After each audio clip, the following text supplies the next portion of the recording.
Journals of 2 expeditions into the interior of New South Wales. By order of the British government in the years 1817 to 18. By John Oxley, Surveyor General of the Territory and Lieutenant of the Royal Navy. With maps and views of the interior, or newly discovered country. Production notes. * 12 items of errata listed in the book have been corrected in this ebook. * illustrations, maps and charts have not been included in this ebook. * notes included within the text have been included in square brackets, in the text at the point referenced. * italics have been converted to uppercase. Part 1 List of plates, list of charts, Introduction, Journal of an Expedition in Australia Part 1. Part 2. Preface, Journal of an Expedition in Australia Part 2. Appendix Part 1, No. I. Instructions for conducting and leading first expedition. No. 2 Report of tour over Blue Mountains in 1815 by the Governor. No. 3 Letter from Oxley to Governor advising of his return from first expedition. Appendix Part 2. No. 4 Diary of Mr. Evans, from 8th to 18th of July 1818. No. V. Governor's Report on the return of Oxley from the second expedition, together with a letter from Oxley on his arrival at Port Stephens. No. 6. Governor's Report on Oxley's discovery of Port Stephens together with a letter from Oxley to the Governor on this subject. A brief abstract of the population of N.S.W. in 1815, 1816 and 1817. A statement of land and cultivation, quantities of stock, etc. from 1813 to 1817 inclusive. List of plates, not included in this ebook. Field plains from Mount Amot. The grave of a native of Australia. Arbuthnot's Range from the west. Liverpool Plains. West Prospect from View Hill. Bathurst Falls. A native chief of Bathurst. List of charts, not included in this ebook. Range of the thermometer from April 9th to August 30th, 1817 by John Oxley. A chart of part of the interior of New South Wales, 1817. First expedition. A chart of part of the interior of New South Wales, 1818. Second expedition. Reduced sketch of the 2 expeditions. A plan of Port Macquarie including a sketch of part of Hastings River, on the east coast of New South Wales. A general statement of the inhabitants of New South Wales as per general muster commencing September 28, 1818, with an account of same at Van Diemen's Land. A general statement of the land and cultivation, etc., the quantities of stock, etc., as accounted for at the general muster, with an account of same at Van Diemen's Land. Journal of an Expedition in Australia Part 1. To His Excellency Lachlan Macquarie, Esq. Major General in the Army, and Captain General and Governor-in-Chief in and over the territory of New South Wales and its dependencies, the following Journal of an Expedition, performed under his administration and direction, is respectfully inscribed, by his very obedient humble servant, John Oxley. Introduction. The colony had been established many years before any successful attempt had been made to penetrate into the interior of the country, by crossing the range of hills, known to the colonists as the Blue Mountains. These mountains were considered as the boundary of the settlements westward, the country beyond them being deemed inaccessible. The year 1813 proving extremely dry, the grass was nearly all destroyed, and the water failed. The horned cattle suffered severely from this drought, and died in great numbers. It was at this period that 3 gentlemen, Lieutenant Lawson, of the Royal Veteran Company, Messrs. Blacksland, and William Wentworth, determined upon attempting a passage across these mountains, in hopes of finding a country which would afford support to their herds during this trying season. They crossed the Nepean River at Emu Plains, and ascending the first range of mountains, were entangled among gullies and deep ravines for a considerable time, insomuch that they began to despair of ultimate success. At length they were fortunate enough to find a main dividing range, along the ridge of which they traveled, observing that it led them westward. After suffering many hardships, their distinguished perseverance was at length rewarded by the view of a country, which at first sight promised them all they could wish. Into this land of promise they descended by a steep mountain, which Governor Macquarie has since named Mount York. Note, This mountain was found to be 795 feet in perpendicular height above the Vale of Clwydd. The valley, note, named by Governor Macquarie the Vale of Clwydd, to which it gave them access, was covered with grass, and well watered by a small stream running easterly, and which was subsequently found to fall into the Nepean River. From Mount York they proceeded westerly 8 or 10 miles, passing during the latter part of the way through an open country, but broken into steep hills.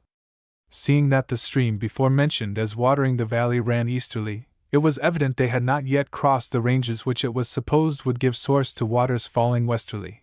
They had, however, proceeded sufficiently far for their purpose, and ascertained that no serious obstacles existed to a farther progress westward.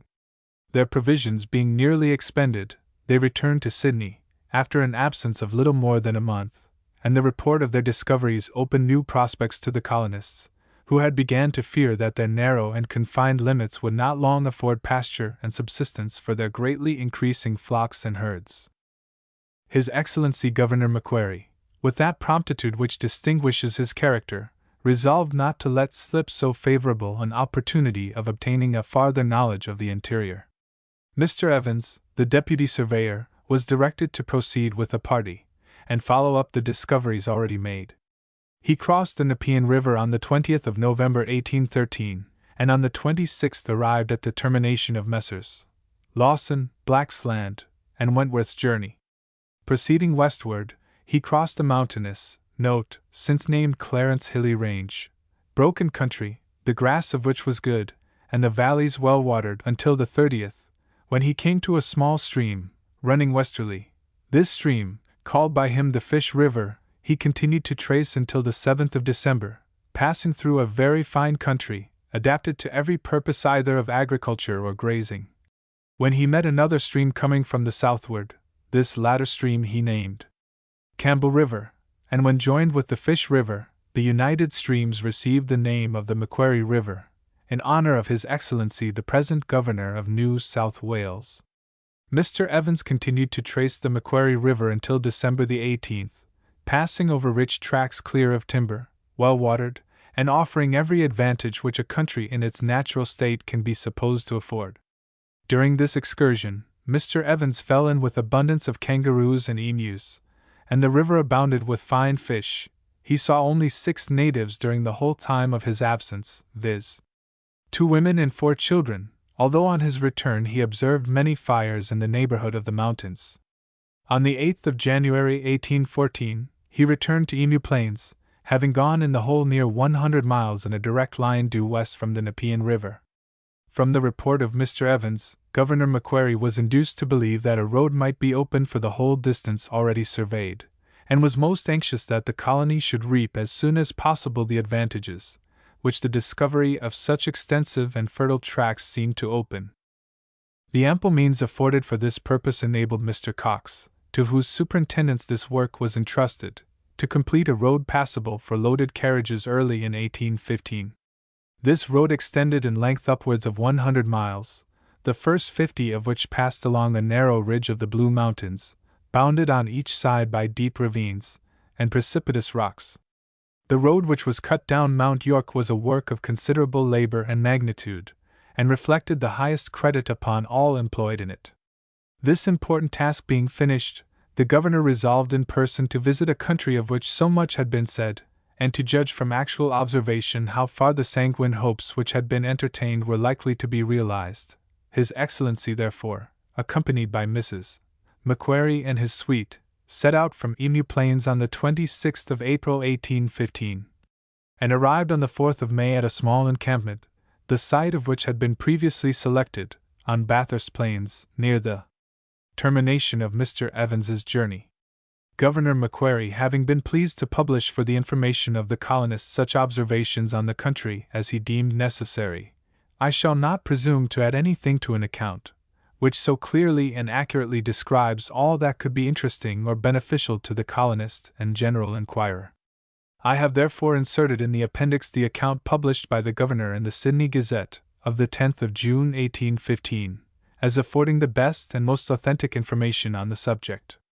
During the Governor's stay at Bathurst, he dispatched Mr. Evans, and a party with a month's provisions, to explore the country to the southwest, and it is the result of that journey which led to the expedition, the direction of which was entrusted to my command. The means which His Excellency placed at my disposal were well calculated to attain the object in view, and it is a matter of the most sincere regret that the nature and description of the country which we passed through was for the most part such as to afford few interesting objects of research or remark. The botanical productions of the country have, however, in a great measure been ascertained by Mr. Allan Cunningham, the King's botanist, who accompanied the expedition. With respect to the construction of the chart prefixed to this journal, it is thought proper to observe that the situation of the principal stations of Bathurst and the depot on the Lachlan River were ascertained by celestial observations, and connected by a series of triangles, commencing at the latter point and closing at Bathurst. New base lines were frequently measured, and any unavoidable errors which might arise from the nature of the country were corrected at every proper opportunity by observed latitudes, so that on the return of the expedition to Bathurst, I had the satisfaction to find the connection of the angles complete, the error in the whole survey not exceeding a mile of longitude. The instruments chiefly used were a small theodolite by Ramsden, and Cater's pocket compass, note, a most valuable instrument, combining all the advantages of the circumferentor, without being so liable to be damaged and put out of order by carriage, with the addition of an excellent sextant, pocket chronometer, and artificial horizon. I have to lament that our mountain barometers were broken at an early stage of the expedition. The height, however, of some principal points had been previously obtained, and is marked on the chart. These in 2 instances were verified by geometrical measurement, and the difference was found to be too trilling to be noticed. The conveyance of such delicate instruments is always attended with great risk, and in our case peculiarly so, our means being only those of horseback. I am afraid that a method of constructing those instruments, so as to place them beyond the reach of injury by carriage, will always remain among the desiderata of science. I have given to our thermometrical observations the form of a chart, as affording the readiest view of the atmospherical changes which took place during our journey. The winds and weather are also more particularly noticed on the same sheet than in the narrative. It may perhaps be not superfluous to mention that it is the intention of His Majesty's Government to follow the course of the Macquarie River, and it is sanguinely expected that the result of the contemplated expedition will be such as to leave no longer in doubt the true character of the country comprising the interior of this vast island. It would be as presumptuous as useless to speculate on the probable termination of the Macquarie River, when a few months will, it is to be hoped, decide the long-disputed point, whether Australia, with a surface nearly as extensive as Europe, is, from its geological formation, destitute of rivers, either terminating in interior seas, or having their estuaries on the coast. J.O. Sydney, New South Wales, December 11, 1817. Errata. 12 items of errata, listed in the book at this point, have been corrected in this e-book. Journal of an Expedition in Australia, Part 1. On the 24th of March I received the instructions of His Excellency the Governor to take charge of the expedition which had been fitted out for the purpose of ascertaining the course of the Lachlan River, and generally to prosecute the examination of the western interior of New South Wales. On the 6th of April I quitted Sydney, and after a pleasant journey arrived at Bathurst on the 14th, and found that our provisions and other necessary stores were in readiness at the depot on the Lachlan River. We were detained at Bathurst by rainy, unfavorable weather until the 19th, when the morning proving fine, the Bat horses, with the remainder of the provisions, baggage, and instruments, were sent off, we intending to follow them the ensuing morning. Bathurst had assumed a very different appearance since I first visited it in the suite of His Excellency the Governor in 1815. The industrious hand of man had been busy in improving the beautiful works of nature. A good substantial house for the superintendent had been erected, the government grounds fenced in, and the stack yards showed that the abundant produce of the last harvest had amply repaid the labor bestowed on its culture. The fine, healthy appearance of the flocks and herds was a convincing proof how admirably adapted these extensive downs and thinly wooded hills are for grazing, more particularly of sheep. The mind dwelt with pleasure on the idea that at no very distant period these secluded plains would be covered with flocks bearing the richest fleeces, and contribute in no small degree to the prosperity of the eastern settlements. The soil, in the immediate neighborhood of Bathurst, is for the first 6 inches of a light, black, vegetable mold, lying on a stratum of sand, about 18 inches deep, but of a poor description, and mixed with small stones, under which is a strong clay. The surface of the hills is covered with small gravel, the soil light and sandy, with a subsoil of clay. The low flats on the immediate borders of the river are evidently formed by washings from the hills and valleys deposited by floods, and the overflowings of the watercourses. Sunday, April 20th. Proceeded on our journey towards the Lachlan River. At 2 o'clock we arrived at the head of Queen Charlotte's Valley, passing through a fine open grazing country, the soil on the hills and in the vale a light clay loam, occasionally intermixed with sand and gravel. The late rains had rendered the ground soft and boggy. The trees were small and stunted, and thinly scattered over the hills, which frequently closed in stony points on the valley. The rocks a coarse granite. Monday, April 21st. Our journey for the greater part of the way lay over stony ridges, and for the last 6 miles over a country much wooded with ill-grown gum and stringy-barked trees, all of the eucalyptus genus, the grass good, and in tolerable plenty, and much more so than the appearance of the soil would seem to promise. At 3 o'clock, the horses being very much fatigued, we stopped under the point of a rocky hill for the evening. April 22nd. A clear and frosty morning. Last night was the coldest we had yet experienced, the thermometer being at 6 o'clock as low as 26. We felt the cold most severely, being far beyond what we had been accustomed to on the coast, the difference of temperature in 12 hours being upwards of 20 degrees of cold. Our route lay through a dull, uninteresting country, thickly covered with dwarf timber, davisia, etc. Passed under Mount Lachlan, a hill of very considerable height. A stream of water runs northwesterly under its base. Turned off a little from our track to the right, and ascended Mount Mall, whence there is a beautiful and extensive prospect from the south by the west to the north. The country, except the dividing range between the Lachlan and Macquarie rivers, which is very lofty and irregular, rising into gentle hills, thinly timbered, with rich intervening valleys, through which flow small streams of water. I think from Mount Mall, between the points above mentioned, a distance of 40 miles round may be seen, the view to the west being lost in the blue haze of the horizon, no hills appearing in that quarter. The mount itself is a fine rich hill, favorably situated for a commanding prospect. The valleys which surround it are excellent land, well watered with running streams. We descended its west side, and stopped for the night in the valley beneath, on the banks of a small rivulet. April 23rd. A fine clear morning. At 2 o'clock we arrived at Limestone Creek, passing through a beautiful picturesque country of low hills and fine valleys well watered, the timber, as usual of diminutive growth, and unfit for any useful purpose.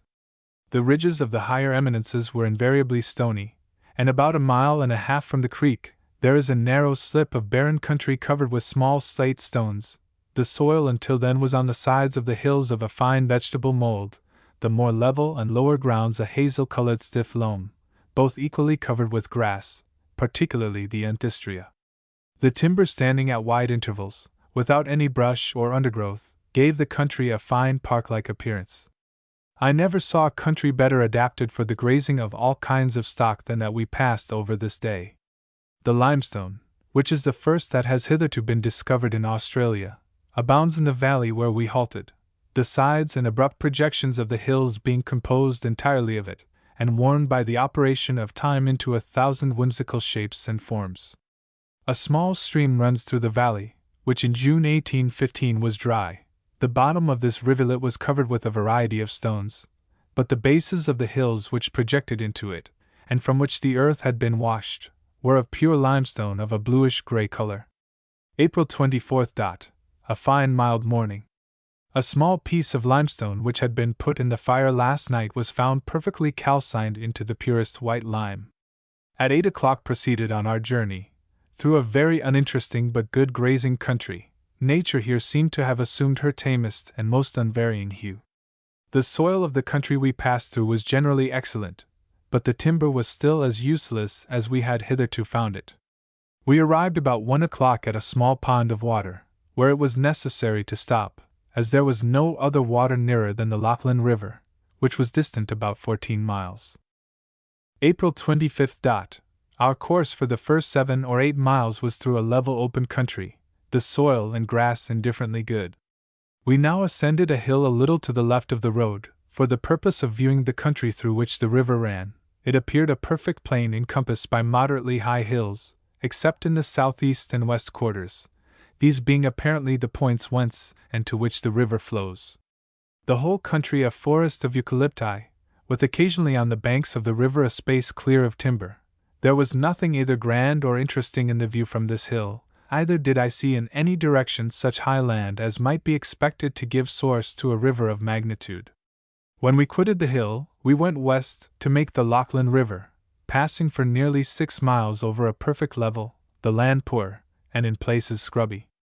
At 2 o'clock saw the river, which certainly did not disappoint me. It was evidently much higher than usual, running a strong stream, the banks very steep, but not so as to render the water inaccessible, the land on each side quite flat, and thinly clothed with small trees, the soil a rich light loam, higher points occasionally projected on the river, and on those the soil was by no means so good. The largest trees were growing immediately at the water's edge on both sides, and from their position formed an arch over the river, obscuring it from observation, although it was from 30 to 40 yards across. At 4 o'clock we arrived at the depot. We had scarcely alighted from our horses, when natives were seen in considerable numbers on the other side of the river. I went down opposite to them, and after some little persuasion about 20 of them swam across, having their galangar or stone hatchet in one hand, which on their landing they threw at our feet, to show us that they were as much divested of arms as ourselves. After staying a short time they were presented with some kangaroo flesh, with which they recrossed the river, and kindled their fires. They were very stout and manly, well-featured, with long beards. There were a few cloaks among them made of the opossum skin, and it was evident that some of the party had been at Bathurst, from their making use of several English words, and from their readily comprehending many of our questions. April 26. Fine clear warm weather. The natives were still on the opposite bank, and 5 of them came over to us in the course of the morning, but remained a very short time. During the last night a few fine shrimps were caught. The soldiers stationed at the depot said they had frequently taken them in considerable numbers.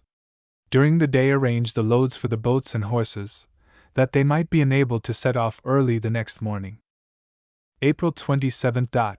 Loaded the boats with as much of the salt provisions as they could safely carry, and dispatched them to wait at the first creek about 7 or 8 miles down the river until the loaded horses came, and then to assist in taking their loads over the creek, intending myself to follow with the remainder of the baggage early tomorrow morning.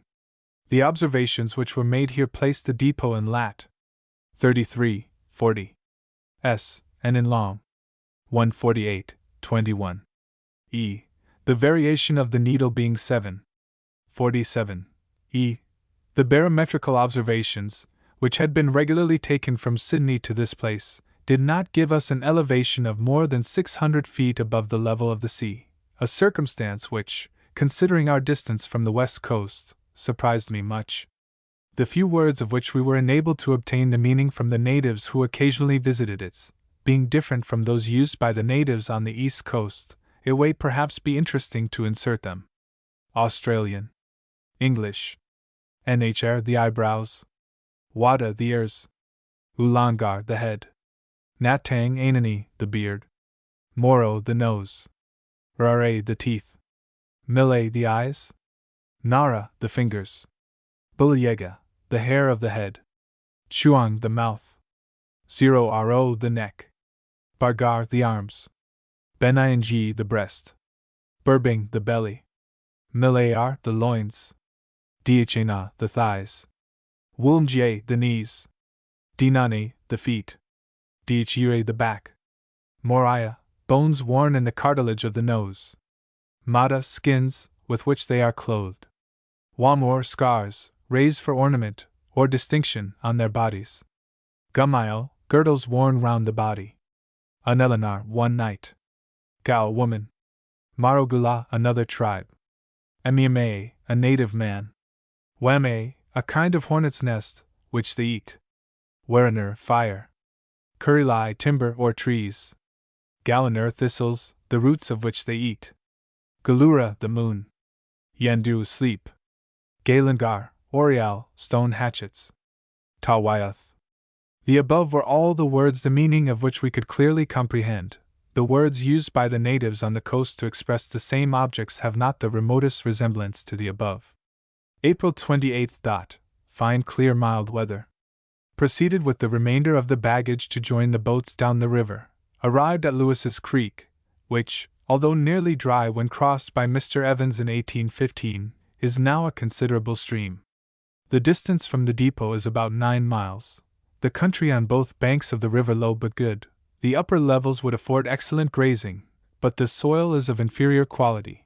The points of the low hills end alternately on each side the river. The land up both banks of Lewis's Creek is very rich, and covered with herbage. The boats had come safely down the river, although the large boat grounded once. The river appears to me to be from 3 to 5 feet above its usual level. Several specimens of crystallized quartz were found on the adjoining hills, also some small pieces of good iron ore. April 29th.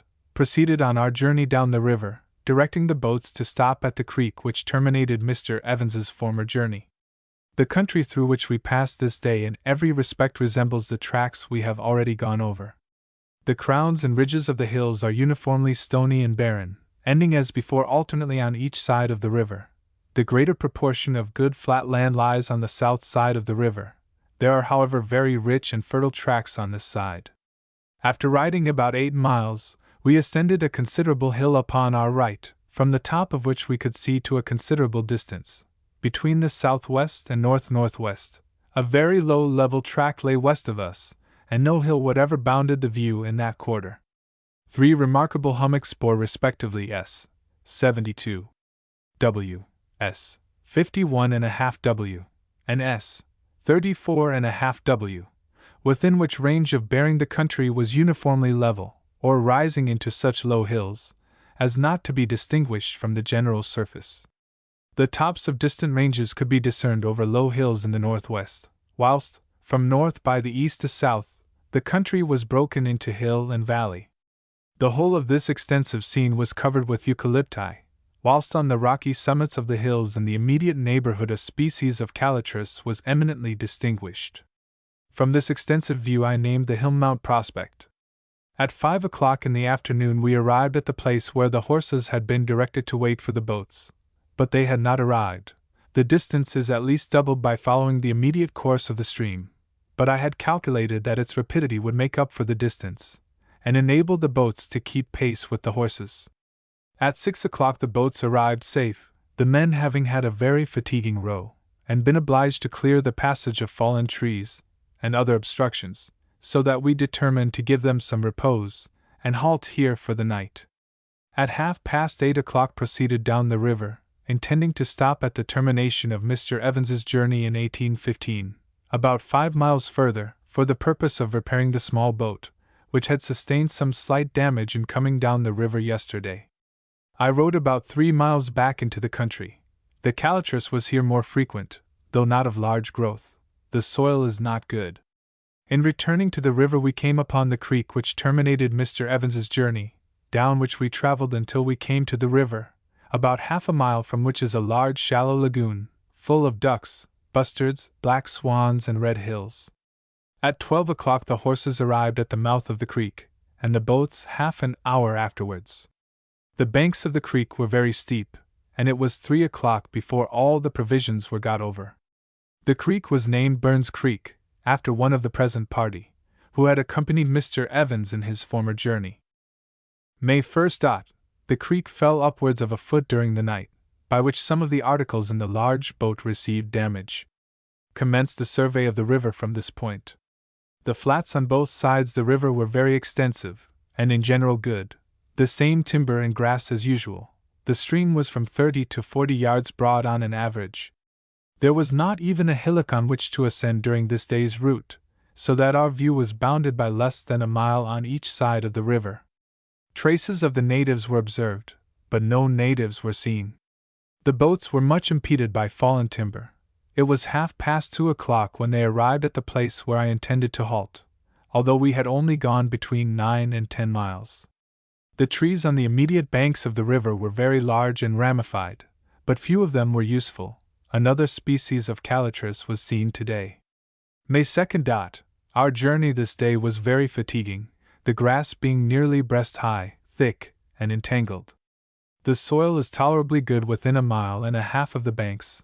I rode 5 or 6 miles out, in hopes of finding some eminence on which to ascend, but was disappointed, the country continuing a dead level, with extensive swamps and barren brushes.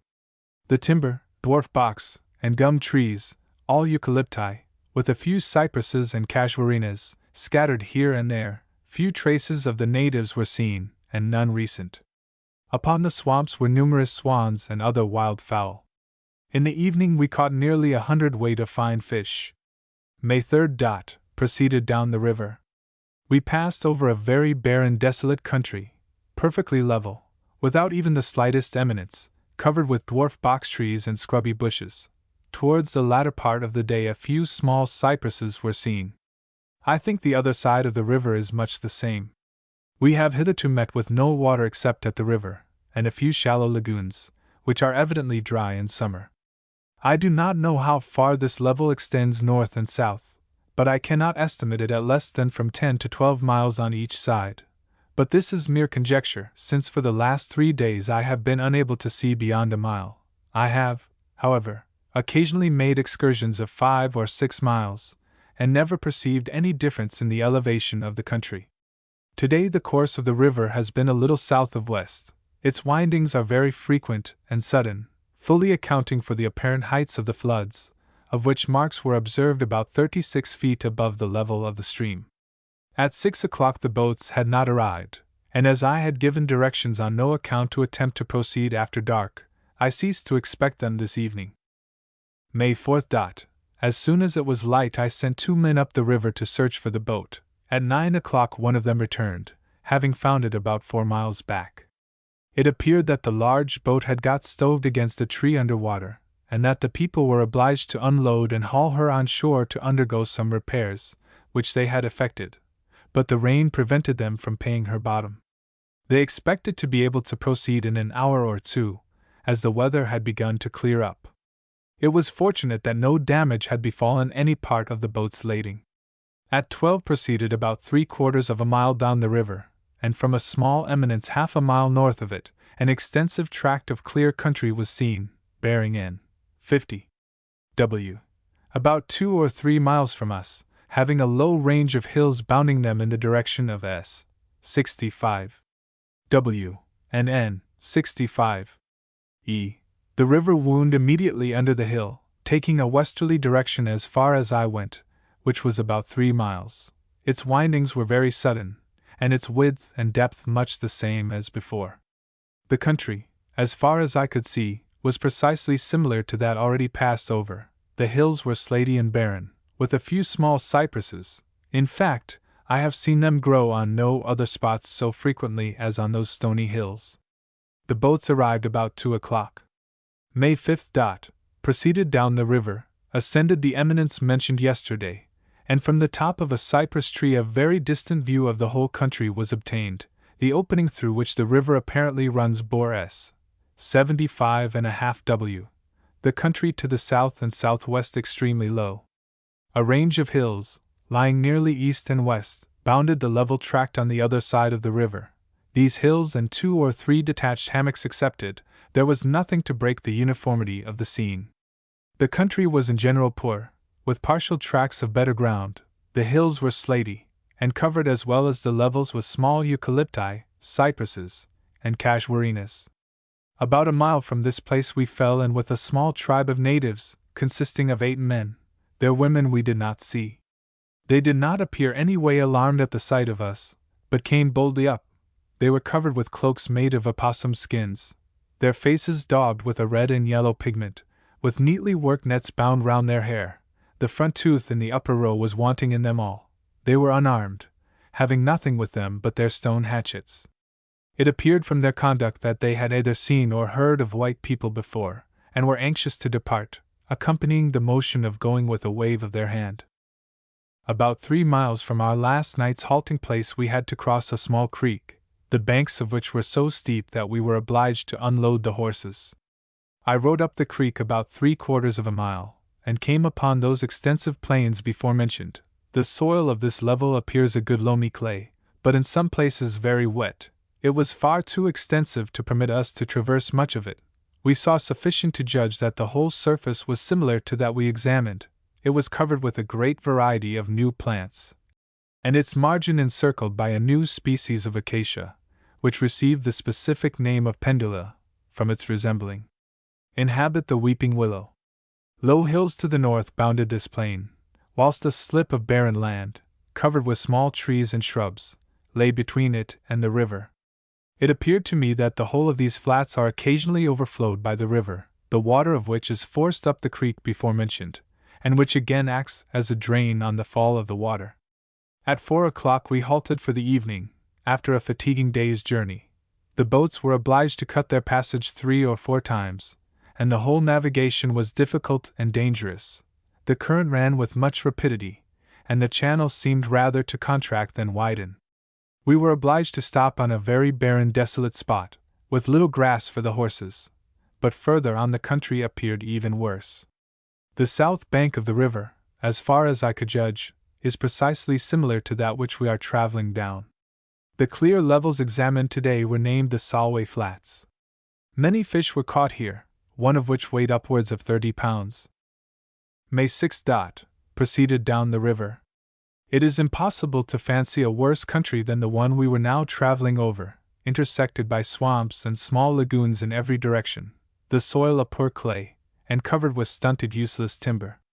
It was excessively fatiguing to the horses which traveled along the banks of the river, as the rubus and anthisteria were so thickly intermingled, that they could scarcely force a passage.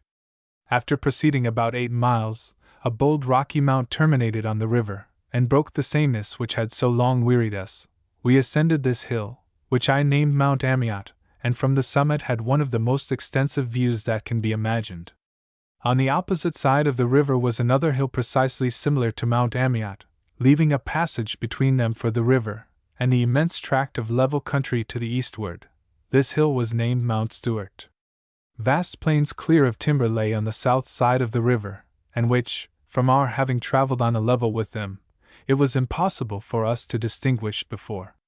These plains I named Hamilton's Plains, and they were bounded by hills of considerable elevation to the southward, whilst the whole level country thus bounded was honoured with the designation of Princess Charlotte's Crescent. To the west of Mount Amiot the view was equally extensive, being bounded only by the horizon. Some high detached hills, rising like islands from the ocean, broke, in some measure, the sameness of the prospect. I estimated that in the west-northwest I could see at least 40 miles, and in the south-southwest as far, the view in other points being slightly interrupted by low ranges of hills, rising occasionally to points of considerable elevation.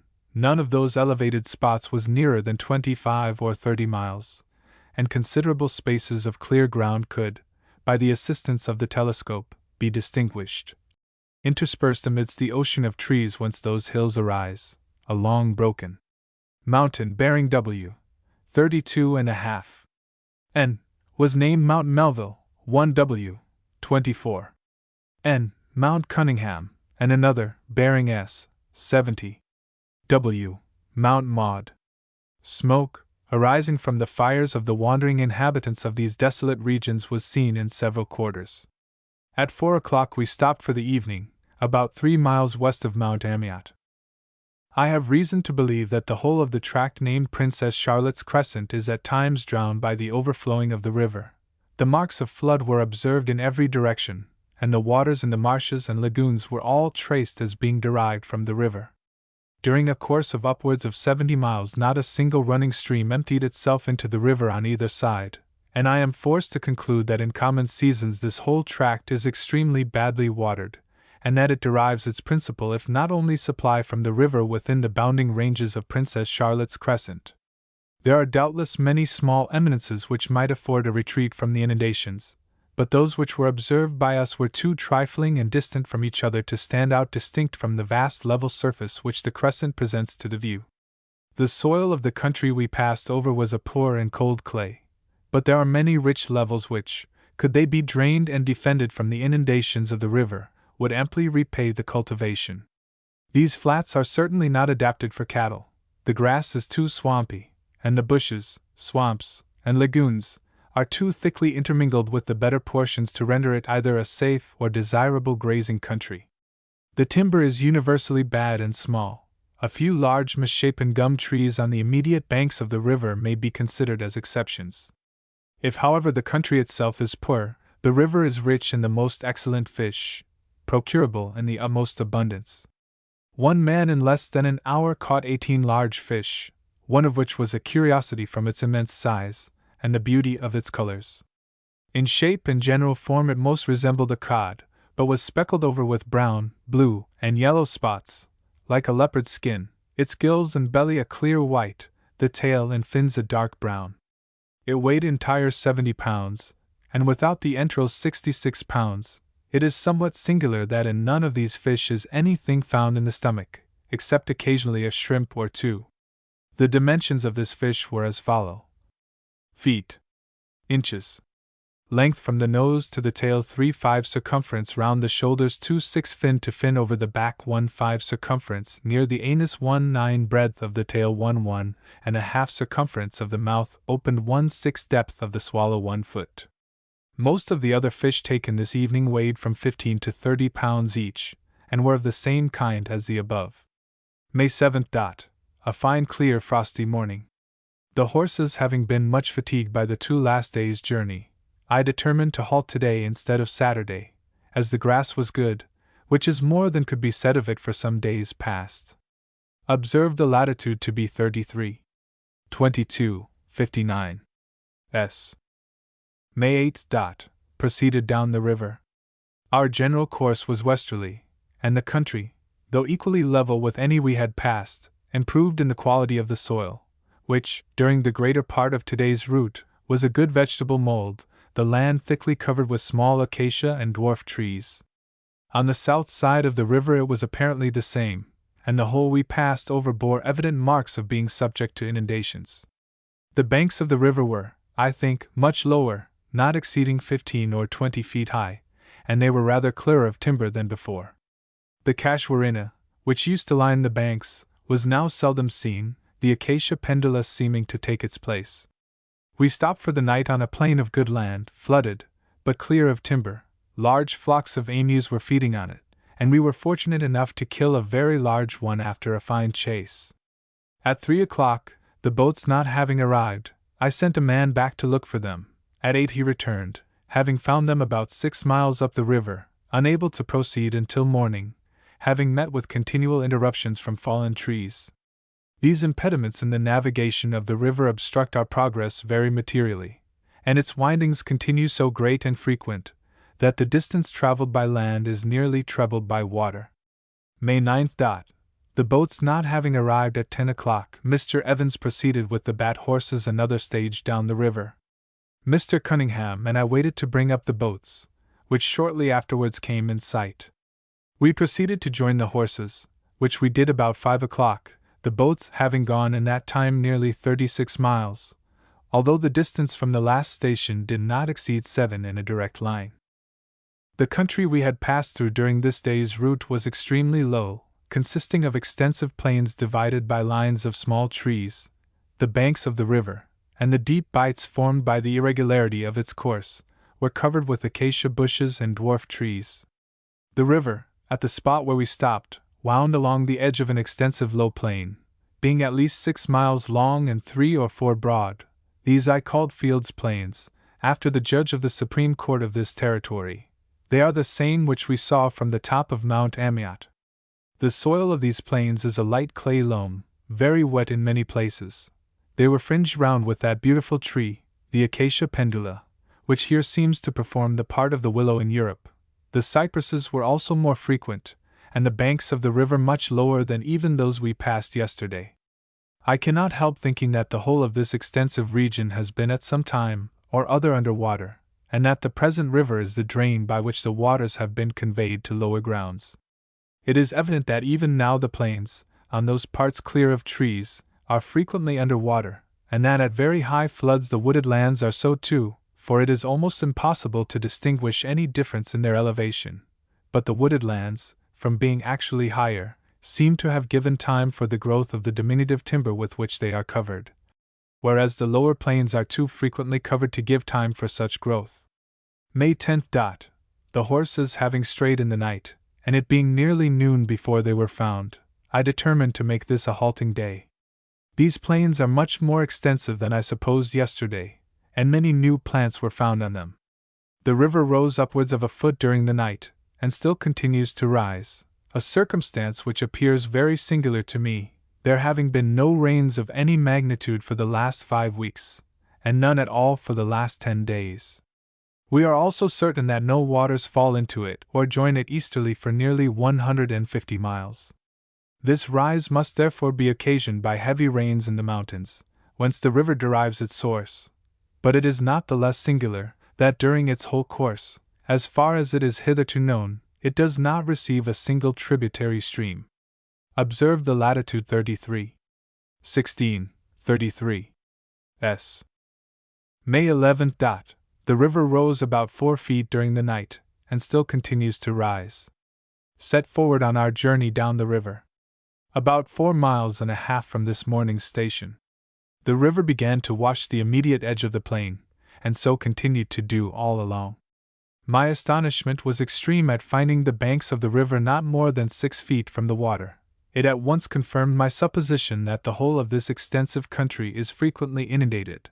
The river was here about 30 yards broad. Mount Cunningham was at this time distant about 2 miles, and Mount Melville 4 miles, the plains winding immediately under the base of each.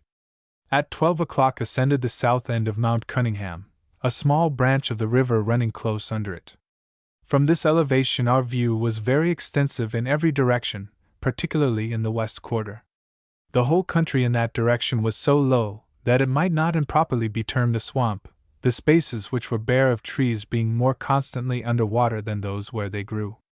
A remarkable peaked hill bearing W. 27 1/4 N. was named Heard's Peak, note, after Captain Heard, hydrographer to the Admiralty, and a lofty hummock S. 83 1/2 W. Mount Merrick. These were the only elevations of any consequence in the western direction. To the north, low ranges of rocky hills bounded the swamps, which on the south had a similar boundary, except that occasionally a bolder rocky projection would obtrude itself on the flat. On descending from the hill, we proceeded to the point where the northwest arm is separated from the main branch, but apparently to join it in water, bearing from Mount Cunningham W. 40 N. On arriving there we found the boats and horses. The crew of the former reported that an equally considerable branch of the river, with that down which they had come, had turned off to the southwest, about 2 miles below the place where we stopped last night. After directing the horses and baggage to be got over the northwest arm, I returned to examine the branch passed by the boats, and found it at least as considerable as that which we were pursuing. I am in hopes that when again joined, the width and depth of the river will be considerably increased. At 4:30 returned to the tents on the northwest arm. The river, from whatever cause, was still rising, and no part of the banks was more than 4 feet above the level of the water. I consider that the river may have from 8 to 10 feet more water in it than usual. Its present average depth is about 18 feet. The soil of these extensive plains, designated Field's Plains, is for the most part extremely rich, as indeed might be expected, from the deposition of the quantities of vegetable matter that must take place in periods of flood. The plains are in some places even lower than the ground forming the immediate bank of the river, very soft, and difficult for loaded horses to pass over. If we had been so unfortunate as to have had a rainy season, it would have been utterly impossible to have come thus far by land. The ranges of hills are unconnected, and are rocky and barren, the swamps for the most part surrounding them. Mount Cunningham is a lofty rocky hill, about 1.5 miles long, composed of granite rock, but entirely surrounded by low swampy ground. Here we were so unfortunate as to find the barometer broken, the horse which carried the instruments having thrown his load in passing the swamps. Every precaution had been taken in the packing to prevent such an accident, which was the more to be regretted, as it interrupted a chain of observations by which I hoped to ascertain the height of the country with tolerable accuracy. The last observations that were made, reduced to this place, gave us an elevation of not more than 500 feet above the sea, or about 100 feet lower than the country at the depot. Since the river has been swollen, the fish have eluded us, none having been caught since yesterday morning. 2 black swans were however shot on the river. Our present situation is by no means enviable. In the first place, there is every chance that the river may be lost in a multitude of branches, among those marshy flats, and farther navigation thus rendered impossible, and in the second, a rise of 4 feet in the river would sweep us all away, since we have not the smallest eminence to retreat to. Should the river lead through to the westward, and be afterwards joined by the branches we have passed, it may become something more interesting and encouraging. A wet, or even a partially rainy season will, in my judgment, preclude us from returning by our present route, more especially if these low countries continue for any distance. I am by no means surprised at the paucity of natives that have been seen. It would be quite impossible in wet seasons to inhabit these marshes, and equally so for them to retreat in times of flood. Their fires are universally observed near the higher grounds, and no traces of anything like a permanent camp has hitherto been seen. But in many places on the banks quantities of pearl mussel shells were found near the remains of fires. That large species of bittern, known on the east coast by the local name of native companions, I believe from the circumstance of their being always seen in pairs, was observed, on the flats, of very large size, exceeding 6 feet in height. They were so shy that we were unable to shoot any. May 12th. The fine weather still continues to favor us. The river rose in the course of the night upwards of a foot. It is a probable supposition that the natives, warned by experience of these dangerous flats, rather choose to seek a more precarious, but more safe subsistence in the mountainous and rocky ridges which are occasionally to be met with.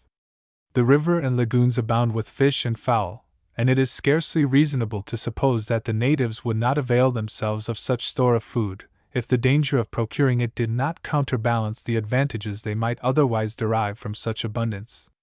About 3/4 of a mile farther westward we had to cross another small arm of the river, running to the northward, which although now full is, I should think, dry when the river is at its usual level. It is probable that this and the one which we first crossed join each other a few miles farther to the westward, and then both united fall into the stream which gave them existence. We had scarcely proceeded a mile from the last branch, before it became evident that it would be impossible to advance farther in the direction in which we were traveling. The stream here overflowed both banks, and its course was lost among marshes, its channel not being distinguishable from the surrounding waters. Observing an eminence about half a mile from the south side, we crossed over the horses and baggage at a place where the water was level with the banks, and which when within its usual channel did not exceed 30 or 40 feet in width, its depth even now being only 12 feet. We ascended the hill, and had the mortification to perceive the termination of our research, at least down this branch of the river. The whole country from the west-northwest round to north was either a complete marsh or lay under water, and this for a distance of 25 or 30 miles, in those directions. To the south and southwest the country appeared more elevated, but low marshy grounds lay between us and it, which rendered it impossible for us to proceed thither from our present situation. I therefore determined to return back to the place where the 2 branches of the principal river separated, and follow the southwest branch as far as it should be navigable. Our fears were however stronger than our hopes, lest it would end in a similar manner to the one we had already traced, until it became no longer navigable for boats. In pursuance of this intention we descended the hill, which was named Farewell Hill, from its being the termination of our journey in a northwest direction at least for the present, and proceeded up the south bank of the stream. We were able to reach only a short distance from the spot where we stopped last night, having been obliged to unload the horses no less than 4 times in the course of the day, added to which, the traveling loaded through those dreadful marshes had completely exhausted them. My own horse, in searching for a better track, was nearly lost, and it consumed 4 hours to advance scarcely half a mile. My disappointment at the interruption of our labors in this quarter was extreme, and what was worse, no flattering prospect appeared of our succeeding better in the examination of the southwest branch. I was, however, determined to see the present end of the river in all its branches, before I should finally quit it, in furtherance of the other objects of the expedition. May 13th. Returned to the point whence the river separates into two branches, intending first to descend the southwest branch for some distance before the boats and baggage should move down, being unwilling the horses should undergo an useless fatigue in traversing such marshy ground, unless the branch should prove of sufficient magnitude to take us a considerable distance. Conceiving it an object of the first importance that the horses should start fresh, if I should find it necessary to quit the river at this point of the coast. May 14th. This branch of the river has fallen about a foot. Having directed the casks in the boats to be prepared for slinging on the horses, and the tools and arms to be put in order preparatory to leaving the river, I proceeded to examine the branch. After going about 4 miles down, it took a similar direction, northwesterly, to that which we had previously traced. The banks on both sides were a mere marsh, and about 6 miles down, a small arm from it supplied the marshes between this and the northwest branch. The fall of the country from the southeast to the northwest was very remarkable. The water in the branch was here nearly level with the banks, and was narrowed to a width of not more than 20 feet. Finding that it would be equally as impracticable to follow this branch as the other, I returned and commenced preparations for setting out for the coast, which I purpose not to do until Sunday, in order that the horses may be refreshed, as they will at first be most heavily laden.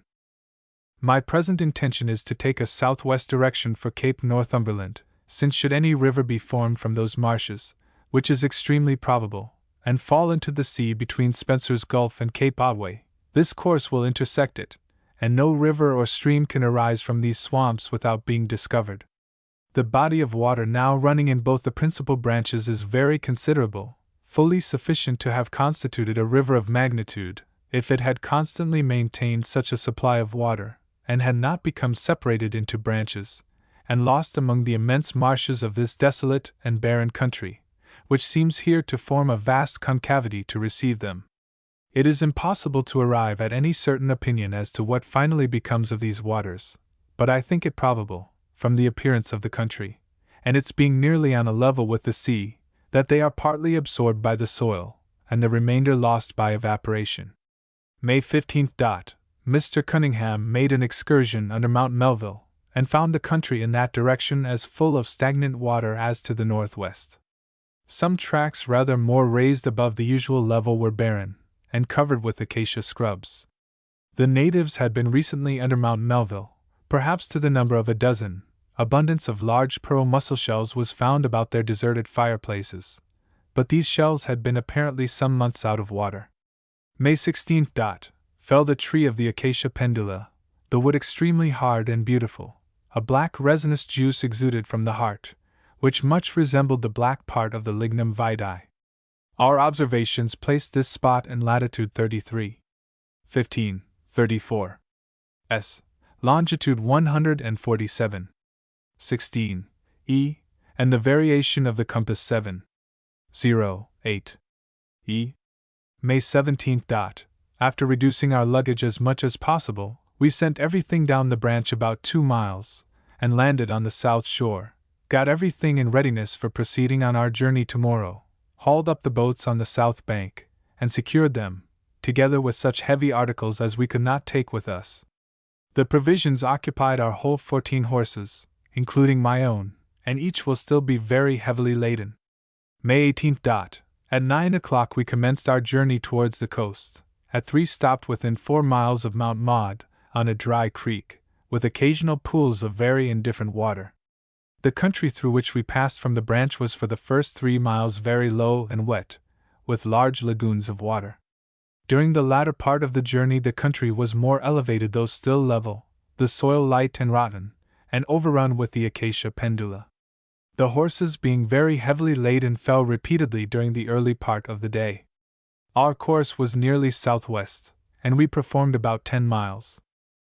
May 19th. At 2 miles passed over a low rocky range connected with Mount Maud, the remainder of our day's journey, nearly 12 miles, lay chiefly through a barren level country, the ground rather studded than covered with grass, and that only in patches, by far the greater part producing no grass at all. The trees were chiefly cypresses, a new species of sticulia, together with scrubs of the acacia pendula. The soil a light red sand, the lower levels being stronger and more clay. We did not meet with any water, and were obliged to stop in the middle of an acacia brush, the horses being too much fatigued to proceed farther, and as the country had been lately burnt, the grass was a little better than usual. At 4 o'clock sent 2 men to search for water, and in about half an hour they returned, having found several small ponds of good water about 3/4 of a mile to the southwest. The swamp appeared to extend to the northward a considerable distance. Several native huts were on the edge of one of the ponds, but they had not been recently inhabited. May 20th.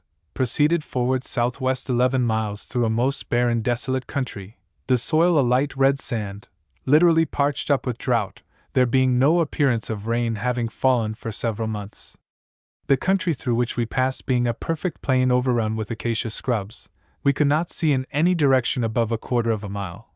I therefore halted at 2 o'clock on purpose to gain time to find water before sunset, as we had seen no other signs of any on our route than a few dry pits.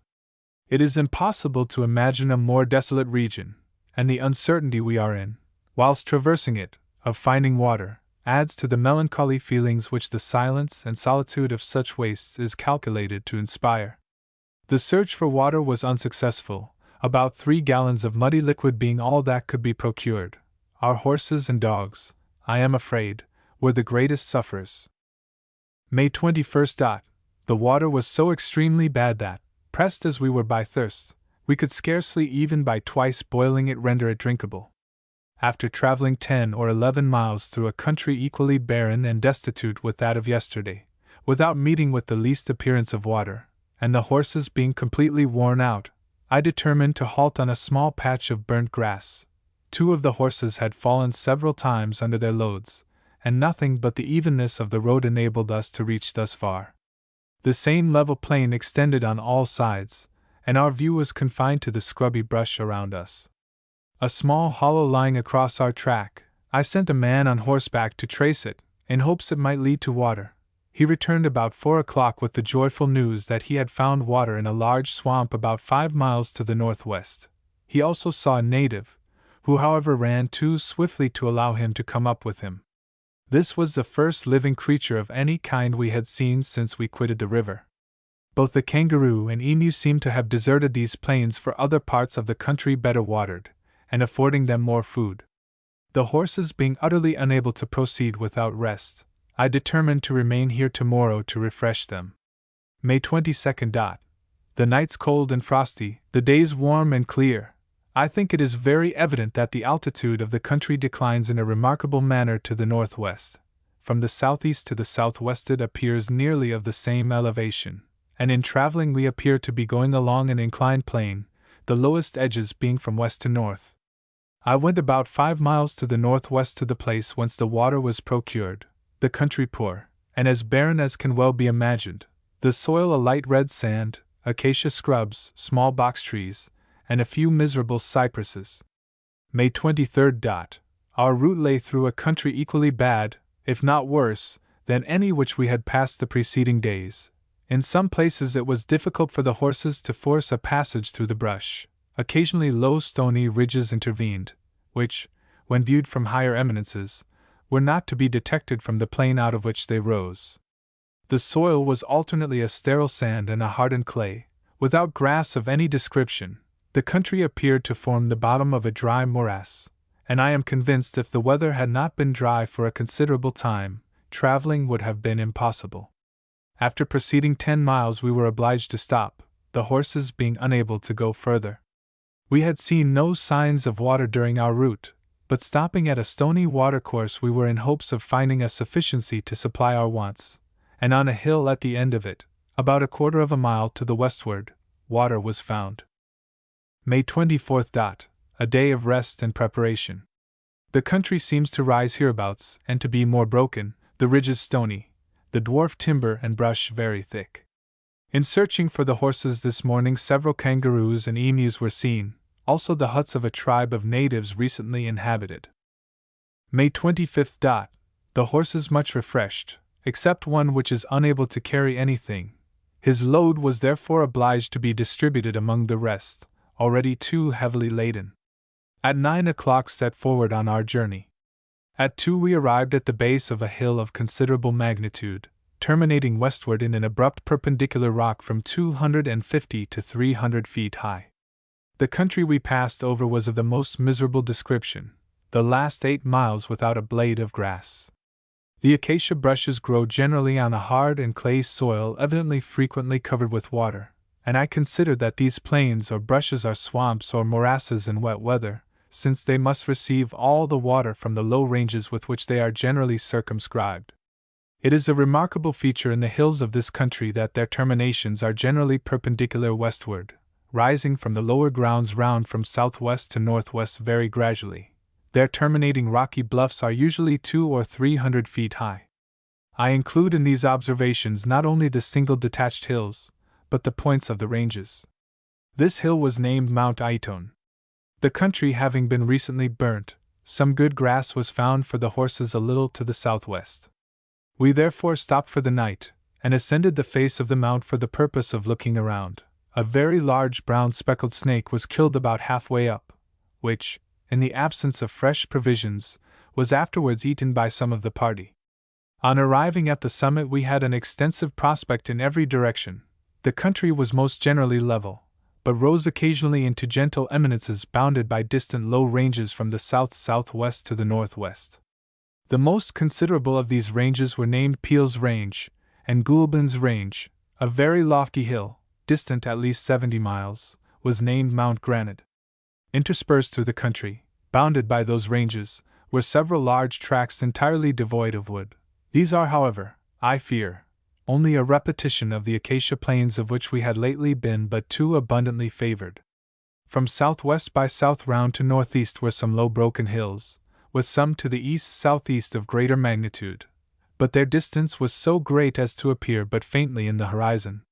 Upon the whole the country appeared more open and somewhat better, particularly in the immediate vicinity of our station to the southwest. There were not the smallest signs of any stream, neither is there any fires in the direction we had to take. 3 or 4 fires were seen in the northwest, and recent traces of the natives were discovered near our tents. The inhabitants of these wilds must be very few, and I think it impossible for more than a family to subsist together. A greater number would only starve each other. Indeed, their deserted fires and camps which we occasionally saw never appeared to have been occupied by more than 6 or 8 persons. The scarcity of food must also prevent the raising of many children, from the absolute impossibility of supporting them until of an age to provide for themselves. We have seen so few animals, either kangaroo or emu, and the country appears so little capable of maintaining these animals, that the means of the natives in procuring food must be precarious indeed. We found just a sufficiency of water to answer our purpose in a drain from the mount. Our dogs are, however, in a wretched condition for want of food. May 26. The horses having strayed in the night, every man was employed in searching for them. In passing through those barren brushes yesterday, a great quantity of small ironstones was picked up, from the size of a large pea to a hen's egg, all nearly round, being washed into heaps by the waters, which in time of rain sweep over those flats. The front of Mount Aiton was found to decline about 15 degrees from the perpendicular. The rocks were composed of a hard sandy freestone. It was 8 o'clock in the evening before any of the people returned, and then only 2 men came back with 2 horses, being all they were able to find. The other 3 men are still absent, but they had found the track of the other horses before these men left them. The 2 horses were discovered in the midst of a thick brush, entangled among creeping plants and unable to get further. They must have strayed in search of water, the water at this place not being sufficient for them all. The animals were all spenceled, but such is the scarcity of both water and grass, that they will wander in search of each. The natives have been reconnoitering us. We have several times heard them, but have been unable to see them. At sunset their fires were seen about 2 miles to the southwest. May 27. At at daylight, dispatched the other 2 men and horses to the assistance of the rest, who remained out all night. A native was seen about half a mile from our fires. The dogs attacked him, and when called off, he ran away shouting most lustily. He was a very stout man, at least 6 feet high, entirely naked, with a long bushy beard. He had no arms of any kind. At 2 o'clock 2 of the men who had been out all night returned, after an unsuccessful search, leaving 3 more out to pursue it in every possible direction. Water is evidently the reason of their straying, as several patches of burnt grass have been passed by them, and they would naturally return to the place where they last found it, if they could find none nearer. At sunset the men returned with 9 of the horses, 5 being still missing. They were found 10 miles on the road back, and near the place where they fed on the 24th. May 28th. At daylight dispatched 4 men on horseback to resume the search for the missing horses, taking with them 2 days' provisions. May 29th. At 4 o'clock in the afternoon the men returned, still unsuccessful. May 30th. At 7 o'clock I proceeded to the northeast with 2 men, whilst Mr. Evans went to the northwest. At 10 I was fortunate enough to fall in with the horses about 8 miles from our camp, returned with them, and prepared everything for setting forward tomorrow morning. In one of the brushes an emu's nest was found, containing 10 eggs. Our dogs also killed 2 small birds. Mr. Evans returned about 3 o'clock, having seen nothing remarkable. The country was very thick and brushy, and he was much impeded by creeping vines. Mr. Cunningham here planted the seeds of quinces, and the stones of peach and apricot trees. May 31st. Fine weather as usual, and at 9 o'clock we set off with renewed hopes and spirits. Our first 9 miles afforded excellent traveling through an open country of very indifferent soil. The trees thin and chiefly cypress, with occasionally a large sterculia, but no water whatever. At the 9th mile we entered a very thick eucalyptus brush, overrun with creepers and prickly acacia bushes. We continued forcing our way through this desert until sunset, when, finding no hopes of getting through it before dark, we halted in the midst of it, having traveled in the whole nearly 20 miles, and for the last mile been obliged to cut our way with our tomahawks. Both men and horses were quite knocked up, and our embarrassment was heightened by the want of water for ourselves and them, as this desert did not hold out the slightest hope of finding any. No herbage of any kind grew on this abandoned plain, being a fine red sand, which almost blinded us with its dust. It was with some little hesitation that we affixed a name to this brush, but at length nothing occurred to us more expressive of its aspect than Euryalian. This was the first night which we had passed absolutely without water. June 1st. A cold frosty morning.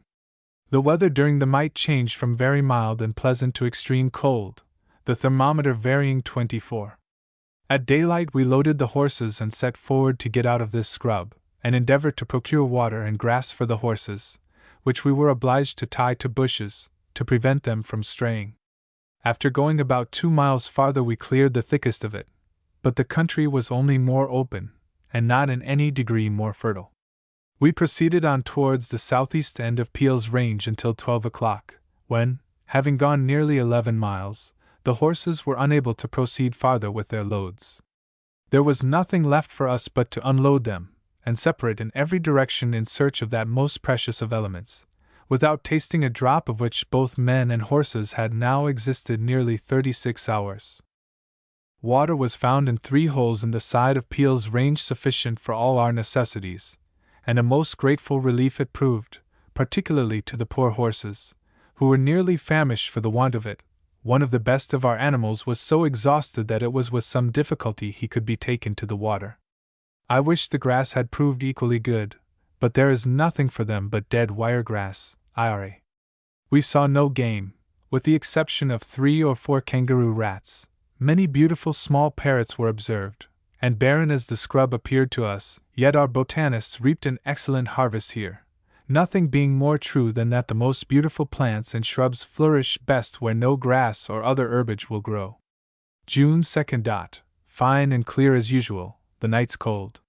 One of our best horses, mentioned yesterday as having fallen repeatedly under his load, was this morning extremely ill, having entirely lost the use of his hind quarters. Finding that he was quite unable to accompany us, and in fact unfit to do any more work, it was with extreme reluctance that I caused him to be shot, since it would have been no mercy to suffer him to linger in his present miserable condition. Observations were taken to ascertain our situation, and they placed us lat. 34, 8 s long, 146.03 e, the variation of the compass being 7. 18 e. The hills to the southward of us are curiously composed of pudding stone in very large masses, the lower stratum being a coarse granite intermingled with pieces of quartz, and a variety of other stones. June 3rd. Set forward on our route, passing over a rugged, barren, and rocky country for about 4 miles and a half, when we ascended a hill upon our right which promised a view in all directions. To the southward, southwest, and even west, the country was a perfect plain, interspersed with more of those dreadful scrubs which we had passed through. In coming from Mount Itone to the southeast were some low ranges, with a level barren country between us and them. This hill was named Mount Cayley, and the termination of Peel's Range to the southward, a lofty rocky hill, was called Mount Brogden.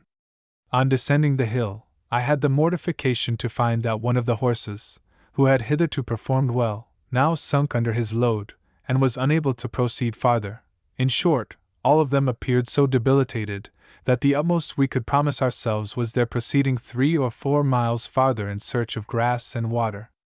Directing the man to stay by his load, we proceeded towards some burnt grass which had been seen from Mount Cayley, and after going about 4 miles farther we stopped upon it. As the ultimate success of the expedition so entirely depended upon the capability of the horses to perform the journey, it was judged advisable that they should have 2 or 3 days' rest before we attempted to penetrate farther, and as we were now on a spot that at least afforded them a mouthful of fresh wire grass, I determined, if water should be found, to remain here until Friday morning. The country is so extremely impracticable, and so utterly destitute of the means of affording subsistence to either man or beast. Water is so precarious, and when found is only the contents of small muddy holes, which under different circumstances would be rejected equally by horses and by men, that I much fear we shall not be able to proceed much further. But my mind is made up to persevere until the last horse fails us, keeping that course which, although inclining to the westward, will bring us out upon the coast upon a nearer line than Cape Northumberland, which I intended to steer for when we quitted the Lachlan River. Sent back assistance to the man and horse left under Mount Cayley, and at 8 o'clock they returned. After searching in every direction, no water was found, except in a small hole evidently dug by the natives under Mount Brogden, and containing scarcely sufficient for the people. June 4th. Weather as usual fine and clear, which is the greatest comfort we enjoy in these deserts, abandoned as they seem to be by every living creature capable of getting out of them. I was obliged to send the horses back to our former halting place for water, a distance of near 8 miles. This is terrible for the horses, who are in general extremely reduced, but 2 in particular cannot, I think, endure this miserable existence much longer.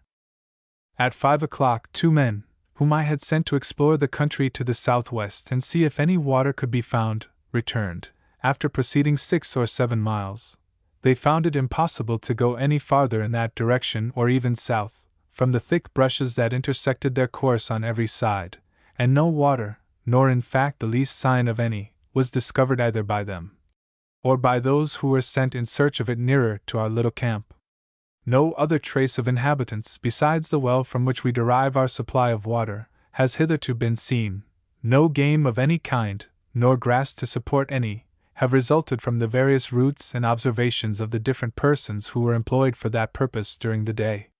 I almost despair of finding any, for the country being perfectly level, some few elevated stations excepted, and the soil a deep loose red sand, the rain which falls must be immediately absorbed, and indeed it is quite impossible that water should remain on the surface of the land which we have traveled over since we have left the river.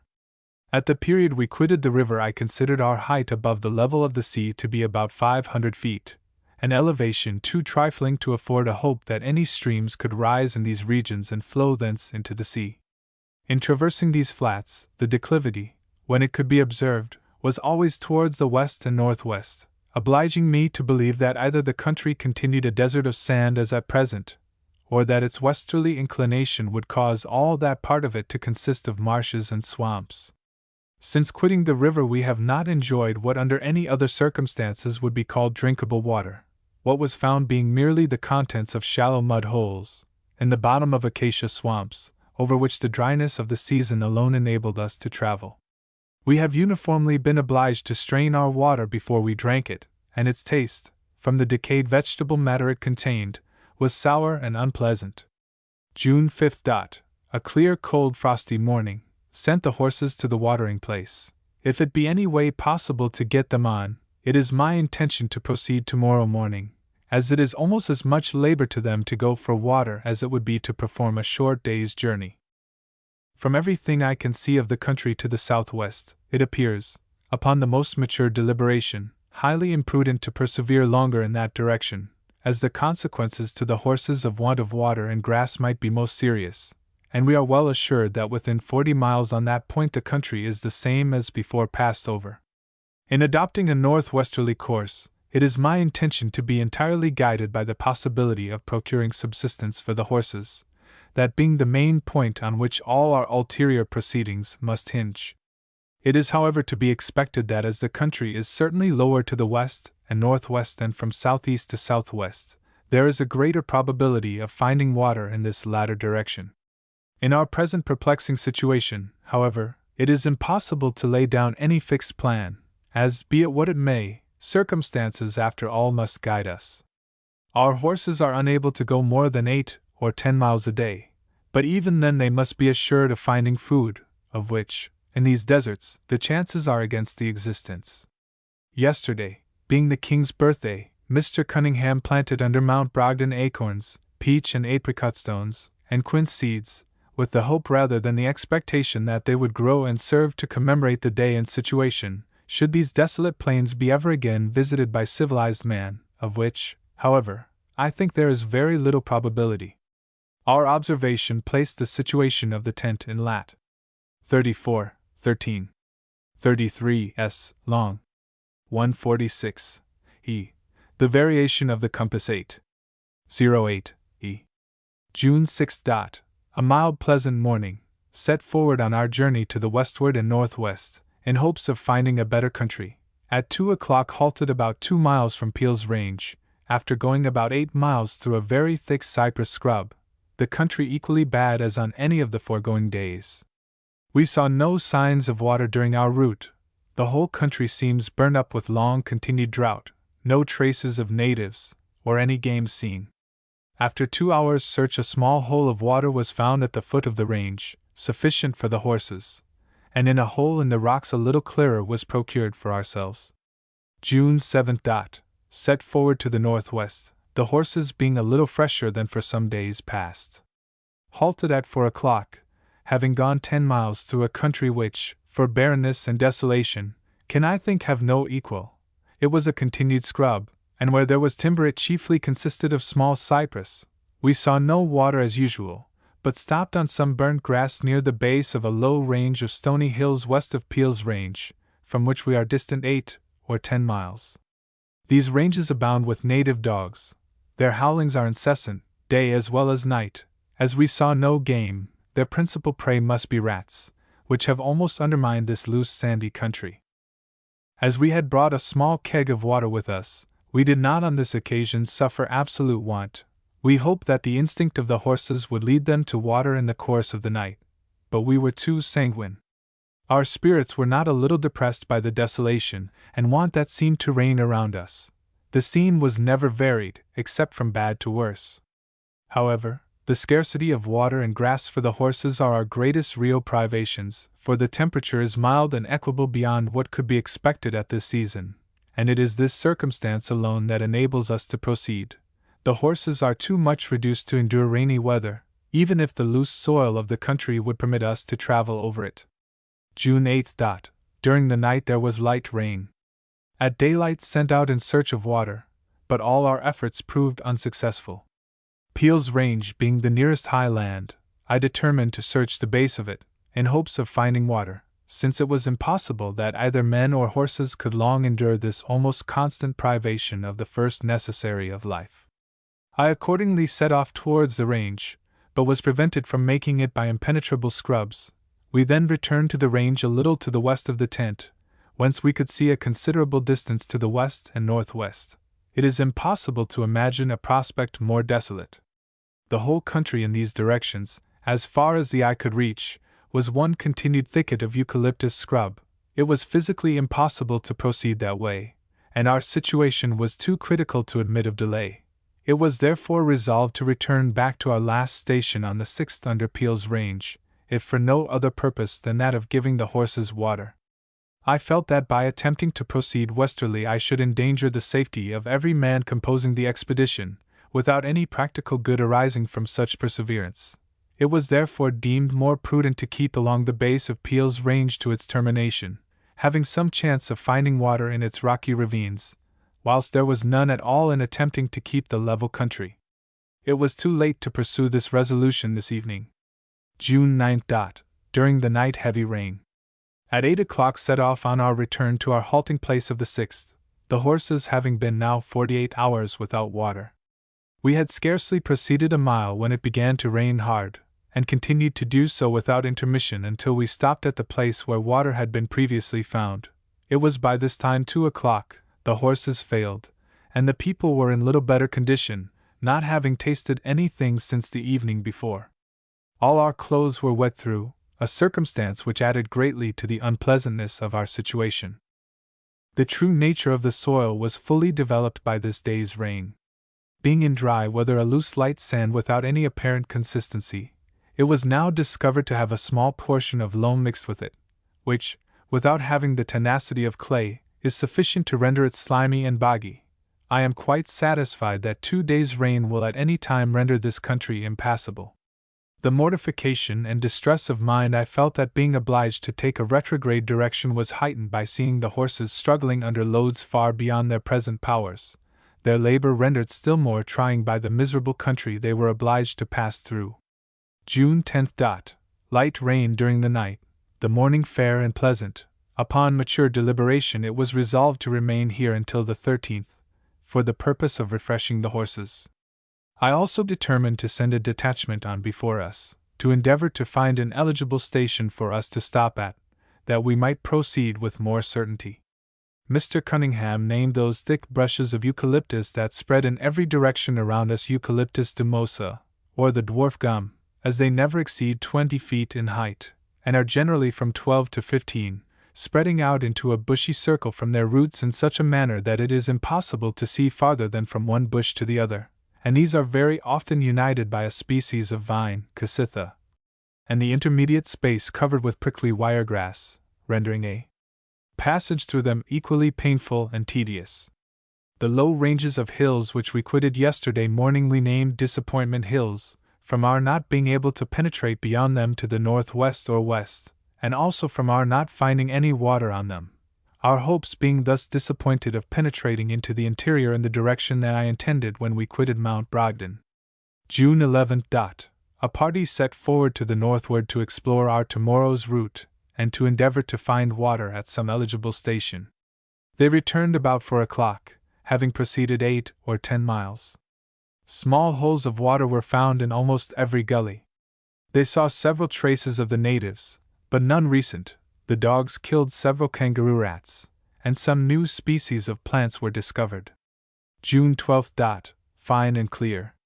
At 8 o'clock set forward on our journey along the west side of Peel's Range, we proceeded to the north, inclining westerly for about 10 miles. The traveling for the horses very bad, the ground being extremely soft, the description of the country the same. The trees resembled bushes more than timber, being chiefly small cypresses, which is the prevailing wood. The grass where we stopped was very bad, but the quantity and quality of the water compensated for it. No recent marks of the natives having visited this part of the range. June 13. Fine mild pleasant weather. Proceeded along the foot of Peel's Range for about 10 miles. We then inclined northeasterly, the range taking that direction, and after going about 4 miles farther we stopped for the evening. The country was wretchedly barren and scrubby, and to the northwest and west a continued eucalyptus dumosa scrub, extending as far as the eye could reach from the occasional small hills which we passed in our route. Water was found about 2 miles off in the range, affording a bare sufficiency for ourselves and horses. June 14th. Fine clear weather. Proceeded on our journey northwards. The first 4 or 5 miles was over a rocky broken country, consisting of low hills, rising westerly of Peel's Range. After going about 6 miles and a half the country became more open and less rocky, as the grass was here better than at our last night's halting place, and the water convenient and tolerable. We resolved upon stopping, particularly as I intended resting the horses tomorrow, and I was fearful if I proceeded farther I might meet with either, and thus be obliged to continue traveling tomorrow. An exertion which the horses were not in a condition to make.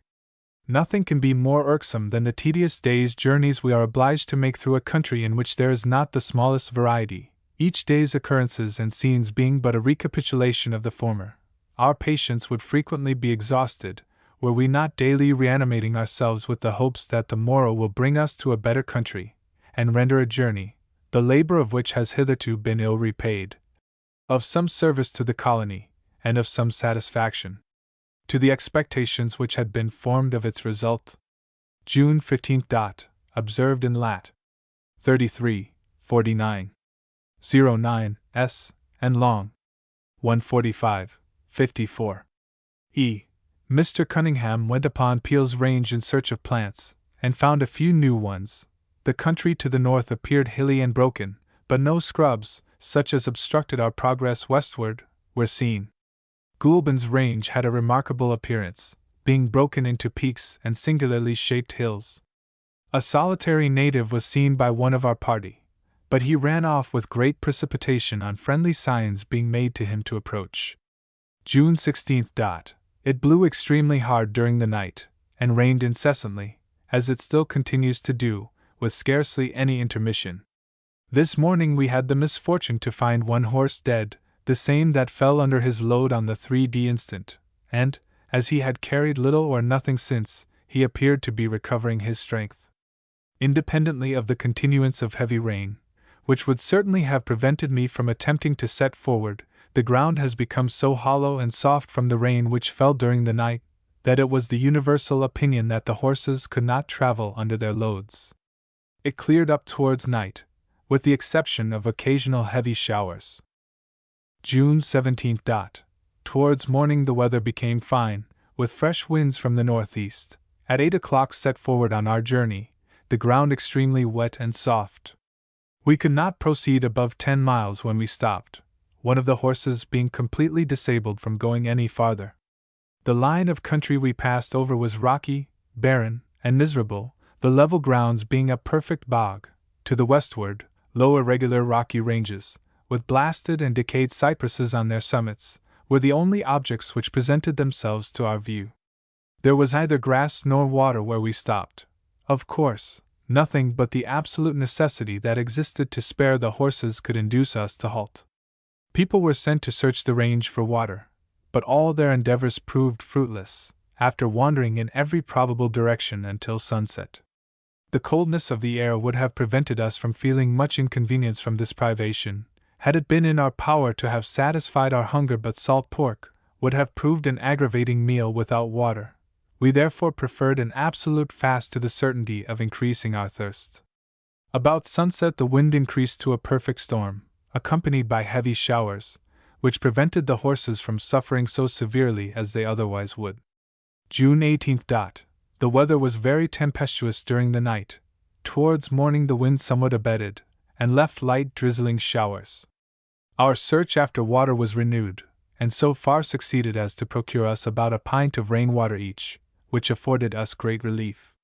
It did not appear that the horses had been equally successful. Upon consultation, in our present critical situation it was resolved that Mr. Evans should proceed forward to the north-northwest until he found grass and water, and as it was evident to all that the horses were utterly incapable of proceeding with their present loads to any distance, I thought it expedient to leave half our provisions behind, and proceed to the place selected by Mr. Evans, and then to send back for the remainder. In fact, there remained no alternative. reduced as the horses were in their strength, it would have been in the highest degree imprudent to have dared the almost certainty of killing them by proceeding with their usual loads. After going about 3 miles, we came upon a small valley which afforded both good grass and water. The latter was rainwater collected in holes at the base of the range, which was composed of a hard granite rock. In this valley we found several holes dug by the natives, for the purpose of receiving water. In some a few quarts of muddy water were found, others were quite dry. It rained almost incessantly during the whole of this day, rendering our situation extremely unpleasant. As if to add to our misfortunes, it was now first discovered that 3 of the casks, which had all along been taken for flour casks, were filled with pork, and upon a minute investigation it came out that when, on the 1st of May, the large boat had been reported to have filled from the falling of the river without any other accident, that then, in fact, 3 of the upper tier of casks had been washed out of her. It was impossible, at this distance of time, to exactly ascertain how such a serious loss could have happened and not have been discovered before, for the boatmen persisted in declaring that their cargo was then all safe.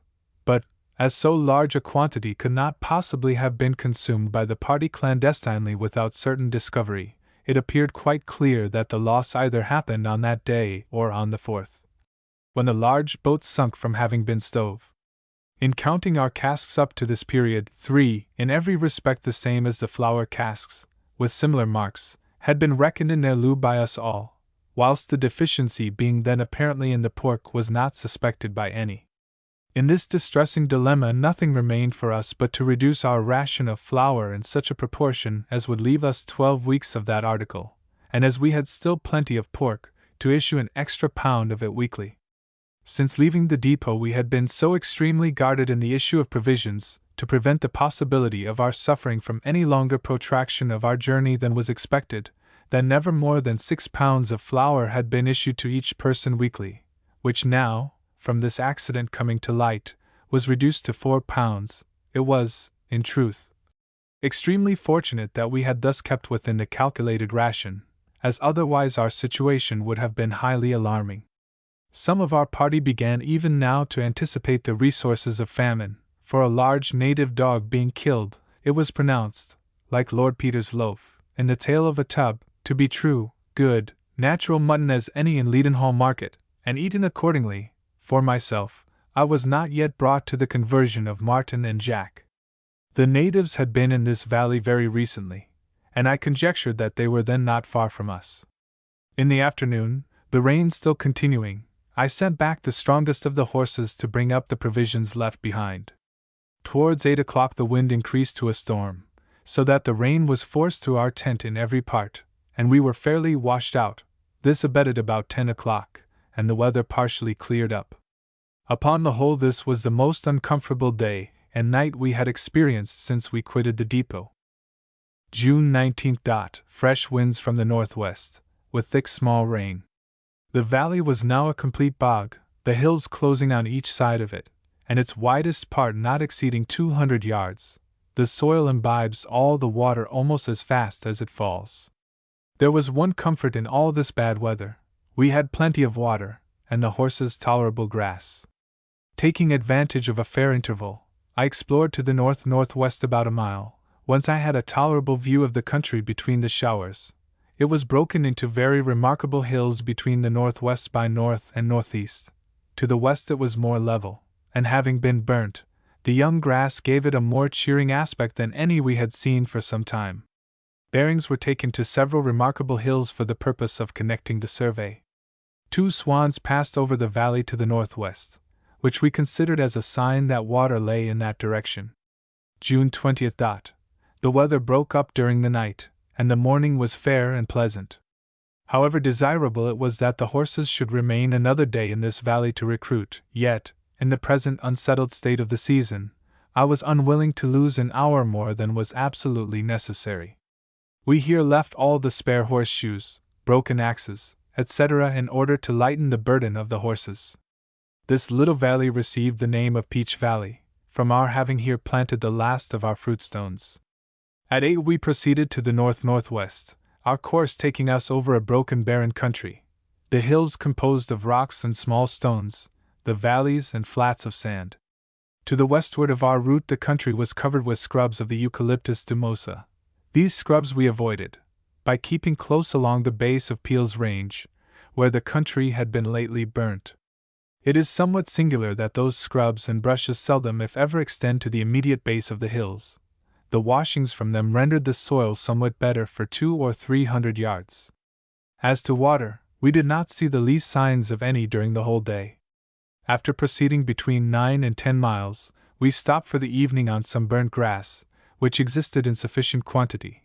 But, although we procured a few gallons of water for ourselves, not all our researches could find a sufficiency for the horses. The dogs killed a pretty large emu, which was a most luxurious addition to our salt pork, of which alone we were all well satiated. I ascended the range behind the tent, and I never saw a more broken country, or one more barren. It appeared more open to the north-northwest, to which point our course will be directed tomorrow. June 21st. Fine mild weather. At 8 o'clock set forward on our journey. The farther we proceed northwesterly, the more convinced I am that, for all the practical purposes of civilized man, the interior of this country westward of a certain meridian is uninhabitable, deprived as it is of wood, water, and grass. With respect to water, it is quite impossible that any can be retained on such a soil as the country is composed of, and no watercourses, for the same reason, can be formed, for, like a sponge, it absorbs all the rain that falls, which, judging from every appearance, cannot be much. The wandering native with his little family may find a precarious subsistence in the ruts with which the country abounds, but even he, with all the local knowledge which such a life must give him, is obliged to dig with immense labor little wells at the bottom of the hills to procure and preserve a necessary of life which is evidently not to be obtained by any other method. We proceeded through a broken irregular country for nearly 6 miles, when the evident weakness of the horses made it highly imprudent to attempt to proceed farther. We therefore halted under a high rocky hill, which was named Barrow's Hill, and sent round in all directions to look for water. The goodness of Providence came to our succor when we least expected it, an ample sufficiency for the people being found near the top of the hill in the hollow of a rock. I ascended Barrow's Hill, and from its summit had a very extensive prospect from the west-northwest round to east-northeast. To the north the country appeared perfectly level, though the horizon was skirted with distant hammocks, which could be but faintly distinguished. To the northeast were some natives' fires, and a lofty detached mountain was named Mount Flinders. A high range to the westward was named Macquarie's Range, in honor of His Excellency the Governor. The men returned late after an unsuccessful search for water, having gone entirely round Mount Flinders. There was now nothing to be done but to drive the horses to the base of the hill under which we were encamped, and share with them the water whence we derived our own supply. It was obliged to be handed from man to man in the cooking kettle, out of which the poor animals drank, and I was happy to find that a sufficiency would still remain to supply us until Monday morning, when we intended again to set forward. June 22nd. The morning mild, but a thick drizzling rain continued until near noon, when it cleared up. The variation of the compass was 7:45 E. About sunset Mr. Cunningham returned from a botanical excursion to Mount Flinders. He had found many new plants on the west side of the mount, but nothing was seen from its summit which had not been previously observed from Barrow's Hill. Fraser, our botanical soldier, also returned from Mount Bowen, in Goulburn's Range, but was not fortunate enough to find anything new in vegetation, as it had been lately burnt. It was, however, remarkable that the Panaraceum Macquarie should be found growing in great abundance at the very top, this plant never being found except near moist places, and in the vicinity of water. At the foot of Mount Bowen, Fraser fell in with a native camp, which had not been quitted more than a day or two. Among the relics were 3 or 4 pearl mussels, such as we had observed on the river, and it is probable that these may have been the property of natives who lived more immediately in that vicinity. These shells are used as knives, being ground very sharp against the rocks, and certainly for a scraper they may answer very well. It may here be remarked that the composition of the lofty detached hills, designated as mounts, is uniformly different from the rock composing the bases and summits of the more connected and elevated tracts, and what may more properly be termed ranges. the latter being of hard dark-colored granite, whilst the former rather resembles hard sandstone, studded with pebbles and quartz. The west side of Mount Flinders was covered with quartz, whilst the larger pieces of rock, on being broken, appeared to be an indurated sandstone. June 23. The watering our horses took us up so much time that it was 10 o'clock before we set forward to the northward. After proceeding about 4 miles, the country became much more open, extending east and west over a flat level plain, the botany of which, in every respect, resembled Field's plains, except that a new species of eucalyptus took place of the acacia pendula. A flock of large kangaroos was seen for the first time since we quitted the Lachlan, also many emus and bustards. Our dogs killed 3 kangaroos and 2 emus. The soil of these plains was a stiff tenacious clay, and had every appearance of being frequently under water. As we were now in the parallel of the spot where the river divided into branches, the altered appearance of the country induced us to hope that we should shortly fall in with some permanent water, and be relieved from the constant anxiety attendant on the precarious supply to which we had lately been inured. After going 8 miles and a quarter, we suddenly came upon the banks of the river. I call it the river, for it could certainly be no other than the Lachlan, which we had quitted nearly 5 weeks before. Our astonishment was extreme, since it was an incident little expected by any one. It was here extremely diminished in size, but was still nearly equal in magnitude to the southwest branch which we last quitted. The banks were about 12 or 14 feet above the water, and it was running with a tolerably brisk stream to the westward. The banks were so thickly covered with large eucalypti that we did not perceive it until we were within a very few yards of it. It appeared about 30 feet broad, running over a sandy bottom. I think it extremely probable that the waters of both the main branches, after losing a very considerable portion over the low grounds in the neighborhood of Mount Cunningham and Field's Plains, have again united and formed the present stream. Our future course did not admit of any hesitation, and it was resolved to go down the stream as long as there was a chance of its becoming more considerable, and until our provisions should be so far expended as barely to enable us to return to Bathurst. It is a singular phenomenon in the history of this river that, in a course of upwards of 250 miles, in a direct line from where Mr. Evans first discovered it, not the smallest rivulet, or, in fact, water of any description, falls into it from either the north or south, with the exception of the 2 small occasional streams near the depot, which flow from the north. The country to the southward, in its soil and productions, explains pretty satisfactorily why no constant running streams can have sources in that direction, and it may be esteemed, as to useful purposes, a desert, uninhabitable country. A small strip along the seacoast may possibly be better, and derive water from the low hills which are known to border on it, south of the parallel of 34. May therefore be considered as falling under the above designation and description of country. The plains south of the river, and lying from Goulburn's to Macquarie's Range, were named Strangford Plains, and a remarkable peak south of Barrow's Hill, Dryanders Head. We resolved to try if our old friends, the fish, still continued in the streams. In the course of a short time 5 fine ones were caught. This most seasonable refreshment had an excellent effect in raising our hitherto depressed spirits. An eternal hope again visited us in the form of extensive lakes and a better country, and even when her companion Fear obtruded herself on our minds, the certainty of plenty of water, and the chance of a fresh meal, dispelled every remaining anxiety. It was a matter of considerable curiosity and interest to us, in what direction the Macquarie River had run. It was clear that it had not joined the present stream, for in that case it would have been much more considerable.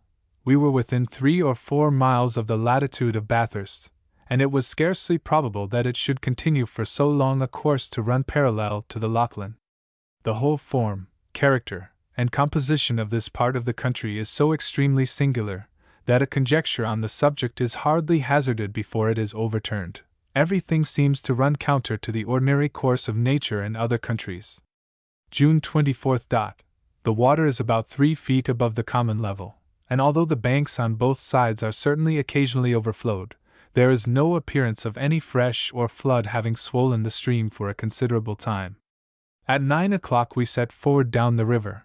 Our course lay westerly, and by 3 o'clock we had gone nearly 12 miles in that direction, when we stopped for the night on the banks of the river near the termination of Macquarie's Range, the north point of which I named Mount Porteous. Strangford's Plains lay along our course the whole way, the river being hidden from our view by a thick border of trees. We observed several hollows and gullies, which being connected with the river in times of flood, received their waters from it. They were now dry, but the singularity consisted in the water being conveyed by them over the low lands instead of there being the channels by which the waters in rainy seasons might be drained off to the river. During our whole journey, we have never discovered in what manner any additional supply of water could be conveyed to it, as the back lands, with the exception of the ranges, were always lower than the immediate banks of the river itself. Where we stopped, it was about 30 feet wide, and nearly choked up with fallen trees. Whilst the horses were coming up, I set off, accompanied by Mr. Cunningham, for the purpose of ascending Mount Porteous. The view from it by no means repaid us for our trouble. The same everlasting flats met our eye in every direction westerly round nearly to north, in which quarter the horizon was occasionally studded with hills, at too great a distance to render them objects of interest to us. The immediate vicinity of the river was free from timber or brush in various places, and these tracts have hitherto received the particular denomination of plains, which might with equal propriety be extended to the whole country. The bases of the hills and ranges were invariably a barren red sand, affording nourishment to a few miserable cypresses and eucalypti dumosa, between which, and filling up all the intermediate spaces, grows a variety of acacia and dwarf shrubs, rendering those parts nearly a thicket. Within 100 yards of the bank of the river, and there alone, were seen the only timber trees we had met with in the country, if huge unshapen eucalypti, which would not afford a straight plank 10 feet long, may be so denominated. June 25th, proceeded down the river, and at 3 o'clock halted for the night, having performed about 11 miles. The country barren, even to the very verge of the stream, which continues to run nearly west. We were obliged to keep at a small distance from the river, owing to large lagoons, partly full of water, which would have otherwise interrupted our course, or rather our multitude of courses, for I never saw a stream with such opposite windings, and no one reach was 1/4 of a mile long, so that it may be said to resemble a collar of SS. The opposite plains were named Butterworth Plains. Several new plants were the result of today's research, among them a new species of amaryllis, upon which the botanists prided themselves much, for in this country few were supposed to be in existence. June 26th, the morning cold and frosty. At 9 o'clock we proceeded down the river, which inclined to the south of west for 10 miles, when at 3 o'clock we stopped for the evening. We passed through a country to the full as barren as any we had yet seen. There were occasional clear spaces, but for the greater part thick cypress bushes, acacia, and other low shrubs, rendered it difficult for the horses to pass. On the plain, the acacia pendula again made a very fine appearance. The timber on the intermediate banks of the stream became scarcer and smaller, and from the marks on the trees in the swamps, it sometimes overflows them to the depth of 2 feet. But they have now apparently been long dry, the little water remaining in the hollows or holes being a milky white. The abundance of white cockatoos and crows, which is constantly about the banks of the river, is astonishing. The other smaller birds appear to be also common to the east coast. Since we have been on the river, no recent traces of the natives have been seen. Here, as higher up the river, they rather seem to shun it, and frequent the higher grounds in preference. Perhaps their food is more easily procured on those grounds than on the river, particularly as they appear unacquainted with the method of taking the fish by hook and line. As the horses were by no means in a condition to be forced, I determined to remain here tomorrow to refresh them, and set forward again on Saturday morning. June 27th. After breakfast, I sent 2 men down the river to examine our route for tomorrow. One of them crossed over to the north side, to endeavor to reach some open spaces of plains which we saw from our tent. In the course of the afternoon they both returned. One, who had gone a little way inland on this side, could make no progress for extensive swamps, covered with water of the depth of from 2 to 4 feet, and abounding with black swans and wild fowl. The other man was also unable to reach the plains on the other side for water supplied from a creek of the river, and forming an extensive and deep morass. With these unfavorable reports before us, we determined to keep close to this bank of the river during tomorrow's journey, and if we should be prevented by its overflowing from proceeding, to return, and endeavor to round the morasses to the southward. Latitude by observation 33.22 s. long. 145, 24, 15 e, and the variation of the compass 7.30 e. June 28. Upon farther consideration, it appeared more advisable that the horses should proceed round the south edge of the morasses rather than be obliged to return, after keeping by the river for 3 or 4 miles, which to all appearance was as far as we should be enabled to proceed in that direction. However, that there might remain no doubt as to which was the preferable route, I adhered to my determination to go down the banks of the river myself as far as I could, and return by the route which the horses were to take. Our principal object being to keep as close to the stream as possible, with reference to the ability of the horses to travel over the ground. The horses set forward at 9 o'clock, and I proceeded down the stream 5 or 6 miles, when I was obliged to return to the place from which I set out, being unable to cross a small drain that led from the swamps to the river. I could in no place deviate above 50 yards from the river without being bogged, the water lying in some places 18 inches deep, and in holes much deeper. I attempted several times to proceed southerly, intending to cross the track which I presumed Mr. Evans would be obliged to take, but I was unable to accomplish it. The route taken by Mr. Evans and the horses led along the edge of extensive morasses covered with water. We proceeded 9 or 10 miles, when the morasses almost assumed the appearance of lakes, very extensive portions of them being free from timber, and being apparently deep water. South of the edge of the morass along which we traveled, the country was a barren scrub, and in places very soft, the horses falling repeatedly during the day. At the place where we stopped for the evening, I calculated that we were about 5 miles south of the river, on the edge of a very large lagoon, or lake. The country was so extremely low, that before I returned up the river to rejoin the horses, wishing to see what the openings on the other side were, I ascended a large gum tree, which enabled me to see that the flats opposite were similar to those on the south side. Our progress, upon the whole, although we had traveled upwards of 10 miles, did not exceed in a direct line 5 miles. The lagoons abound with waterfowl, although we were not so fortunate as to obtain any. We were, however, amply compensated by our dogs killing a fine large emu. Various old marks of natives having visited these lakes, but none recent. June 29. Our course in the first instance was directed in such a manner as to compass the lagoons, which after traveling about 3 miles and a half to the southwest, we accomplished, and again came upon the stream. The country thence backward bore the marks of being at some periods near 3 feet under water, and was covered with small box trees. The country from our rejoining the river to the place at which we stopped for the evening consisted of barren plains, extending on both sides of the stream to a considerable distance backward. The points of the bends of the river were universally wet swamps with large lagoons. The back land, though equally subject to flood, was now dry, but the traveling was very heavy, the ground being a rotten, red, sandy loam, on which nothing grew but the usual production of marshes. I never saw a stream with so many sinuosities. In many places a quarter of a mile would cut off at least 3 miles by the river. The stream was in places much contracted, sand banks stretching nearly across. Its medium depth was about 8 feet. There was not the smallest eminence whence a view might be obtained, the country appearing a dead level, and although on these plains we could see for some distance all round, yet there was not a rising ground in any direction. The plains on the north side of the stream were named Holdsworthy, and those on the south, Harrington. We were lucky enough to procure 2 fine emus. June 30th. The first 2 or 3 miles were somewhat harder traveling than the greater part of yesterday. Immense plains extended to the westward, as far as the eye could reach. These plains were entirely barren, being evidently in times of rain altogether under water, when they doubtless form one vast lake.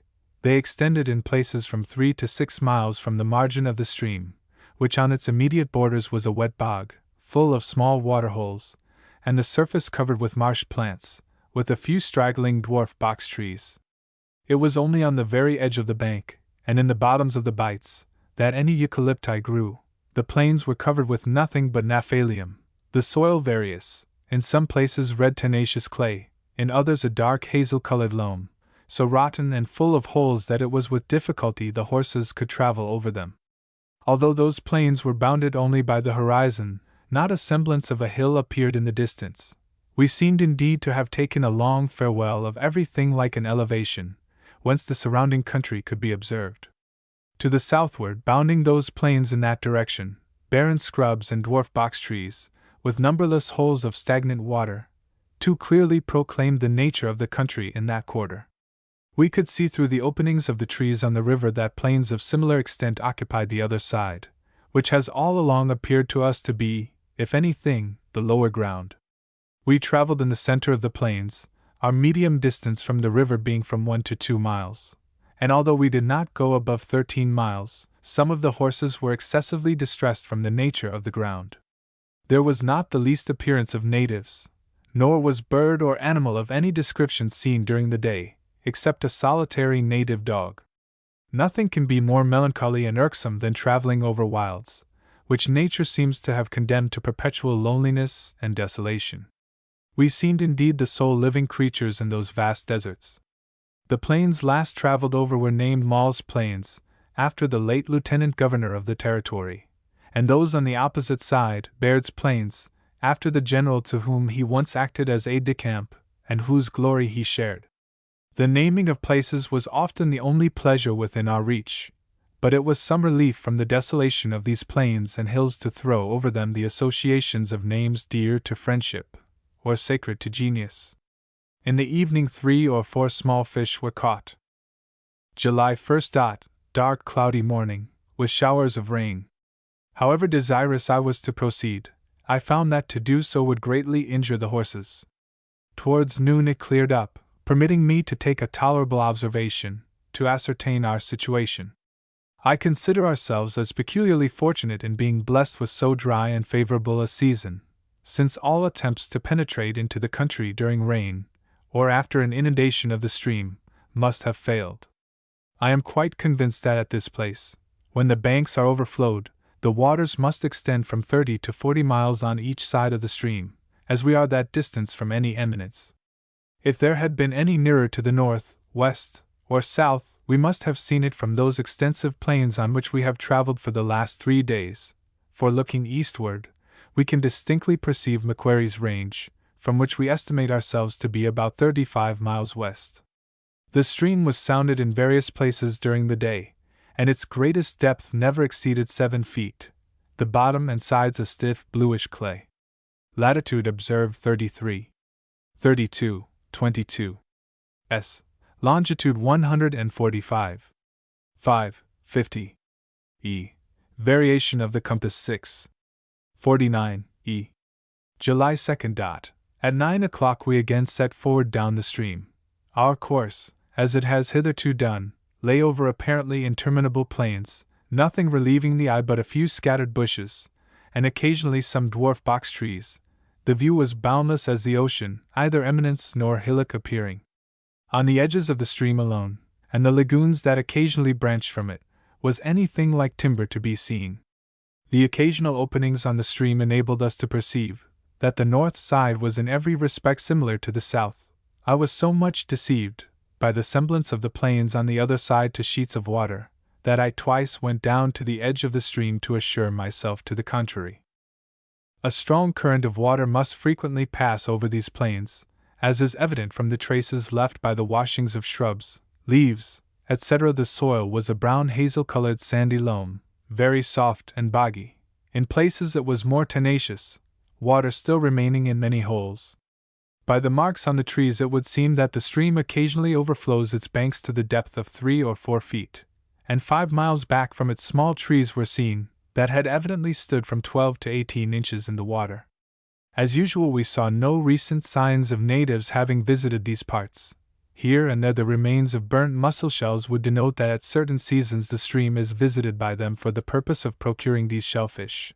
I am clearly of opinion that, in dry summers, there is no running water in the bed of the present stream.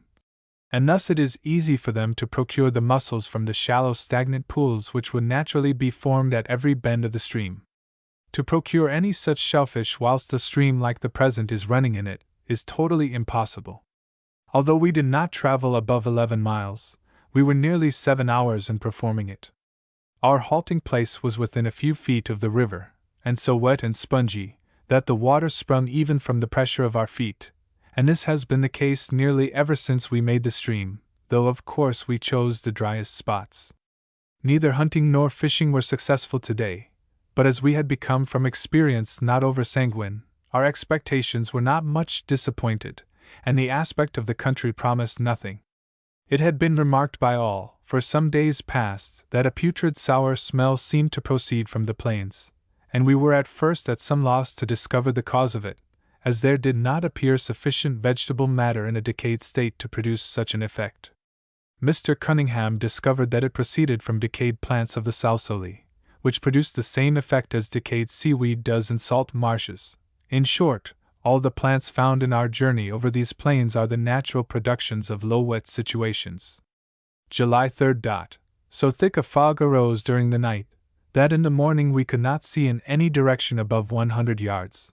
This delayed us considerably, and it was the middle of the day before we could proceed. Our course lay over the same description of country as we had previously passed. The soil in some parts a red loamy mold, in others, a dark hazel-colored sandy soil. This last appears to have its origin in the depositions left by floods, the former being the original, or prevailing soil. The plants and shrubs the same as yesterday. Several flocks of a new description of pigeon were seen for the first time. 2 were shot, and were beautiful and curious. Their heads were crowned with a black plume, their wings streaked with black, the short feathers of a golden color edged with white, the back of their necks a light flesh color, their breasts fawn-colored, and their eyes red. A new species of cockatoo or paraquet, being between both, was also seen, with red necks and breasts, and gray backs. I mention these birds thus particularly, as they are the only ones we have yet seen which at all differ from those known on the east coast. Note, see the plates. Our visible horizon, in every direction, being merely studded with shrubs and low bushes, gave the scene a singular marine appearance. We stopped about 2 miles south of the river, not being able to reach it before nightfall, the marshy ground having driven us a considerable distance round. July 4th. During this day's course we repeatedly attempted to gain the situation where we supposed the river to take its course, but were always disappointed. Immense swamps constantly barred our attempts to travel northerly. These swamps were now covered with several feet of water, which, from the marks of dwarf trees growing in them, is sometimes 3 or 4 feet deeper. The same dead level of country still prevailed, and the sandy deserts of Arabia could not boast a clearer horizon, the low acacia bushes not in any degree interrupting the view. It was remarkable that there was always water where the dwarf box trees grew. We might therefore be said to coast along from woody point to point, since all attempts to pass through them were uniformly defeated. The soil the same as yesterday, and most unpleasant to travel over, from the circular pools or hollows, which covered the whole plain, and which seemed to be formed by whirlpools of water, having a deep hole in the bottom, through which the water appeared to have gradually drained off. It is clear that the entire country is at times inundated, and that as everything now bears the appearance of long-continued drought, the swamps and stagnant waters are the residuum. In the whole we proceeded upwards of 14 miles, and stopped for the night upon the edge of one of the swamps, which are now the only places that afford any timber for firing. Some traces of natives were seen today, about 3 or 4 days old. They appeared to have been a single family of 4 or 5 persons. If there are any natives in our neighborhood, they must have discovered us, and keep out of the way, otherwise upon these clear flats we could not avoid seeing them. We were again fortunate enough to kill an emu, a most acceptable supply, since continued exercise gives us appetites something beyond what our ration can satisfy. July 5th. Independently of the nature of the country rendering it altogether uninhabitable, the noxious vapors that must naturally arise during the heats of summer from these marshes, should the present surface of land on which we are now traveling be then free from water, would render the whole tract peculiarly unhealthy. Even during the short space of a fortnight, when it might be presumed that the winter's cold had in a great degree rendered the effluvia innoxious, every person in the expedition was more or less affected by dysenterical complaints, and the putrid sour smell that constantly attended us was symptomatic of what would be its effects when rendered active by the powerful heats of summer. Although there was no grass out of the marshes for the horses to feed upon, yet they appeared to live very tolerably upon a species of atriplex which covered the plains, and being extremely succulent was eaten with avidity by them. They certainly preferred it to the grasses which the swamps produced. Our route lay over the same unvarying plain surface as on the preceding days, and after traveling about 5 miles, we again saw the line of trees growing on the banks of the stream, and having performed about 10 miles more, we halted on the immediate banks of it. These were considerably lower, being about 6 feet above the water. The current was almost imperceptible, and the depth did not exceed 4 feet, and was extremely muddy. The trees growing on the banks were neither so large nor so numerous as before, and a new species of eucalyptus prevailed over the old blue gum. The northeast side was precisely of the same description of country as the southeast. A very large sheet of water or lake lay on the northwest side, opposite to the place where we made the river. The horizon was clear and distinct round the whole circle, the line of trees on the river alone excepted. From the marks on these trees, the waters appeared to rise about 3 feet above the level of the bank, a height more than sufficient to inundate the whole country. This stream is certainly in the summer season, or in the long absence of rain, nothing more than a mere chain of ponds, serving as a channel to convey the waters from the eastward over this low tract.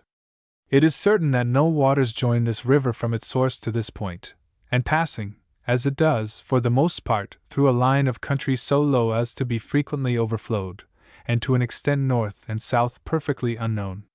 But certainly at this place exceeding 40 miles, it must cause the country to remain forever uninhabitable, and useless for all the purposes of civilized man. These considerations, added to the state of our provisions, of which, at the reduced ration of 3 pounds of flour per man per week, we had but 10 weeks remaining, determined me to proceed no farther westward with the main part of the expedition.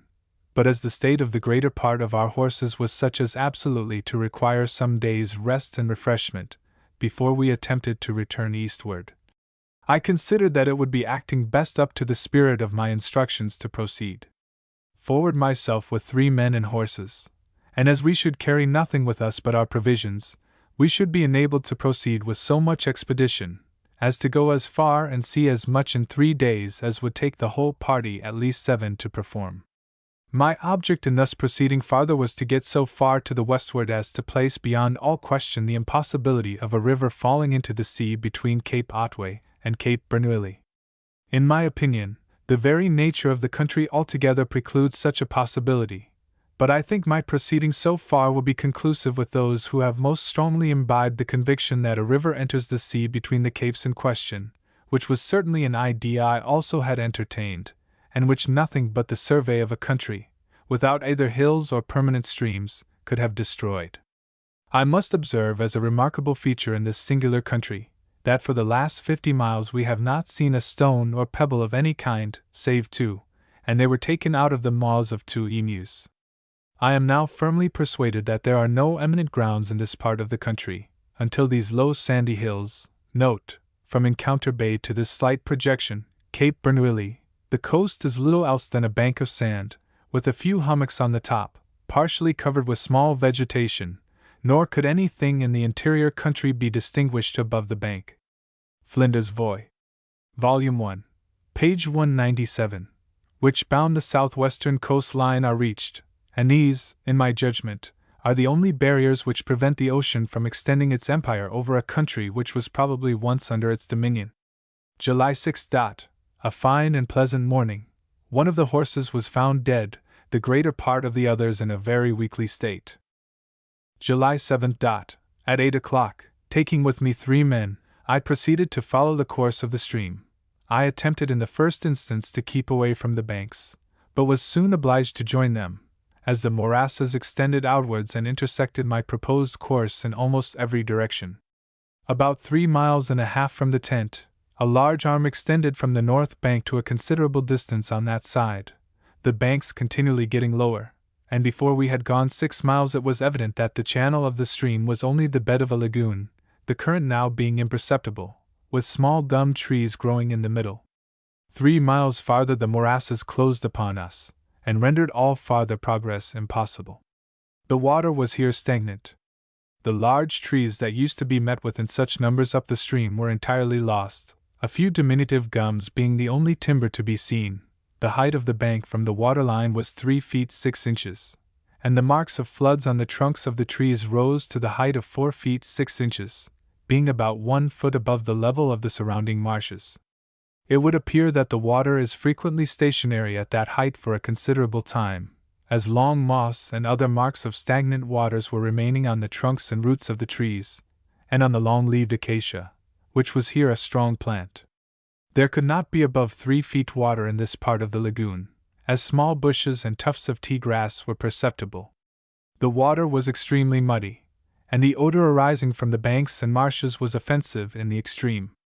There were only 4 different kinds of plants at this terminating point of our journey, viz. the small eucalyptus, the long-leaved acacia, the large tea grass, and a new dioecious plant which covered the marshes, named Polygonum joneseum. It is possible that the bed of the lagoon might extend 8 or 10 miles farther, but I do not think it did, as the horizon was perfectly clear in all directions, a few bushes and acacia trees, marking the course of the lagoon, excepted. Had there been any hill or even small eminence within 30 or 40 miles of me, they must now have been discovered, but there was not the least appearance of any such, and it was with infinite regret and pain that I was forced to come to the conclusion that the interior of this vast country is a marsh and uninhabitable. How near these marshes may approach the southwestern coast, I know not, but I do not think that the range of high and dry land in that quarter extends back northeasterly for any great distance, it being known that the coast from Cape Bernouilli to the head of Spencer's Gulf is sandy and destitute of water. Note the view from the top of Mount Brown in lat. 32, 30, 15 s, and lon.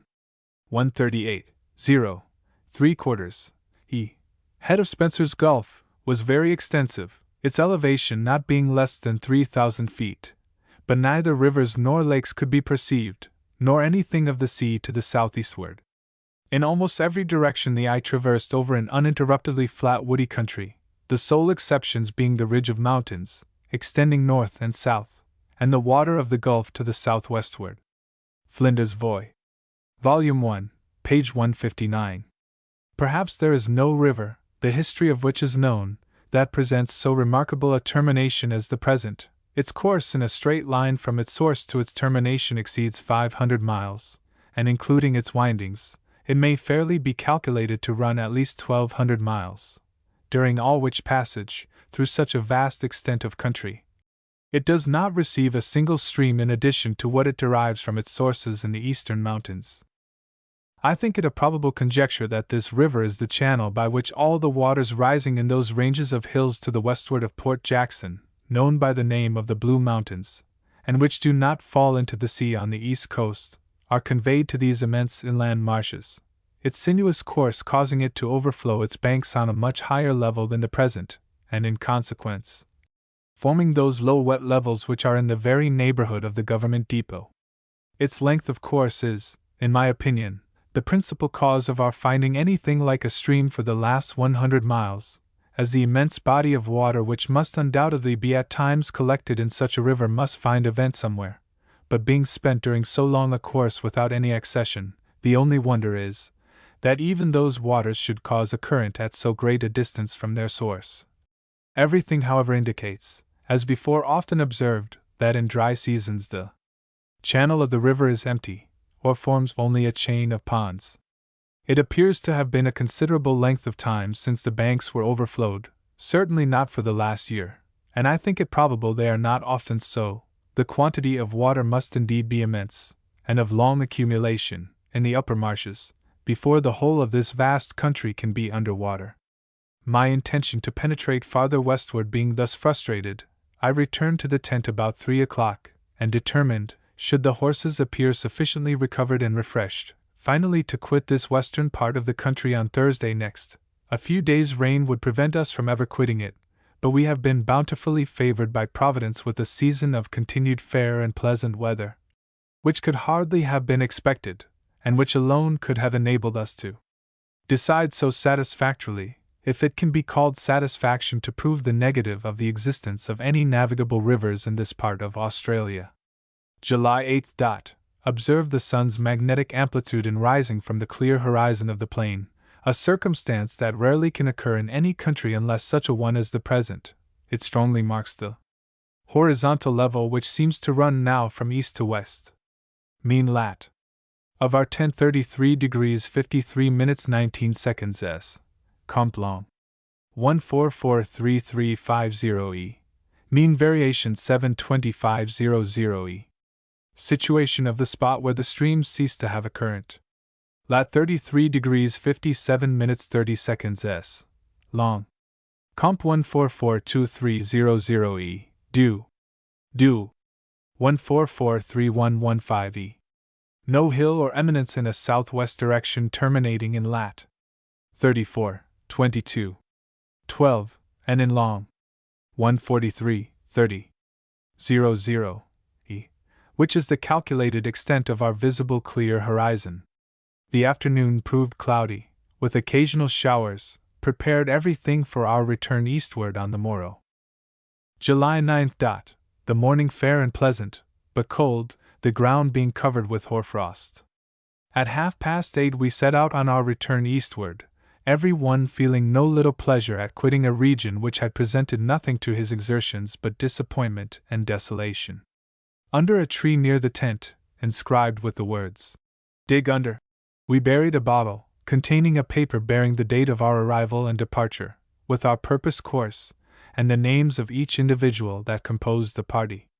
I cannot flatter myself with the belief, however, that European eyes will ever trace the characters either on the tree or the paper, but we deposited the scroll as a memorial that the spot had been once in the tide of time visited by civilized man, and that should Providence forbid our safe return to Bathurst, the friends who might search for us should at least know the course we had taken. About 2 o'clock we arrived at our halting place of the 4th, and there being no place convenient for pitching our tent within 6 or 7 miles farther on, we determined to remain here. July 10th. Observed the variation of the compass by amp, at sun rising, to be 7:47 e. by Cater's compass. The horses having strayed, it was nearly 11 o'clock before we could set out, and between 4 and 5 o'clock we stopped at our halting place of the 3D. On our way we passed a raised mound of earth which had somewhat the appearance of a burial place. We opened it, but found nothing in it except a few ashes, but whether from bones or wood could not be distinguished. A semicircular trench was dug round one side of it, as if for seats for persons in attendance. July 11th. At 9, again set forward on our return up the river, and it was near 4 o'clock before we arrived at a convenient halting place on its banks. The river presented a most singular phenomenon to our astonished view. That river which yesterday was so shallow that it could be walked across, and whose stream was scarcely perceptible, was now rolling along its agitated and muddy waters nearly on a level with the banks. Whence this sudden rise, we could not divine, any more than we could account for the non-appearance of a fresh 20 miles lower down, unless the marshes which we have traced for the 2 last days, at a distance from the river, should have absorbed the waters in passing, or unless the extremely winding course should so protract and retard the current of them as to cause a considerable time to elapse before a flood in the upper parts could reach the lower. We considered ourselves as extremely fortunate in having quitted our station of the 8th a day or 2 before it was originally intended, as we should otherwise have been in considerable danger. The present height of the bank above the level of the stream is 4 feet 9 inches. A singular instance of affection in one of the brute creation was this day witnessed. About a week ago we killed a native dog, and threw his body on a small bush. In returning past the same spot today, we found the body removed 3 or 4 yards from the bush, and the female in a dying state lying close beside it. She had apparently been there from the day the dog was killed, being so weakened and emaciated as to be unable to move on our approach.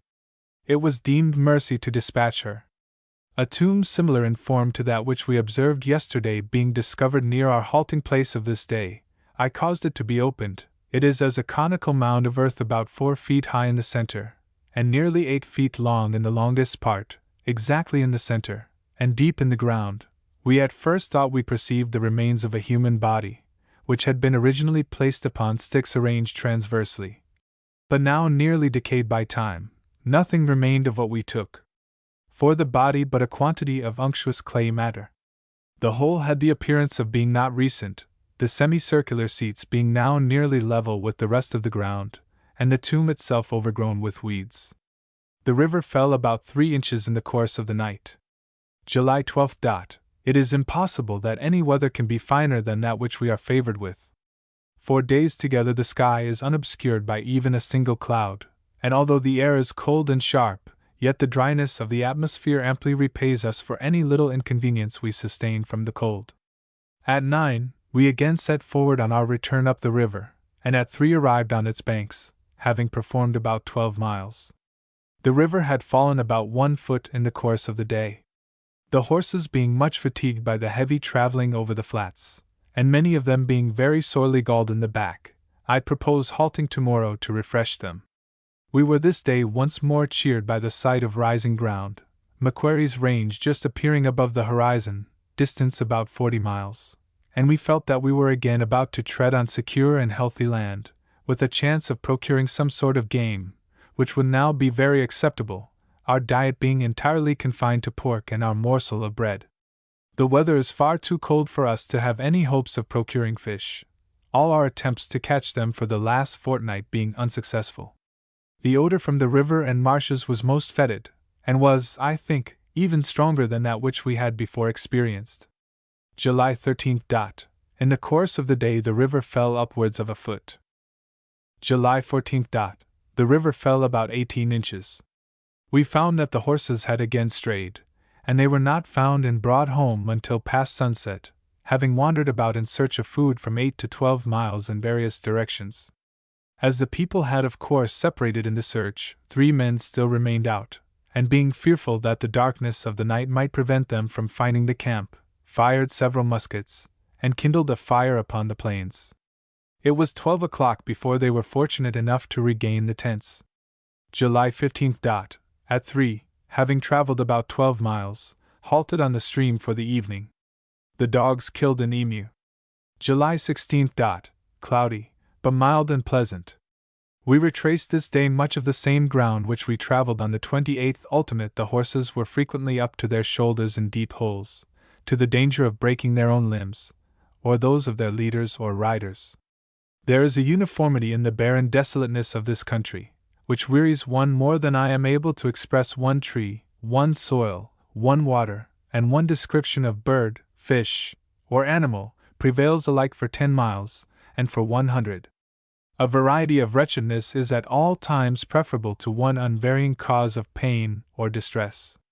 We halted on the margin of one of the swamps, after traveling about 11 miles, which it took 8 hours to accomplish. July 17. Part of the horses again strayed. These delays in such a country try our patience to the very utmost, and their very rambling is the sole means of their being kept alive. It was past 11 before we could set out, and the rain that had fallen during the night rendered our track so extremely soft that it was with difficulty the horses could proceed. At 3 we halted for the evening on a large lagoon near the river, having gone about 9 miles and a quarter. July 18. At 9 proceeded onwards towards Macquarie's Range, and at 4, we halted at the place we rested at on the 24th. Ultimate, for the first time since we left Cypress Hill we heard natives on the other side of the river, but they kept out of our sight. July 19. At 9 we proceeded up the river, and at 3 arrived at the spot where we first reached the river on the 23d. Ultimate, the fresh in the river was still considerable, being from 3 to 5 feet above its apparent usual level. July 20th. Rested the horses today, having had a hard week's work, and the weather being unfavorable. Confirmed my intention of returning to Bathurst instead of the depot on the Lachlan, for the following reasons. The route up the Lachlan would be difficult and very tedious, not to say impracticable, without the assistance of boats in crossing the 2 principal creeks, and if it should have proved wet and rainy, it would be nearly impossible to travel over the lowlands with loaded horses. Again, Our return by the route outward would not afford us any additional knowledge of the country, and presuming this river to be the Lachlan, the course and the country in the neighborhood of the Macquarie would still remain unknown. To return to Bathurst by a northerly course would enable us to trace the Macquarie to a very considerable distance.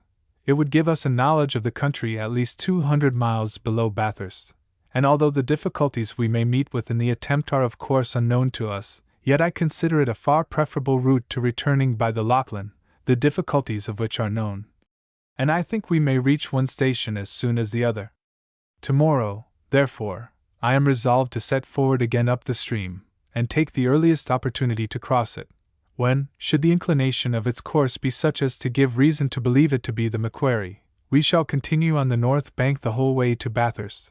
But, on the contrary, should its course leave it no longer in doubt that it is the Lachlan again rising from the marshes under Mount Cunningham, we shall quit its banks, and taking a northeasterly course, endeavor to fall in with the Macquarie, which having found, I shall pursue my first intention of keeping along its banks until we arrive at Bathurst. The river has risen in the course of the night and morning about 18 inches. We killed this day a red kangaroo and 3 emus. July 21st. The stream has risen nearly 18 inches in the night. It is extremely puzzling whence such a body of water can come thus suddenly. There must have been a great deal of rain in the eastern mountains, and the accumulated waters can be only now bending their way to the lower grounds. Should the winter have proved wet to the eastward, it will undoubtedly solve the problem. At 8:30 we proceeded up the river, which during our day's journey trended nearly north. Both banks appeared equally low. That on which we were traveling extended to the base of Goulburn's Range, and was wet and barren. About 2 miles from our night's encampment, we ascended a low stony hill, from which the country northerly was broken into detached hills. To the east was Goulburn's Range, and to the northwest the country was low without any rising grounds as far as we could see. The sameness which had so wearied us during the last month was somewhat relieved by the various rising hills and low ranges which were scattered over the otherwise level surface of the country. A hill bearing N. 15e received the name of Mount Torrens. It stood quite detached. 2 of the men, who were about a mile ahead of the main party, fell in with a small native family, consisting of a man, 2 women and 3 children, the eldest about 3 years old. The man was very stout and tall. He was armed with a jagged spear, and no friendly motions of the men, who were totally unarmed, could induce him to lay it aside, or suffer them to approach him. During the short time they were with him, he kept the most watchful eye upon them, and when the men calling the dogs together were about to depart, he threw down with apparent fierceness the little bark gunyah which had sheltered him and his family during the night, and made towards the river, calling loudly and repeatedly, as if to bring others to his assistance. He was quite naked, except the netted band round the waist, in which were wimeras. The women were covered with skins over their shoulders, and the 2 younger children were slung in them on their backs. There was a very considerable fresh in the stream, and its windings today were singularly remarkable, insomuch that it was frequently taken for 2 different rivers, necks of land near a mile long, but not 100 yards wide, being the only separation between several of the reaches. At 3 o'clock we halted on its banks, having traveled 11 miles and a half. July 22nd. The river had risen during the night upwards of a foot, and was now about 8 feet from the banks, its breadth from 30 to 50 feet, whilst its apparent usual channel could not exceed from 15 to 20. The calls of the natives were heard this morning on the opposite side of the river. At 9 o'clock we again proceeded up the river, which today trended east by north. About 4 miles east from our last station, we ascended a stony mount being near the northeast extreme of Goulburn's Range. The country to the northeast and round to east was without any eminences of magnitude, but several rising chains of low hills were scattered over the general surface of the country. They were mostly bare of trees, being stony and barren. It is impossible to imagine a worse tract of country than that through which our route lay this day. To the very edges of the stream, it was a barren acacia scrub intermingled with cypresses and dwarf box trees. The flats were uniformly swampy, and covered with bushes, raggedea. The hills instead of grass were clothed with naphtalium. We repeatedly saw the river in our course, but I could find no eligible place to cross it, as the trees which would have suited our purpose for bridges were now, in consequence of the fresh or flood, in the very middle of the stream. The banks where the rising grounds came immediately on the river were high and of a red loamy clay, and when this was the case the opposite banks were seen to be low in proportion. When we halted for the night, they were not above 5 or 6 feet, and I think there must have been from 10 to 12 feet more water in the bed of the stream than usual. Bad as the traveling was even close to the stream, it was still worse about 2 miles back from it. Several small scrubs of the eucalyptus mimosa and prickly shrubs were passed through by the men who had taken out the dogs in search of game, and from the hill we first ascended, we observed several very extensive scrubs to the northward, of the same description. At 3:30 we halted for the night, having gone about 11 miles. July 23rd. The river had fallen a little during the night. At 9 o'clock we again set forward.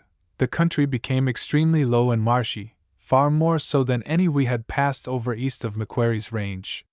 These marshes extended so far southerly that to have gone round them would have led us far from our purposed course without answering any useful purpose, and although we judged that at first they might not extend above 3 or 4 miles back, yet we soon had reason to change that opinion.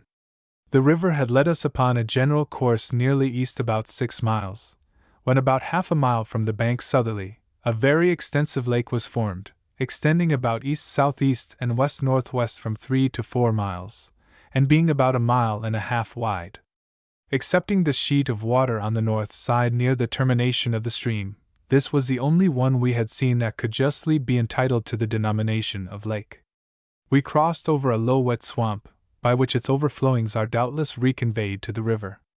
This lake was joined to another more easterly, but much smaller. We could not form any correct judgment how far the marshy ground extended southeast of it, but the country was low and level as far as Mount Bing, and a low range extended northeasterly from it. We now kept the banks of the stream, till at the 10th mile we ascended a small hill a mile south of it, from which Mount Bing bore n. 12e. Close under the hill ran a considerable branch of the river, which certainly supplied the lakes and lower grounds with water. On the other side of this arm, the country was low, and apparently marshy as far as we could see. On examination I found it would be extremely difficult to cross this branch, as the water was too shallow to swim the horses over, and the ground so soft that they could not approach the banks within several yards. I therefore determined to get upon the river nearly where this branch separated from it, and endeavor to construct a bridge, by which we might convey the provisions and baggage over. As to the horses, they could easily swim across. The course of the river during the day had been nearly due east, but from the separation of the branch it seemed to take a more northerly direction. The banks were very low, and never exceeded 5 feet from the water. Occasional points of land somewhat more elevated than the general surface would of course make them in places a little higher, but we could not discover any marks which denoted a greater rise than 6 feet, or 6 feet 6 inches, above the present level. When we halted in the evening, the stream was running with great rapidity. The water did not appear to have either risen or fallen during the day, but all the trees which would have best answered our purposes were now several feet in the water. We had, however, no alternative but to cross somewhere in this neighborhood, as we were fearful of entangling ourselves in marshy ground by proceeding farther up this bank, and to attempt to penetrate, or even to round, the marshes to the southward, if it were practicable, would take up more time, without being of any service, than we could spare. Experience had made us too well acquainted with the nature of these marshes to run any needless risks, and we had besides great hopes that we should find better traveling to the northward, which as the river seemed inclined to come from that point would also be a great convenience to us, as I did not purpose to quit its banks as long as it continued to run anything north of east. As to the soil and general description of country passed over this day, the lowlands were all swamps covered with atriplex bushes, and where the land was a little more elevated, the soil was sandy and barren, covered with acacias, dodonaea, small cypresses and dwarf box trees. Our course was E4 and 6 3/4 miles, but by the windings of the river, we had measured nearly 12 miles. The lake I named Campbell Lake, in honor of Mrs. Macquarie's family name.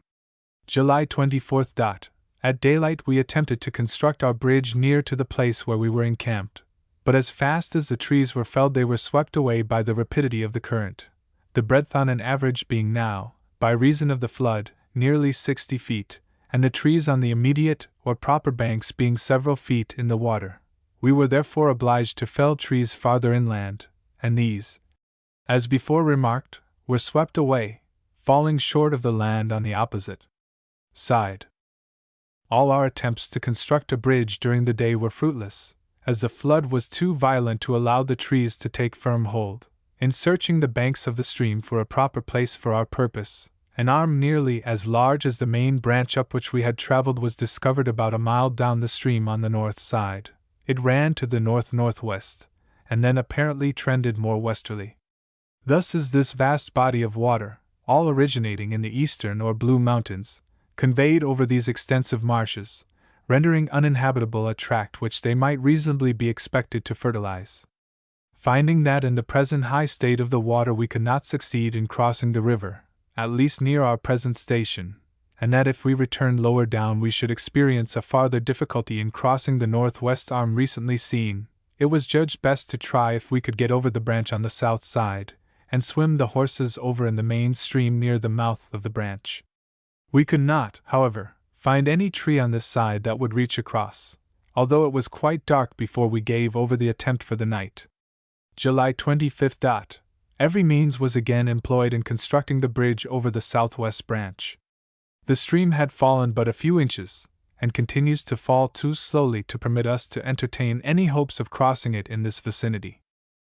Our bridge was finished by 1 o'clock, but it being too late to cross the horses and baggage this evening, I went in company with Byrne on horseback to view the country to the southward.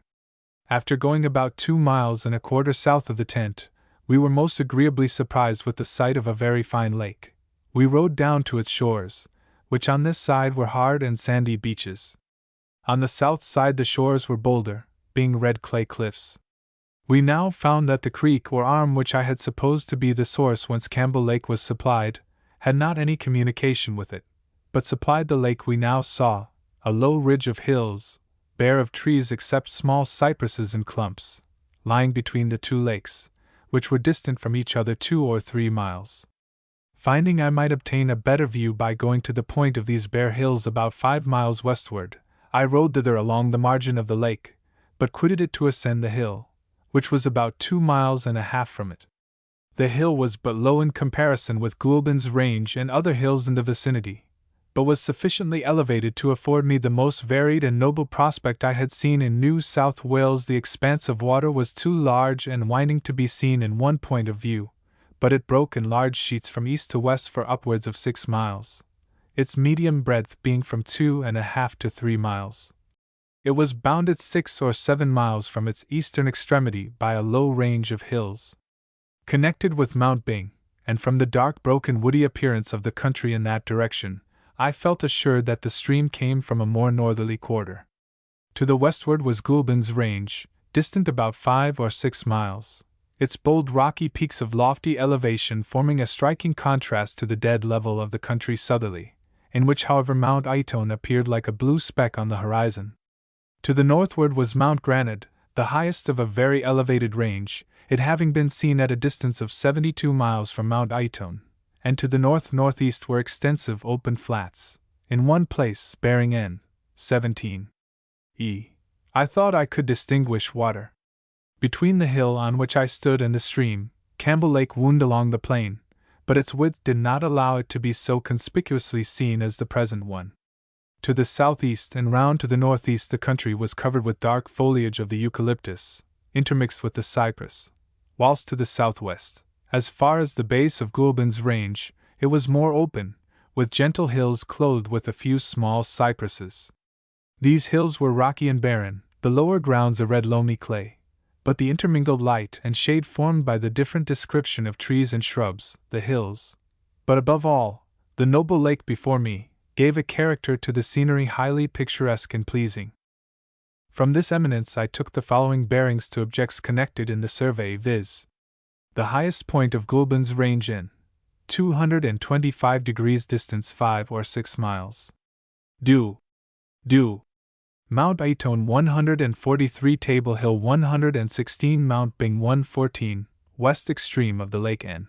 106. 30. Distance 2.5 miles. East due. N. 65. Distance 5 or 6 miles. Highest point of Mount Granite N. 341. Extremes of extensive flats from N. 346.5 to N. 10. Distance 12 or 14 miles, the last point being also the extreme of a low range. Appearance of water or a lake N. 17 degrees. Mount Torrens N. 294.5, Mount Davidson N. 317.5. Bluff point of the clear hill on which I stand, and to which bearings had been previously taken to ascertain its situation, N. 186, distance 3/4 mile. Low range of hills extending from Mount Bing to N. 55. Nearest part of that range, N. 81, distance 8 or 9 miles. I came back to the tent at 4:30, and it was extremely satisfactory to us to find, on laying the different bearings down on the chart, that the connection of the survey with Mount Aitone corresponded to less than a mile of longitude, although it had extended on a most varied course from that point between 300 and 400 miles. The water in the stream has remained stationary throughout the day. July 26. Mr. Evans set out to view the lake and take some sketches, whilst I remained to forward the horses and baggage over the arm of the river, by which time I expected he would return, so as to enable us to proceed at least a few miles farther up. By 11:30 we had got the horses and every other thing safely over, and they proceeded up the river. Mr. Evans did not return until 1:30 to the bridge, having been highly gratified with his excursion to the lake, of which he had taken 2 views. After proceeding to the northeast about 3 miles, through a low, wet, and barren country, which is at times from 18 inches to 2 feet under water, we came upon another fine lake about a mile distant from the river. This lake was not so large as the last, but was nevertheless a fine sheet of water, about 3 miles long and 1.5 or 2 miles wide. The opposite or south shore was much more elevated than that near the river, which had here extremely low banks, the water in the stream not being above 4 feet below them. The marks of flood upon the trees were also upwards of 3 feet higher. The cypress tree grew very thick and strong on the opposite side of the lake, casting a dark shade over its transparent waters, which, though certainly originating in the river, had not received any supply for apparently a considerable time. The land from hence to the place where we stopped for the night was very low and much flooded, with fine, deep, clear lagoons winding round almost every bend of the stream. The soil was also much better, having more the appearance of fertility than any we had seen for some time. About 1.5 or 2 miles from the river a thick cypress bush bordered the low lands, and was of course free from floods.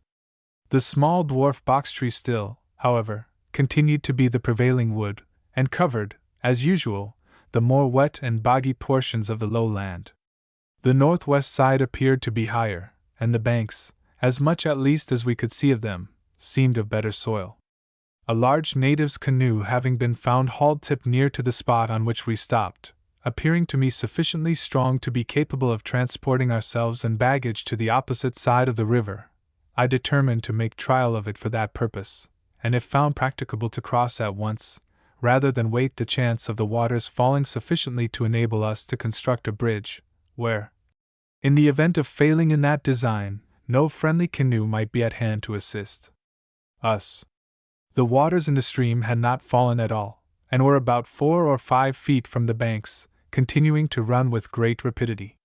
The first lake seen yesterday was named the Regent's Lake, in honor of His Royal Highness the Prince Regent. A superb scarlet flower, named Canidia speciosa, was found on the shore of the first named lake. The course of the river this day was northeast, and our distance 5.5 miles, although we had traveled upwards of 8 3/4. July 27. As soon as it was light, our little canoe was launched, but our hopes and expectations had been too sanguine as to her capability. Sufficiently strong and buoyant to contain 1 person, more was too much for her. I therefore of necessity abandoned the design, and at 9:30 again proceeded up the stream. The fresh did not in the least diminish, but I thought rather rose than fell. A line which had last night been thrown into the stream, with little hope or expectation of catching anything, was found, when taken up this morning, to have hooked a very fine fish. Since the flood we had almost ceased to think of fish, as we never had the least success in our trials. The river, as we had conjectured it would, trended this day again to the northeast. The country passed over was low and nearly level. The points and immediate banks were deeply flooded, forming extensive morasses, and there were generally between them and the drier and more elevated land deep serpentine lagoons, the water in which was clear and transparent, it having been apparently a long time since that of the river had filled them. The back land was a red sandy loam, very light, covered with acacia bushes, spearwood, and small cypresses, the only herbage, a coarse tea grass, and yet I do not think the kind of soil which appears to be the universal one upon the drier lands can be strictly called barren. I have seen apparently much worse soils in a state of cultivation.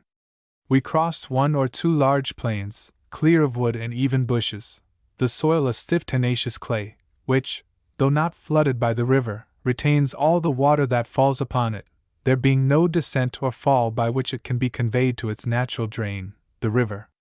These plains were now dry and hard, and having been lately burnt, the coarse natural herbage springing up fresh, gave them a pleasing green appearance. One or two beautiful new shrubs in seed and flower were found today, to the great satisfaction of the botanists, who had not lately made many very splendid or valuable additions to their collections. A party of natives was seen on the opposite side of the river, consisting of one man, 2 lads, and 2 women. They disappeared as soon as they observed us. The flood had swollen the stream to a considerable breadth. It was at least 60 feet wide at the spot where we stopped, and was about 6 feet below the banks. July 28. The waters in the stream continue stationary. There must have been heavy rains to the eastward, to maintain at this height such a body of water. As to the rains that fall westward of the Blue Mountains, I am clearly of opinion that they are in no way auxiliary in forming this stream. The soil, the general level surface, without a single watercourse north or south, prove that all the waters which fall are quickly absorbed, and I think it very probable that rain falls here extremely seldom, and never simultaneously with the rain of the eastern coast and mountains. The day was full of cross accidents, and ended in the separation of the expedition for the first time. The river turned suddenly north, whilst extensive swamps ran out from it to the southeast, backed by thick scrubby land, which we afterwards found, having taken another sudden bend into the northwest, to be at a considerable distance, and which we had some difficulty in finding at all, the smaller plains being separated from the larger one by lagoons, edged with trees similar to those on the banks of the river. Not having been able to find the rest of my companions this evening, I halted with 3 men on the spot where we reached the river, firing muskets, that if any of the missing party were near, they might be enabled to join us in the morning. The bendings of the river were singularly remarkable, trending suddenly from southeast by east to north-northwest, and then back to the north and northeast.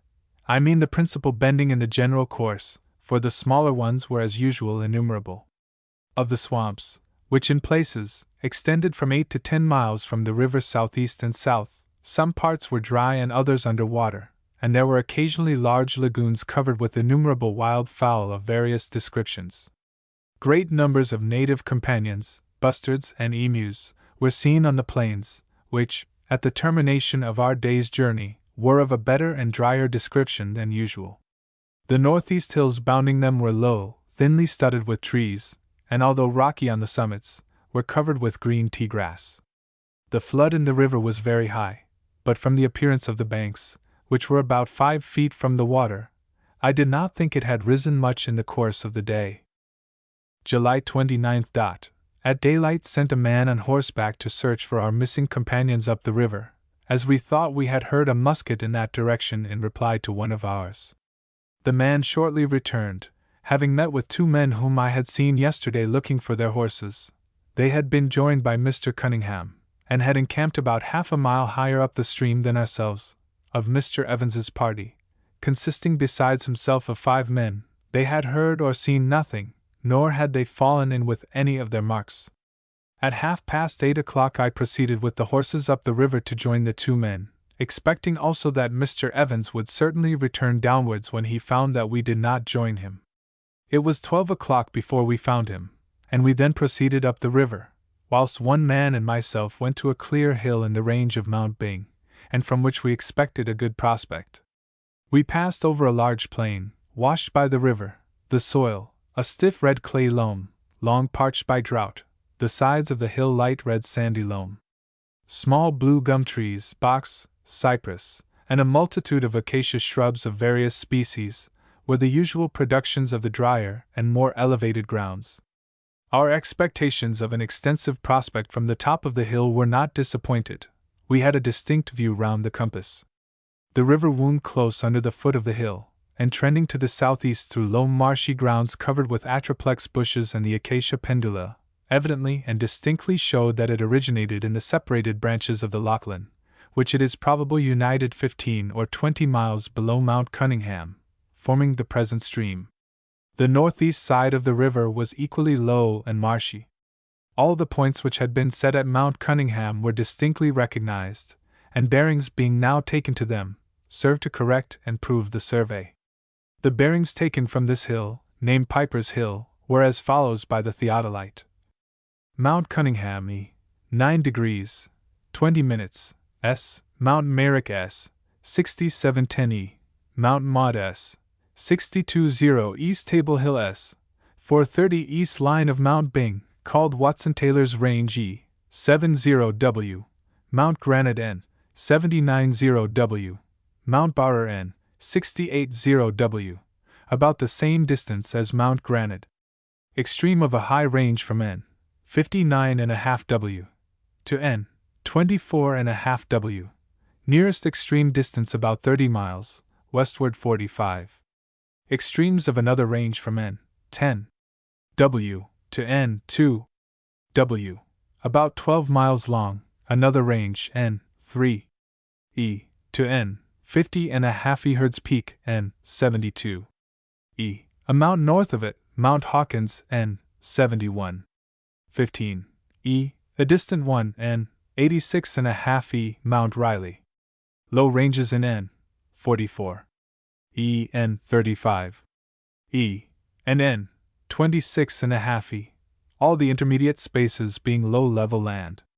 On descending, we waited on the stream till the arrival of Mr. Evans, about 3:30 o'clock, when we halted. It was determined that as we had now ascertained the course of the Lachlan, from the depot to its termination, any farther trace of it, running as it did from the southeast, would take us materially out of our purposed course to Bathurst, without answering any good purpose, at the same time that we should entangle ourselves in the mushy grounds which had been seen both from Mount Cunningham, Farewell Hill, and our present station, and that therefore we should immediately proceed to construct a raft on which we might transport our provisions and baggage across the river, afterwards taking such a course as we deemed most likely to bring us to the Macquarie River, and so keep along its banks to Bathurst. This work, and the task of getting the baggage over, will take 2 days to accomplish. The stream where we stopped was about 4 feet from the banks, running with much rapidity, and I think the flood in it has rather increased than abated. Almost directly under the hill near our halting place, we saw a tumulus, which was apparently of recent construction, within a year at most. It would seem that some person of consideration among the natives had been buried in it, from the exterior marks of a form which had certainly been observed in the construction of the tomb and surrounding seats. The form of the whole was semicircular. 3 rows of seats occupied one half, the grave and an outer row of seats the other. The seats formed segments of circles of 50, 45, and 40 feet each, and were formed by the soil being trenched up from between them. The center part of the grave was about 5 feet high, and about 9 long, forming an oblong pointed cone. Note, see the drawing. I hope I shall not be considered as either wantonly disturbing the remains of the dead, or needlessly violating the religious rights of an harmless people, in having caused the tomb to be opened, that we might examine its interior construction. The whole outward form and appearance of the place was so totally different from that of any custom or ceremony in use by the natives on the eastern coast, where the body is merely covered with a piece of bark and buried in a grave about 4 feet deep, that we were induced to think that the manner of interring the body might also be different. On removing the soil from one end of the tumulus, and about 2 feet beneath the solid surface of the ground, we came to 3 or 4 layers of wood, lying across the grave, serving as an arch to bear the weight of the earthy cone or tomb above. On removing one end of those layers, sheet after sheet of dried bark was taken out, then dry grass and leaves in a perfect state of preservation, the wet or damp having apparently never penetrated even to the first covering of wood. We were obliged to suspend our operation for the night, as the corpse became extremely offensive to the smell, resolving to remove on the morrow all the earth from the top of the grave, and expose it for some time to the external air before we searched farther. July 30th. Employed in preparing dead cypress trees for the timber of the raft. The rain continued throughout the day without intermission, and prevented us from making much progress with it. This morning we removed all the earth from the tomb and grave, and found the body deposited about 4 feet deep in an oval grave, 4 feet long and from 18 inches to 2 feet wide. The feet were bent quite up to the head, the arms having been placed between the thighs. The face was downwards, the body being placed east and west, the head to the east. Note: Nay, Cadwal, we must lay his head to the east. My father has a reason for it. Cymbeline. It had been very carefully wrapped in a great number of opossum skins, the head bound round with the net usually worn by the natives, and also the girdle. It appeared after being enclosed in those skins to have been placed in a larger net, and then deposited in the manner before mentioned. The bones and head showed that they were the remains of a powerful tall man. The hair on the head was perfect, being long and black. The under part of the body was not totally decayed, giving us reason to think that he could not have been interred above 6 or 8 months.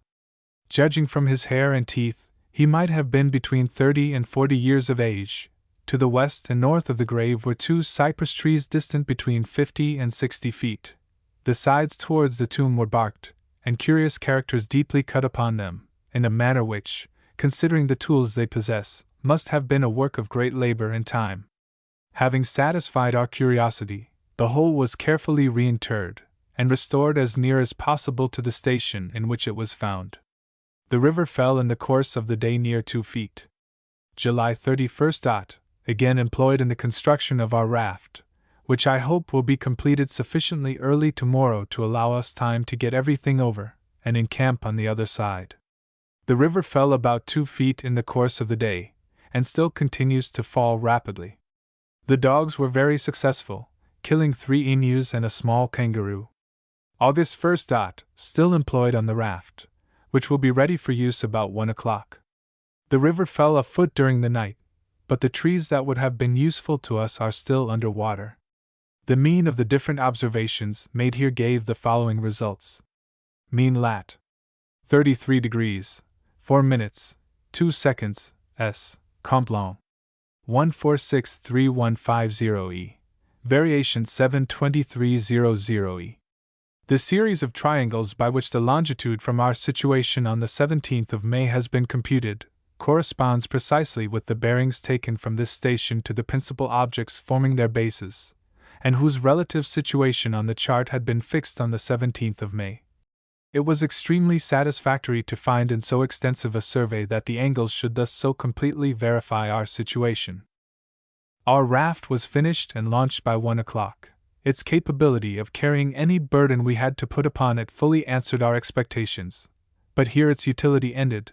The violence of the current caused by the high flood or the stream rendered all our labor abortive, as no exertions we were capable of making could enable us to get it across the stream.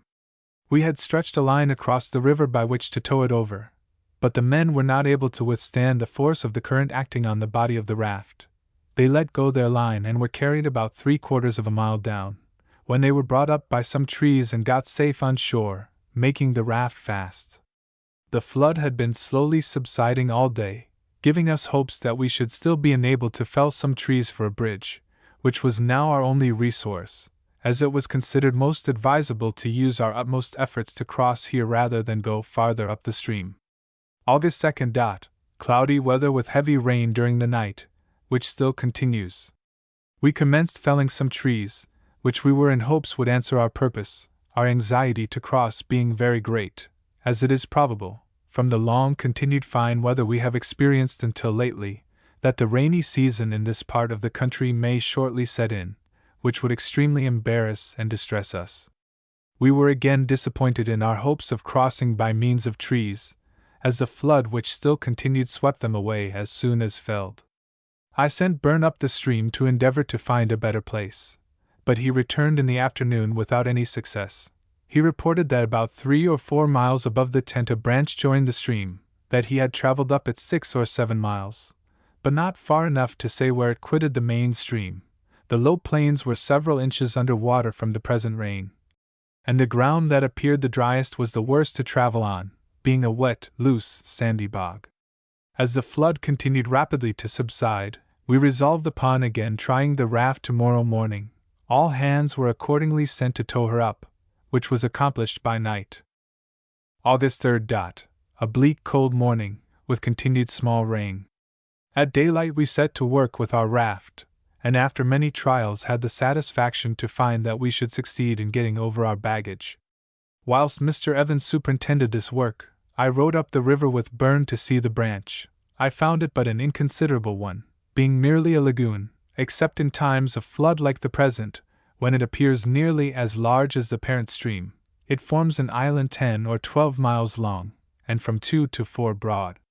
The impossibility of our traveling up this side was demonstrated, as well as the nature of these lower grounds or clear plains, which retain all the water that falls upon them, the little inequalities forming shallow pools.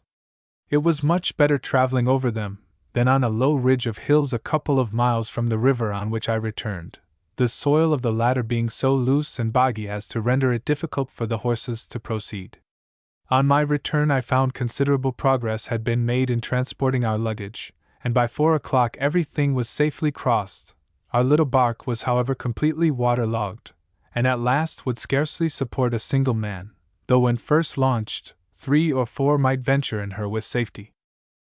As I think the state of the seasons in New South Wales may serve to explain, at least partially, why there are no running streams in the western parts of it, it may be worth while to make some little inquiry into that subject. It appears to me that it can never rain simultaneously westward of the Blue Mountains and on the coast, for these reasons: first, that the Lachlan and Macquarie rivers, being the sole channels by which the waters falling on the Blue Mountain range are conveyed westward to the lowlands, are always flooded in times of great rains in those mountains and on the coast. Secondly, that the winter, that is to say, the period between March and August, is the time when the rains are most to be expected, and have most generally fallen on the east coast, and which so falling would naturally cause a flood in the streams above mentioned. Thirdly, that in the summer season, or from September to February, which is certainly the driest period of the year, the rains fall westward of the Blue Mountains, but falling upon flat sandy land without any watercourses, do not in the smallest degree add to the waters of the Lachlan or Macquarie, which are then consequently in a state nearly if not entirely stagnant. It is at this season, therefore, that these streams are visited by the natives, as they are then enabled to procure the shell and other fish which abound in them.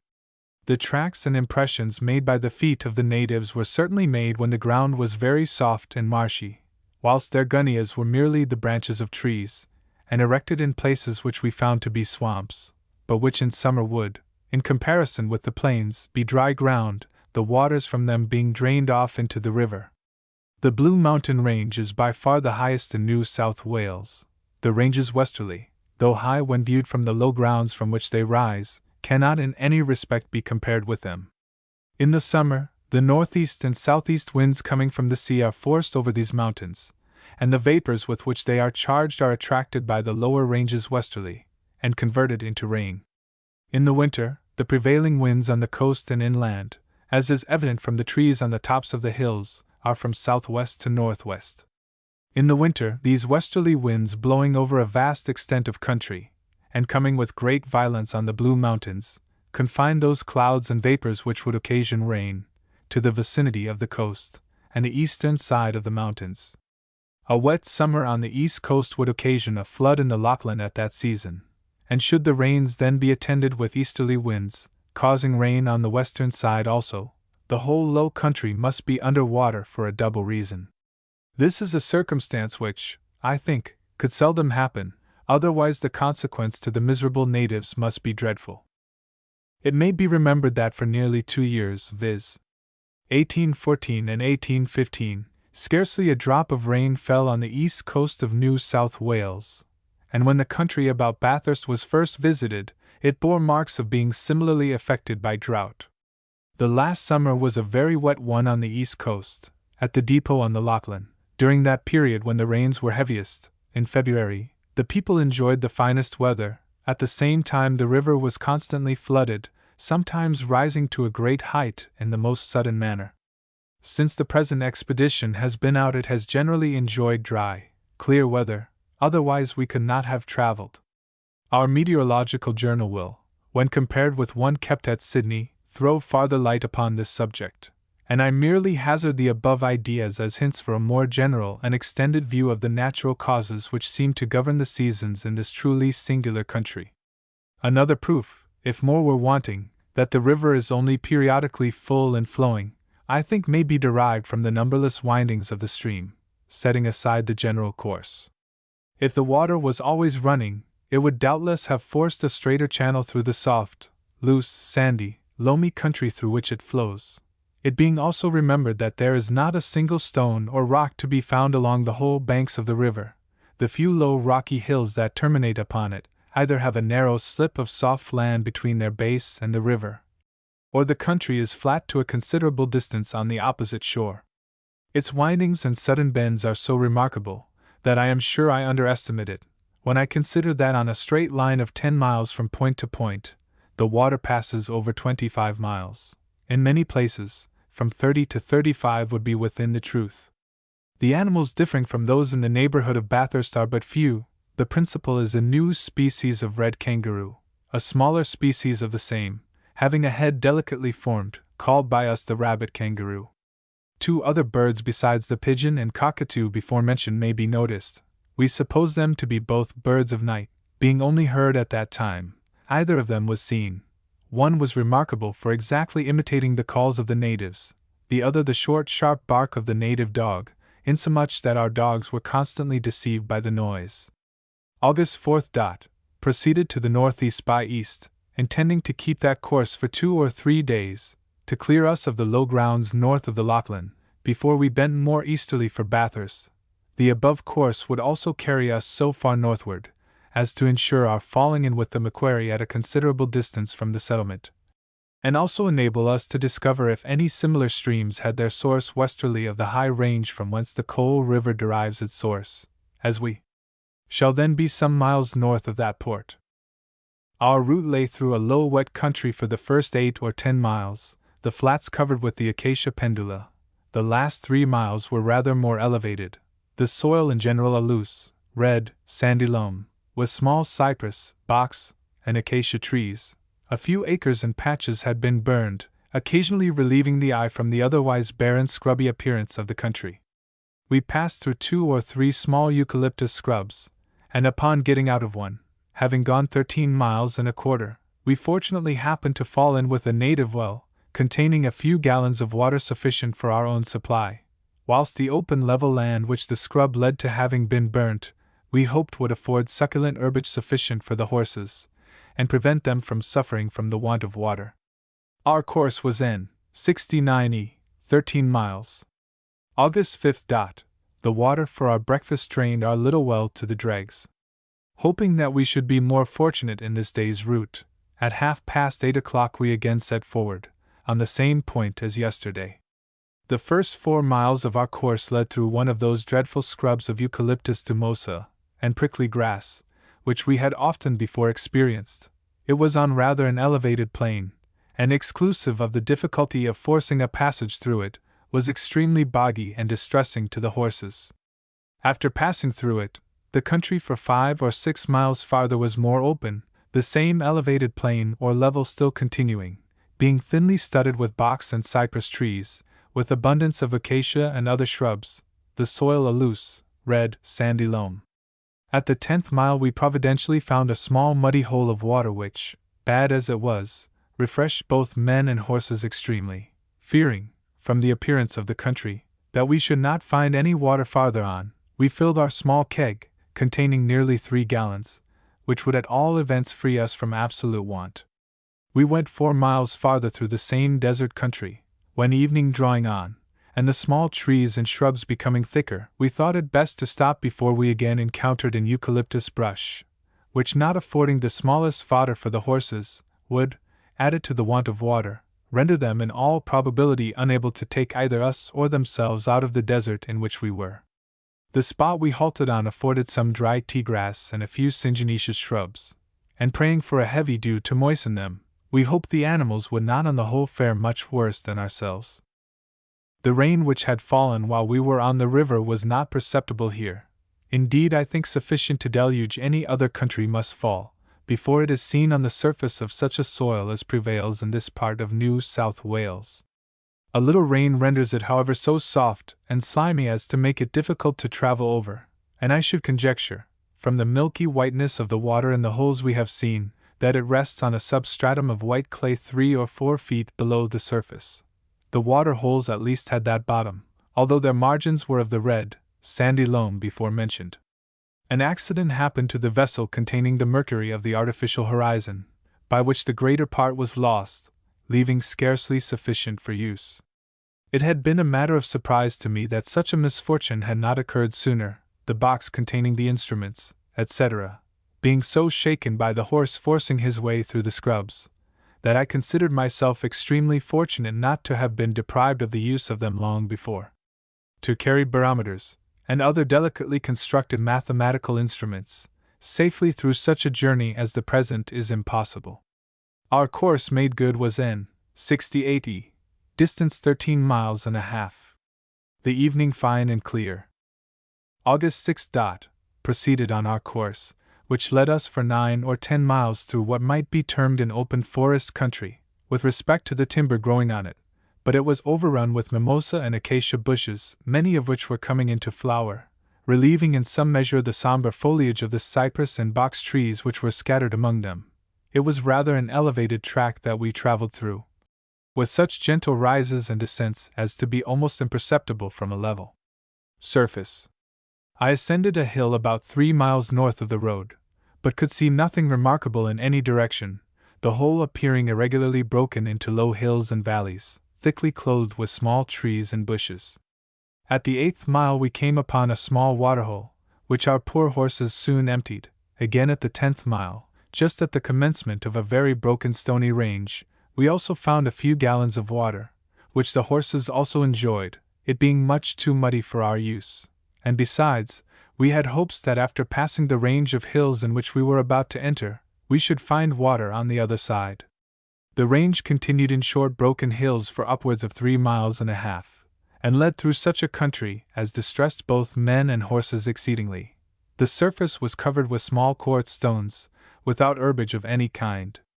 The box and cypress trees disappeared, and their place was supplied by a numerous species of iron bark, between which the acacia, mimosa, and a new prickly acacia rendered it almost impossible to force a passage. After enduring this for upwards of 3 miles and a half, we began to descend, by keeping a more easterly course. But before we could come into a better country, either for grass or water, we were obliged to halt for the night, being too much fatigued to proceed farther. Our search after water was not attended with success, but the ground being extremely boggy, we were in hopes of procuring a little by digging. Our spade, which had so unfortunately been left at Bathurst, would now have been of the most essential service, but the carpenter's adze proved a useful substitute. Choosing a place which seemed most likely to have received the drainings of the hills, and on which a little rainwater still remained, we dug a tolerably good well, and in a few hours were rewarded by obtaining near a quart of thick muddy water per man, which by boiling, skimming, and straining, was rendered palatable to persons who must otherwise have gone without their dinner or breakfast the next morning, it being impossible to eat either our bread or pork without something to quench our thirst. The soil of the country passed over was of the same red, sandy description as on former days. The hills were covered with small pieces of broken white quartz, and occasionally a large granite rock showed itself from beneath the surface. The botanical productions of the hills seemed also to undergo a considerable change, indicating, as we would fain hope, that a better country is not far off. Several new plants were acquired today, some of which were very beautiful. Our course made good was N. 71. Distance 13 miles and a half. August 7th. The horses suffered much from want of food and water, but it is absolutely necessary to proceed and get into a better country with all the expedition which we are capable of using, and which the nature of this country will allow. It is some consolation to us that the horses are but lightly loaded, by reason of our not being now encumbered with much provisions, and are consequently enabled to travel farther and better. At 8:30 we again set forward, and for 4 miles and a quarter continued to pass through the same thick, barren country as yesterday, the ground being absolutely covered with acacia of various species, some extremely beautiful, after which the country became more open, the grass had been burnt, and the marks of the mogul or stone hatchet on the trees, made by the wandering natives of these deserts in search of food, gave us renewed hopes of soon coming to water. A Rosehill parrot was seen for the first time for many months, and we were farther fortunate in killing a fine kangaroo. The country seemed to improve as we advanced, and at the 9th mile, as we had been gradually ascending, we were gratified by an open prospect to the eastward, which showed low gentle hills and valleys thinly studded with trees. The broom grass, now dead, gave them a white appearance, and contrasted with the acacia in full flower, and the darker foliage of the trees, gave the whole the most pleasing and varied aspect. To the northwest round to the north, the country was nearly the same, but from north to northeast by east, it was more broken into low barren hills, the tops and sides covered with iron bark, and cypress growing among the interstices of the granite rocks. We had however seen no water, but there was something in the aspect of the whole country that flattered our hopes of finding it in some of the valleys that lay in our course, nor were we disappointed. After going rather more than 4 miles farther, through a very open country, thickly covered with broom grass, killed by the frost, we ascended a rocky hill of moderate elevation, connected with others lying east and west. Opposite to us was a low rocky range, the summits of which were clothed with iron bark and casuarina trees. We saw from this hill Mount Melville bearing N. 175, Mount Cunningham N. 189.5, Mount Maud N. 192, around Mount N. 218, named Mount Riley, a gap in a range N. 283, distance about 30 miles. Descending into the valley we found plenty of water, to our great relief, as the horses were quite exhausted, and without this seasonable supply would have been altogether unable to proceed farther. The grass in the valley, although perished by the winter's frost, was very tolerable, and the worn-out state of the horses made me determine to remain here tomorrow, to recruit them a little before we proceeded farther. The country we have passed through this day afforded some of the most beautiful specimens of acacia which we had yet seen, at the same time that they were quite new in the species. The soil, however, was still of the same description, red and sandy, but for the last 5 or 6 miles more firm and compact. Many of the plants were recognized as having been originally seen in the neighborhood of the Macquarie River, and not since. This, with the more generally open appearance of the country, gave us hopes that in a few days we should be fortunate enough to fall in with that stream, which would free us from any farther apprehensions of suffering from want of water, for in that event it is my intention to keep in its immediate vicinity until our arrival at Bathurst. Our course made good was N. 71. Distance 13 miles and a quarter. August 8th. Made the usual observations to ascertain our situation, the result of which placed us in lat. 32, 47, 58 s. long, 147, 23 e, and the variation of the needle 5, 20 e. The valley in which we encamped is enclosed by forest hills on all sides but the east, affording us plenty of water from what is, even at this dry season, a perceptible stream. The grass, however, was quite killed by the frost, and although abundant, did not afford such nourishment to the horses as their condition required, insomuch that if we fall in with a part of the country that has been burnt in the course of tomorrow's route, I shall give them a day's rest. Kangaroos of a very large size abound in every direction around us. Our dogs killed one weighing 70 or 80 pounds, which proved a great and refreshing acquisition to us. To the valley I gave the name of Emmeline's Valley, and the hill from which we corrected our survey with Mount Melville and Mount Cunningham, McNamara's Hill. The day was clear and mild, and in the course of it some new and fine plants were procured. August 9th. The morning fine and pleasant.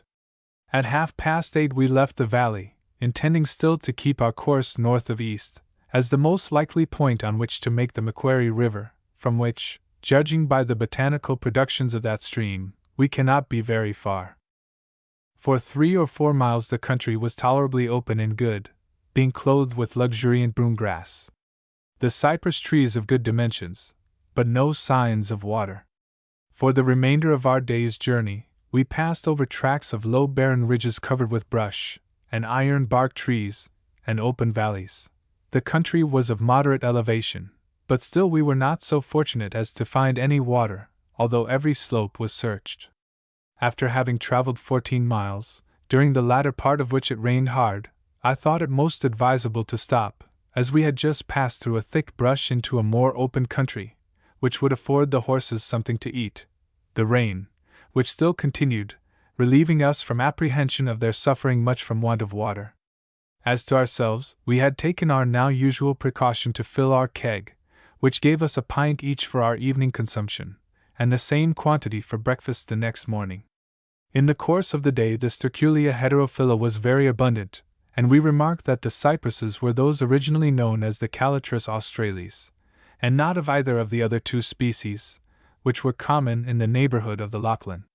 The brushes and scrubs were the only places that afforded anything to the researches of the botanists, the open lands being covered with grass, and the shrubs being of acacias whose species had been already often seen on this side of the Blue Mountain Range.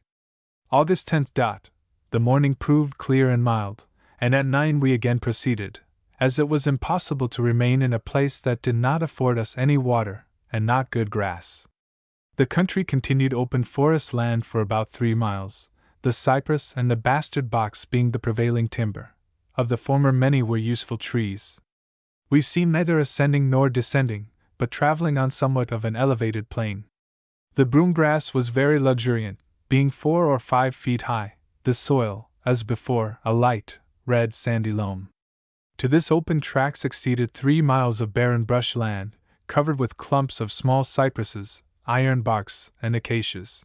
The slightest elevation or ascent was always stony, and in 1 or 2 places large masses of granite rock were observed. We have hitherto seen no other signs of this being an inhabited country than the marks usually made by the natives in ascending the trees, and none of these were very recent.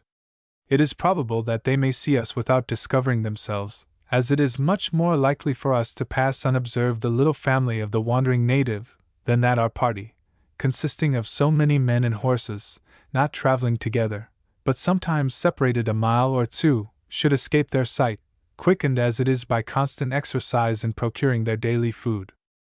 At the end of the brush we came upon a large chain of ponds, the fall of water in which being north, induced us to believe that the Macquarie could not be far distant. We proceeded down them about a mile, when the situation offering us all we could wish for, we halted for the night, it being past 2 o'clock, determining to remain here tomorrow for the sake of the horses.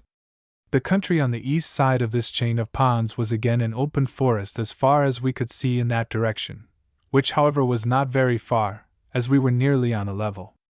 I rode down the ponds 6 or 7 miles, hoping to fall in with their junction with the river. 2 or 3 miles from our halting place the ground became very scrubby, and was much overrun with brush and small pines.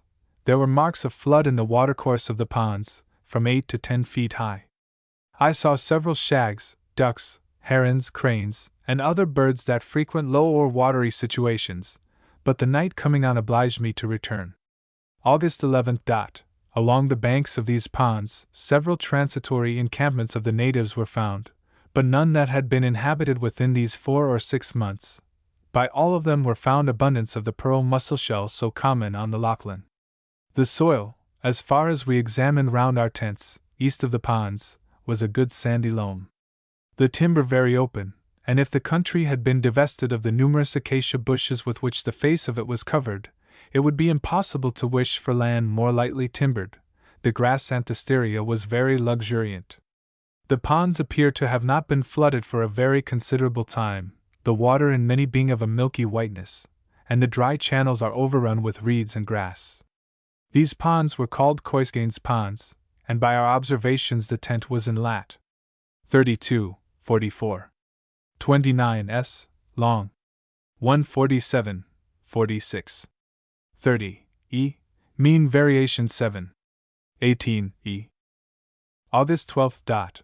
Proceeded on our course, which, as I hoped and expected we were not far from the Macquarie River, was altered to northeast for the purpose of joining it lower down than our former course would have done, being anxious to know as much of the country in the vicinity of the river as our time and circumstances would permit. An open forest country with tolerably good soil continued for nearly 5 miles, when we suddenly came upon a large swampy plain surrounded by the acacia pendula. Water was still remaining on several parts of it, and we had no doubt from its whole appearance that it would lead immediately to the river.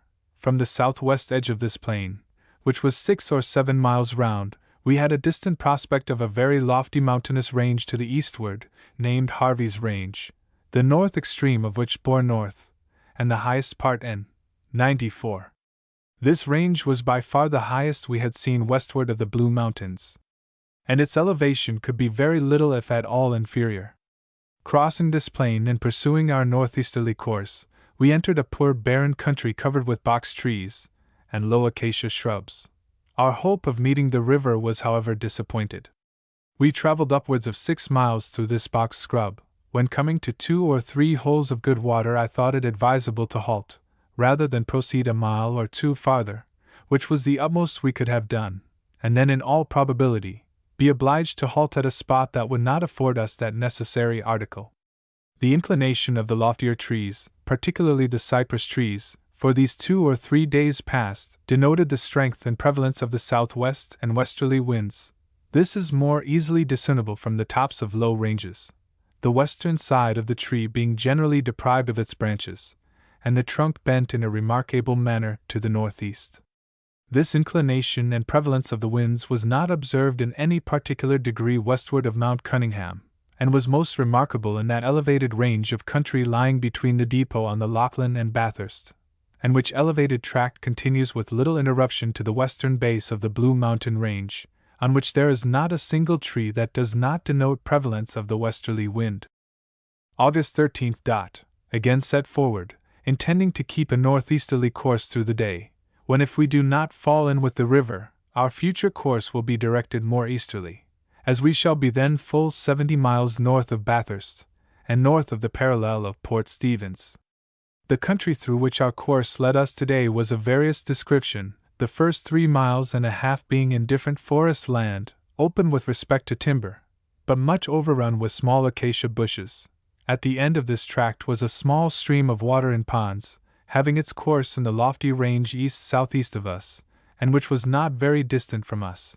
This stream was named Allen Water, and its stream was northerly.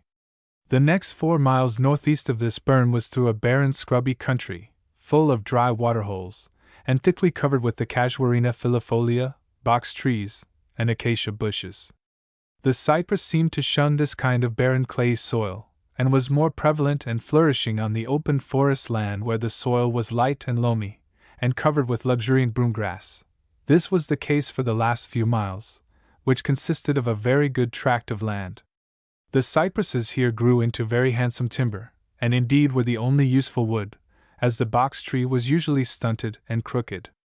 At the end of 12 miles we found a small spring of water that supplied some ponds, which also run northerly. The grass being pretty good, although old, we determined to halt for the evening, as the horses were not all arrived, having had a considerable detour to make in crossing Allen Water. On the banks of that burn many heaps of the pearl mussel shells were found, and marks of flood about 8 feet. We have for several days past seen no signs of any natives being recently in this part of the country. The marks on the trees, which were the only marks we saw, being several months old, and never seen except in the vicinity of water. Marks of the natives' tomahawks were to us certain signs of approaching water. August 14th. We had now come from the river Lachlan upwards of 100 miles in a northeast direction, without being so fortunate as to fall in with the Macquarie, We were also near 70 miles north of Bathurst, and much about the same distance west of it. It was therefore evident that the Macquarie must have taken at least a northwest course from the place where it was last seen.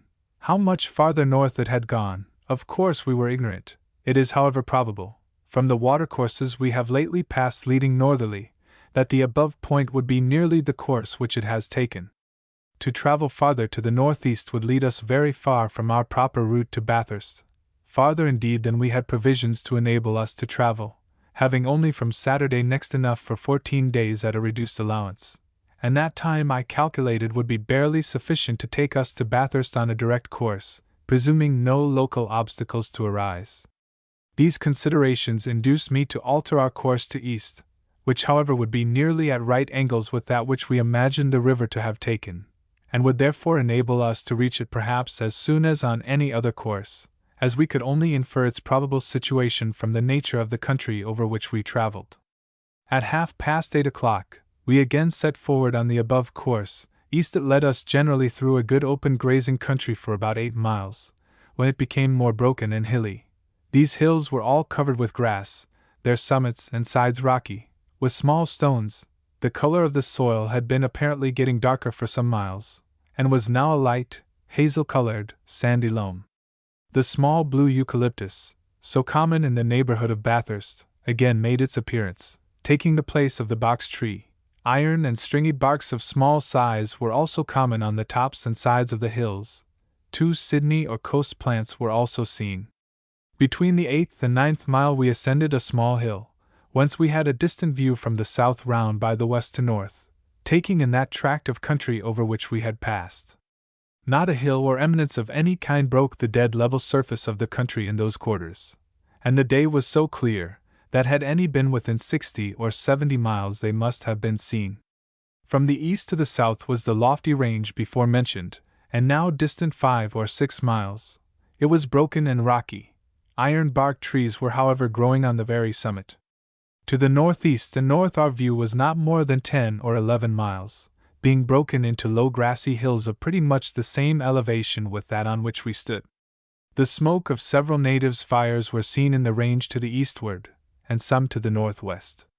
Proceeding about 4 miles farther to the eastward among those hills, we halted in a pretty valley, having a small run of water in it falling northerly. We had just pitched our tent when, hearing the noise of the stone hatchet made by a native in climbing a tree, we stole silently upon him, and surprised him just as he was about to descend. He did not perceive us until we were immediately under the tree. His terror and astonishment were extreme.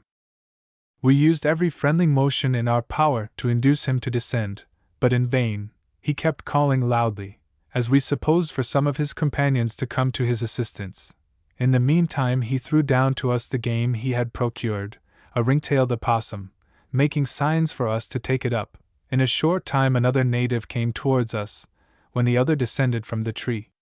They trembled excessively, and, if the expression may be used, were absolutely intoxicated with fear, displayed in 1,000 antic motions, convulsive laughing, and singular motions of the head. They were both youths not exceeding 20 years of age, of good countenance and figure, but most horribly marked by the skin and flesh being raised in long stripes all over the back and body. Some of those stripes were full 3/4 of an inch deep, and were so close together that scarcely any of the original skin was to be seen between them. The man who had joined us had 3 or 4 small possums and a snake, which he laid upon the ground, and offered us.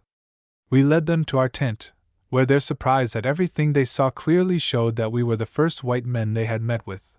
They had, however, either heard of or seen tomahawks, for upon giving one to one of them, he clasped it to his breast and demonstrated the greatest pleasure.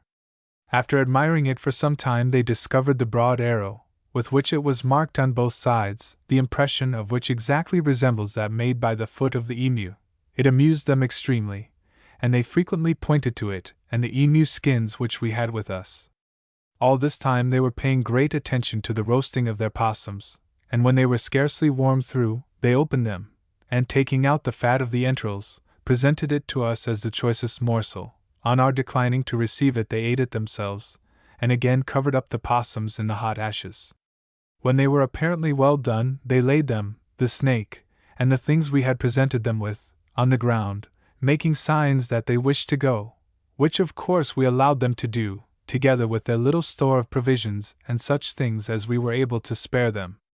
The collection of words which we had made at the depot on the Lachlan, we found of no use, as they did not understand a single one. They had neither of them lost the upper front tooth, though apparently men grown. August 15th. We were somewhat disappointed in not seeing anything more of our native acquaintances, as we hoped the treatment and presents they had received would have induced them to return to us with their companions, as they had endeavored to make us understand by signs they would. At 8 we proceeded on an easterly course, when a mile of gently rising ground brought us to the edge of a fine valley, in which was a chain of ponds connected by a small stream, alternate hills and valleys of the best description of pasture land, the soil, a rich, light, sandy loam, continued until we halted, at the end of 11 miles, in a spacious, well-watered valley, where to our great surprise we found distinct marks of cattle tracks. They were old, and made when the ground was soft, from rain, as appeared from the deep impression of their feet. These cattle must have strayed from Bathurst, from which place we were now distant in a direct line between 80 and 90 miles. From several of the hills over which our route led us, we had the most extensive and beautiful prospects.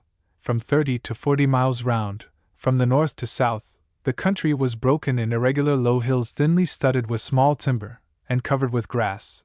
The whole landscape within the compass of our view was clear and open, resembling diversified pleasure grounds irregularly laid out and planted. The animation of the whole scenery was greatly increased by the smoke of the natives' fires arising in every quarter, distinctly marking that we were in a country which afforded them ample means of subsistence, far different from the low deserts and morasses to the southwest. The tops of the hills were generally stony, granite of different degrees and qualities, but the broom grass grew strongly and abundantly in the interstices. We never descended a valley without finding it well watered, and although the soil and character of the country rendered it fit for all agricultural purposes, yet I think from its general clearness from brush, or underwood of any kind, that such tracts must be peculiarly adapted for sheep grazing, there being no shelter for native dogs, which are so destructive and annoying in other more thickly wooded parts of the country. In the fine valley where we pitched our tents, our dogs had some excellent runs, and killed 2 large kangaroos, the clearness of the country affording us a view of the chase from the beginning to the end. Some of the baggage horses, which were a mile or 2 behind the others, came up to the tents, with 9 natives, who had joined them on the road. They were entirely unarmed, and there was but one mogo, or stone hatchet, among them. We had reason to suppose that their women and children were at no great distance, as they were observed to hide themselves when the men were first seen. The greater part of them had either seen or heard of white men, as they were neither alarmed nor astonished at what they saw. I should think that the loss of the front upper tooth is not common to every tribe, as several of these men retained it, although others were without it. The wearing a stick, or bone, through the cartilage of the nose, appeared common to all of them. They remained about an hour with us. We gave them the forequarter of a kangaroo, and putting our remaining pork into a bag, we distributed the iron hoops of the keg in small pieces among them. These were received with as much pleasure as an European would have felt at being presented with the like quantity of gold. It was impossible distinctly to make out anything that they wished to express, by reason of the variety of their gestures, but their frequent pointing to the southeast, the direction of Bathurst, induced us to believe that they thought we were going there, a conjecture which we did all in our power to confirm. Wishing, if possible, to learn if they knew anything of the river, a fishing hook was given to one of them, but he did not seem to understand the use of it until Mr. Evans drew the resemblance of a fish, and made signs that the hook was to take it, when they immediately understood him, and pointing to the east made signs that the fish were there. But our endeavors to learn the distance of the river were wholly fruitless.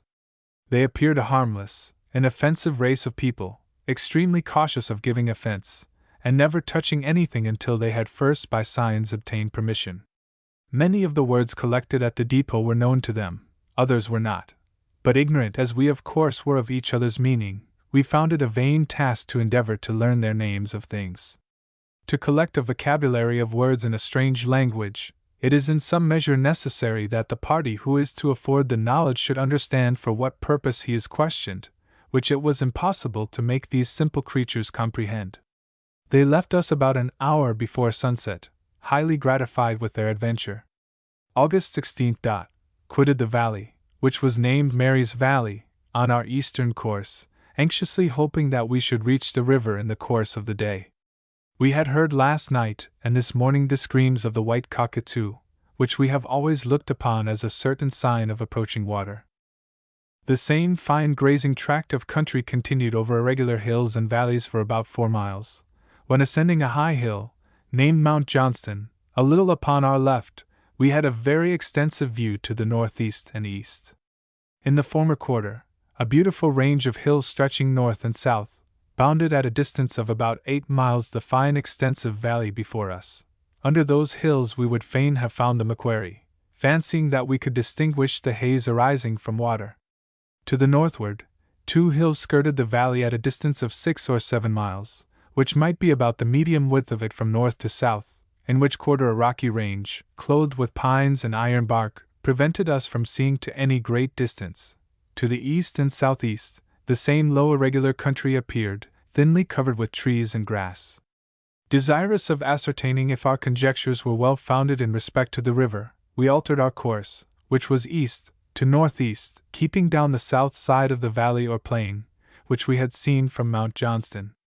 A finer or more fertile country than that we passed through for about 4 miles and a half cannot be imagined, the soil, a light brown, sandy loam, covered with broom grass from 4 to 5 feet high.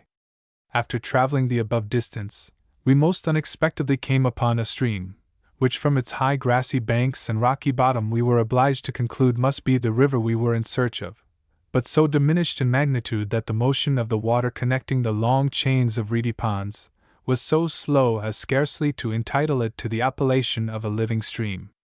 The whole country from where we quitted the Lachlan to this spot had borne evident marks of long-continued drought, and in no part was it more apparent than in the present stream, which was so much smaller than it was at Bathurst, even after the great drought in 1815, that after going up it 3 or 4 miles, I began to entertain great doubts of its being the same, hoping that it might be one of the channels which must convey the waters from the high ranges of hills, lying nearly midway between the Lachlan and the Macquarie rivers. Observing a fine and extensive flat on the opposite side of the stream, which having been formerly burnt, was now covered with good grass, we crossed over at a place not ankle deep, and about 6 or 8 feet wide, over a bottom of sand and stone, and halted for the evening, intending also to remain the ensuing day, to refresh the horses, as they had performed an excellent and continued week's work, and much required it. On reaching the present stream numerous cattle tracks were observed, and although not very recent, I do not think they were more than 4 or 6 months old, since the marks of young cattle were among them. It is probable they were those that have been missing for a length of time from the government herds at Cox's River, and are now straying wild through this beautiful country, abounding in everything that can tempt them to remain here.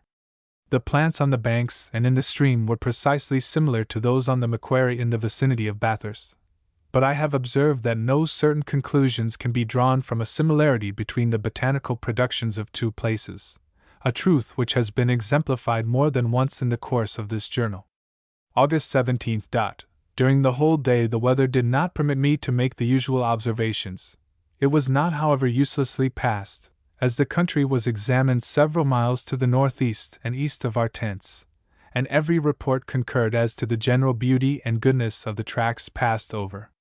Mr. Evans and myself ascended a high grassy hill about 1.5 miles north of the tent, and the prospect round was highly pleasing.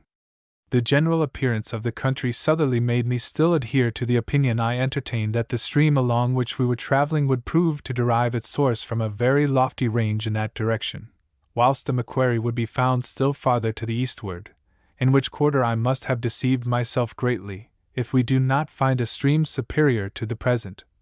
And my hopes in that respect are much strengthened when I consider that we are not above 50 miles in a straight line from the spot where Mr. Evans left the Macquarie, a strong and powerful stream, and that too in a season as long and even longer dry than the present one. In these hopes and expectations I shall continue an easterly course until nearly on the meridian of Bathurst, when they must either be realized, or the negative indisputably established, that there are no considerable rivers rising in the interior of New South Wales. From the hill on which we stood, bearings were taken to the most remarkable objects, which were but few, for the country, as far as the eye could reach, was a continued series of low grassy hills and valleys, the whole thinly covered with wood, and in many places entirely bare of it. The hills to the southward and southwest on the west side of the stream, and immediately bordering on it, were rocky and irregular. A few cypresses were growing on their sides and summits. We named the hill on which we stood Mount Elizabeth, and the extensive flats or plains north of it, and on the east side of the stream, MacArthur's Plains. The tracks of cattle were observed in various places on these plains, some very recent, perhaps not a month old. A fish was also caught, of the species common both to the Lachlan and the Macquarie. The soil of the country round, as far as we had time to examine it, was a rich, light, sandy loam, most abundantly covered with long broom grass. The rocks and stones on the hills were granite of various qualities. Nothing was found new to the botanists. In truth, this is not a country adapted to their pursuits. August 18th. In pursuance of the intention formed yesterday of still continuing an easterly course, we again set forward at 8:30 o'clock. The general description of country was nearly the same as that which we passed over on preceding days. Several pieces of limestone were found, which proved of good quality. On going between 3 and 4 miles, ascending a range of hills which lay directly across our course, we had a prospect of a fine and spacious valley, bounded to the east by low grassy hills. There was every appearance of a watercourse being in it, but it was distant 5 or 6 miles, and our access to it was rendered difficult by lofty rocky hills forming deep and irregular glens, so narrow that I feared we should not be able to follow their windings, the rocks rising in such vast, perpendicular shapes as seemingly to debar our passage. After some little hesitation, we found a place down which the horses might descend in safety. This being accomplished, we traversed the bottom of the glen along all its windings for nearly 3.5 miles. A fine stream of pure water was running through it. Here, doubtful of being able before dark to gain the valley we were in search of, we halted for the night. It is impossible to imagine a more beautifully romantic glen than that in which we lay. There was just level space on either side of the stream for the horses to travel along, the rocks rising almost perpendicularly from it to a towering height, covered with flowering acacia of various species, whose bright yellow flowers were contrasted and mingled with the more somber foliage of the blue gum and cypress trees. Several new plants were also found, of beautiful descriptions. The stream in the glen running northeasterly encouraged us to hope that we should ultimately be rewarded by finding a considerable stream in the valley, which was the cause of our deviation from our more direct course to Bathurst. The glen which was to afford us access to it, we named Glenfinlass. It might, perhaps, be properly termed the Glen of Many Windings, as it was formed of several detached lofty hills, between each of which deep ravines were formed, communicating in times of rain their waters to this main one. August 19th. Full of the hopes entertained yesterday, at 8:30 o'clock we pursued our course down Glenfinlass. 1.5 miles brought us into the valley which we had seen on our first descending into the glen. Imagination cannot fancy anything more beautifully picturesque than the scene which burst upon us. The breadth of the valley to the base of the opposite gently rising hills was, between 3 and 4 miles, studded with fine trees, upon a soil which for richness can nowhere he excelled. Its extent north and south we could not see. To the west it was bounded by the lofty rocky ranges by which we had entered it. This was covered to the summit with cypresses and acacia in full bloom. A few trees of the Sterculia heterophylla, with their bright green foliage, gave additional beauty to the scene. In the center of this charming valley ran a strong and beautiful stream, its bright transparent waters dashing over a gravelly bottom, intermingled with large stones, forming at short intervals considerable pools, in which the rays of the sun were reflected with a brilliancy equal to that of the most polished mirror. I should have been well contented to have found this to be the Macquarie River, and at first conceived it to be so. Under this impression, I intended stopping upon its banks for the remainder of the day, and then proceeding up the stream southerly. Whilst we were waiting for the horses to come up, we crossed the stream, and wishing to see as much of the country on its banks northerly as possible, I proceeded down the stream, and had scarcely rowed a mile when I was no less astonished than delighted to find that it joined a very fine river, coming from the east-southeast from among the chain of low grassy hills, bounding the east side of the valley in which we were. This then was certainly the long-sought Macquarie, the sight of which amply repaid us for all our former disappointments. Different in every respect from the Lachlan, it here formed a river equal to the Hawkesbury at Windsor, and in many parts as wide as the Nepean at Emu Plains. These noble streams were connected by rapids running over a rocky and pebbly bottom, but not fordable, much resembling the reaches and falls at the crossing place at Emu Ford, only deeper. The water was bright and transparent, and we were fortunate enough to see it at a period when it was neither swelled beyond its proper dimensions by mountain floods, nor contracted by summer droughts. From its being at least 4 times larger than it is at Bathurst, even in a favourable season, it must have received great accessions of water from the mountains northeasterly, for from the course it has run from Bathurst, and the number of streams we have crossed all running to form it from the south and southwest, I do not think it can receive many more from that quarter between us and Bathurst, at least of sufficient strength to have formed the present river. Reduced as our provisions were, we could not resist the temptation of halting in this beautiful country for a couple of days, to allow us time to ascertain its precise situation, and to ride down the banks of the river northerly as far as we could go, and return in one day. The banks of the river in our neighborhood were low and grassy, with a margin of gravel and pebble stones. There were marks of flood to the height of about 12 feet, when the river would still be confined within its secondary banks, and not overflow the rich lands that border it. Its proper width in times of flood would be from 600 to 800 feet, its present and usual width is about 200 feet. The blue gum trees in the neighborhood were extremely fine, whilst that species of eucalyptus, which is vulgarly called the apple tree, and which we had not seen since we quitted the eastern coast, again made its appearance on the flats, and of large size, as was the casuarina filifolia, growing here and there on its immediate banks. The day throughout was as fine as could be imagined, and it was spent with a more cheerful feeling than we had experienced since we quitted the depot on the Lachlan. The river running through the valley was named Bell's River, in compliment to Brevet Major Bell, of the 48th Regiment, the valley Wellington Valley, and the stream on which we halted on Sunday, Mall's Rivulet. August 20th. The day proved as favorable as could be wished, and the observations placed our situation in lat. 32, 45 S, and are compared long. 148, 51, 30 E, the variation of the needle being 8. 38 E. A valuable discovery was made in the course of the day by the men who were out with the dogs, the hills bounding the east side of Wellington Vale being found of the purest limestone, of precisely similar quality with that found at Limestone Creek.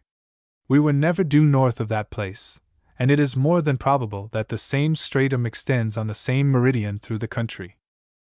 August 21st, at 8 o'clock, accompanied by Mr. Evans and Mr. Cunningham, set out on our intended excursion down the Macquarie River. Crossing Bell's River in the valley, we came in a mile to where the steep rocky hills forming the west side of the vale advanced their perpendicular cliffs directly over the river. These hills we soon rounded, and entered the vale north of them. I shall not in this place attempt to describe the rich and beautiful country that opened to our view in every direction. Alternate fine grazing hills, fertile flats and valleys, formed its general outline, whilst the river, an object to us of peculiar interest, was sometimes contracted to a width of from 60 to 80 feet between rocky cliffs of vast perpendicular height, and again expanded into noble and magnificent reaches of the width of at least 200 feet, washing some of the richest tracts of land that can be found in any country. The banks were in those reaches low and shelving, and covered with pebbles, whilst even at the highest flood secondary banks restrained the river from doing the smallest damage. These secondary banks might be from 600 to 800 feet in width, and I think the highest marks of flood did not exceed 20 feet perpendicular. The rapids were usually formed by small stony islands, which, dividing the stream, rendered it shoaler in those places than in others, but they never extended above 100 yards, and were none of them fordable. Limestone of the best quality and of various species abounded, and it appeared to me to be as common as the other stone forming the hills, which was a fine and hard granite. We passed through this charming country for upwards of 12 miles, the course of the river during that time being nearly north, and from appearances we thought it must continue in that direction for a considerable distance farther. A perpendicular limestone rock overhanging the river terminated our excursion.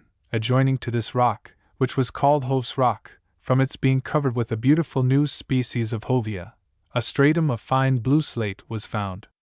A little lower down, the bank on the east side was formed of perpendicular red earth cliffs at least 60 feet high, extending along the reach nearly 3/4 of a mile.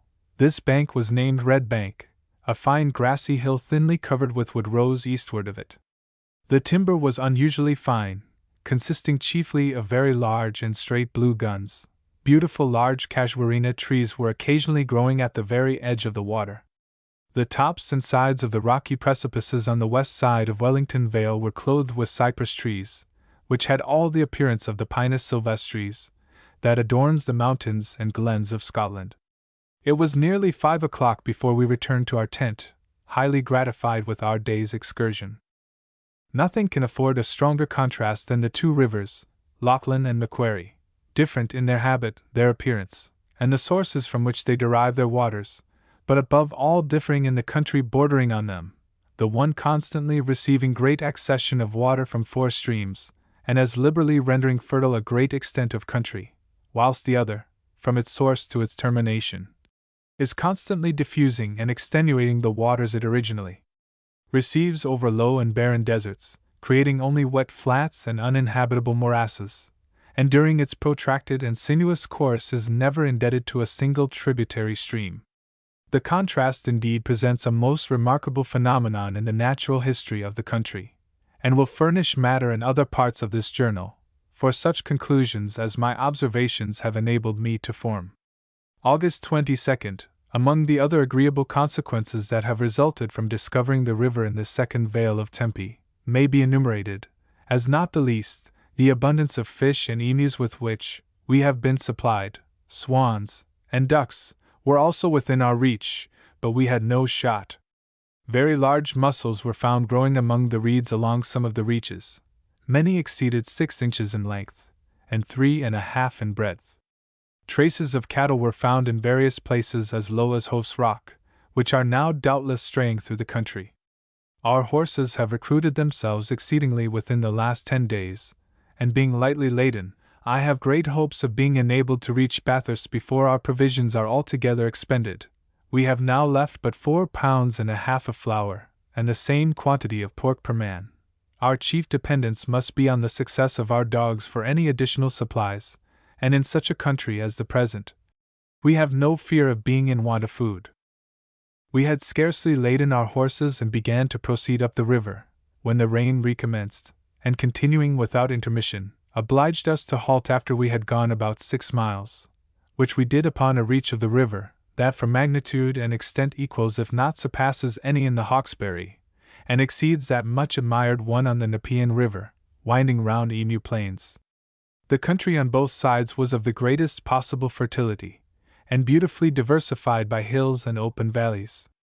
Timber is good, and in 2 places where the hills on this side nearly closed on the river, immense quantities of fine limestone were again found, the rocks being entirely composed of it.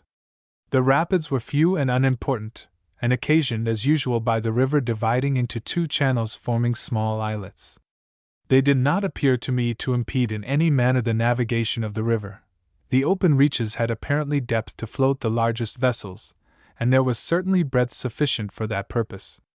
Nothing in fact can be imagined grander or more beautiful than we have hitherto found the river, and that too so near Bathurst that no reasonable expectation could have been formed of finding it such as we did. Many good specimens of agate forming on granite were found on the hills, chiefly where the limestone appeared in the largest and most continued stratum. We indulged ourselves in the probable speculation that where limestone was found in such abundance as in this country, quarries of marble would also be discovered not far beneath the surface, as is usual in other countries most abounding in this useful stone. Fish and emus were procured in great quantities in the course of the afternoon.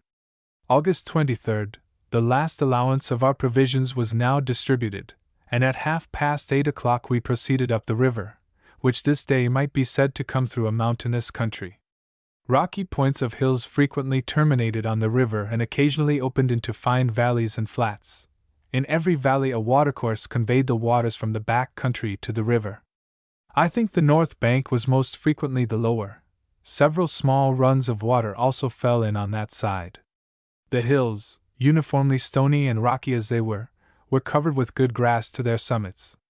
The scenery on the river was beautifully picturesque, and more magnificent reaches cannot be found in any river.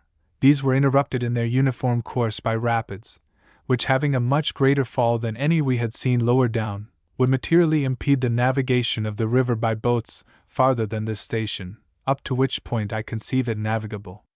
No falls had yet been seen that boats could not easily pass over, but in seasons of greater drought than the present, some difficulty might be experienced.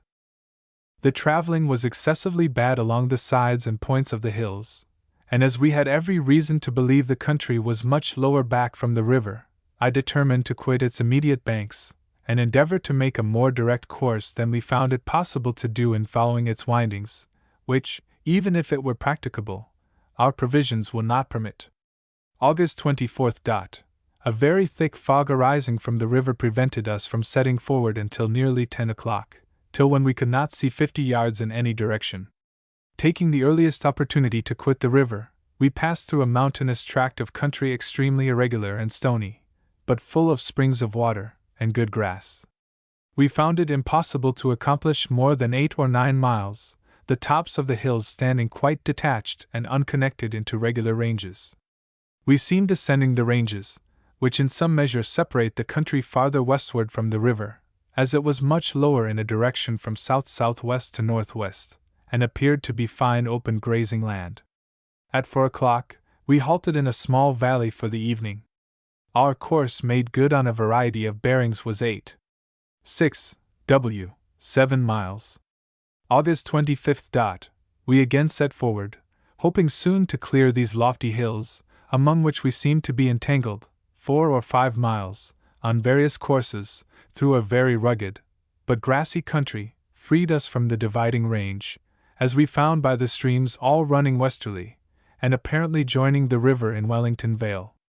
Just before we descended what we considered the principal range, we saw Mount Lachlan bearing south from this point, and we were enabled for the remainder of the day to make a direct course towards Bathurst through a good open grazing country of gentle hills and dales, abounding in beautiful rivulets, having their rise in the mountains east of us, which bending round to the west and northwest, and watering the finest districts in their course, contribute their waters to the Macquarie. The country now passed over was generally good, and although the hills were stony, yet the soil upon them was equal to the flats or valleys, and covered with grass. We saw no good timber, it consisting chiefly of small box trees, thinly scattered over the sides and tops of the hills. There was plenty of kangaroos, and our valuable dogs killed 2 fine ones. Coarse gravel and small slate were the most common stones, but the bottoms of the rivulets were composed of a species of black jade. Quartz was very frequent. Few traces of natives have been observed, either on the river, or since we quitted it. The population of this country must be extremely small, as the natives derive their chief support from possums, squirrels, and rats, which are known to frequent barren scrubs and hollow trees. Such neighborhoods are unquestionably frequented by them in preference to the open country and river banks. It must be a mere accident that enables the natives to kill either a kangaroo or emu. As to fish, they certainly are ignorant of the manner of taking them by hook and line. August 26th. At 8 o'clock we proceeded on our course towards Bathurst. The country throughout the day's journey was extremely hilly, with steep descents into fine valleys, in every one of which was a running stream. It appeared to me that we were pursuing a course which, intersecting the streams near their sources, rendered our road much more irregular and difficult than it would have been either a few miles farther westward, or even on the immediate banks of the river, the line of which we several times saw during the day. The country northeast of the river was very elevated and broken. The tops and sides of even the most mountainous parts were covered with grass, and thinly clothed with wood. Many of the valleys were composed of extremely rich soil. The hills were also generally good land and covered with grass, though there were occasionally barren stony summits, and ridges producing nothing but iron and stringy bark trees of diminutive growth.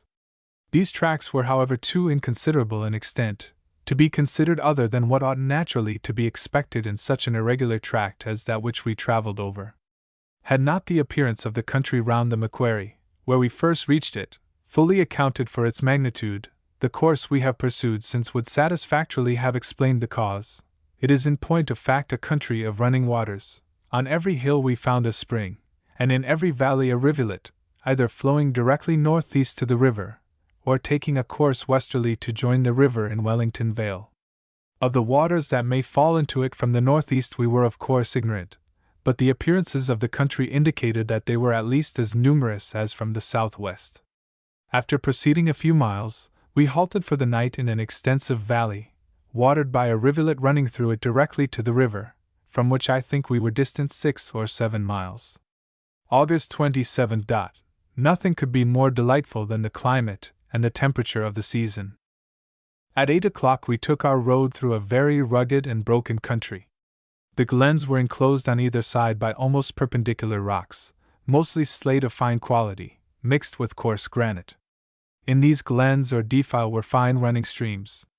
The declivity and steepness of the road delayed our progress, in seeking for better paths for the horses, and after riding a few miles we came to the edge of a very steep glen or valley, at the point of junction of two large streams, the largest coming from the southwest, the other from the northwest. Both united formed a very powerful stream, rushing with great impetuosity over a rocky bottom, with frequent falls or rapids. The hills being on both sides too steep even for the men to descend in safety, we were obliged to pursue the ridge of them up the northwest river, until we found a place where we could descend and cross, which we did about 5 o'clock in the afternoon with considerable difficulty. So steep indeed was the side on which we now were, that we could not find a level space sufficient to pitch our tent upon. The rocks consisted chiefly of slate and coarse granite intermixed. There appeared in each river to be more water than usual, and marks of flood were visible at a height exceeding 18 feet. Finding that we were entangled among the streams of the Macquarie, I determined on the morrow to proceed by the mountains dividing the northwest and southwest rivers, and if they should lead me considerably westward before their junction, to cross the southwest river, which, from its apparent direction and vicinity to Bathurst, I considered to be the only stream of consequence which we should find between our present station and that place. Rugged and uneven as the country generally was during this day's journey, there was considerable intermixture of the good with the barren, many portions consisting of excellent pasture land, and even the rocky hills were divested of the appearance of being so barren as they actually are, by being covered with shrubs and grass intermingled among the box and small gum trees, that find support between the interstices of the stones. August 28. At 8 o'clock we proceeded on our journey, and pursuing the ridge which separated the two streams, we found that their general direction was from the southward, opening, as we advanced, into fine valleys, rounding gentle rising hills, thinly wooded and covered with grass. The ridge itself was chiefly of slate rock, intermixed with masses of coarse silicious granite. We followed the ridge for about 6 miles, when we descended into the valley through which the southwest rivulet ran, and after traveling about 4 miles farther, we crossed it when it was running a strong stream. Waiting for the horses at this spot, I took the opportunity of ascending a very lofty conical hill, forming part of the range bounding the northeast side of the valley. From this hill our hopes and expectations were gratified by a view of Bathurst Plains, which I estimated to be distant about 22 miles, bearing on the course we were pursuing. A journal is but ill calculated to be the record of the various hopes and fears, which doubtless in some degree pervaded every mind upon this intelligence.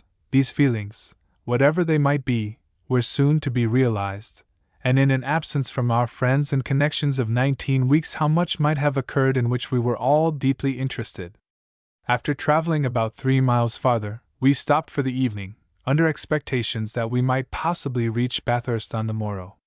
From the hill whence I saw Bathurst the view in every direction, except northeast, where it was bounded by a range of equal height between me and the river, was very extensive.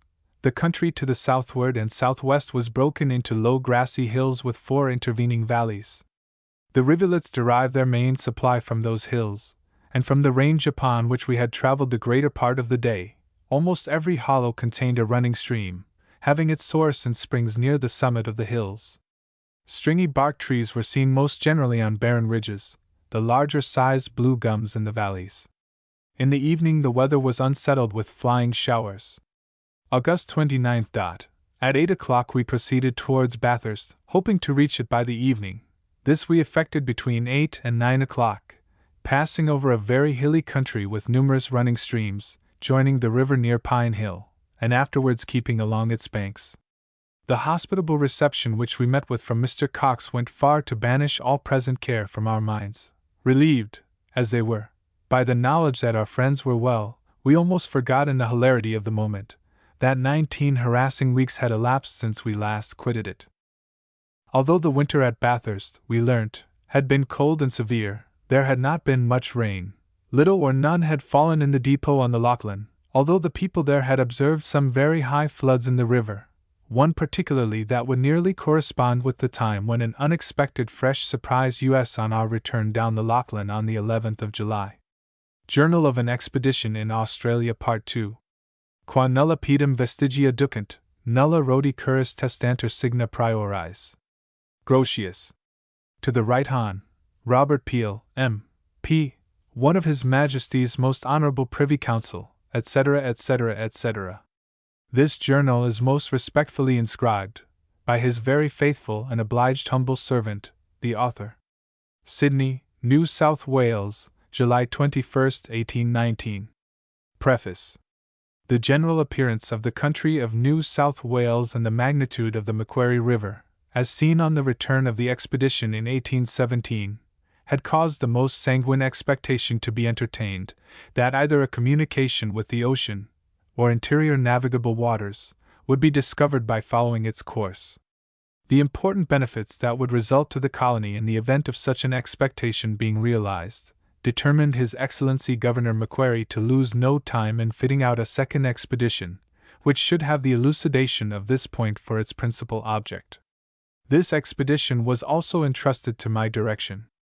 I had scarcely a doubt of ultimate success, and set out with a confidence which nothing short of ocular demonstration could destroy. The result of our voyage down the Macquarie River, and the conjectures which naturally arose in my mind founded upon observations of its apparent termination, together with our subsequent journey to the east coast, will be found in the following pages. In the map which accompanies the present journal, every bounding range to the westward is laid down, from which it will appear that the northwest interior is nearly a perfect plain, the lower parts of which are certainly in most seasons under water. The highest land we cross lies in lat. 31 s, and long. 151.10 e. From this apparently dividing or principal range, the country gradually declines to the northwest, when, the hills terminating abruptly, the level land commences, over which is discharged all the waters that have their rise in this dividing range, and also those waters which rising in the hills, for they cannot with propriety be termed mountains, to the southwest, have the Lachlan River for their channel. The nature of the country will be best explained by a reference to the journal. Generally speaking, it is fine and open. The bounding high lands to the northwest seem to take a direction nearly parallel with the coast line, and the evident declension of the country northerly affords strong ground for belief that if those interior waters have any outlet to the sea, see note at end of this paragraph, it will be found in that direction, and I think the probability is that the waters falling westerly will there approach the high tracts of country, much nearer than they do to the southwest. The whole country to the north of our track appeared so extremely open and practicable, that it offers in my opinion but few obstructions to a series of triangles being carried over it, the longest sides of which, being traced along the bounding high lands to the northwest, and carried as far northerly as the isthmus, which separates the Gulf of Carpentaria from the sea to the eastward, would effectually set at rest all questions as to the existence of an interior sea. Farther north than this point, there can be no reasonable expectation of finding either waters or an outlet. Note The observations made in the recent voyage of Lieutenant King along the west and north coasts preclude every reasonable hope of any opening being found on those coasts. The voyage which he is at present prosecuting will doubtless determine that point beyond all future question. So few natives were seen in the interior, that those extensive regions can scarcely be described as inhabited. Some scattered families comprise the entire population, and the scanty remarks we were enabled to make satisfied us of the strict identity of this race of human beings with those of the coast. The same method of procuring their food, the same arms and utensils, are common to both. This remarkable similarity in the natives of different tribes extends also to the animal and vegetable productions of the country. The eucalyptus and casuarina, the kangaroo and the emu, with their various species, alike inhabit the cold regions of Van Diemen's Land and the warmer latitudes within the tropics. A short description of the most remarkable plants collected during the expedition by Mr. Charles Fraser, the government collector, is added to this journal, and although the result as to the principal object of the expedition has not been answerable to the expectation which was entertained when it set out, yet when the general knowledge obtained of so considerable a portion of this extensive country is considered, it is hoped that it has not been undertaken and performed in vain, and that the field which it has opened to the colonists will be attended with ultimate benefit both to them and to the parent country. Sydney, July 17, 1819. Journal of an Expedition in Australia, Part 2. May 20, 1818. Having received His Excellency the Governor's instructions for the conduct of the expedition intended to examine the course of the Macquarie River, and every preparation having been made at the depot in Wellington Valley for that purpose, I quitted Sydney in company with Dr. Harris, late of the 102nd Foot, and after a pleasant journey, arrived at Bathurst on the 25th. Our little arrangements having been completed by the 28th, we again set forward with the baggage horses and men that were to compose the expedition.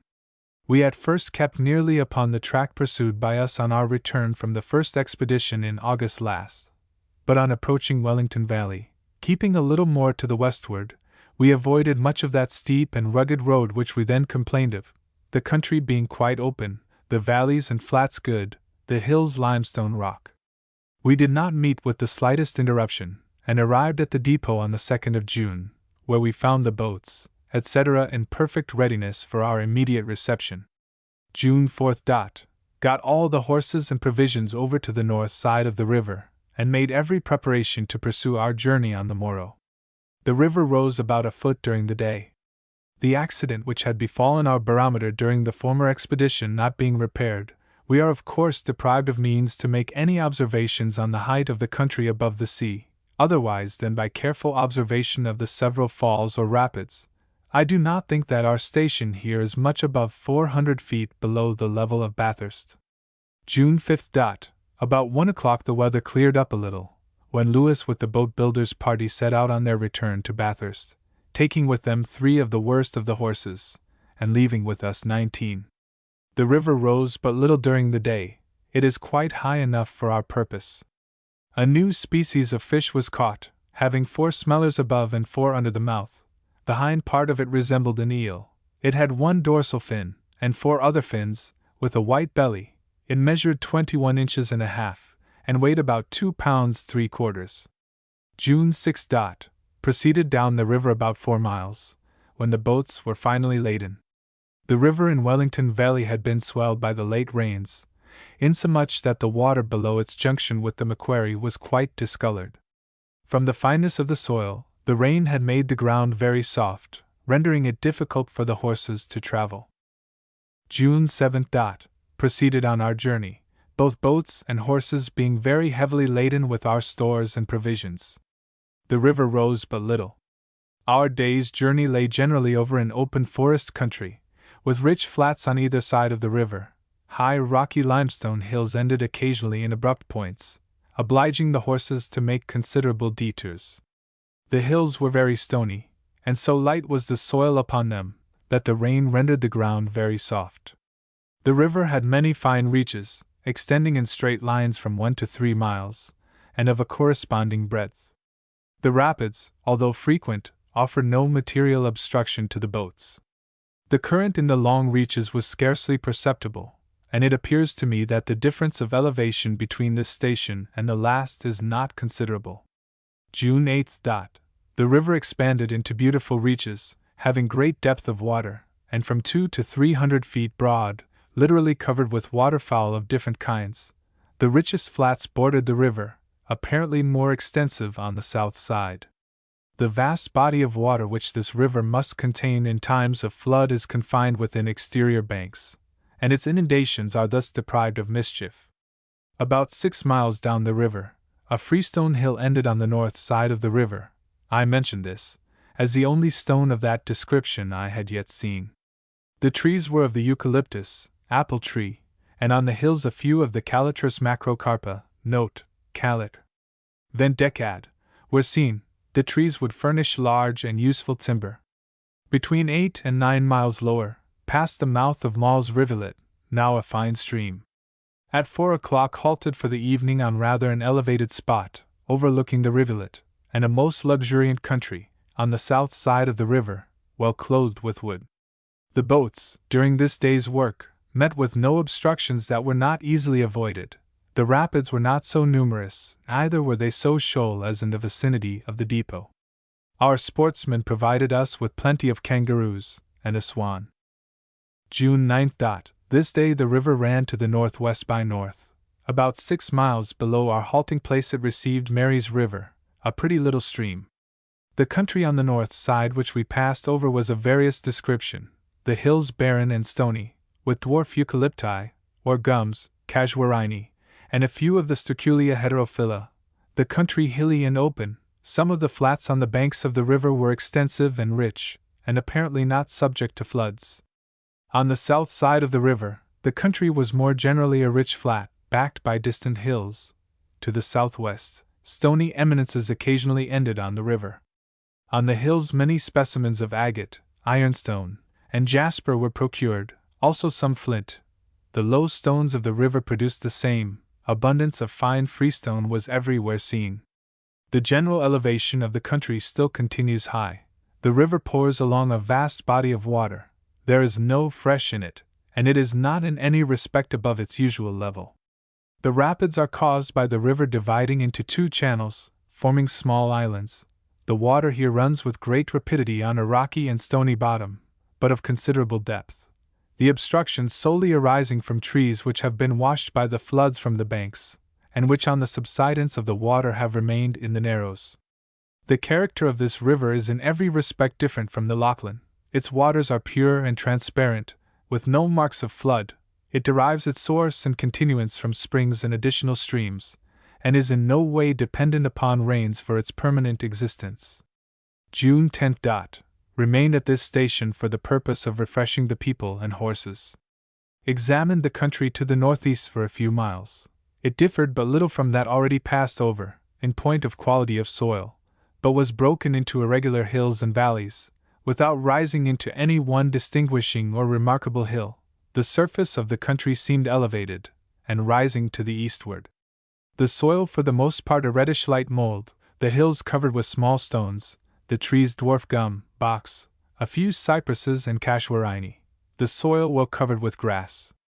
Kangaroos, fish, and swans were the produce of this day's sport, so that we enjoyed all the necessaries, and many of the luxuries of life. June 11. Proceeded down the river about 8 miles, meeting with no obstructions of any consequence. The water had risen about a foot in the last night, and now ran with considerable rapidity, particularly in the narrows. It is by no means desirable that the river should rise any higher. There is abundance of water for our purposes. Any addition would only partially cover the stumps of trees and increase our danger. At present we see and avoid them. After traveling 6 miles we came to a small river running from the eastward. There was at this time a fresh in it, so that we had to unload the horses and use the boats to transport our baggage over. It was 3 o'clock before we had got everything across. We therefore halted for the evening. The country passed through was of the finest description, and apparently equally good on the opposite side. Rich flats bounded by gentle hills were on each side of the small river, which received the name of Erskine River, after the present Lieutenant Governor of the colony. These flats were covered with the species of eucalyptus called apple tree, but like the other trees, of small size. While we were employed in crossing the river, I rode up it about 3 miles through a similar country. I went to the northeast. The country gently rose, and was generally of an excellent soil, well watered and fit for all purposes of cultivation, with partial exceptions of stony and brushy ridges. Many hills and elevated flats were entirely clear of timber, and the whole had a very picturesque and park-like appearance. I hailed Erskine River as a good omen of ultimate success. It was the first stream we had met with falling from the eastward, and was a proof to me that the Macquarie was the natural reservoir or channel for the waters from the northeast, as I knew it to be from the south. We had as yet seen no inhabitants, and very few signs that the country is inhabited at all. Fish, flesh, and fowl are abundant, but there are no human beings to enjoy them but ourselves. Native dogs are in considerable numbers, and keep up during the night a continual howling. June 12. We this day passed over a very beautiful country, thinly wooded, and apparently safe from the highest floods. The river had considerable windings, but was of noble width and appearance. The rapids were few, and offered no obstruction, its medium width from 150 to 250 feet, and in many reaches much more. On one of the higher back ridges there are some good iron bark trees, with abundance of cypress. The apple, blue gum, and box were the principal trees growing on the flats. Kangaroos were in very great numbers. Our dogs took 4.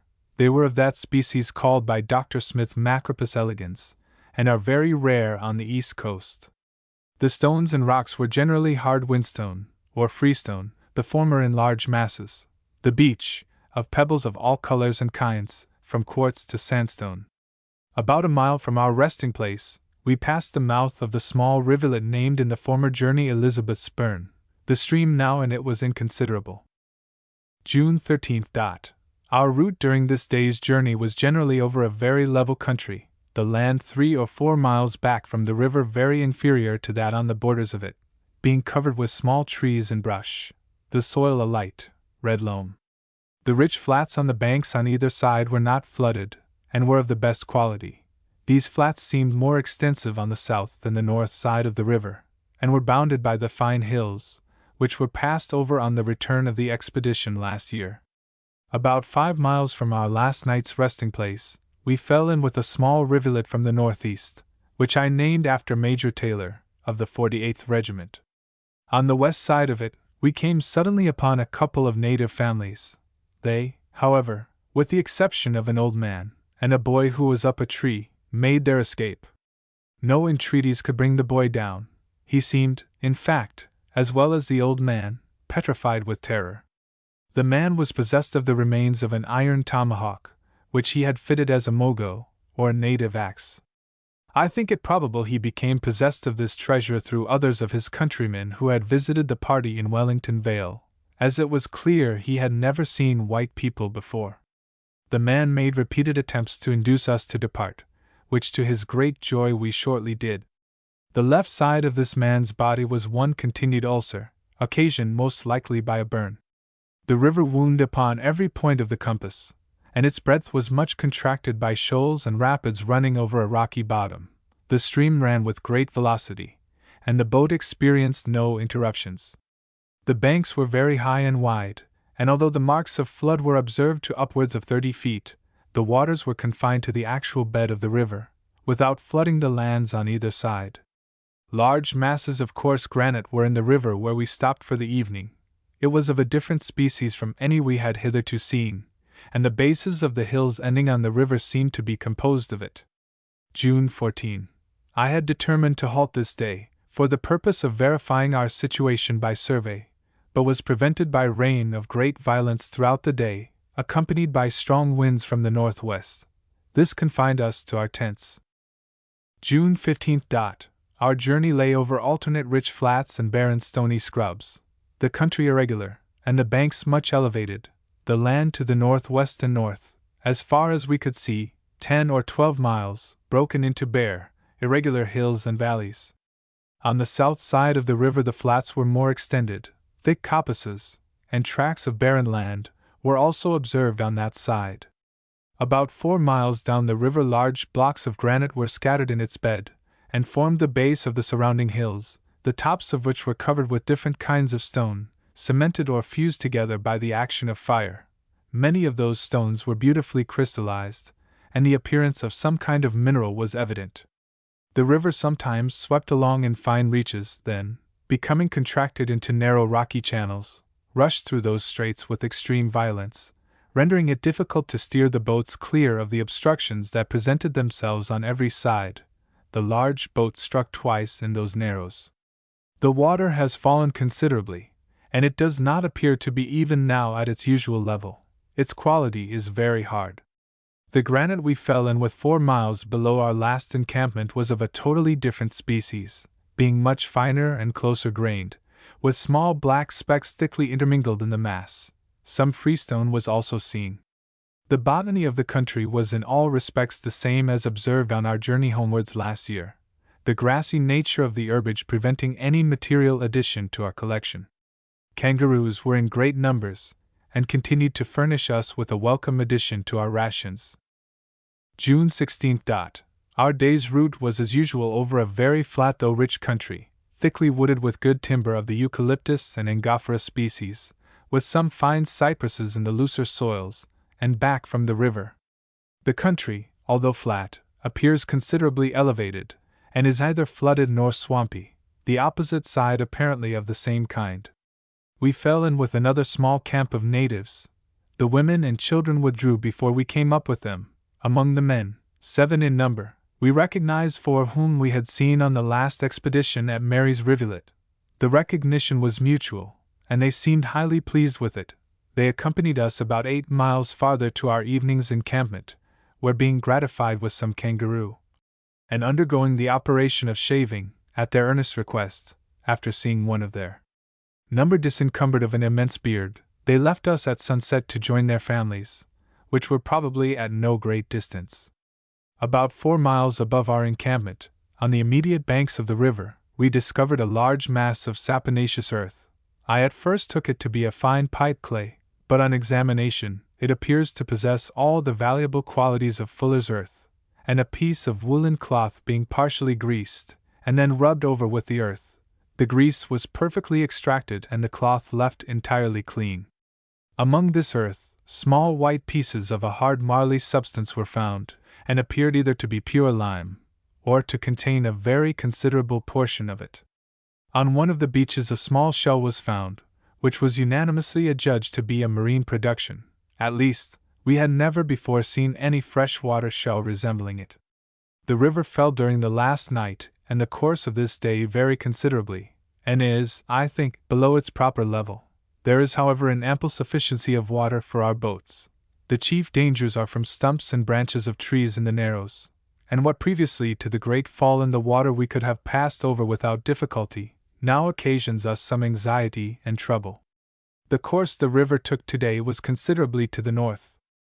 June 17. A very severe frost, the ice 1/4 inch thick. About a mile down the river, we saw a native burial place or tomb, not more than a month old. The characters carved on the trees were quite fresh. The tomb had no semicircular seats, but in other respects was similar to those seen on our last journey.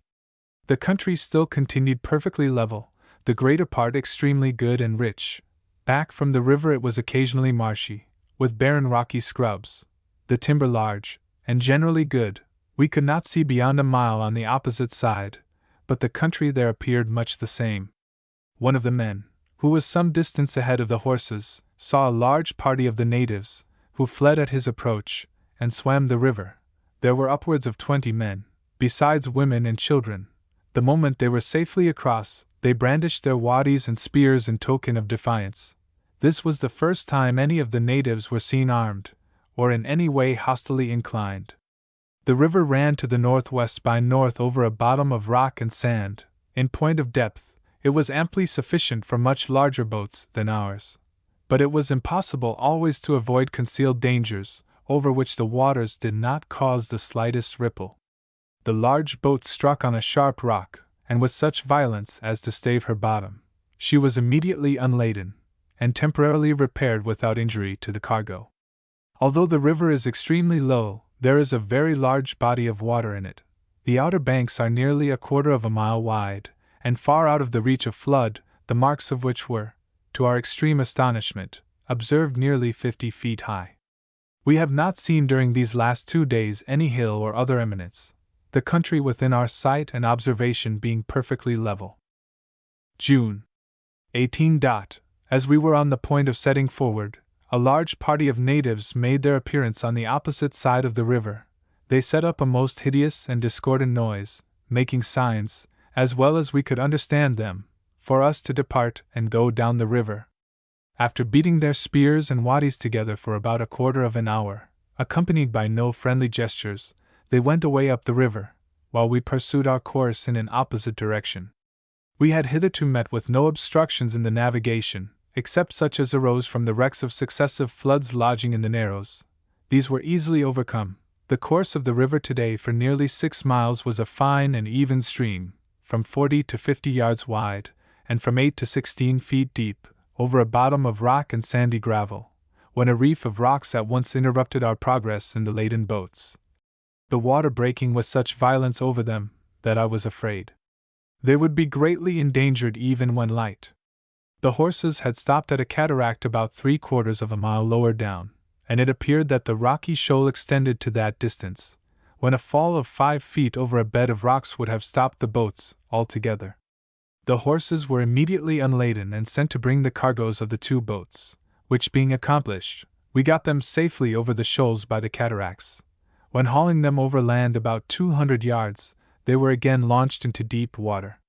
The country on either side during this day's journey was by no means so good as it had hitherto generally been, being very brushy, and thickly timbered, chiefly with the species of eucalyptus called box, and another kind appearing to be different from those frequently observed. The banks of the river were very high, and notwithstanding the country was perfectly level, it was far above the reach of any flood. The body of water falling over the cataract was surprising, the low state of the river being considered, and this incident, instead of discouraging us, increased our already sanguine hopes that its termination would not deceive the expectations we could not avoid indulging. June 19. The boats during their progress this day did not experience any obstruction, the river winding in fine though narrow reaches, over a bottom of sand and occasionally rock, the depth from 8 to 16 feet. The country still continued perfectly level, but generally of excellent soil. 2 or 3 miles back from the river northeast, there were several extensive plains, without any timber on them, and in many places water was on the surface, probably occasioned by the heavy rain on the 14th instant, since these flats, and indeed all the country we had hitherto traveled over, were quite clear of any floods from the river. The banks of the river are, I think, 10 or 12 feet lower than they are 15 or 20 miles higher up. The floods evidently do not rise to so great a height, not exceeding, as far as we can judge, 16 feet. I do not think the timber is either so large or so good as we had hitherto found it, but there is a great quantity of it, chiefly box, and a species of blue gum. Although at such a distance from the Lachlan, we have recognized most of the plants found in its vicinity. In all other respects the neighborhood of the 2 rivers is totally dissimilar, and in nothing more observable than in the rivers themselves. The water in the river continues so extremely hard as to render it difficult to raise a lather from soap. It is also very pure and transparent. June 20. The night cold, a sharp frost congealing some standing water by the river's side. The river rose upwards of a foot during the night, and still continues gradually to rise. Having gone upwards of 125 miles from Wellington Valley, I thought it advisable that the 2 men who accompanied us for that purpose should return to Sydney with an account of our proceedings, agreeably to the governor's instructions. Dispatch 2 other men on horseback to the northeast, with directions to go as far as possible in that direction, and to return by sunset, which they did, and reported that they had been from 14 to 16 miles, through a very fine though level country. The brushes were of small extent, and communicated with the finest tracts, chiefly of forest land thinly wooded. No marks were seen of any floods either from the river or land side, and these flats were watered by chains of ponds or watercourses, which doubtless when overflowed communicate with the river. Abundance of kangaroos and emus. June 21st. The result of the observation this day gave for our situation lat. 31, 49. 60 s long. 147, 52. 15 e, and the variation 8. 22 e. June 22nd. Completed the necessary papers for the governor's information, and made all ready to proceed on our journey tomorrow. The river in these last 2 days has risen between 2 and 3 feet. June 23rd. Having dispatched Thomas Thatcher and John Hall to Bathurst, with an account of our progress, the expedition set forward down the river. For 4 or 5 miles there was no material change in the general appearance of the country from what it had been on the preceding days, but for the last 6 miles the land was very considerably lower, interspersed with plains clear of timber, and dry. On the banks it was still lower, and in many parts it was evident that the river floods swept over them, though this did not appear to be universally the case. The far greater part of the last 6 miles was covered with shrubs, and the acacia pendula. These unfavorable appearances threw a damp upon our hopes, and we feared that our anticipations had been too sanguine. The river continued nearly as before, but much narrower and more winding, in some measure accounting for the great height of the floods which we observed 50 or 60 miles back, where the river was probably 4 times as wide. We missed with regret the striking characteristics which had hitherto distinguished it, the sandy and gravelly beaches, and rocky points. Though there was certainly the same volume of water which had originally given me such strong hopes that it could never be dissipated over marshes. The banks are no more than 20 feet high in their most elevated places, and the probability is that all our doubts, speculations, and hopes will be clearly decided within the week.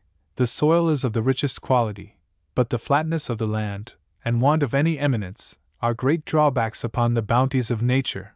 Not but there are numerous spaces above the reach of either land or river flood, which would offer secure retreats to the inhabitants of these singular regions. Several new birds were seen today of very beautiful plumage. None, however, were procured, so as to enable me to describe them. We also saw the crested pigeon, and grey and red parrot of the Lachlan. Some fine and singular plants also enriched our collection. It would seem as if nature here delighted in wasting her most beautiful productions upon the desert air, rather than placing them in situations where they would become more easily accessible to the researches of science and taste. June 24th. The country was still extremely flat, and perfectly overrun with acacias, dwarf box, eucalyptus, some species of Sophrodicore atriplex, see note at end of this paragraph, and other shrubs, and intersected by numerous extensive lagoons now quite dry, but which, when the river is about 1/3 full, convey the water back over vast plains and levels for the most part clear of every kind of brush, and on the fall of the waters these lagoons act as drains to the lands. The brushes were most numerous and perplexing in the neighborhood of the river, a course we were obliged to keep, in order not to part company with the boats. The country 2 or 3 miles along the banks of the river was only partially flooded, the land being much lower at a greater distance from it. The most part of the soil was a rich, alluvial deposition from floods. Except on those clear plains which occasionally occurred on the sides of the river, we could seldom see beyond 1/4 of a mile. Byrne, who was at the head of the hunting party, surprised an old native man and woman, the former digging for rats, or roots, the other lighting a fire. They did not perceive him till he was within a few yards of them, when the man threw his wooden spade at Byrne, which struck his horse. Then, taking his old woman by the hand, they set off with the utmost celerity, particularly when they saw the dogs, of which they seemed to entertain great fears. In the evening, natives were heard on the opposite side of the river, but none came within view. There was no alteration in the appearance or size of the river during this day's course. The banks were in no respect lower. It ran with great rapidity over a sandy bottom, and was from 6 to 30 feet deep, the water still clear, and remarkably hard. Note: other genera of Chenopodie likewise exist on these plains, of which some salsoli, and that curious lanigerous shrub Sclerolina paradoxa of Mr. Brown, with spinous fruit, are most remarkable. June 25th. The weather cold, but fine. The thermometer is about 28 degrees, and I think from this extraordinary degree of cold so far to the north, that notwithstanding the lowness of the surrounding country, as compared to its relative situation with the river, that we are still at a considerable elevation above the sea. In our last journey, 3 degrees farther south, we experienced at the same season no such cold, the weather being equally fine and clear as at present.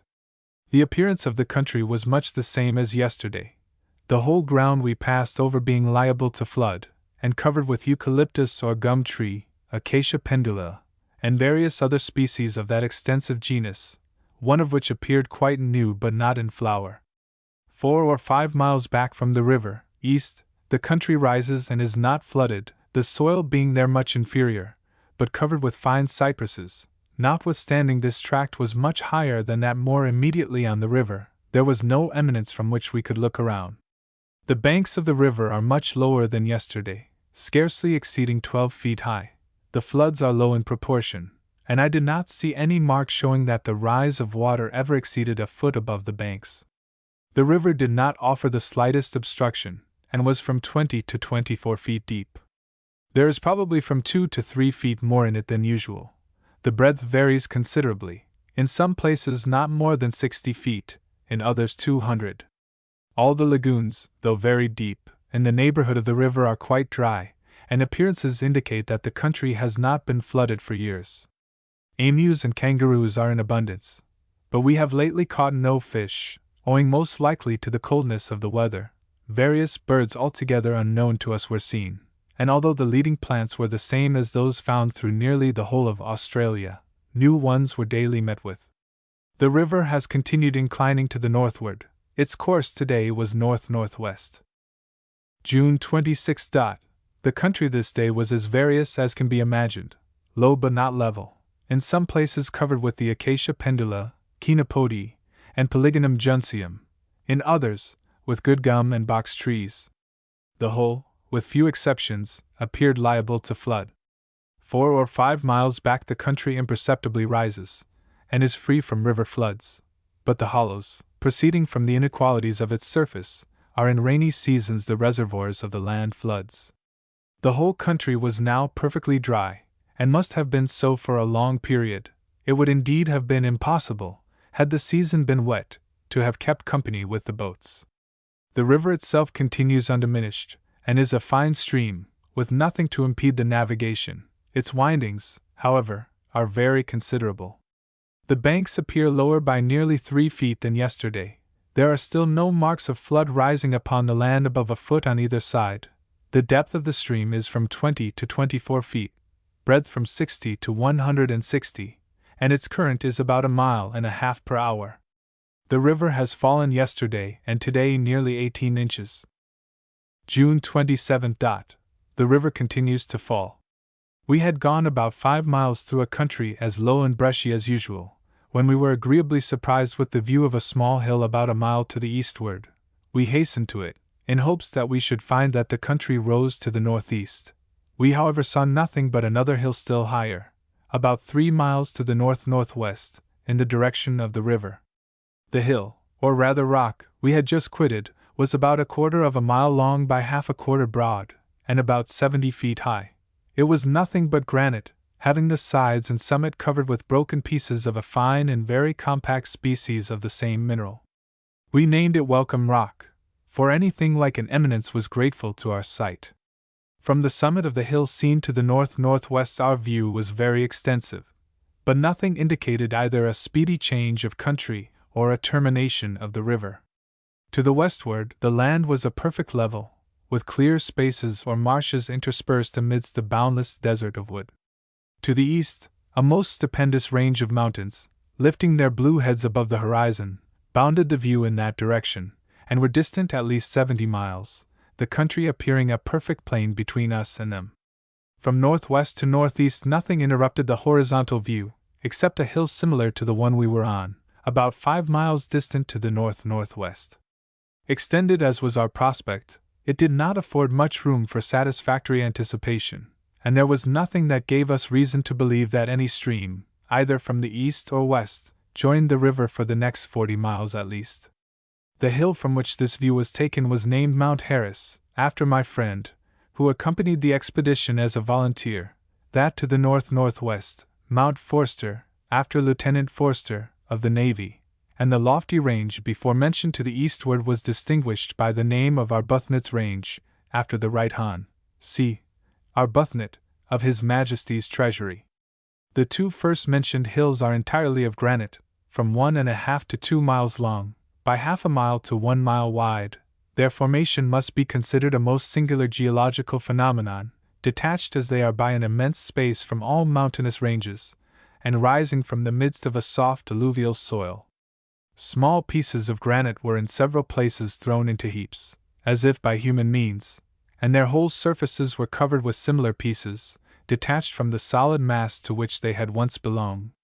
If I might hazard a conjecture, I should attribute to them a volcanic origin. I think, on examination, their constituent parts will be found to have undergone the action of fire, by which they have been fused together. To those conversant in the structure of the earth, and with the means used by nature to accomplish her purposes, these singular hills may offer a subject for curious inquiry. The natives appear numerous in these regions of apparent desolation. We fell in with several parties in the course of the day, in the whole probably not less than 40, and many fires were seen to the north. Being a mile or two ahead of our party in a thick brush, I came suddenly upon 3 men. 2 ran off with the greatest speed.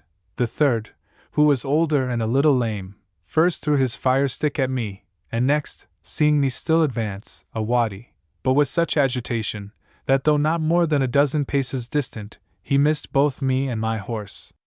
I returned to my party, and in company with them surprised the native camp. We found there 8 women and 12 children, just on the point of departing with their infants in their cloaks on their backs. On seeing us, they seized each other by the hand, formed a circle, and threw themselves on the ground, with their heads and faces covered. Unwilling to add to their evident terror, we only remained a few minutes, during which time the children frequently peeped at us from beneath their clothes. Indeed, they seemed more surprised than alarmed. The mothers kept uttering a low and mournful cry, as if entreating mercy. In the camp were several spears, or rather lances, as they were much too ponderous to be thrown by the arm. These were jagged. There were also some alamongs, shields, clubs, chisels, and several work-bags filled with everything necessary for the toilet of a native belle, namely, paint and feathers, necklaces of teeth, and nets for the head, with thread formed of the sinews of the opossum's tail for making their cloaks. The men belonging to the camp were heard shouting at no great distance. Their affection for their families was not, however, sufficiently powerful to induce them to attempt their rescue from the hands of such unfabulous centaurs, as we doubtless appeared to them.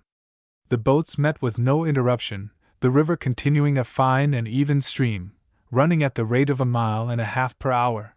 It was in places very narrow, and our astonishment would have been excited that such a channel should contain the powerful body of water falling into it, if we had not found its medium depth to be from 20 to 30 feet. The height of the banks is not more than 7 feet above the water, and they appeared to have been flooded to that height. It did not seem that back from the river, beyond 3 or 4 miles, the country was ever flooded, except by the waters which would fall on its surface in rainy seasons.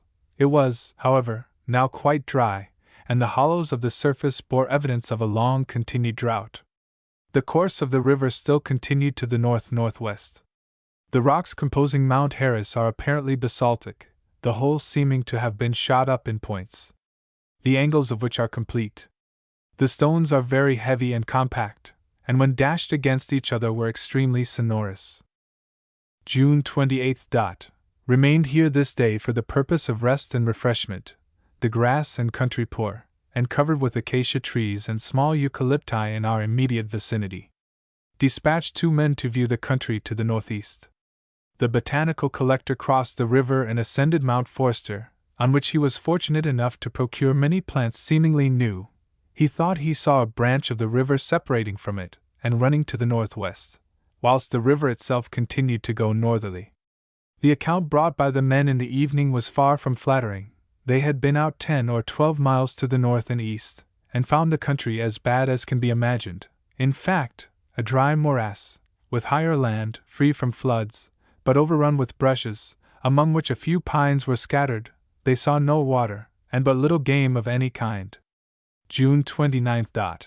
As we proceeded down the river, the country gradually became much lower in its immediate vicinity, and between 4 and 5 miles from our resting place it was even with the banks, and in some places overflowed them. All traveling near the river with horses was at once interrupted, and this was the more perplexing as it rendered the communication with the boats uncertain, and liable to be cut off altogether. Finding that those marshes were only impassable for a mile or a little more from the river, and that occasionally we could approach within 100 yards of it, the horses were directed to keep round the edge of them, making for the river whenever practicable, and firing guns to let the boats know our situation. At 2 o'clock in the afternoon we stopped, after going about 10 miles and a half, about 150 yards from the river, which we could not approach nearer by reason of wet and boggy marshes. In fact, the place where we stopped is of the same description, but now, fortunately for us, dry. The country northeast of us, along the dry edge of which we were obliged to keep, is as bad as possible, being in wet seasons full of waterholes, and consequently impassable. The river still continues undiminished, as we find that the branches and small streams that frequently run from it join it again at short distances, and that they owe their existence at this time to the full state of the river, which is certainly some feet above its usual level. The breadth and depth of the river were various throughout the day. In the places where it overflowed its banks, there was not more than from 10 to 12 feet. In others, where it ran very broad, but was confined within them, 15 feet, and in narrower places, under the same circumstances, upwards of 20 feet. Thus it seemed to vary with the capacity of the channel to contain its waters, which were very muddy, the current running at a medium rate of a mile per hour. The boats arrived at about 4:30 o'clock, meeting nothing to interrupt them. June 30th. After making every arrangement that we could devise to ensure our keeping company with the boats, we proceeded down the river.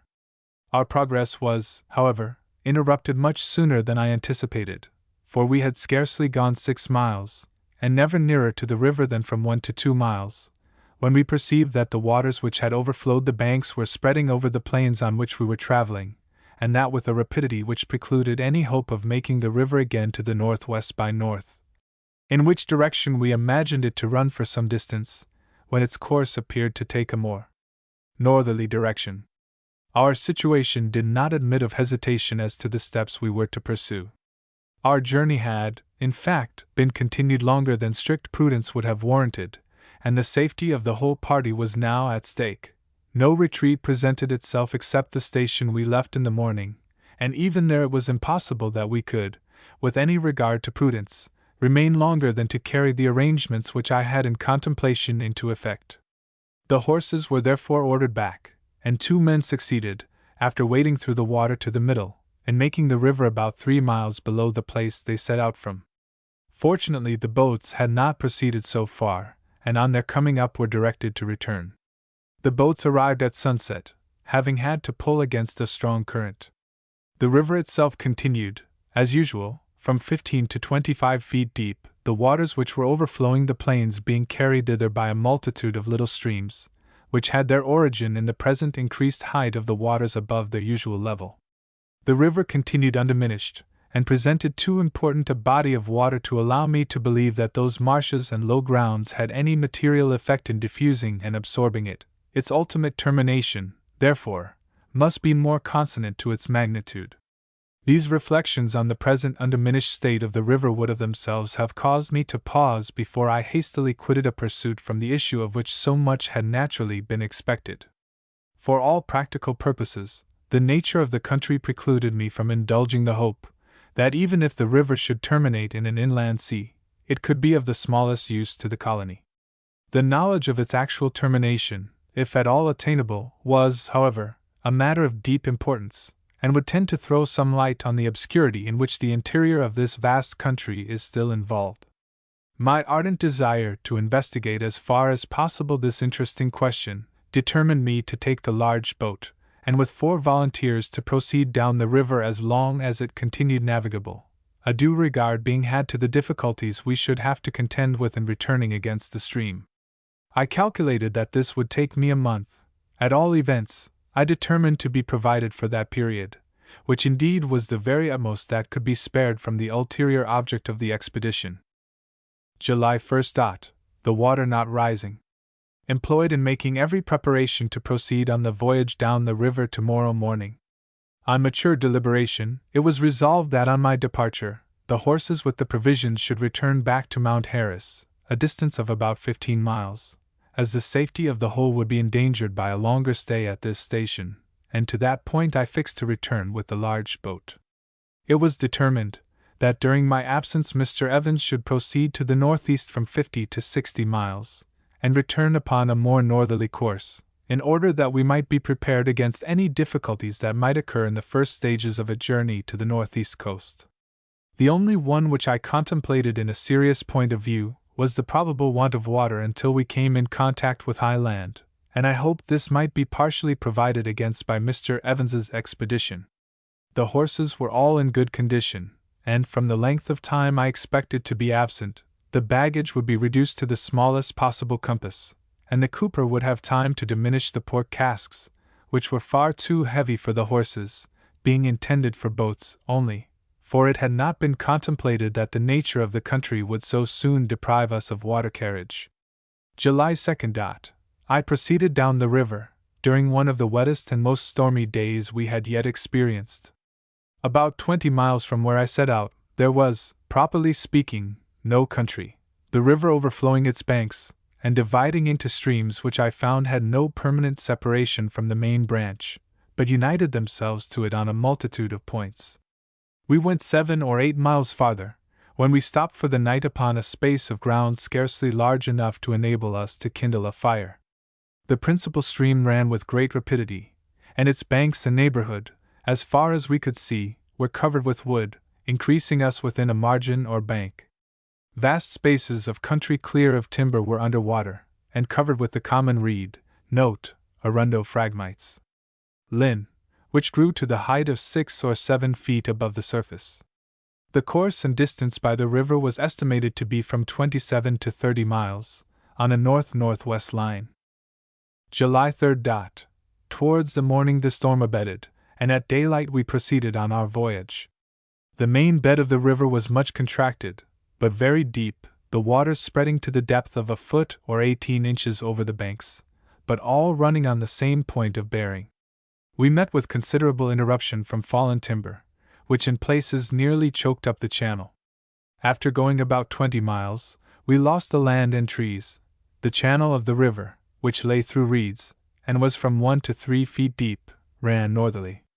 This continued for 3 or 4 miles farther, when although there had been no previous change in the breadth, depth, and rapidity of the stream for several miles, and I was sanguine in my expectations of soon entering the long-sought-for Australian Sea, it all at once eluded our farther pursuit by spreading on every point from northwest to northeast, among the ocean of reeds which surrounded us, still running with the same rapidity as before. There was no channel whatever among those reeds, and the depth varied from 3 to 5 feet. This astonishing change, for I cannot call it a termination of the river, of course left me no alternative but to endeavor to return to some spot on which we could effect a landing before dark.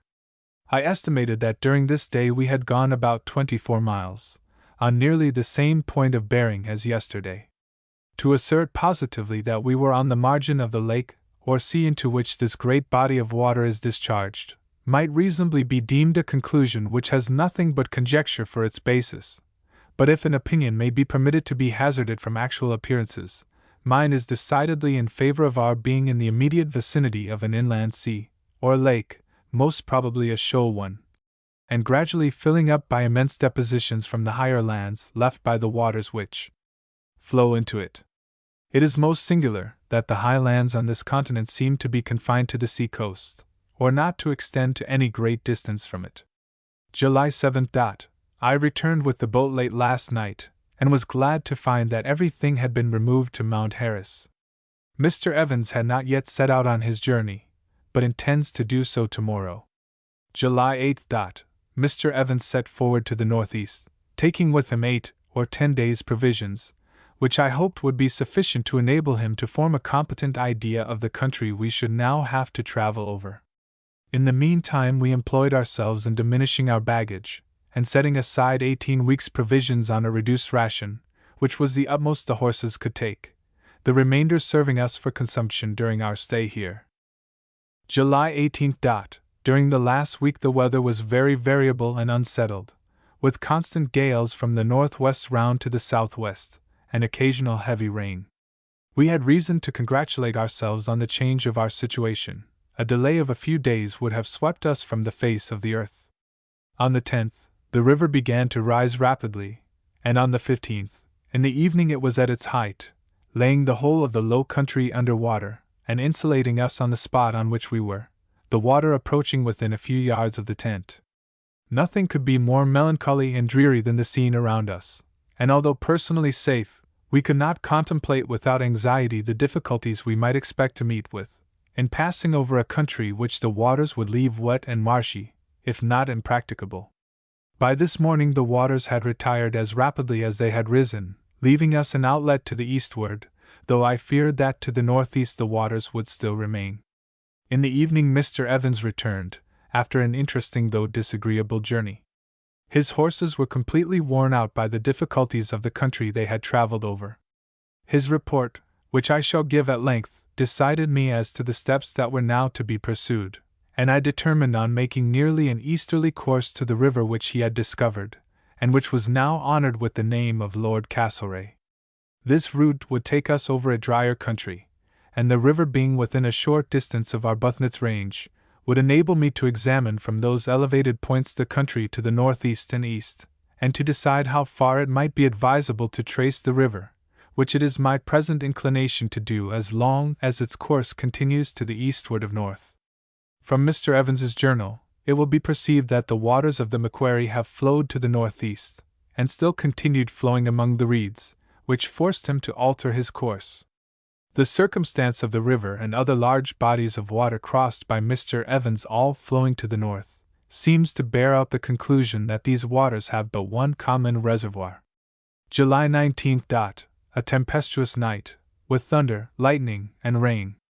Impressed with the important use we should be able to make of our boats, it was determined to construct a carriage for the small one, which we did by the afternoon. Our labor was wasted, for we were altogether unable to contrive any harness by which the horses could draw it. We were therefore reluctantly obliged to relinquish our intention.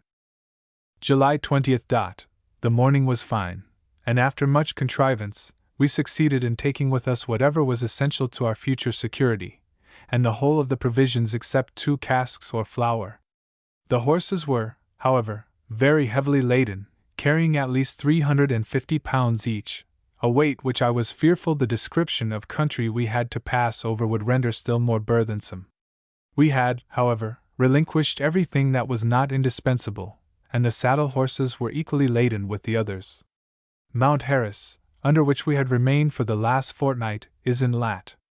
31:18 s long, 147:31 e, and variation 7:48. On the summit of the hill we buried a bottle, containing a written scheme of our purposed route and intentions, with some silver coin.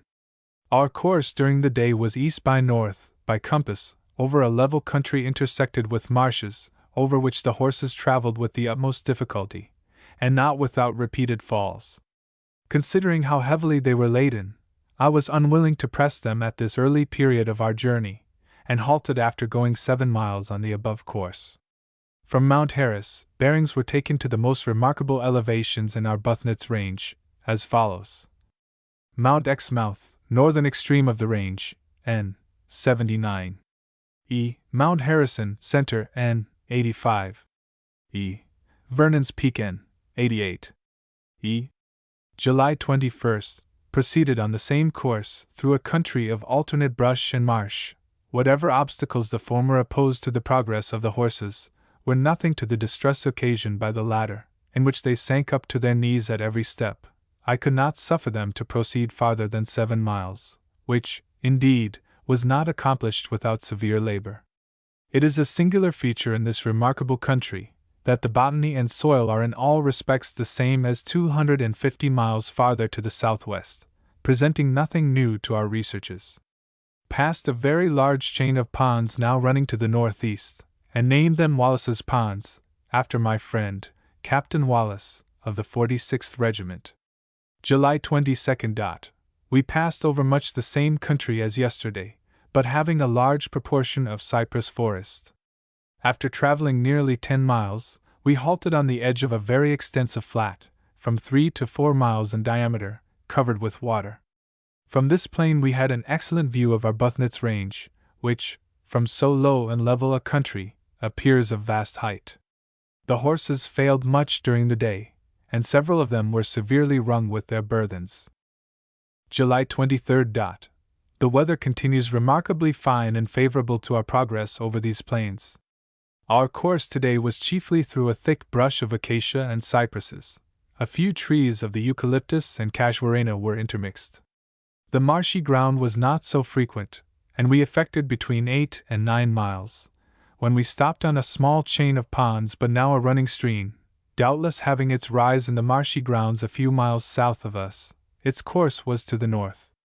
We saw and shot several unknown birds within these few days, but the botanical sameness continues. These ponds were named Morisset's Ponds, after Captain Morisset, of the 48th Regiment. July 24th. About a mile and a half from last night's station, we crossed another small stream similar in all respects to Morisset's Ponds. Our course was alternately over wet flats and dry brushes, but in the latter we met with difficulties which we did not anticipate, namely, dry bogs of a most dangerous description. They are from 30 to 40 yards broad, and the apparent firmness of their surface treacherously conceals the danger beneath. One was discovered before the horses were too far advanced to retreat, and by unlading them, we passed safely over. The horses were upon the other before we discovered the extent of our danger, and it was only by instantly cutting away their loads and harness, and by the exertion of all hands, that they were dragged out. But they were so exhausted by the struggles they had themselves made, that I found it would be highly imprudent to proceed farther, though we had only gone 5 miles and a half.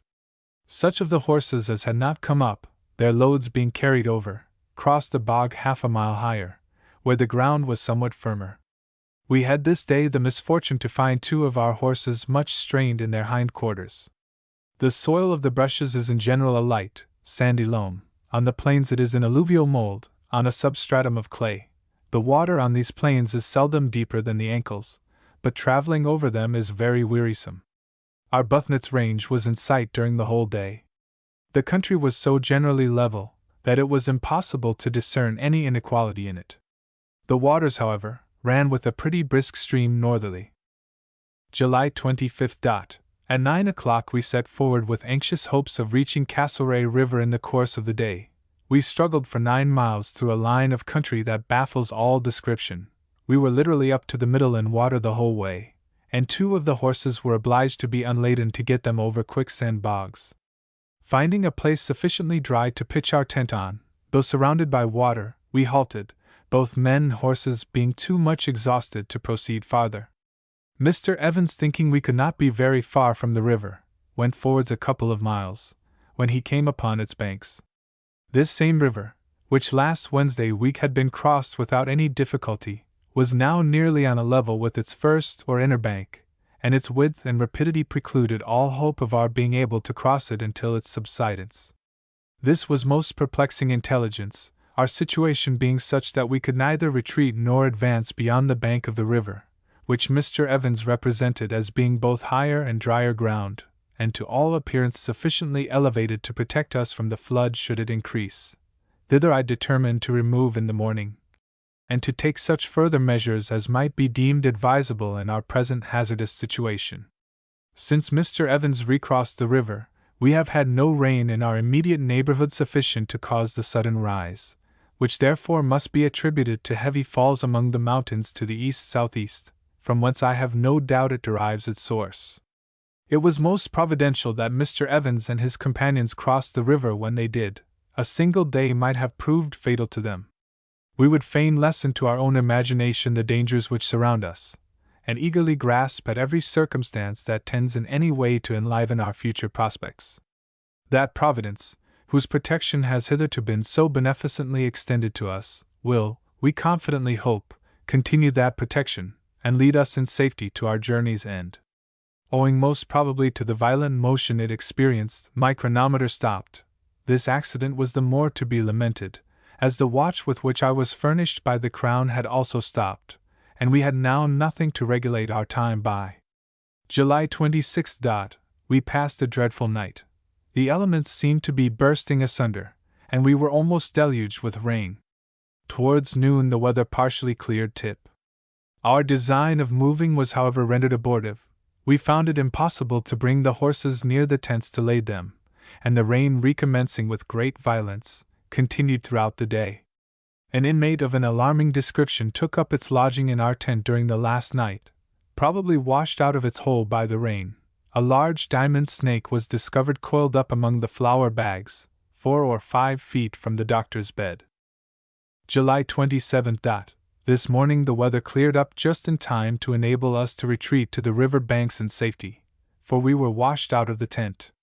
The provisions and heavy baggage were carried by the people to a firmer spot of ground, at which place the horses being lightly laden, we got everything transported to the river by 1 o'clock. Castlereagh River is certainly a stream of great magnitude. Its channel is divided by numerous islands covered with trees. It measured in its narrowest part 180 yards, and the flood that had now risen in it was such as to preclude any attempt to cross it. The outer banks were good firm land, apparently free from floods, and extending not more on this side than 1/4 of a mile. When it became wet and marshy, the banks were from 12 to 17 feet high, and gradually sloped to the water. The trees on this firm margin of land were a species of eucalyptus, cypresses, and the Sterculia heterophylla, with a few casuarini. This river doubtless discharges itself into that interior gulf, in which the waters of the Macquarie are merged. To that river it is in no respect inferior, and when the banks are full, the body of water in it must be even still more considerable. Towards evening I thought the waters were falling, which was an event we anxiously looked for, to enable us to proceed to Arbuthnot's range, from the heights of which we hoped for an interesting view. Natives appear to be numerous. Their gunyahs, or bark huts, are in every direction, and by their fireplaces several mussel shells of the same kind as those found on the Lachlan and Macquarie rivers were seen. Game, kangaroos and emus, frequenting the dry banks of the river, were procured in abundance. July 28. The river during the night had risen upwards of 8 feet, and still continued rising with surprising rapidity, running at the rate of from 5 to 6 miles per hour, bringing down with it great quantities of driftwood and other wreck. The islands were all deeply covered, and the whole scene was peculiarly grand and interesting. The sudden rise probably was caused by the heavy rains of the preceding days.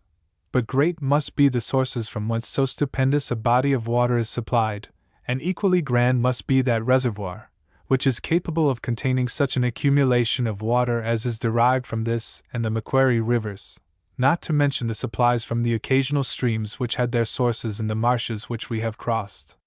The water was so extremely thick and turbid that we could not use it, but were forced to send back to the marshes for what we wanted. At night, the river seemed at its greatest height. July 29. The waters this day subsided rapidly. It is evident that there has been no flood in the river for a very considerable period prior to the present one, there being no marks of wreck or rubbish on the trees or banks. Now the quantity of matter is astonishing, and such as must take some years to remove. The rapid rise and fall in the water would seem to indicate that neither its source nor its embouchure can be at any great distance. The former is probably not far east of Arbuthnot's range. August 2. It was not until this morning that the river had fallen sufficiently to allow us to ford it. Though the morning was unpromising with slight rain, it was not deemed prudent to lose a moment in passing it, while in our power, and by 1 o'clock everything was safely over, to our great satisfaction. Before this, it had begun to rain hard, and it continued to do so throughout the day, and great part of the night. Our observations placed this part of Castlereagh River in lat. 31, 14. 14, s. long. 148, 18. E. Variation 8. 14, e. August 3. A dark, cloudy morning. At 9 o'clock proceeded on our eastern course towards Arbuthnot's range. The river had risen in the night so considerably, that had we delayed until this morning, we should have been unable to pass it. The rain had rendered the ground so extremely soft and boggy that we found it impossible to proceed above 3/4 of a mile on our eastern course. We therefore returned, resolving to keep close to the river's edge, until we should be enabled to sound the vein of quagmire, with which we appeared to be hemmed in. In this attempt we were equally unfortunate, the horses falling repeatedly. One rolled into the river, and it was with difficulty we saved him. My baggage was on him, and was entirely spoiled. The chart case and charts were materially damaged, and our spare thermometer broken. We therefore unladed the horses where they stood, and the men carried the provisions to a firmer spot, where they were reladen. We again proceeded easterly, and for upwards of a mile we traveled up to our knees in water and mud. The horses were here stopped by running waters from the marshes, encircling a spot of comparatively dry ground. They were again unladen, and with the utmost difficulty we got everything safe over. Both men and horses were so much exhausted by the constant labor they had undergone, that I determined to halt, in order to restore our baggage to some order. Our ardent hopes are fixed upon the high lands of Arbuthnot's range, which I estimate to be about 20 miles off. The intermediate country, we fear, will be one continued morass. August 4th. Proceeded on our journey.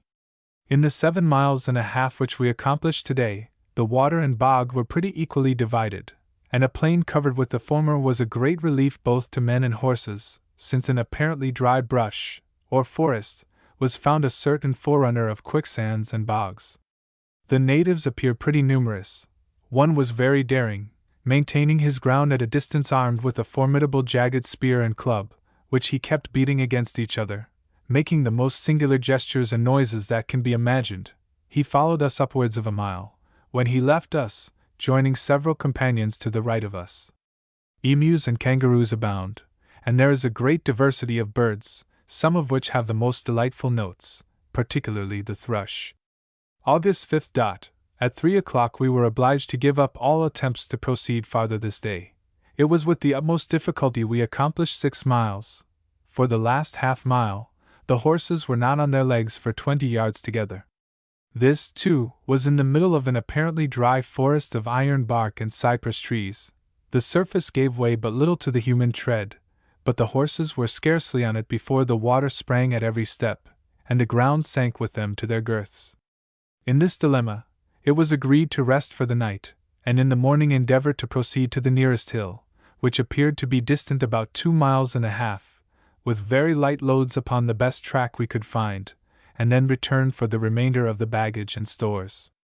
A foreknowledge of the difficulties we should have to encounter would certainly have prevented me from attempting to reach these mountains. The nature of this country baffles all reasonable expectation and conjecture, and that which appears one thing at a distance has a quite different form and aspect when more nearly approached. Neither rivers, brushes, nor marshes seem to make the least difference in the vegetation of this singular tract. A dreary uniformity pervades alike its geology and its botany. August 6th. At 8 o'clock the horses set forward with half the baggage. With considerable difficulty they at length reached the hill, and were immediately sent back for the remainder of the stores. The hill was about 3 miles from our camp, and from it a view of Arbuthnot's range was obtained, distant 9 or 10 miles. Its elevated points were extremely lofty, and of a dark, barren, and gloomy appearance. The rocks were of a dark gray, approaching to black, and from their crevices, a few stunted trees protruded themselves.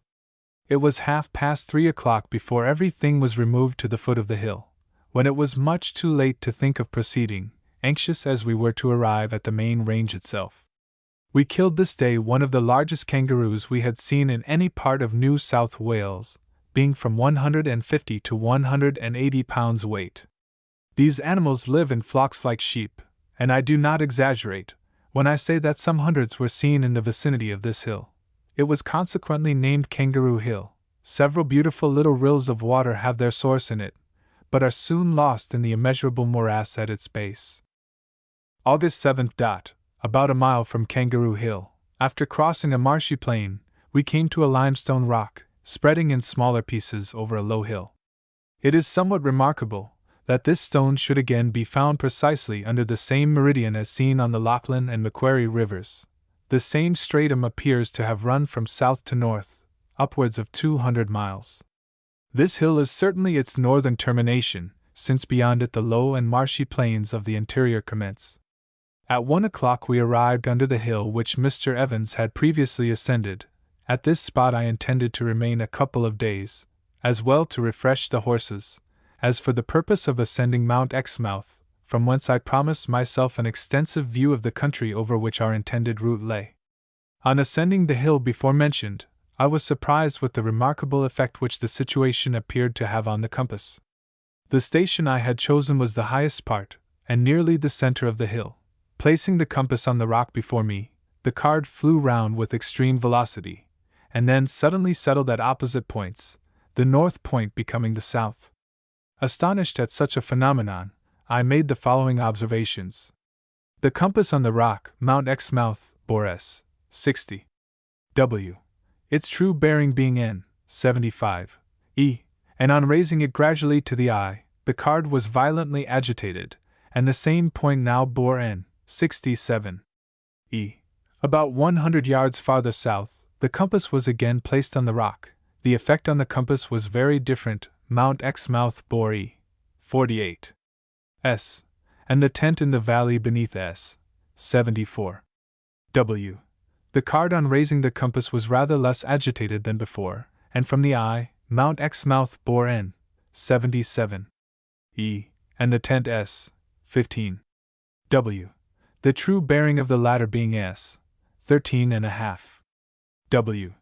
Thus the magnetic fluid seemed on this spot to have less influence on the needle than on the spot where its power was first observed, and at a short distance from the base of the hill the needle regained its natural position.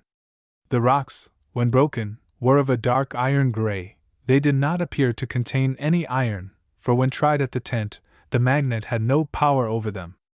I could not discern any regular stratum of rock, the hill being covered with large detached stones, many of which formed figures of 5 and 6 sides. The evening was too far advanced to permit any farther observations to be made. Note: the island of Canny, one of the Hebrides, affects the needle in a nearly similar manner. A rock in it is named the Lodestone Rock. Observe the variation of the needle by azimuth, to be 6.22 E. August 8th. We set off early this morning to ascend Mount Exmouth, distant 4 or 5 miles. At its base we crossed a pretty stream of water, having its source in the mount. It took us nearly 2 hours of hard labor to ascend its rugged summits. We were, however, amply gratified for our trouble by the extensive prospect we had of the surrounding country.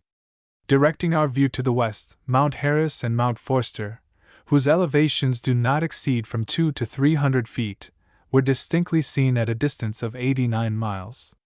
These two spots excepted, from the south to the north it was a vast level, resembling the ocean in extent and appearance. From east-northeast to south, the country was broken and irregular, lofty hills arising from the midst of lesser elevations, their summits crowned with perpendicular rocks, in every variety of shape and form that the wildest imagination could paint.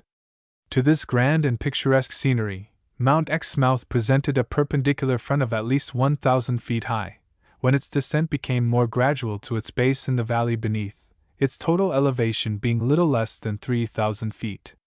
To the northeast, commencing at N. 33 E, and extending to N. 51 E, a lofty and magnificent range of hills was seen lifting their blue heads above the horizon. This range was honored with the name of the Earl of Hardwicke, and was distant on a medium from 100 to 120 miles. Its highest elevations were named respectively Mount Apsley and Mount Shirley. The country between Mount Exmouth and this bounding range was broken into rugged hills, and apparently deep valleys, and several minor ranges of hills also appeared. The high lands from the east and southeast gradually lessened to the northwest, when they were lost in the immense levels, which bound the interior abyss of this singular country, the gulf in which both water and mountain seemed to be as nothing. Mount Exmouth seems principally composed of ironstone, and some of the richest ore I had yet seen was found upon it. On its sides were many different stones, but its perpendicular cliffs were of a dark bluish-gray color, shining when broken, very heavy, and close-grained. Mount Harris and Mount Exmouth are composed of distinct materials, and in their formation bear not the slightest resemblance to each other, the granite of the former being more allied to the hills to the south-southeast of it, from which however it is distant at least 100 miles, a perfect level filling up the intermediate space. Many new, and otherwise interesting subjects of the indigenous botany were discovered on the hills, among which were a species of Persunia, not previously observed, some xanthori or grass trees, and 2 or 3 coast plants. The heteromorphous sterculia of the interior, and some species of eucalyptus of very stunted growth covered its sides, which however for a considerable distance were not deficient in grass. Sandstone was found in large masses in the rivulet at its base, with pebbles of various colors, and of species none of which was found on the mount itself. It was near 4 o'clock before we returned to the tent, highly gratified with our excursion. August 9th. In the course of the day, I again ascended Lodestone Hill, and repeated the experiments made on Friday, with the same results. Several different stations on the summit were tried, and the needle was variously affected. The spot where the phenomenon was first observed seemed to have the greatest effect on the needle. A common sewing needle was strongly rubbed with a magnet, and balanced on the point of the rock, when it was much agitated, and the point flew round from the north to the south.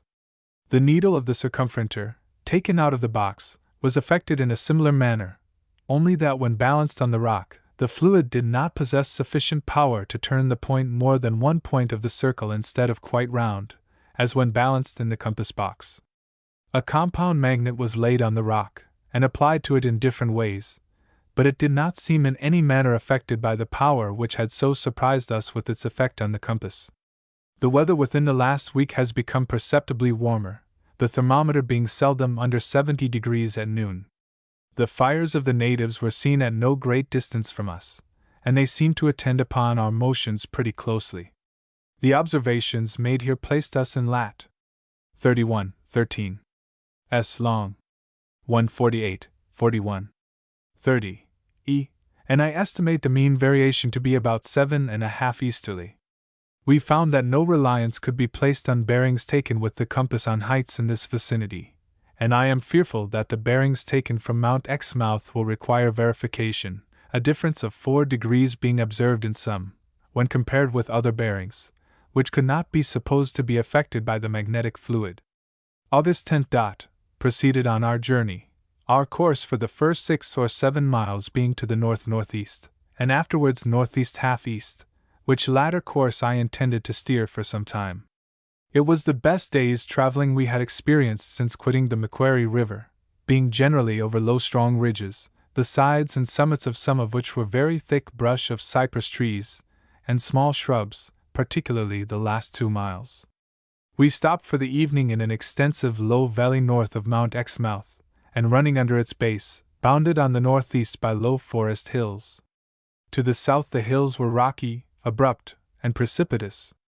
On the whole we accomplished 11 miles. August 11th.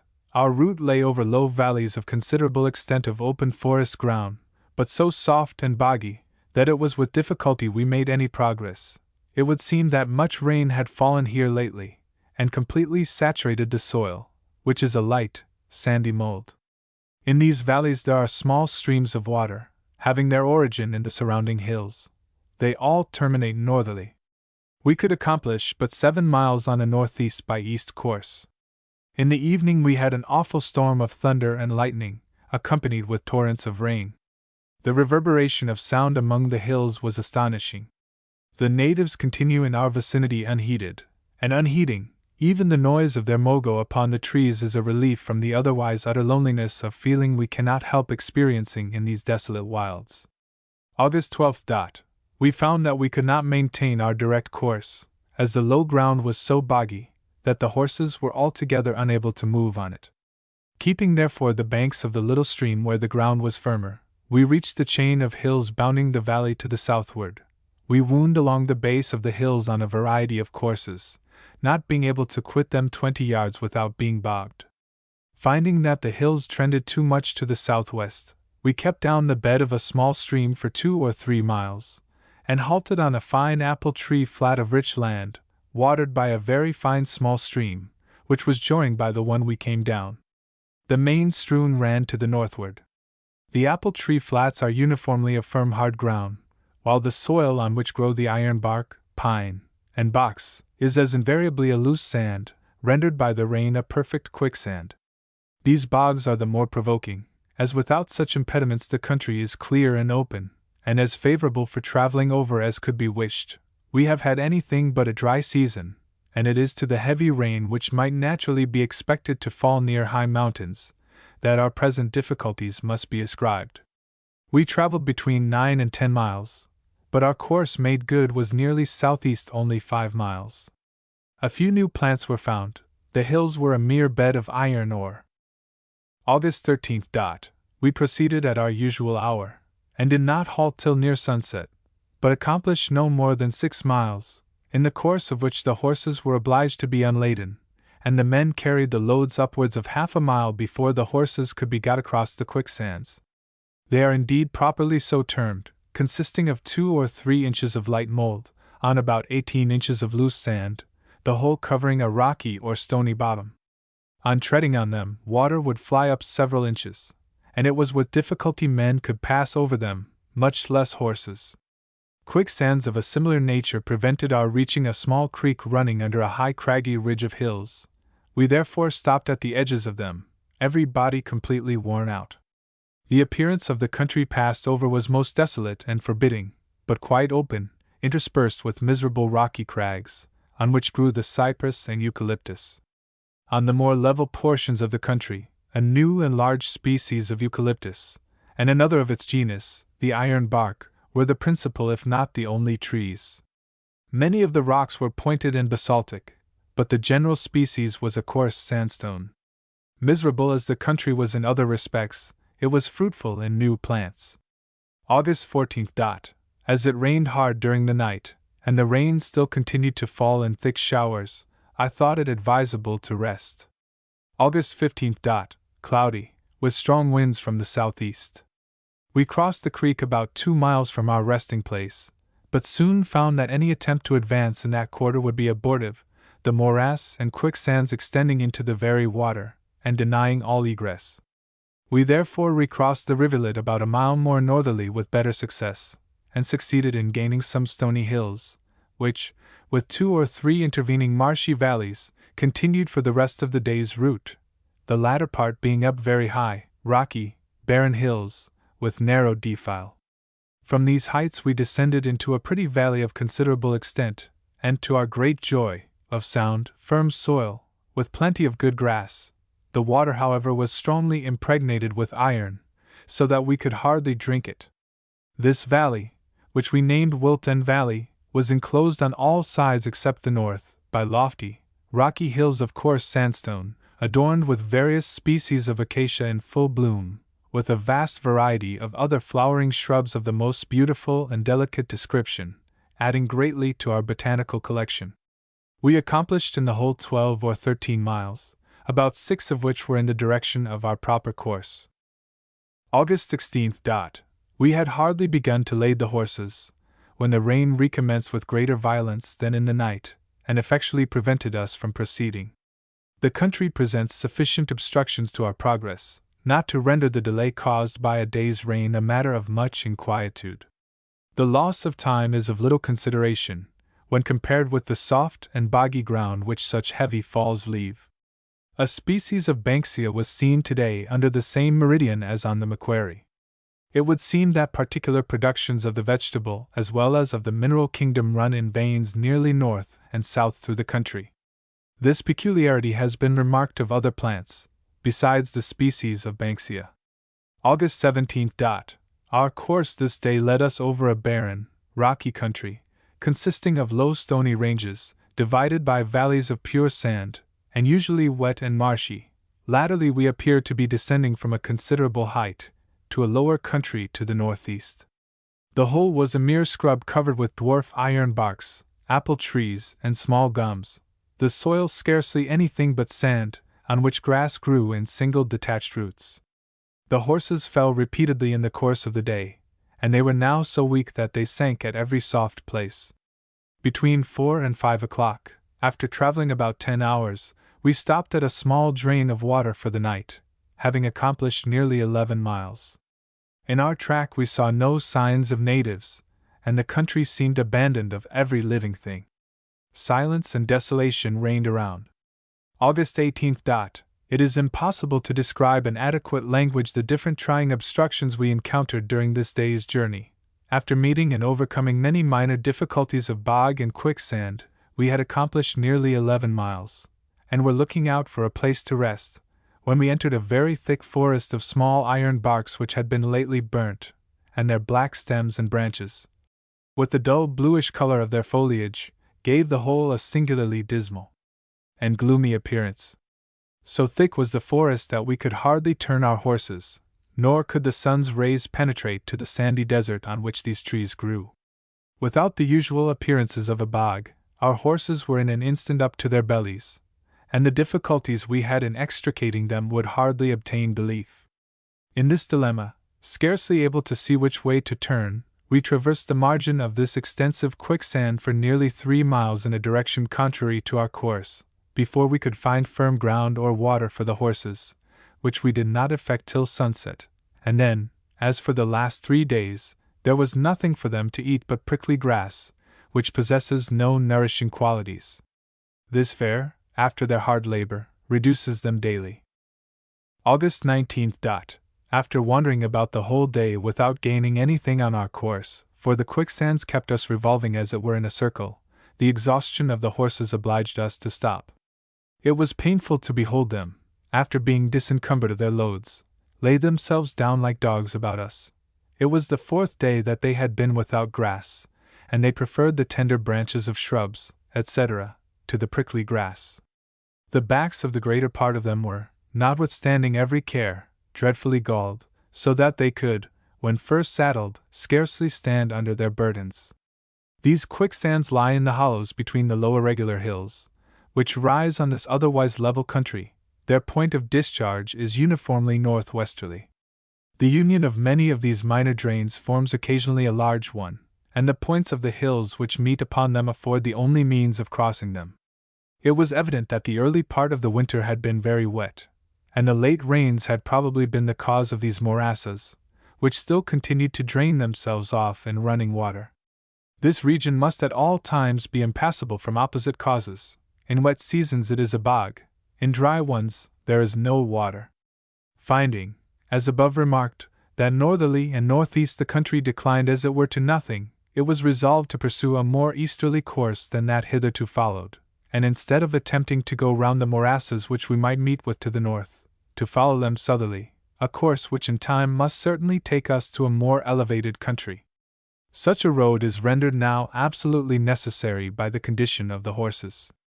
Our dogs, which had so long contributed to our support, had been for the last 4 days dependent upon us for theirs, and we were too much indebted to their exertions not to share our meals with them with cheerfulness. These woods abound with kangaroo rats, and it is singular that, pinched as the dogs were, they would not touch them even when cooked. August 20th. This day, after traveling upwards of 9 miles, and having pushed the horses at the risk of their lives through 2 minor branches of the bog, what was our mortification to find that we were within a few hundred yards of the spot we set out from. We had first attempted to cross the main bog northerly, and afterwards kept along its edge southerly, and the result was that we found it to extend in a complete circle around us. From a slight rise in the center of it, we could see the country to the northeast, north, and northwest, low and uneven, Hardwick's range distant about 40 miles, bounding it between the north and east. The result of this day's exertion quite subdued our fortitude, and for a moment a feeling nearly allied to despair had possession of our minds. We knew not which way to turn ourselves. To return to Arbuthnot's range, and again undergo what it had cost us so much to overcome, could not be thought of for a moment. But upon that mature reflection which our serious situation demanded, it was deemed the most prudent plan to return so far back as would enable us to reach the higher lands to the southeast. This we expected to do by Saturday evening. 20 miles back we had left land of considerable elevation, and we could only hope that in its vicinity we should find a dry ridge on which to accomplish our purpose, and occasionally a patch of country in which the horses might find subsistence. for they were at present very much reduced. August 23rd. We returned yesterday to Perry's Rivulet, within 12 miles of Welt End Valley, which was the whole distance we had gone in the direction of our course towards the coast, although we had traveled during the week upwards of 70 miles. The weather for the last 4 days has been extremely tempestuous, with slight showers of hail and rain.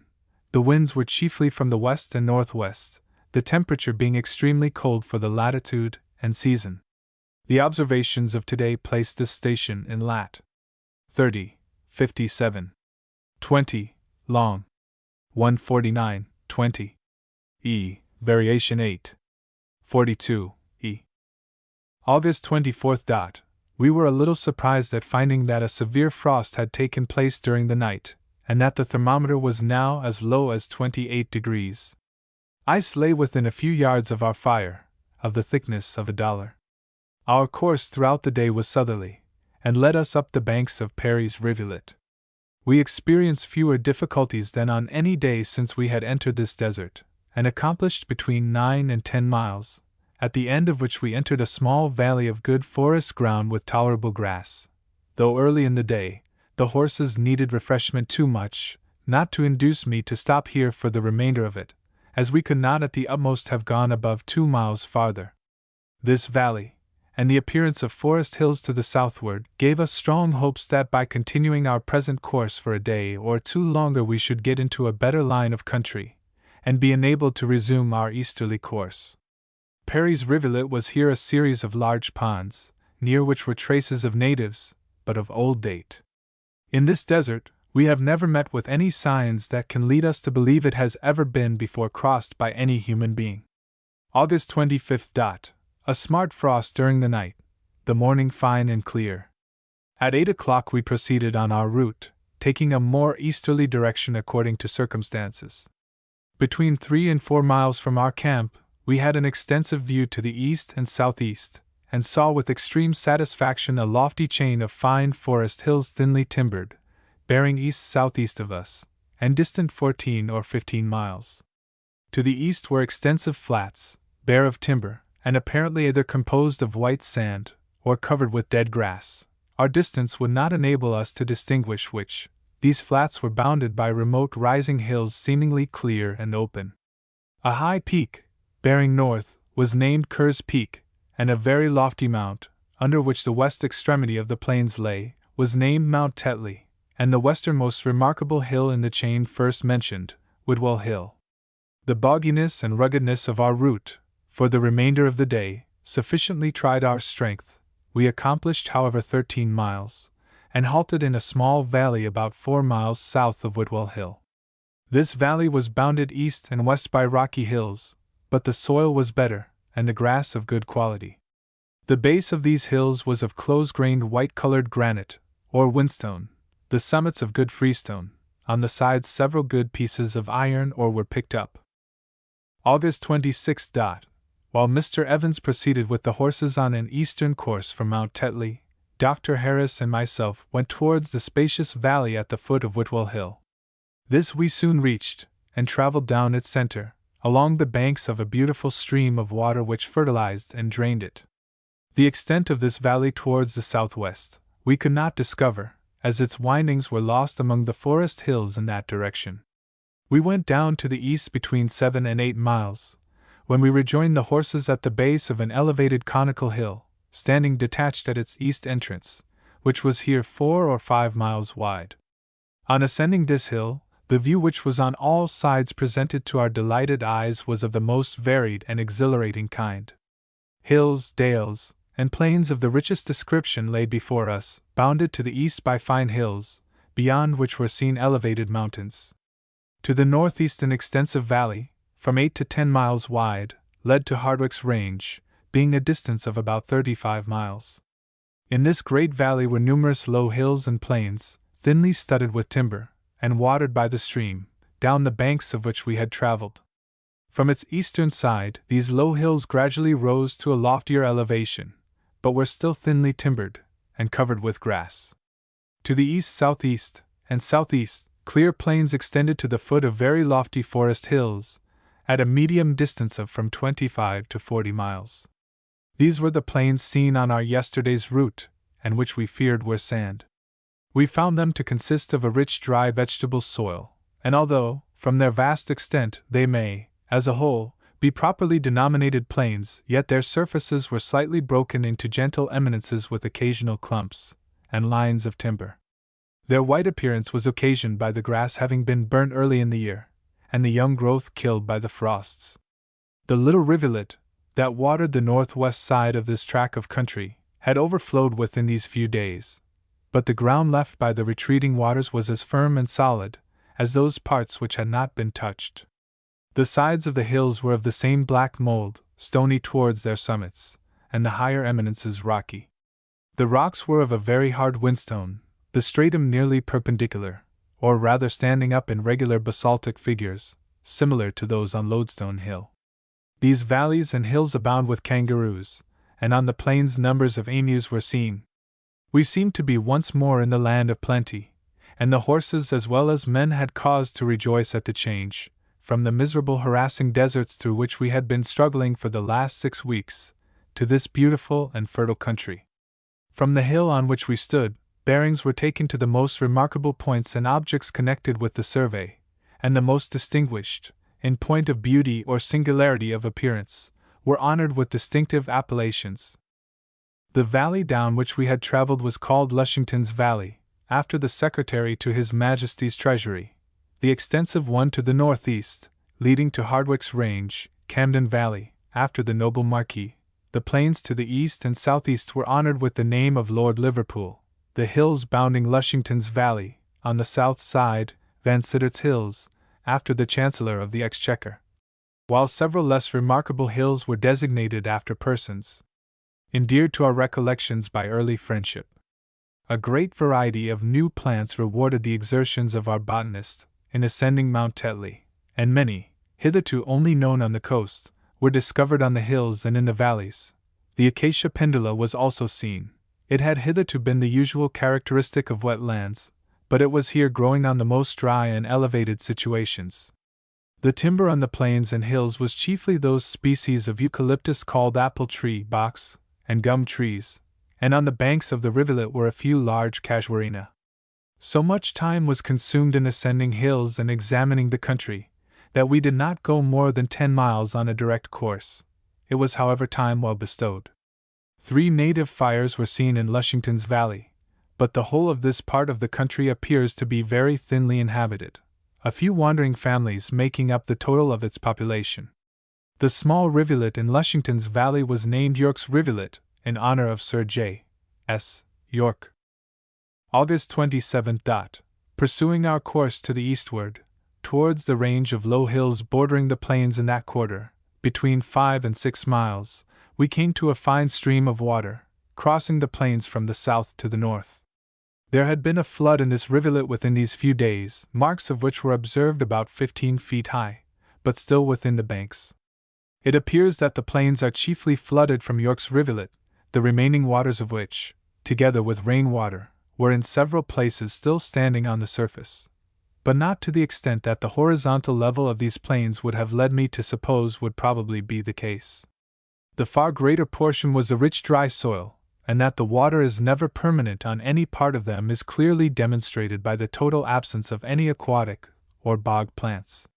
From this rivulet, the 3 main branches of these immense plains were clearly visible to the east by south-southeast and northeast. Of the extent of the 2 former, we could only judge from the lofty bounding chains of hills in those quarters, and which we could not estimate to be nearer than from 45 to 50 miles. Hardwicke's Range bounded these to the northeast, with many intervening beautiful hills and valleys. We found the distance across the plains to the hill where we stopped to be upwards of 14 miles on an east line. Chains and ridges of low forest hills, which gradually rise from the horizontal level, are scattered over these plains, and stand for the most part detached like islands, varying the scenery in a most picturesque manner, as they are generally clothed with wood of apple tree, cypress, and other species of eucalyptus, intermingled with various acacias in full flower. Mr. Evans ascended Mount Tetley to take bearings from it. He found the compass to be affected in a similar manner to that remarked on Lodestone Hill. The north point of it, when placed on the rock, becoming the south. This remarkable alteration of the needle was also observed on several other hills in this vicinity, but in a less degree, the bearings generally varying from 2 to 3 points from the truth. On the hill under which we stopped this evening, named View Hill, the needle varied 3 points. In consequence of the heavy rains and recent floods, traveling on many parts of these plains was very heavy, the soil being a rich loose loam, of a dark red approaching to a black color, but of great apparent fertility and strength. Some hundreds of kangaroos and emus were seen in the course of the day. We killed several, the dogs being absolutely fatigued with slaughter. The game was by no means shy, but came close up to us, as if to examine us. Indeed, I do not think they are much disturbed by natives, of whom we have seen few signs in this neighborhood. The stream crossing the plains was named Bowen's Rivulet, in honor of Commissioner Bowen, of the Navy Board. August 28. The season continues to get warm and sultry. We pursued an east-northeast course during our day's journey, leading us through a fine open forest country generally level in the direction of our course, but rising into forest hills to the north and south of us. At 8 miles, ascending from this level, we saw the great plains which extend along the line of our course, and are separated from us by a rich open country of hill and vale, distant 4 or 5 miles. A branch from these plains led to the northeast across our course, and was distant 5 or 6 miles. We proceeded in the whole 10 miles, and stopped in a pretty forest valley, with plenty of water and good grass. The stones composing the hills were very various, sometimes different species of granite, then sandstone, and on others loose slate. On View Hill we found particularly rich ironstone. The soil was uniformly good, and covered with grass. The country by no means thickly timbered, chiefly with box, and a few cypresses. August 29. On our departure we almost immediately descended a rocky and steep hill, covered with cypress and small brush. From thence we descended upon a level forest country, which continued for the remainder of our journey, 7½ miles, to the edge of the extensive flat which we had seen yesterday. As we should not have been able to cross it before nightfall, I thought it better to remain where there was plenty of grass and water. From our tent we had a singularly picturesque and pleasing prospect. To the north, Hardwicke's Range, distant between 40 and 50 miles, the country broken into low forest hills and plains to its base. To the northeast, east, and southeast, our view was bounded by beautiful forest hills seldom rising to any great elevation, thinly wooded, and covered with grass. These hills bounded the plains, and varied in distance from 10 to 30 miles. To the northeast the country was lowest, but appeared good and open. That part of the plain near which we encamped was wet and marshy, and the horizontal level of the whole appeared to warrant the supposition that at some, perhaps not distant, period, these vast plains formed chains of inland lakes, which the washings from the hills have now nearly filled up, as the water at present does not exceed a few inches in depth, and is only partially spread on the surface, forming but a moderate proportion of the whole. In dry seasons there is evidently none. The hills passed over this day were of a curious species of pudding stone and freestone. The hills on the opposite side of the plains were named Melville Hills, in honor of the First Lord of the Admiralty, and the valley at the extremity of it leading to Hardwicke's Range, Barrow's Valley, after one of the secretaries of that board. August 30. A day of rest and refreshment to ourselves and horses. Game abounds, and our dogs abundantly supply us. The observations made here place our situation in lat. 31.7 long. 150.10 e. August 31. We were agreeably disappointed in finding that the wet marshy ground did not extend above 3/4 of a mile, the remainder being dry firm land of the richest description. At 6 miles we crossed a considerable stream, running to the north through Barrow's Valley. This stream divided the plain into nearly 2 equal parts, it being 10 miles and a half across. This stream had been very recently flooded, and the water, yet muddy, had not subsided within its proper level, the height of the banks from 15 to 20 feet. On the east side of the plain, we found the marsh extend about 1.25 miles from the forest ground which borders it. Though wet, it was now strong ground, and might easily be laid dry. On quitting the plains, we entered a very fine open forest flat, through which we proceeded 1.5 miles, and encamped for the evening under a lofty hill named Mount Dundas, by a small spring of excellent water. Ascending this mountain, we found that the country in the line of our course was high, broken forest land, the easternmost ranges of which, distant from 35 to 40 miles, appeared to have a stream running under them, by reason of the thick haze which rose from the valley beneath.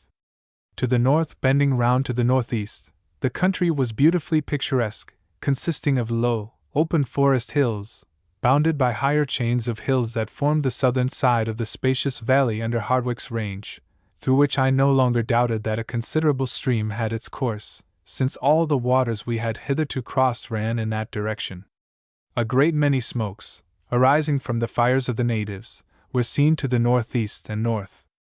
To the southeast, south, and southwest, our view extended over that vast tract of level champaign country intermingled with hills, sometimes rising into lofty peaks, as has already been described.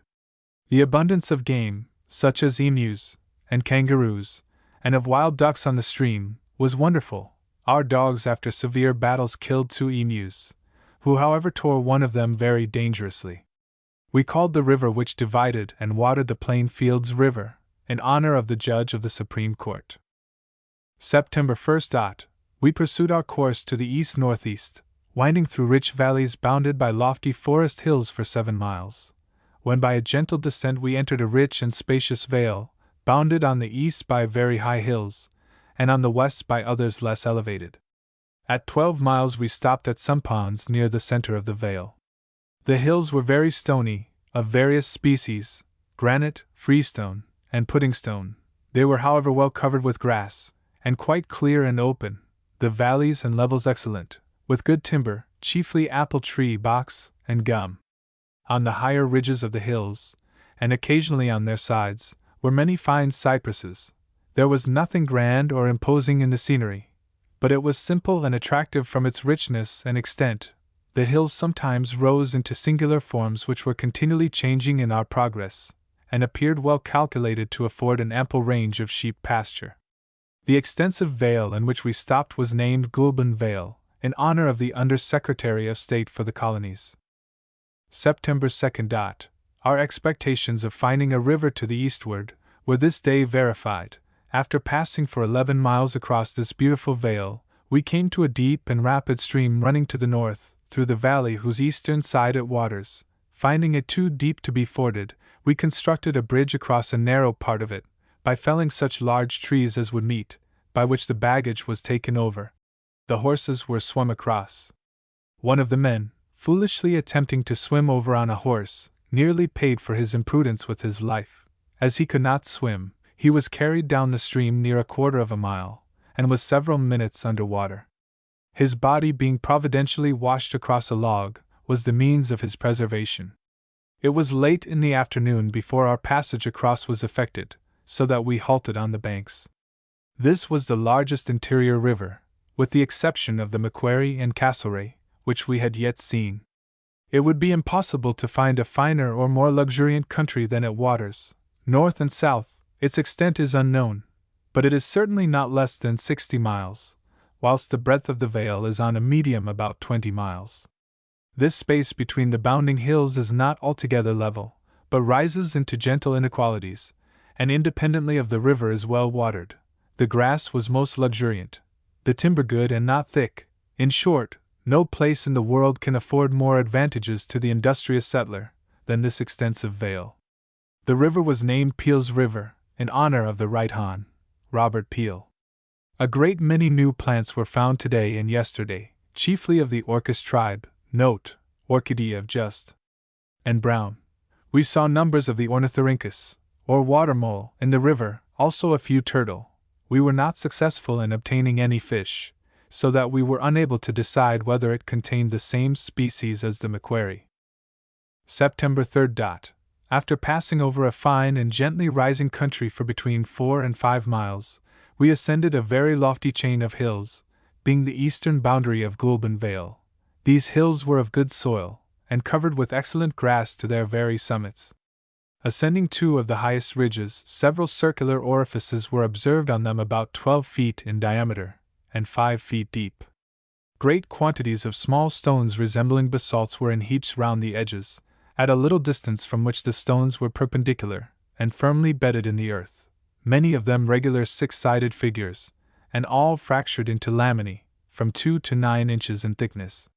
The rocks upon this range were of a peculiarly hard quality, and of a deep blue color, approaching to black when broken.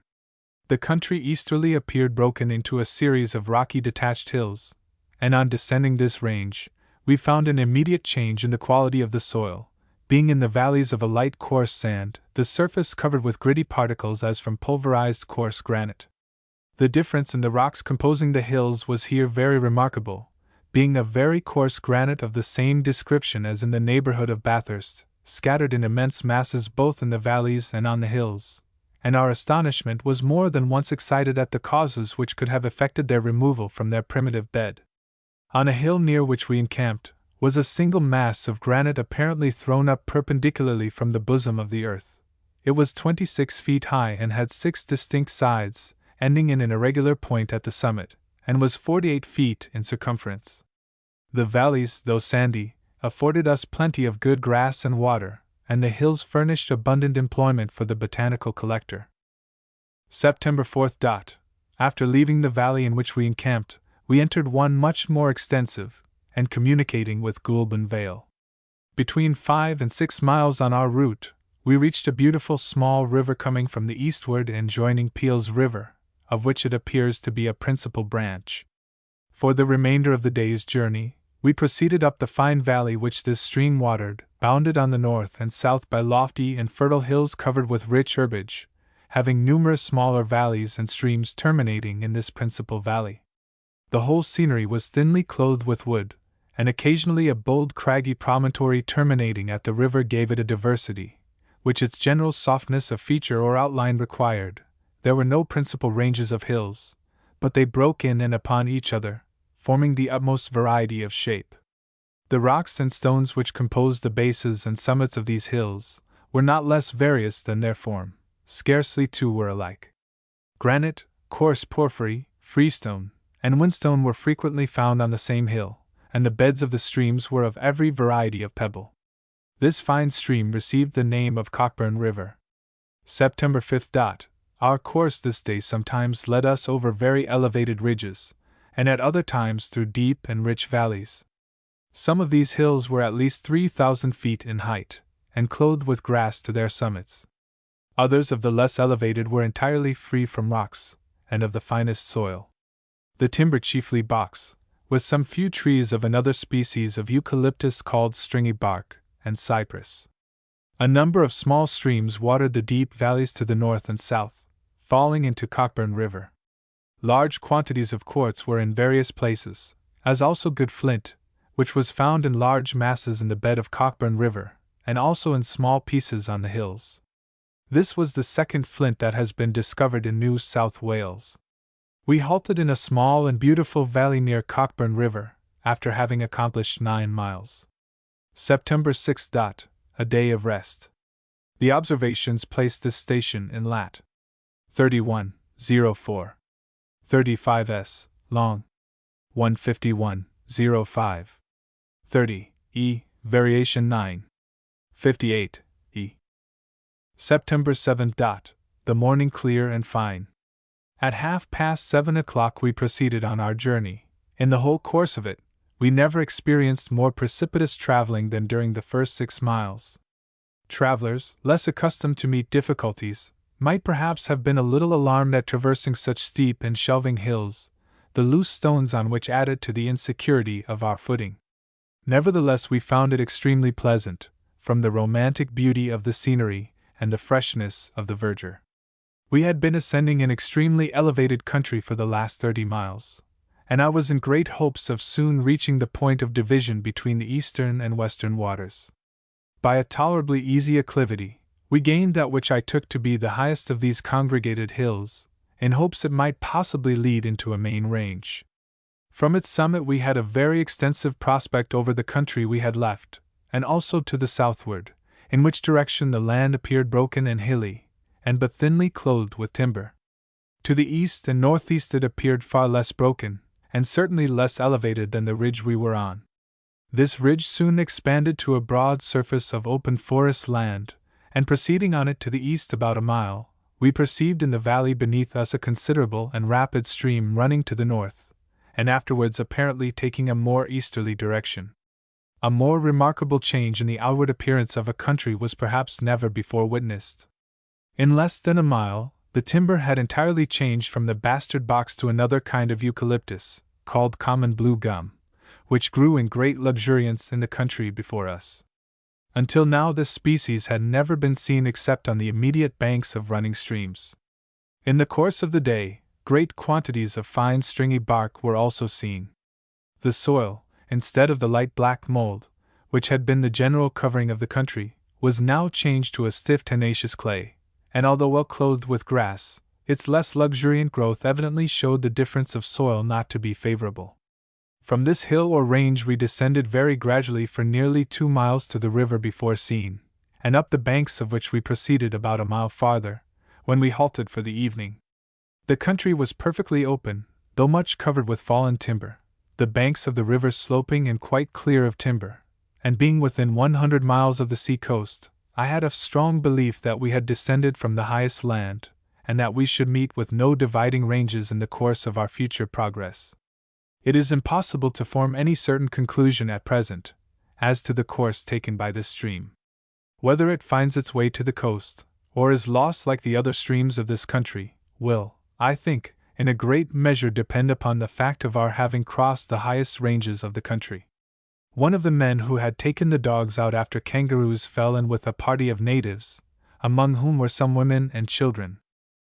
2 of the men accompanied him to the tent. It was evident from the whole tenor of their behavior that they had previously heard of white people, most probably from the settlement at Newcastle. Their appearance was most miserable, their features approached deformity, and their persons were disgustingly filthy. Their small attenuated limbs seemed scarcely able to support their bodies, and their entire person formed a marked contrast to the fine and manly figures of their brethren in the interior. We gave them a small turtle which we had just caught in the river, and they sat down to dress it instantly. In fact, their cooking was very simple. The fire soon separated the shell from the meat, which with the entrails was devoured in a few minutes. Some of the people went to visit their camp, where they found 8 or 10 men, but the women and children were sent away. The same jealousy of women exists throughout the interior. The great number of fallen trees was in some measure accounted for by the men observing about a dozen trees on fire near this camp, no doubt the more easily to expel the possums, rats, and other vermin which inhabit their hollows. We were not successful with our lines, though the depth and breadth of the river had made us a little sanguine. There did not appear any great marks of flood, none was seen exceeding 5 feet in height, which led us to conclude its source was not very distant. This river was named Sydney, as we this day crossed the meridian of that town. September 8th. We proceeded up Sydney River to the southeast about 3 miles before we could find a convenient place to cross, as the stream ran with great rapidity over a rocky bottom. The country on either side sloped to the river with gradual declension, and was an open forest country. On crossing the river, we passed through some noble forests of stringy bark, growing generally on the sides and ridges of stony barren hills, through forests extended above 2 miles from the east of the river, after which the country became perfectly open, and of a level, or rather alternately rising surface. To the north and northeast the river was beautiful, the same description of country extending as far as the eye could reach, with no elevated points or ridges to obstruct it. Indeed, I am clearly of opinion that if we had kept a more northerly course from Lushington Valley, we should have avoided the rugged though fine country we have passed through for the last 2 days. The determination of all the hills and slopes is northerly, and the rivers which we have crossed have also taken the same direction. We proceeded about 9 miles farther through the finest open country, or rather park, imaginable, the general quality of the soil excellent, though of a strong and more tenacious description than farther westerly. We halted in a fine and spacious valley, where art, so far as it is an auxiliary of beauty, would have been detrimental to the fresher and simpler garb of nature. This valley was watered by a fine brook, and at a distance of a mile we saw several fires, at which appeared many natives. Upon discovering us, however, they immediately departed. I think that the most fastidious sportsman would have derived ample amusement during our day's journey. He might without moving have seen the finest coursing, from the commencement of the chase to the death of the game, and when tired of killing kangaroos, he might have seen emus hunted with equal success. We numbered swans and ducks among our acquisitions, which in truth were caught without much exertion on our part, or deviating, in the least, from our course. Granite and a hard whinstone were the most predominant among the stones. Small pieces of quartz and loose rotten slates covered the tracks, on which grew some of the finest stringy bark trees I ever saw. Indeed, the other timber, which consisted chiefly of common blue gum, was far larger than usually seen on forest lands. That species of casuarina called the beef wood, or she oak, was also seen today for the first time. It is in part a coast tree, and sufficiently denoted that we were approaching the sea. Observe the variation of the compass to be 8:51 E. September 9th. In the night we had a severe frost, which in the morning was succeeded by a dense fog. We found, however, that it was confined to the valley, for on ascending the hills, the prospect was clear and open. We passed over a beautiful and well-watered country for about 6 miles, when we came on the rivulet which we had quitted in the morning, but now, by the addition of several brooks from the valleys, increased to a considerable stream. Its banks were quite clear of timber, and expanded into extensive sheets of water, which added greatly to the beauty of the scenery. This stream running to the east-southeast verified the conjecture that we had passed the dividing range of hills, and that this and most probably Sydney River, much superior in magnitude, were coast streams. Crossing the former, we ascended a hill on the opposite side, from whence the river's course was seen to the southeast, running through a fine and open country. To the northward and northeast the prospect was equally satisfactory, the hills being connected by long and easy slopes, which would have rendered their ascent a matter of little difficulty had our course lain over them. After crossing the river, the country still continued open, but the soil was not so good, and we found that we were ascending in a gradual manner. For the last 5 miles the country was thickly timbered with stringy bark and gum trees, the soil bad, and crossed by numerous wet hollows, which showed we were nearly on the summit of a level and extensive range of hills. We accomplished 14 miles with much ease, and halted for the evening in a thick stringy bark forest, where there was worse entertainment for both man and horse than we had experienced for some weeks. September 10th. A tempestuous morning, with occasional showers of small rain, prevented us from quitting our camp. In the intervals of fair weather, I walked to a hill about 1 mile off, being the highest part of the range we were upon. Our prospect from it was exceedingly grand and picturesque. The country from north to southeast was broken into perpendicular rocky ridges, and divided longitudinally by deep and apparently impassable glens. The rocks were covered with climbing plants, and the glens abounded with new and beautiful ones. Our collector descended one of those nearest to us, and was amply repaid by the acquisition of nearly 60 most desirable plants, some of which appeared even to constitute new genera. The rocks were covered with epidendra, note, of the genera Cymbidium and Dendrobium of Swartz, bignonii, or trumpet flowers, and clematides, or virgin's bower, of which last genus 3 species apparently new were discovered. Far different was the character of these glens from the rugged and barren Blue Mountain ranges. Fine open forest land ended abruptly on the precipices. The bottoms were of the richest soil, the rocks instead of being of a coarse sandstone were of a hard texture, and of a blue shining appearance when broken.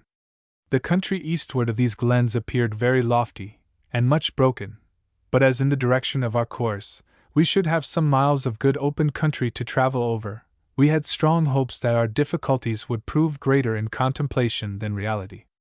Among the timber in these glens were some of the stateliest stringy bark trees that we had ever beheld. In fact, the timber altogether is unusually good. To the southwest and northwest, the country is low and beautifully diversified by long sloping hills. September 11th.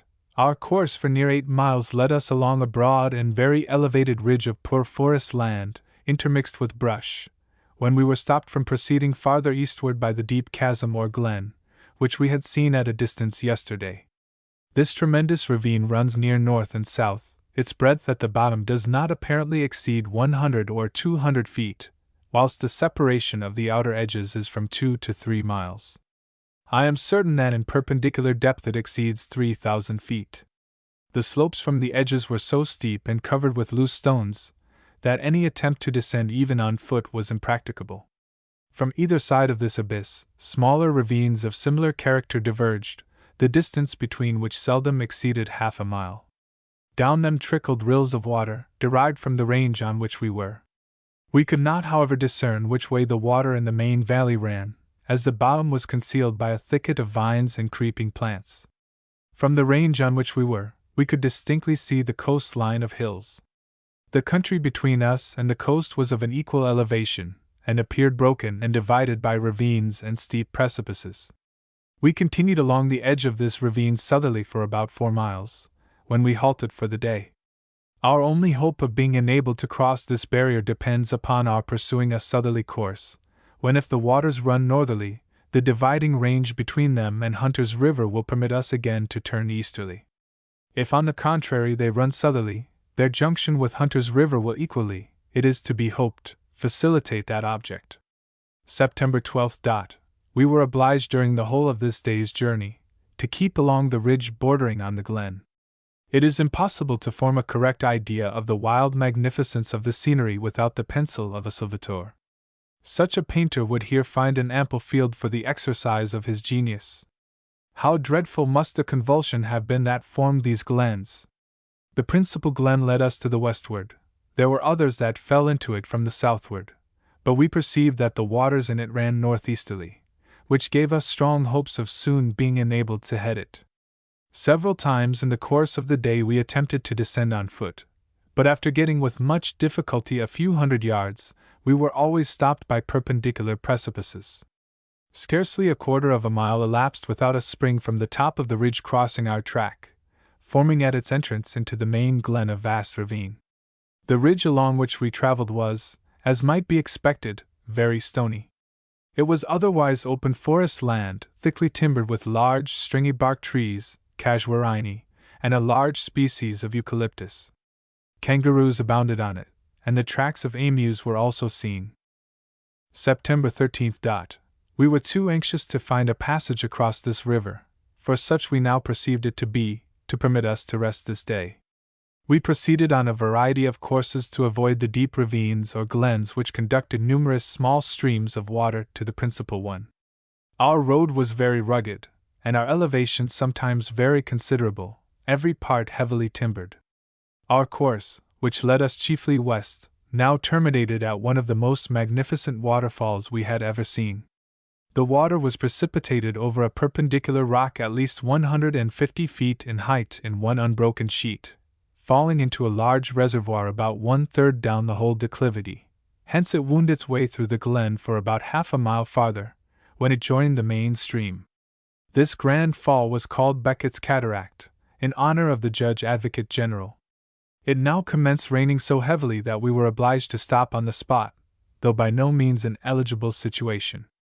We had not seen any place where there had been the slightest possibility of descending, but as we were not many miles from the river which we crossed on Wednesday last, we knew that this rugged country must soon end. September 14. The weather preventing us from proceeding, parties were sent out to search the banks of the glen, for a place by which to descend and cross it. 2 of the people traced it up so far as to ascertain that the river which we had crossed on Wednesday was the same which had so embarrassed us.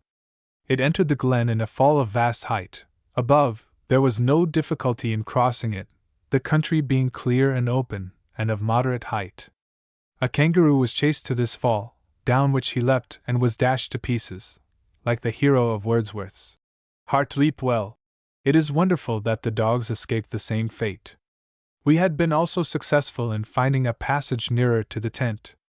About a mile above Beckett's Cataract, a pass was discovered by which we might descend, and the opposite side appeared equally favorable. It appears that we have been hitherto deceived respecting the magnitude of the river which runs through the glen, owing to the vast height from which it was viewed, and to our being seldom within a mile of it. The geologist would here have a most interesting field for research, and would doubtless be enabled to account for those natural phenomena, which, from their defiance of all rule, perplex us so greatly. These mountains abound with coal and slate. The dip of the rocks on this side, the north of the glen, is about 20 degrees to the west. September 15th. We first attempted the pass nearest to us, and which was reported to be practicable. The horses with tolerable ease descended the first ridge, which was about 1/3 down, but it was impossible to proceed a step farther with them. Indeed, we had the utmost difficulty to get them back again. 3 of them actually rolled over, and were saved only by the trees from being precipitated to the bottom. Quitting this place, we proceeded up the glen, into which many small streams fell from the most awful heights, forming so many beautiful cascades.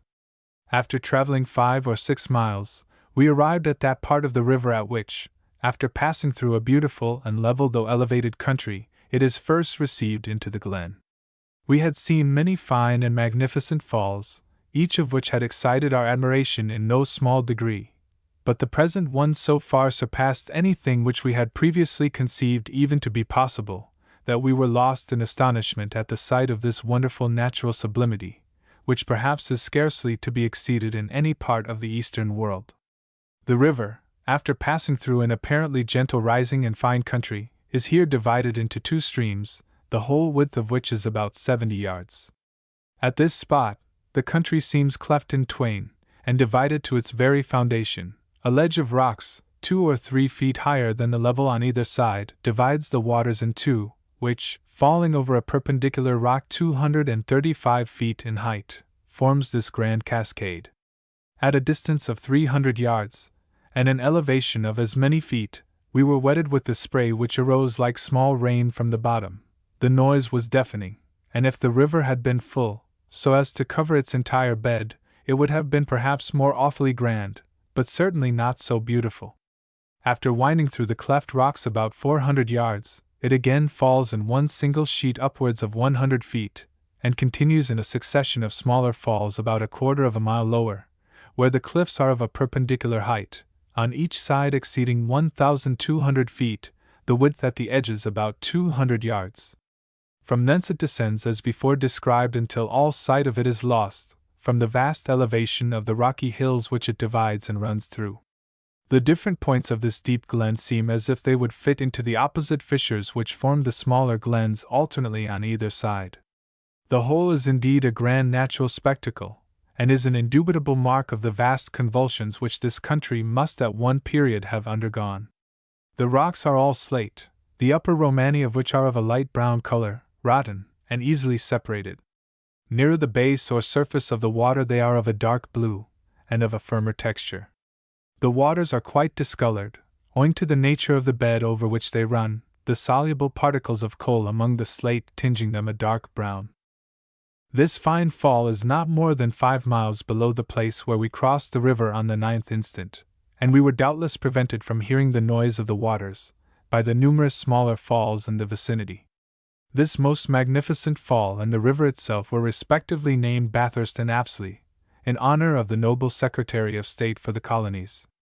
Although a week had elapsed in effecting the passage of this river, we could not consider it as entirely lost, especially as it enabled us to ascertain that its direction was to the coast, and we hoped that the nature of the country would permit us to fix its embouchure. September 16th. The weather for some days past has been very unseasonable, cold and tempestuous, with frequent heavy and continued showers of rain. This remarkable coldness of temperature in such a latitude, 31 degrees, I cannot but attribute to the considerable elevation of the country above the sea, being certainly between 4,000 and 5,000 feet. We proceeded to the southeast during this day's journey, on purpose to avoid the broken land in the vicinity of the river. It was good traveling though hilly, the soil, for the most part, a poor clay, and the timber not so good or large as usual. There was, however, much good land, particularly in the valleys, through every one of which a stream of water took its course to the river. At 12 miles, we halted on the banks of a considerable and rapid stream watering an extensive and wide valley. The many waters which fall into Apsley River must very considerably increase its magnitude, and I am in hopes after it has cleared this mountainous tract, and we again fall in with it, that we shall find it a useful as well as fine stream. The river on which we encamped was named Croker's River, in honor of the first Secretary of the Admiralty. September 17th. We proceeded on an easterly course during this day's journey, and 7 miles from Croker's River crossed a smaller stream running to the northeast. For the first 10 miles the country was very poor and badly timbered, with barren stony hills, but from the last mentioned stream to our halting place, at the end of 12 miles, though the land was hilly the soil was excellent, consisting of a rich, dark mold. The hills were particularly rich and thickly clothed with fine timber, blue gum, and stringy bark. We halted on the side of a hill, from the top of which we could see a great distance to the north and east. In the first quarter, lofty hills were seen from 80 to 100 miles off, and generally very irregular. To the east the land was elevated, but more divided by sloping valleys, and we augured that at least for 30 miles in the direction of our course, we should not meet with any such serious obstruction as the last. Indeed, we imagined we could trace the course of the river nearly on a parallel line with us. We this day saw a solitary native, but I believe we were indebted for the sight rather to the circumstance of his being deprived of the use of his limbs than to his boldness or curiosity. 2 or 3 families had been encamped on the spot where we found him, but they had all departed. He seemed more astonished than alarmed at the sight of our cavalcade, and expressed his wonder in a singular succession of sounds, resembling snatches of a song. His countenance was mild and pleasing, and was entirely divested of the ferocity we had seen expressed in the visages of some of his countrymen. He had lost the upper front tooth, and I think it was probable that he had heard of such beings as ourselves before. He was a miserable object. Several ribs on his left side had been broken. His back was twisted, which apparently had been the means of depriving him of the use of his limbs, as no injury could be discovered about them. September 18th. During the night and this morning it has continued to blow a perfect equinoctial storm. We were in constant dread that some of the branches of the trees which surrounded us would fall on the tent. Proceeding on our course to the east-northeast, we did not advance above 1.5 miles before a small stream running to the northeast through a very steep and narrow valley obliged us to alter our course more southerly, which we did, and soon entered a forest of stringy bark and blue gum trees of immense size and great beauty. The soil on which they grew was a rich vegetable mold covered with fern trees, note, Alsophila australis of brown, and small shrubs. We found that this part of the country was intersected by deep valleys, the sides of which were clothed with stately trees, but of what kind we were ignorant, creepers and smaller timber trees, all of species not previously noticed by us, grew so extremely thick that we found it impossible to penetrate through them. We therefore continued along the edge of those valleys, our progress much impeded by the vast trunks of fallen trees in a state of decay, some of which were upwards of 150 feet long, without a branch, as straight as an arrow, and from 3 to 8 and 10 feet in diameter. The forest through which we traveled appeared to be an elevated level or plain, and at 3 o'clock in the afternoon, after proceeding 3 or 4 miles to the westward, we cleared this truly primeval forest, and descended into a small valley of open ground, through which ran the stream we had crossed in the morning. Indeed, we were not more than 2 miles south of the place we had quitted.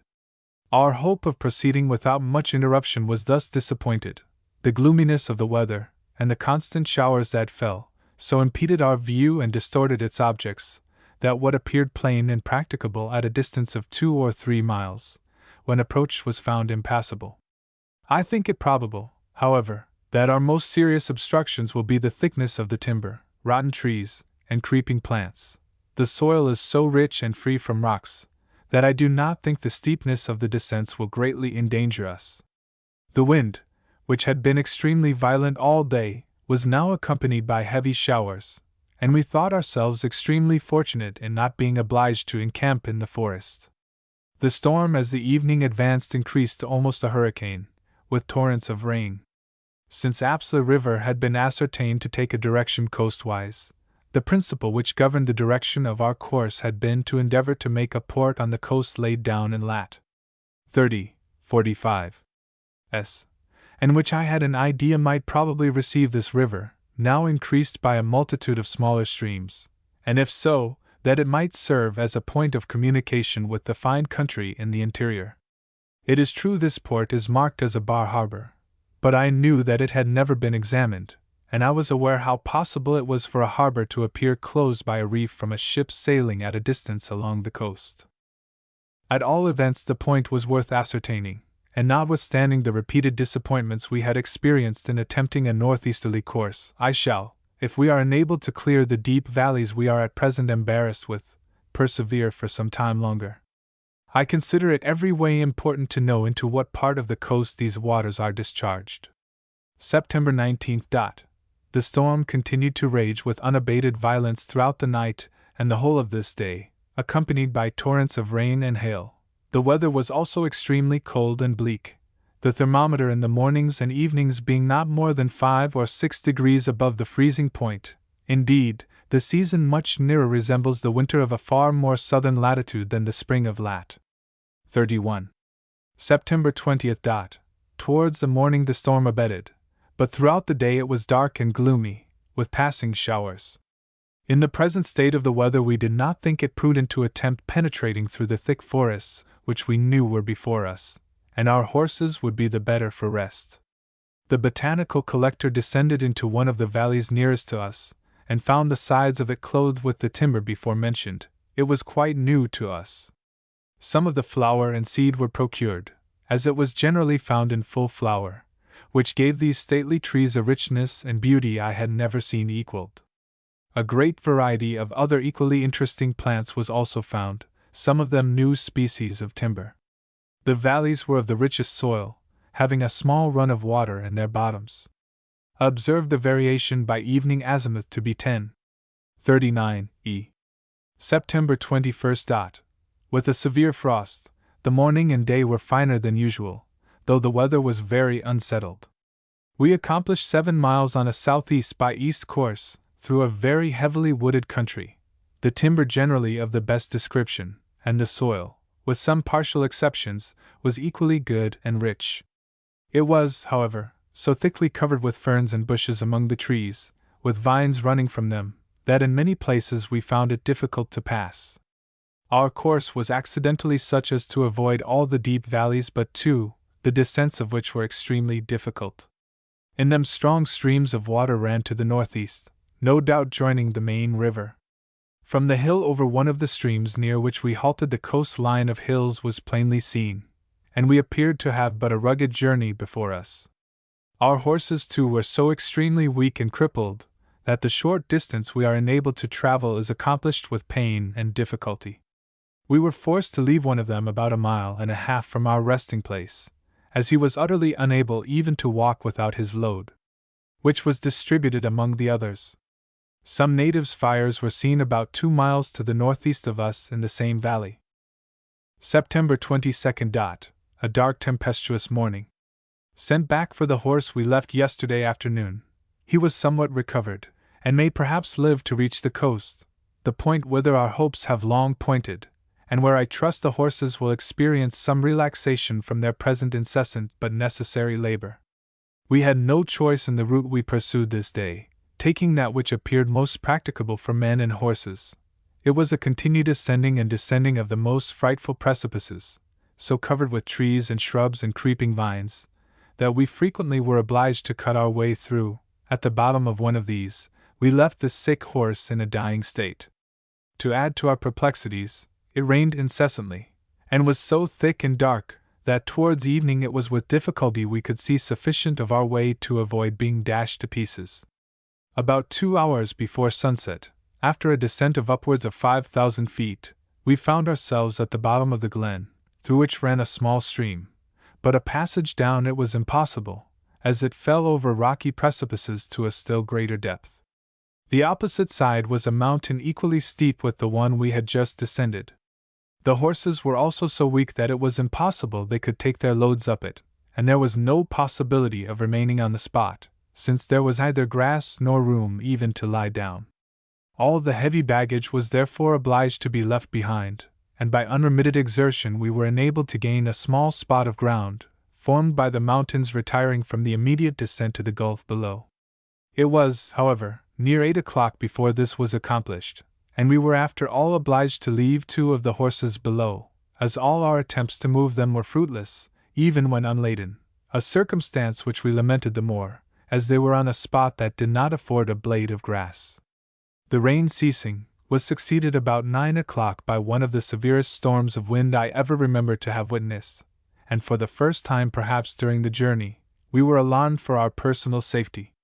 The howling of the wind down the sides of the mountain, the violent agitation of the trees, and the crash of falling branches, made us every instant fear that we should be buried under the ruins of some of the stupendous trees which surrounded us.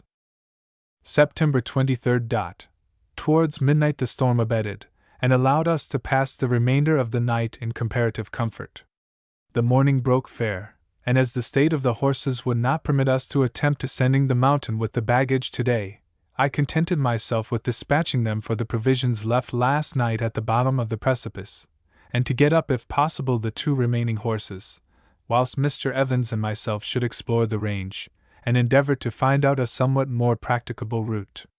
We proceeded to ascend the mountain, the summit of which was near 2 miles distant, and in many places extremely difficult and abrupt.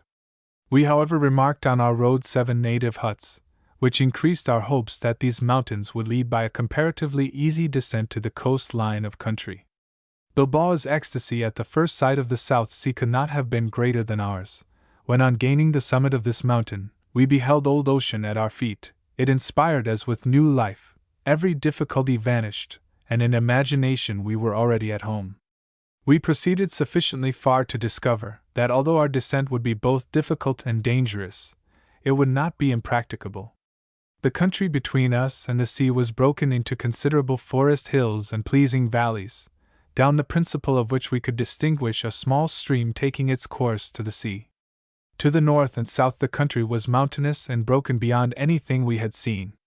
Indeed, some idea of those barrier mountains may be formed from the circumstance that although we could distinctly see the ocean and the waving of the coastline, which within the distance of 10 or 12 miles from the beach appeared low, yet we were still nearly 50 miles from it. I estimated the height of this mountain at between 6,000 and 7,000 feet, and yet the country north and south appeared equally elevated. Numerous smokes arising from natives' fires announced a country well inhabited, and gave the whole picture a cheerful aspect, which reflected itself on our minds, and we returned to the tents with lighter hearts and better prospects. In removing the baggage left at the bottom of the hill a short quarter of a mile, a most distressing accident occurred. A mare, one of the strongest we had, in bringing up a very light load, not a quarter of her usual burden, and when within 100 yards of the tent, literally burst with the violent exertion which the ascent required. In this shocking state, with her entrails on the ground, she arrived at the tent, when, to put an end to her agonies, she was shot. This was a serious loss to us, in addition to that which we suffered on the day before, and 3 more horses were so worn that I scarcely expected to force them along even unladen. It must not be supposed that we attempted to climb these hills in a direct line. It would have been scarcely possible for a man to do it. We wound round them in every practicable direction, and the loose rich soil of which they were generally composed, together with the thickness of the timber, by preventing our falling, favored our progress. In the course of the afternoon I tried the angle of elevation and depression on various parts, and found it to be from 30 to 35 and even 40 degrees. By the same means we found that the mountain which we had descended yesterday evening exceeded 4,700 feet in height on those angles. The mountain we shall have to ascend tomorrow is very considerably higher, but, with 1 or 2 exceptions, the ascents are not so abrupt. After the provisions were brought up, all hands were sent to cut a road for the horses through the brushes which surrounded the bottoms of the steepest ascents, and without which it would have been impossible for them to pass laden, the vines which crossed each other in various directions forming an almost impenetrable barrier. It may seem superfluous to speak of soil and timber among such mountains as these, yet I will say that except where the rocks presented a perpendicular face, and along the highest ridges, the soil was light and good. The timber consisted of blue gum and stringy bark, and forest oak, note, Casuarina torullosa, of the largest dimensions. The gorges of the valleys were covered with loose small stones, and in those gorges all the trees which are usually found in places of a similar description in the district of the Five Islands, with the exception of the red cedar, were to be met with. The stones and rocks were mixed with a considerable portion of quartz, and were generally in loose detached masses of various sizes. The mountain from whence we first saw the ocean was named Seaview Mount, and I should think might be distinctly seen by ships at some distance from the coast. September 24th. At 8 o'clock the horses began to ascend the mountain, and it was 12 before we reached the summit, a distance of exactly 2 miles. How the horses descended I scarcely know, and the bare recollection of the imminent dangers which they escaped makes me tremble. At one period of the descent, I would willingly have compromised for a loss of 1/3 of them, to ensure the safety of the remainder. It is to the exertions and steadiness of the men, under Providence, that their safety must be ascribed. The thick tufts of grass and the loose soil also gave them a surer footing, of which the men skillfully availed themselves. The length of the descent was 2 measured miles and 3/4, and upon first, an angle of depression of 40 degrees for 1,254 feet, we then slightly ascended 4 or 6 degrees for 4,620, and from thence the descent, in a continued straight line, to the run of water at the base, was on the various angles of 28, 32, 35, 40, and 46 degrees, 8,580 feet, from whence I deduced the perpendicular height to be nearly 6,000 feet, which is certainly underrated. The descent terminated in a very narrow steep valley, down which we proceeded for near 3/4 of a mile, when the small stream before mentioned joined a very considerable one seen yesterday from Seaview Mount, and the valley opening, we halted on the banks of the river on a spot which afforded us plenty of excellent grass, and was in other respects favorable for that rest which the horses required before they could resume their journey. One of the horses, when about 1/3 down the mountain, was quite incapable of proceeding. We therefore were obliged to leave him for the night, with the loads of 2 other horses. It was past 4 o'clock before we arrived at our halting place, having been exactly 3 hours and a half in descending. September 25th. Dispatched the men to bring down the horse and the baggage left on the mountain yesterday. They returned in the afternoon with both, but the horse was scarcely able to stand. In the course of the day examined the valley a few miles, when we found that it opened considerably 4 or 5 miles down, the hills previously thereto being very steep, but covered with grass, and abounding with kangaroos. It was therefore determined to move farther down the river tomorrow, instead of remaining here 2 days as originally proposed. In the present reduced state of the horses, we were obliged to make short stages with frequent halts, in hopes of sufficiently recruiting their strength so as to proceed with greater expedition along the coast. September 26th. We proceeded between 4 and 5 miles down the river, which was named Hastings River, in honor of the Governor-General of India, the vale gradually opening to a greater width between steep and lofty hills, the soil on which was very stony, but rich, and covered with fine grass 2 or 3 feet high. At the place where we stopped, small rich flats began to extend on either side, and confirmed our hopes that we should find a more regular country as we approached the sea. The route which we had traveled lay over steep and sharp points of mountains ending on the river, but did not offer any great obstruction. Yet we were obliged to leave the horse which had failed the day before, halfway, as he dropped through utter weakness, though unladen. These valleys and hills are astonishingly rich in timber of various kinds, many new, and their botanic supplies were inexhaustible. Indeed, our cargo now principally consists of plants. September 27th. The morning fine and clear. Sent back for the horse left yesterday, which with some difficulty was brought to the tent. Observed our latitude to be 31, 23, 10 s. Longitude by estimation 152, 8 e. Variation 8, 22 e. We this day cleaned all the arms, and put our military appointments in order to guard against any hostile attempts that might be made by the natives, who are reported to be in this quarter numerous and treacherous. September 28th. As we proceeded down the river, the vale still continued to open on either hand, the hills receding from each bank of the stream from 2 to 3 miles. The land on the more elevated spots, and irregular low hills, was strong but of good soil, covered with grass. The flats which occurred alternately on both sides of the river were very rich, the grass long and coarse, the timber, blue gum and apple tree. As the points of the higher hills sometimes closed on the river, we found it convenient to cross it, which in the course of the day we did no less than 3 times. In the hollows of the higher hills were thick brushes of the same description as those at the 5 Islands. About 6 miles and a half down the river it was joined by a considerable stream from the northward, running through a fine and spacious valley. The accession of this water materially altered the appearance of the river, as it began to form long and wide reaches, with alternate rapids over a shingly bottom. The northern stream was named Forbes's River, in honor of the Marquis of Hastings' nephew. Although our proximity to the sea seemed to preclude the probability of Hastings' River being joined by any other considerable waters, yet its present size made us a little anxious to find that it had a serviceable discharge into the ocean. The ground over which we traveled being very favorable to the weak state of the horses, we accomplished between 8 and 9 miles. Kangaroos abounded, 4 were this day killed. Marks of flood were observed to the height of 16 feet, but the river appeared now to be in its lowest state, and the sides of the barren mountains showed that there had been no rain of any consequence for a considerable time.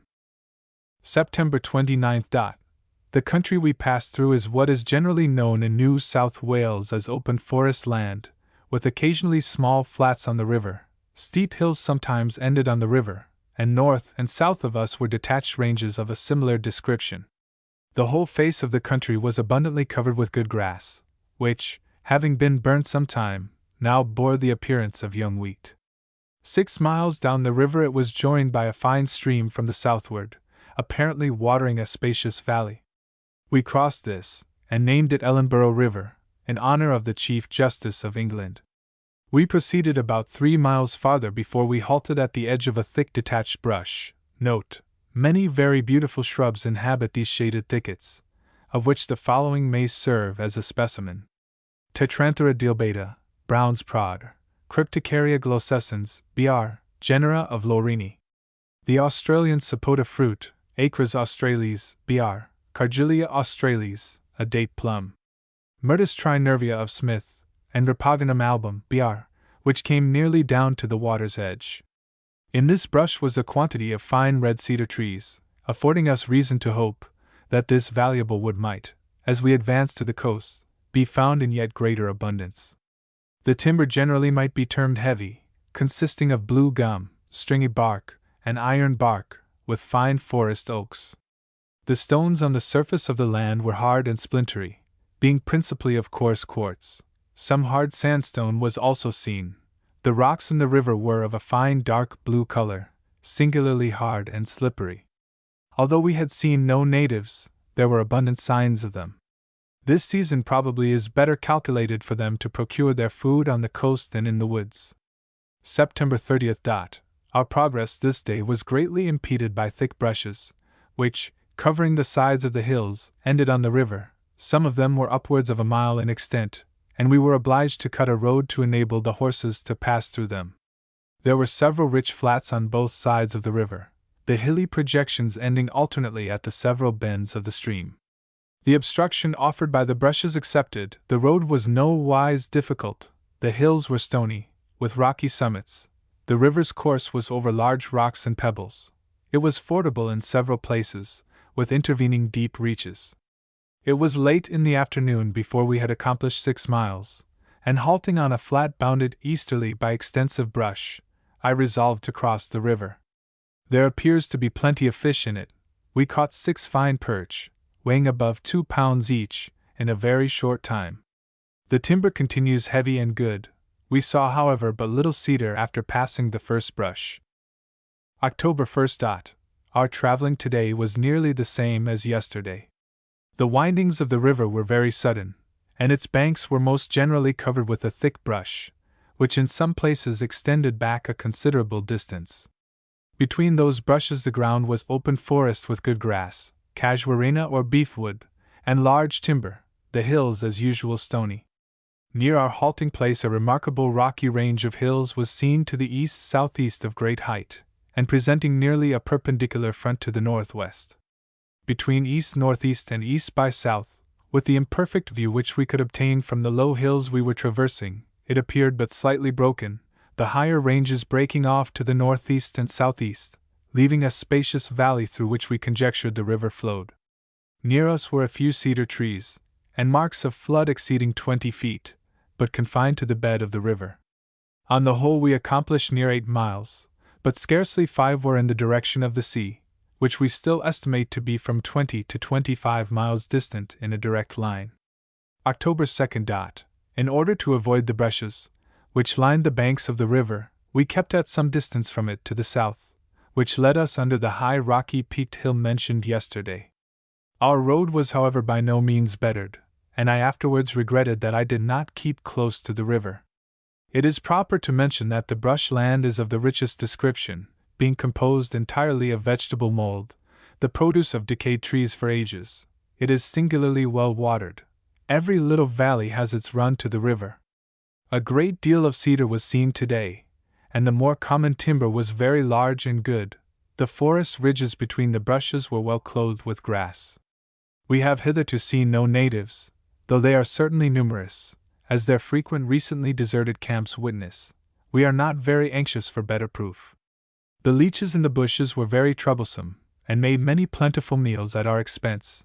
This would probably have done us no great harm, but the wounds which they made usually festered and became painful sores. Our botanical collector ascended the peaked hill on our left, and had a most extensive prospect.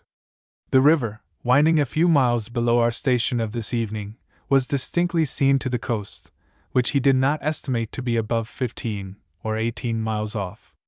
The account which he gave of the interesting prospect, and the circumstance of its being the only eminence between us and the coast from whence any object could be distinguished, determined me to ascend it the ensuing morning, and ascertain the principal points in this beautiful country.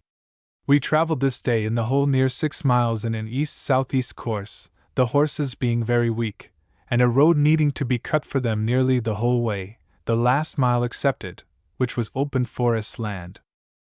October 3rd. Soon after daylight, accompanied by the botanist, I returned to the peaked hill, leaving the horses with Mr. Evans to proceed to the northeast. Certainly a more beautiful and interesting view is not often seen. The spacious valley, through which the river flowed, extends along the coast from Smoky Cape to the Three Brothers, and its width north of me was above 8 miles, gradually narrowing to the base of Seaview Mount where we first entered it, and which bore west by north. Wide and extensive valleys stretched to the west-southwest and south-southwest, under its base on either side, the hills in which were of moderate height and of open forest land. To the north by east, though high land was seen at a distance of near 60 miles, the general face of the country was low with moderate and regular elevations, the highest lands being immediately behind the capes and projecting points into the sea.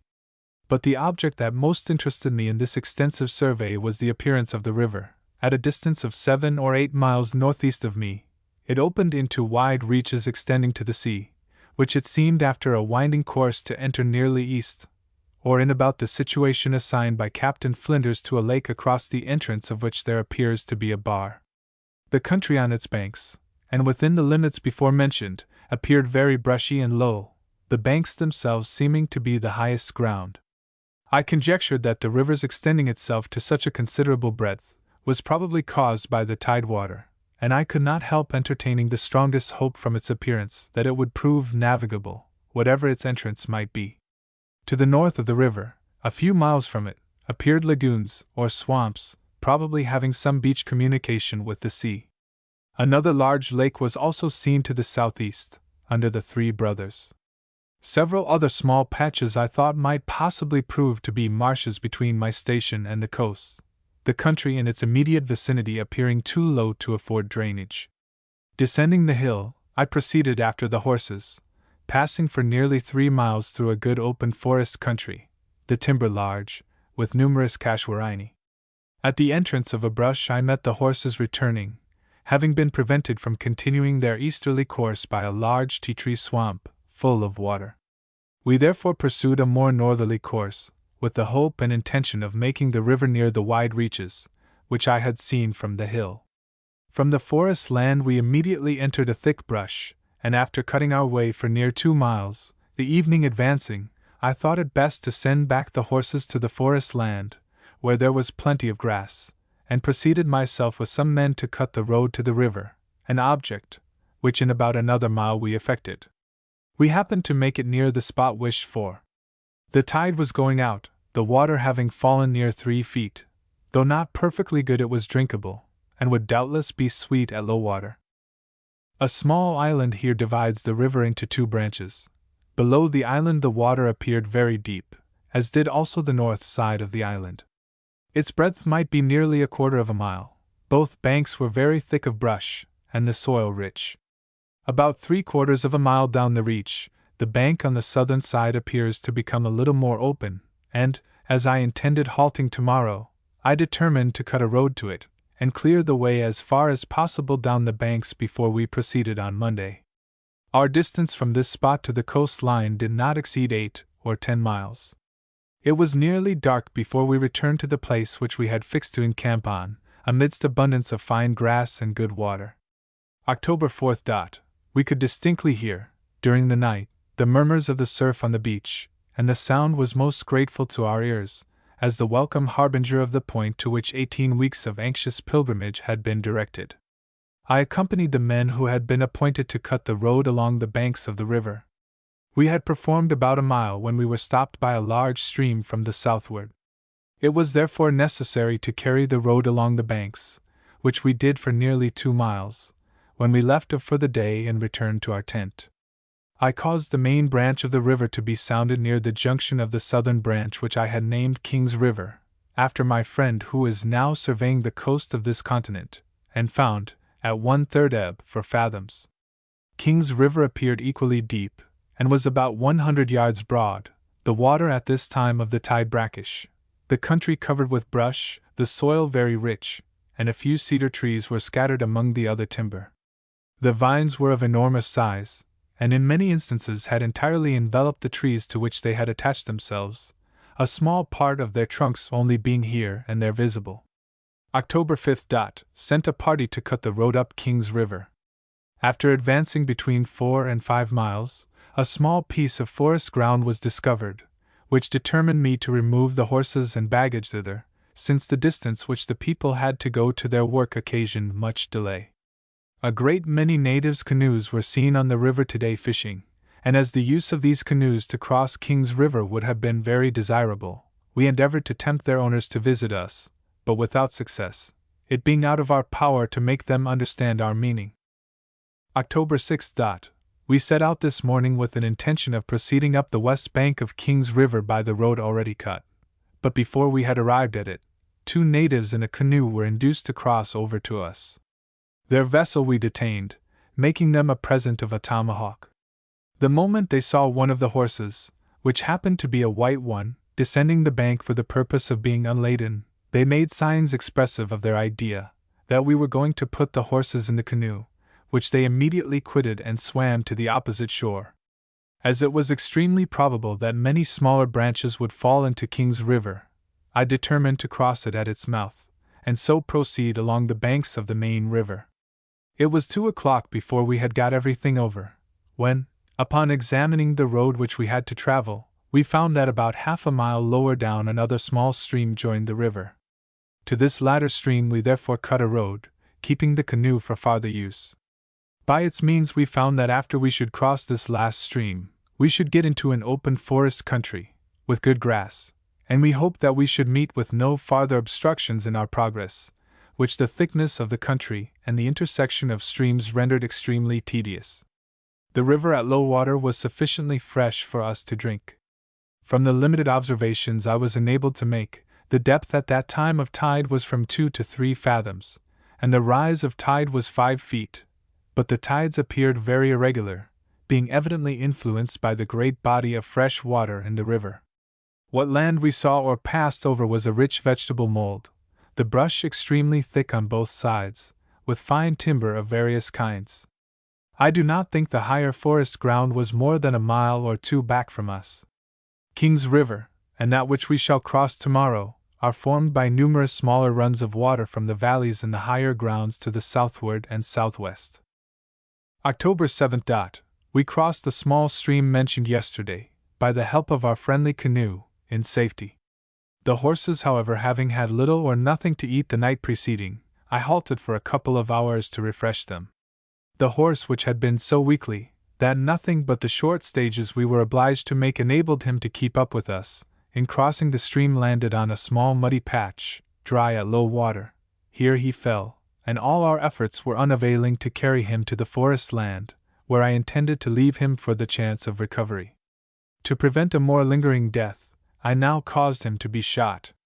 We afterwards proceeded near 4 miles, through an excellent open forest country, with low rising hills well watered, and plenty of good grass and timber. We halted near a large lagoon, deriving its source from springs in the valleys southerly and southwest, having an outlet to the river, which having bent considerably to the northwestward, we have not seen since we quitted its banks this morning. The weather for some days back has been remarkably fine, and we find the brushes a great protection from the heat of the sun, which is now becoming very powerful. October 8th. We proceeded on our course, passing over for upwards of 3 miles a good and open country, the river 3 or 4 miles north of us. We soon afterwards came to a very large fresh water lagoon on our left, several miles in circumference, with smaller branches from the valleys, which emptied itself into the river. Its point of discharge we could not discern. At 5 miles we were stopped by a large run of fresh water, which, from its proximity to the sea, we conjectured fell into the lower part of the harbor. At this place we were obliged to construct a bridge, which we did by 2 o'clock, sufficiently large and strong to take over the laden horses. During the time we were thus employed, we heard the natives call close to us, and on being answered, they immediately presented themselves to the number of 10, taking great care to show us, by lifting up their hands and clapping them together, that they were perfectly unarmed. Seeing them not disposed to approach near us, I went towards them, when they all retired to a greater distance except 3 or 4, among whom I recognized the young man from whom we had borrowed the canoe. I made them several presents of fish hooks and kangaroo skins, but could not get them to approach within 100 yards of us. After a short interval I left them, and mounting a horse, they on seeing me took to their heels and ran as for their lives. They were all handsome, well-made men, stout in their persons, and showing evident signs of good living. Crossing this run, we passed over an excellent and rich country, alternately thick brush and clear forest, with small streams of water for near 4 miles more, when, to our great joy and satisfaction, we arrived on the seashore about half a mile from the entrance of what we saw, with no small pleasure, formed a port to the river which we had been tracing from Seaview Mount. Thus, after 12 weeks traveling over a country exceeding 350 miles, in a direct line from the Macquarie River, without a single serious fatality, we had the gratification to find that neither our time nor our exertions had been uselessly bestowed, and we trusted that the limited examination, which our means would allow us to make of the entrance of this port, would ultimately throw open the whole interior to the Macquarie River, for the benefit of British settlers. We pitched our tent upon a beautiful point of land, having plenty of good water and grass, and commanding a fine view of the interior of the port and surrounding country. I purpose to remain here until Monday, by which period I expect to be enabled to complete, as far as possible, without the assistance of boats, the examination of the harbor's mouth. October 11th. Our time for these last 2 days has been occupied in making a sketch of the entrance into the river, and, as far as our limited means would permit, in ascertaining its capability to receive small vessels. The entrance between the sand rollers and over the bay appeared sufficiently deep for vessels whose draught of water might not exceed 10 or 12 feet, and when within the bar, a deeper though narrow channel seemed to afford safe means of communication with part of the country traversed by us. On the 3rd and 4th inst, the nature of the country in the immediate vicinity of this port and river has already been described. And should the channel, which, as far as we are able to judge, appears safe and sufficiently deep, hereafter prove to be so, I indulge the hope that the knowledge we have obtained will be beneficial to the interests of the colony, and facilitate the settlement of a rich and valuable tract of country. The natives in the vicinity of the port appeared very numerous. They kept, however, on the other side of the harbor, and seemed by no means inclined to have closer communication with us. We, however, prevailed on 4 young men to come over, and by making them small presents of hooks, lines, etc., this shyness has soon worn off. They were evidently acquainted with the use of firearms. If any of the people took up a musket, they immediately ran off, and it was only by laying it down that they could be prevailed upon to return, showing by every simple means in their power their dread of its appearance. The port abounds with fish. The sharks were larger and more numerous than I ever before observed in any place. We caught one very large one, which we offered to the natives, but they would not touch it, making signs that it would make them ill. Our people, however, found no bad effects from eating it. The forest hills and other rising grounds in the neighborhood are covered with large kangaroos, and the marshes, which in some places border on the port, afford shelter and support to innumerable wild fowl. Independent of Hastings River, the whole country is generally well watered, and there is a fine spring at the very entrance into the port. I named this inlet Port Macquarie, in honor of His Excellency the Governor, the original promoter of these expeditions. October 12th. We quitted Port Macquarie at an early hour on our course homewards, with all those feelings which that word even in the wilds of Australia can inspire. We kept at a distance from the seashore for nearly 6 miles. The country was exceedingly rich, the timber large with frequent breshes. Just before we came on the beach, we observed an extensive freshwater lagoon, running for several miles behind the beach, bounded on the west by forest land of good appearance, a strip of sandy land about 3/4 of a mile wide dividing it from the sea. At the back of Tacking Point rises a small stream of fresh water, which flows into the lagoon. The country is of moderate height. After traveling near 15 miles, we stopped at the extremity of a sandy beach on a point of good land, with an excellent spring of water rising on it, about 4 miles north of the northernmost of the 3 brothers. Tacking Point, bearing in 25 1/4. 2 of our remaining 3 dogs had been for the last 2 days deprived of the use of their limbs. One died this morning. The other we brought on horseback with us, willing, if possible, to save the life of a valuable and faithful servant. We conjecture that something they had eaten in the woods must have caused so universal a paralysis. October 13th. Crossing the point of land on which we had been encamped, we came to a sandy beach, on which we traveled 3.5 miles. At the end of it was an opening safe for boats, and probably for small craft at high water, into an extensive lake. As we had no canoe by which to cross over, we were obliged to keep along its north shore with an intention of going round it. The lake formed a large basin with a deep channel, which as it approached the base of the northern brother narrowed into a river-like form, and in the course of a mile it again expanded from the north-northwest to the southwest, to a very great extent. The land on its eastern side was low and marshy, fresh water.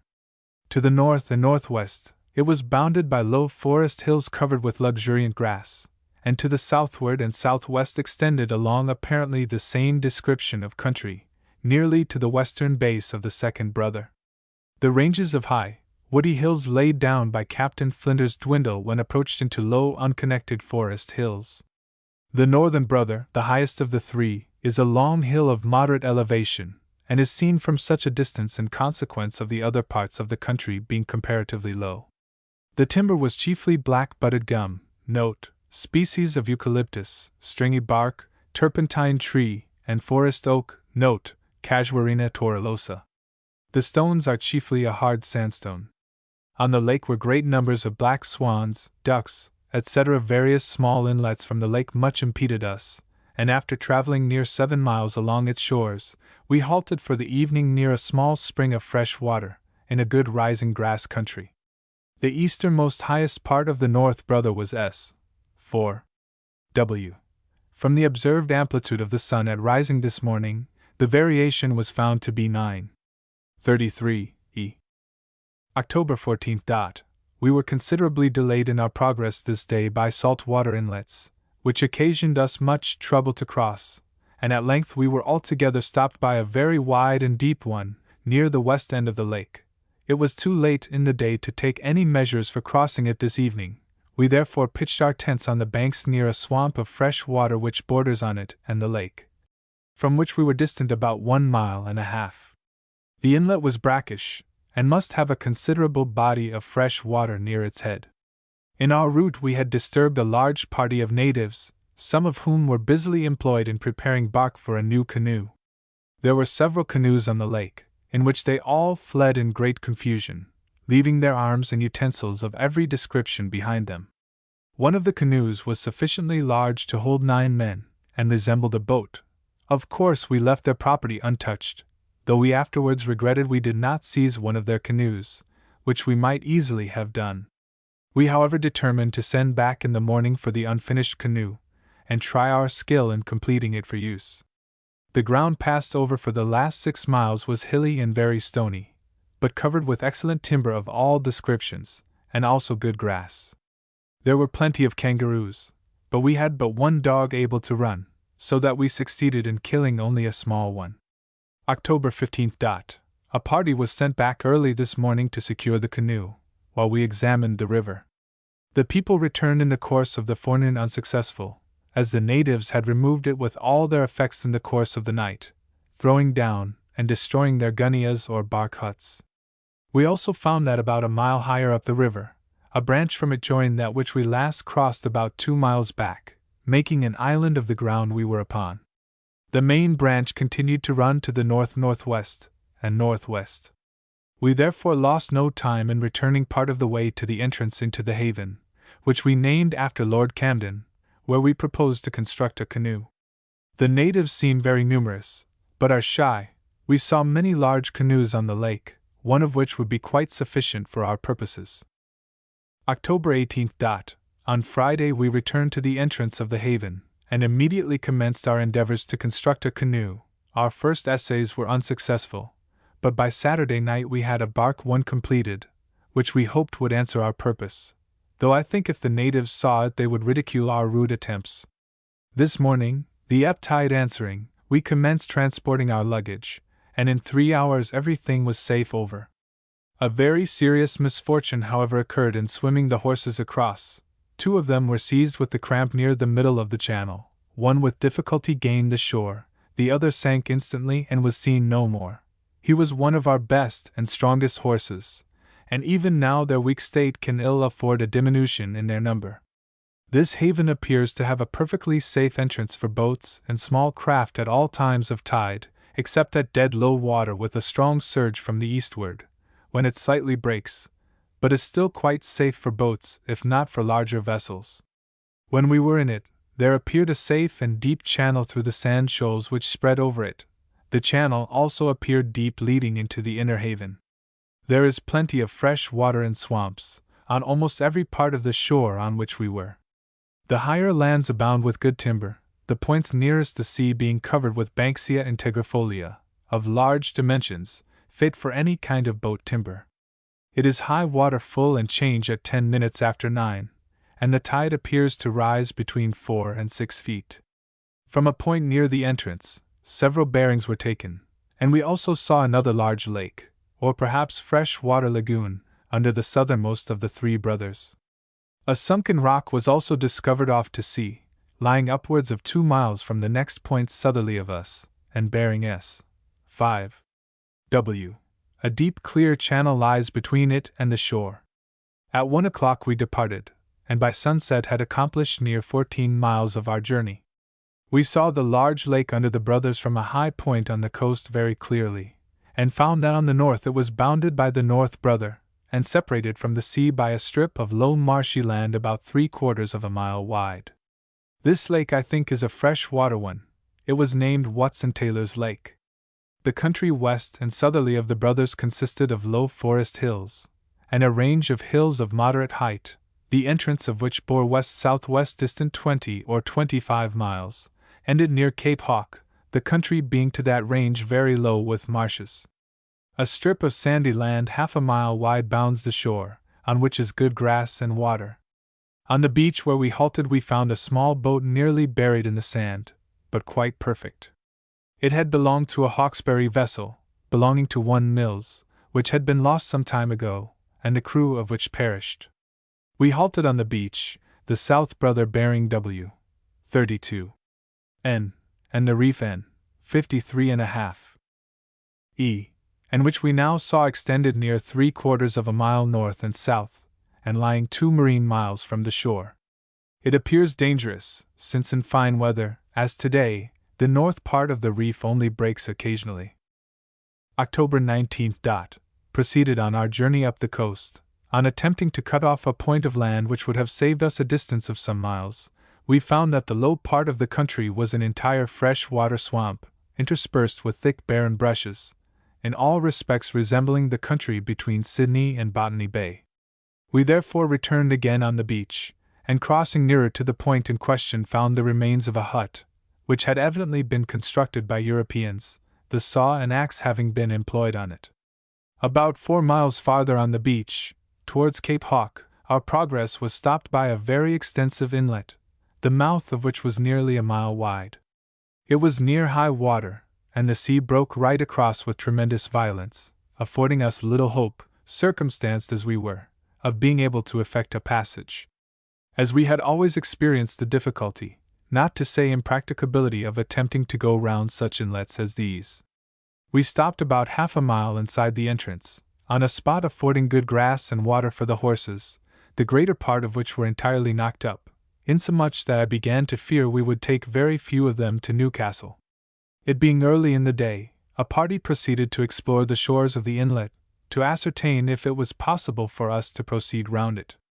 After several hours' examination, and walking from 6 to 8 miles, we were obliged to give up all intention of proceeding circuitously, and found that our efforts must be directed to effect a passage near the entrance, since numerous fresh water runs having their source in deep and impassable swamps or lagoons, presented an insurmountable barrier to the horses. The main inlet extended in 2 wide and extensive branches to the southwest and west, the termination of which could not be seen, the water being apparently deep, and the country to the westward rising into forest hills. In this perplexing situation, with no other prospect before us but that of effecting our own passage in a bark canoe, and being obliged to leave the horses behind us, since the width of the channel, which at low water we had the satisfaction to perceive did not exceed 1/4 of a mile, and the extreme rapidity of the tide, which ran at the rate of at least 3 miles per hour, precluded all reasonable hope that, in their present weak state, they would have strength to swim over. In this state, the boat which had been washed on the beach suddenly occurred to us. It was true that we were 12 or 14 miles distant from it, and that we should have to carry her that distance on men's shoulders, but to persons in our situation such difficulties were as nothing. It was therefore determined that 12 men should depart before day, and use their efforts to bring her to the tent, whilst those that remained to take care of the horses and baggage should be preparing materials to give her such repair as must necessarily be required. We had now fully experienced how little dependence can be placed on the best marine charts, to show all the inlets and openings upon an extensive line of coast. Perhaps no charts can be more accurate than those published by Captain Flinders, the situation of the principal headlands and capes, with the direction of the coast, being laid down with the most minute attention to truth, but the distance at which he was obliged to keep, although it did not prevent him from laying the coast line down with an accuracy of outline sufficient for all nautical purposes, did not allow him to perceive openings which, though doubtless of little consequence to shipping, yet present the most serious obstacles to travelers by land, and of which, if they had been laid down in the chart, I should have hesitated to have attempted the passage without some assistance from the seaward, or means wherewith to have constructed boats. From our station on the north shore of the inlet, the extreme of Cape Hawke bore south 7½ W, and the highest part of the southern brother, north 161 W. A break in the land between high ranges of hills bore west, and was distant from 17 to 20 miles. Black swans are very numerous on this inlet. Few marks of the natives having remained here for any time were observed, at least on this side, recent marks of 2 men having traversed the shore being all that were seen. October 20th. At 4 o'clock the people set out to bring the boat, and at 2 o'clock they had brought her safely to the tent, having gone in that time upwards of 26 miles, 13 of which they carried a 12 feet boat on their shoulders, a proof how much may be effected by a steady perseverance. In fact, I had no occasion to be anxious for the result of any measure which at all depended on their personal exertions. We had the satisfaction to find that the boat would be easily repaired, wanting little besides caulking and oars, and we did not lose a moment in commencing the necessary operations. It has blown a gale of wind from the south all day, the surge breaking across the inlet with extreme violence. Within the bar the water is very deep, and in moderate weather at flood tides there is doubtless a boat passage over the bar, for, notwithstanding the break, there appears a sufficient depth of water. Whatever channel there may be is on the north side of the entrance. I think, from the height of the rise of tide, between 4 and 7 feet, and the rapidity with which it runs, that this inlet must penetrate a very considerable distance into the country, and probably the lake which we took to be fresh water under the two southern brothers may be a principal branch of this lake. It appears to be high water at the full and change at about 40 minutes after 9. October 22nd. Yesterday was employed in giving the boat such repairs as our means permitted. Before 6 o'clock this morning we had transported a good part of the baggage, when, the tide answering, we began towing the horses over, which we safely effected by 8:30. I consider the discovery of this boat most providential, for without its assistance we should never have been able to transport the horses. Being obliged to cross near the entrance, the force of the tide and their own weakness would have swept them among the breakers, and they would consequently have perished. We lost no time in pursuing our journey up the coast, and had by 4 o'clock accomplished 6 miles, when, to our great mortification, another inlet barred our progress. The southerly gale, attended with incessant rain, had by this time increased to such a degree that we could take no steps this evening to cross it. By the time the tents were pitched everything was drenched with rain, and I think we felt the cold occasion more severely than on any similar occasion. I should be of opinion that this inlet communicated with the one we last crossed, as branches from each take such courses as would, I think, cause them to unite. The last inlet was named Harrington Lake, in honor of the noble earl of that title. October 23rd. The storm continued through the night. Late in the morning we had intervals of fine weather, when all our strength was immediately dispatched to bring up our little boat, as we found that we could not cross without its aid. When the people returned with the boat, it blew with such violence that we dared not venture to cross in her. We however moved a little nearer the point of entrance, to be more conveniently situated when the weather should clear up. The men voluntarily undertook to carry the boat on their shoulders until we should pass Port Stevens, a service, reduced as their strength was by constant exertion, I should have been unwilling to impose on them, however it might facilitate our future progress. October 24th. The weather was so extremely unfavorable, blowing in violent squalls with almost constant rain, that it was near dark before we got everything safely over. I had sent on in the morning to examine the beach for a few miles, and another inlet was discovered about 4 miles in advance. We named this lake Farquhar's Lake, after Sir Walter. October 25th. From the southern point of entrance into this lake the following bearings were taken. The highest part of the south brother, north 6 E. Ditto north brother, north 18 E. Cape Hawks south 3 E. We set forward at our usual hour. At a mile along the beach we found the wreck of a small vessel, which was recognized to be the Jane, of Sydney, belonging to Mills, before mentioned as the owner of the boat in our possession. It being low water when we arrived at the lagoon seen yesterday, we crossed it at the mouth, without unlading the horses. We proceeded along the beach for 6 or 7 miles farther, when we turned off to the westward to cut off a point of land, and entered an excellent rising forest country, with rich thick bushes, bordering the coast line. We traveled in the whole about 9 miles and a half, and halted about 3/4 of a mile from the beach, from a point of which, 1 mile south-southeast of us, we saw Cape Hawk bearing east 73 s, distant 6 or 8 miles, and at the extremity of a long curving sandy beach, about 6 miles west of the same point, there was an opening which, from the appearance of the country, we thought might probably form a lake. October 26th.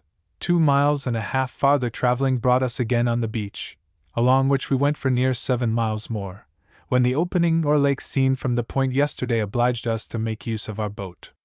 On the opposite side to us we saw the wreck of the brig Governor Hunter, now nearly covered with sand, at high water, the tide washing over her. We had got the horses and great part of the luggage safely over, and I was on the point of setting out to look for a place to turn the horses on, the immediate margin of the bay being a swampy brush, when an alarm was given that the natives had speared one of the people. Previous to crossing, we had seen them in great numbers on the side opposite to us, probably to the amount of 70 of all ages. But on seeing us launch our boat, they got into canoes and went 2 or 3 miles farther up the lake, still keeping on the south side. On the north side we did not see any natives, and although on both sides of the lake we were prepared for them, had they shown themselves in numbers on the beach, yet all were not on their guard against individual treachery. One of the men, William Blake, had entered the brushes about 100 yards from the rest of the people on the north side, with the design of cutting a cabbage palm. He had cut one about half through, when he received a spear through his back, the point of it sticking against his breastbone. On turning his head round to see from whence he was attacked, he received another, which passed several inches through the lower part of his body. He let fall the axe with which he was cutting, and which was instantly seized by a native, the only one he saw, and it was probably the temptation of the axe that was the principal incitement to the attack. Blake was immediately put into the boat and sent over to the south side, where the doctor was, who fortunately succeeded in extracting both the spears, but from the nature of the wounds, his chance of recovery was considered very doubtful. It was so late before everything was got over that we were obliged to remain on the spot close to the wreck of the Governor Hunter. The natives before dark had assembled in great numbers, and we could count 12 or 14 fires from their camps. United as we were, we had little to fear from their attacks, particularly in the night, and we remained so short a time at any place, that we did not give them time to make any concerted attack. The country west and southwest of this lagoon is rising forest land of pleasant appearance, but the shores are flat, with thick brushes and steep fresh water swamps. The lagoon itself is at low water nothing but a sand shoal, with narrow and shallow channels. The surf beats quite across the entrance, and though at high water a small vessel might beat over the bar, it would be a mere chance if she escaped being lost upon the sand rollers inside, the surf breaking with a flood tide and easterly wind full half a mile within the outer bar. The tides run near 4 miles per hour, and the rise is from 5 to 8 feet. From the south side of the entrance into the lake the highest part of the north brother bore north 15 e. Ditto of the south brother, north 8. 10 e. The point of land of the bay northerly, distance 7 or 8 miles north 8. 30 e. And a high bluff point or projection southerly, north 163. 30 e. October 27th. We did not make much progress this day, being greatly embarrassed by the thick brushes which border on the coast in the vicinity of Cape Hawke, and fresh water swamps near the edge of the lake. There was, however, a good deal of forest land, and the brushes grew in good soil.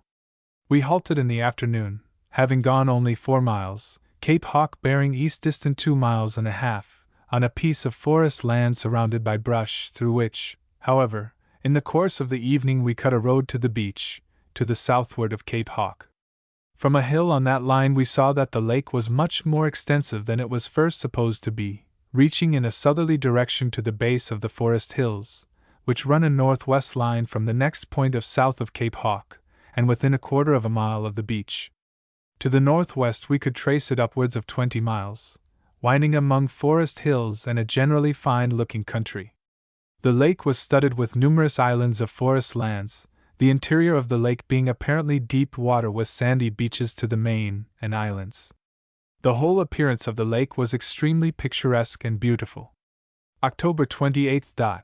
This day's journey afforded tolerably good traveling, with the exception of the last 2 miles, when, quitting the beach, we ascended a high hill over the lake, and again descended to a small bay under a point of land south of Cape Hawke, where we halted for the evening, having accomplished 10 miles.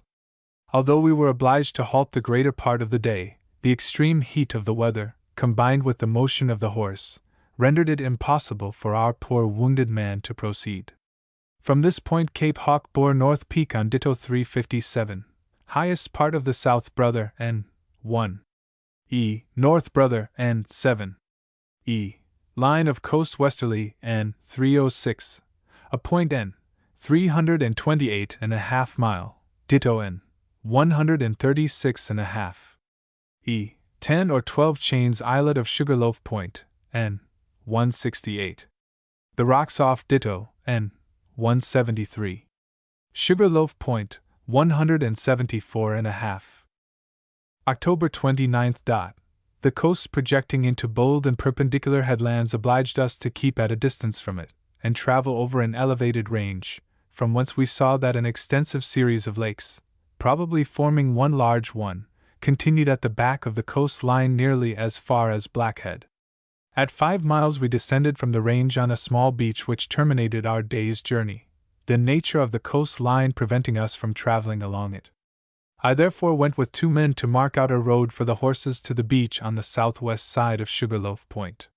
The line we were obliged to pursue led us through a most miserable scrubby country, formed into irregular steep hills of white sand, without a blade of grass, or herbage of any kind, but with abundance of small black-butted gums, red gums, etc. We found the road across to be too far for us to attempt this evening. Indeed, it was near sunset when I returned to the tent. The natives are extremely numerous along this part of the coast, these extensive lakes, which abound with fish, being extremely favorable to their easy subsistence. Large troops of them appear on the beaches, whilst their canoes on the lakes are equally numerous. In the morning their fires are to be observed in every direction. They evidently appear to shun us, and we have no wish for a farther acquaintance. When we stopped for the night, the lake was only separated from the sea by a narrow neck of sand, and at spring tides, with an easterly wind, it must be forced over it. This neck of sand appears likely to be occasionally washed away, and to form a shallow opening into this portion of the lake. Its principal entrance I expect to find southerly. We however observe no tides in it, which makes us conclude it will have but a shoal entrance. From this point, the Sugarloaf Point, an island of it in 1, bore N. 14.5, and the direction of the lake was N. 275. October 30th. We passed for 5 miles and a half through the country described yesterday, when we arrived on the beach southwest of the Sugarloaf Point. The rock off ditto bearing N. 88. E. Shoal of ditto 120, and Blackhead N. 212.5. We went nearly 6 miles farther on the beach, and halted near a rocky point for the evening. This beach was a peculiarly productive one to us. A great number of fine fish resembling salmon had been pursued through the surf by larger fish, and were left dry by the retiring tide. We picked up 36, and a welcome prize they proved to us. We had just got the tents pitched, when a number of unarmed natives appeared upon the hill near us, and among them a woman and a child. As they came in peace, so in peace were they received. They approached the tents without any hesitation, and in the course of an hour, their numbers amounted to upwards of 30, men, women, and children. Most of these people seemed to have been at Newcastle, and appeared a friendly and peaceable set. We did all in our power to continue these good dispositions by shaving the men, cutting the hair of the children, and bestowing on them such little articles as we could spare, not without a hope that our kindness might be of service to others, who might under different circumstances be thrown among them. They were so far from showing the least jealousy of their women, that every circumstance indicated that their favors might be purchased. However that may be, we did not avail ourselves of this privilege. Kindling their fires close to our tents, they seemed to have taken up their quarters for the night. The weather had appeared to threaten rain, and as they all departed about 10 o'clock, it was attributed to the circumstance of their being without shelter, and we expected a friendly visit from them in the morning. From this station, Blackhead bore N. 197, and the island off Sugarloaf Point, N. 70. E. The peak over the north entrance into Port Stevens, N. 211.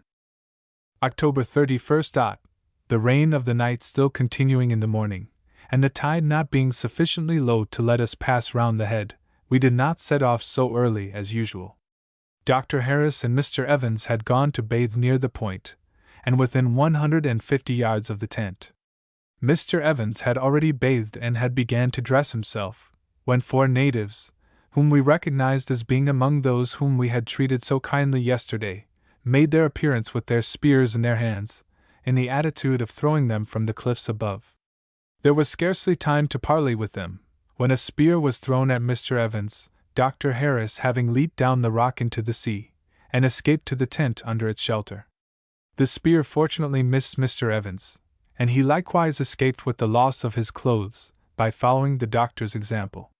On the alarm being given, they were pursued, but they had disappeared among the brush on the hill. This instance of their treachery redoubled our circumspection, and our situation here being favorable for their attacks, I determined to pass over the brow of the hill with the horses, a road which from its extreme steepness, I had been willing to avoid by waiting for the tide, and orders were given to collect the horses and proceed on our route. Whilst this was doing, and as I was sitting in the tent with Dr. Harris and Mr. Evans writing this journal, a shower of spears from the height above was thrown at the tent, one of which passed directly over my shoulder, and entered the ground at my feet. The others lodged around the tent, and among the people who were getting ready the baggage, but providentially without doing any harm. We had stationed men to watch the hill, but the appearance of the natives and the flight of their spears was so instantaneous, that they had not time to alarm us. To enable us therefore to proceed in safety, it was necessary to clear the hill, which was soon done, for on our ascending that hill, they took their station on another more distant. We traveled unmolested along the beach for upwards of 12 miles, when we halted for the evening on a small point of clear land, which at high water was an island. Here we found ourselves secure. We had, however, but just unladen, when 3 natives were seen coming along the beach from the side of Port Stevens. We knew that the party which had behaved so treacherously had gone that way, and we suspected that these men were sent to see whether we were disposed to resent their conduct. They appeared unarmed, each holding up a fish as a peace offering to us, but when they were within 300 yards of us, they stopped, and not receiving any encouragement from us to advance, after halting a few minutes, they returned with all speed along the beach to their companions. I had determined, if they had approached nearer, to have made an example of them, and for the future, never to suffer them to come near us at all. I was very much surprised to find that Blackhead proved to be an island, with a good passage, at least 1.5 miles wide, between it and the main. There appears excellent anchorage and shelter under it, and indeed it seems a far better and more convenient roadstead than Port Stevens, being safe from all winds, with a passage either from north or south. The relative positions of the points and islands on this part of the coast by no means correspond with, nor does the longitude of Port Stevens agree with that assigned to Sugarloaf Point by Captain Flinders, who commenced at that point, Port Stevens, and this part of the coast being laid down from other authorities. From this point, the north head of Port Stevens bore N. 199, Sugarloaf Point N. 45. E. and several other bearings were taken for a sketch of the channel between Blackhead Island and the main. November 1st. We departed early in the morning, and at 3 o'clock arrived at Port Stevens.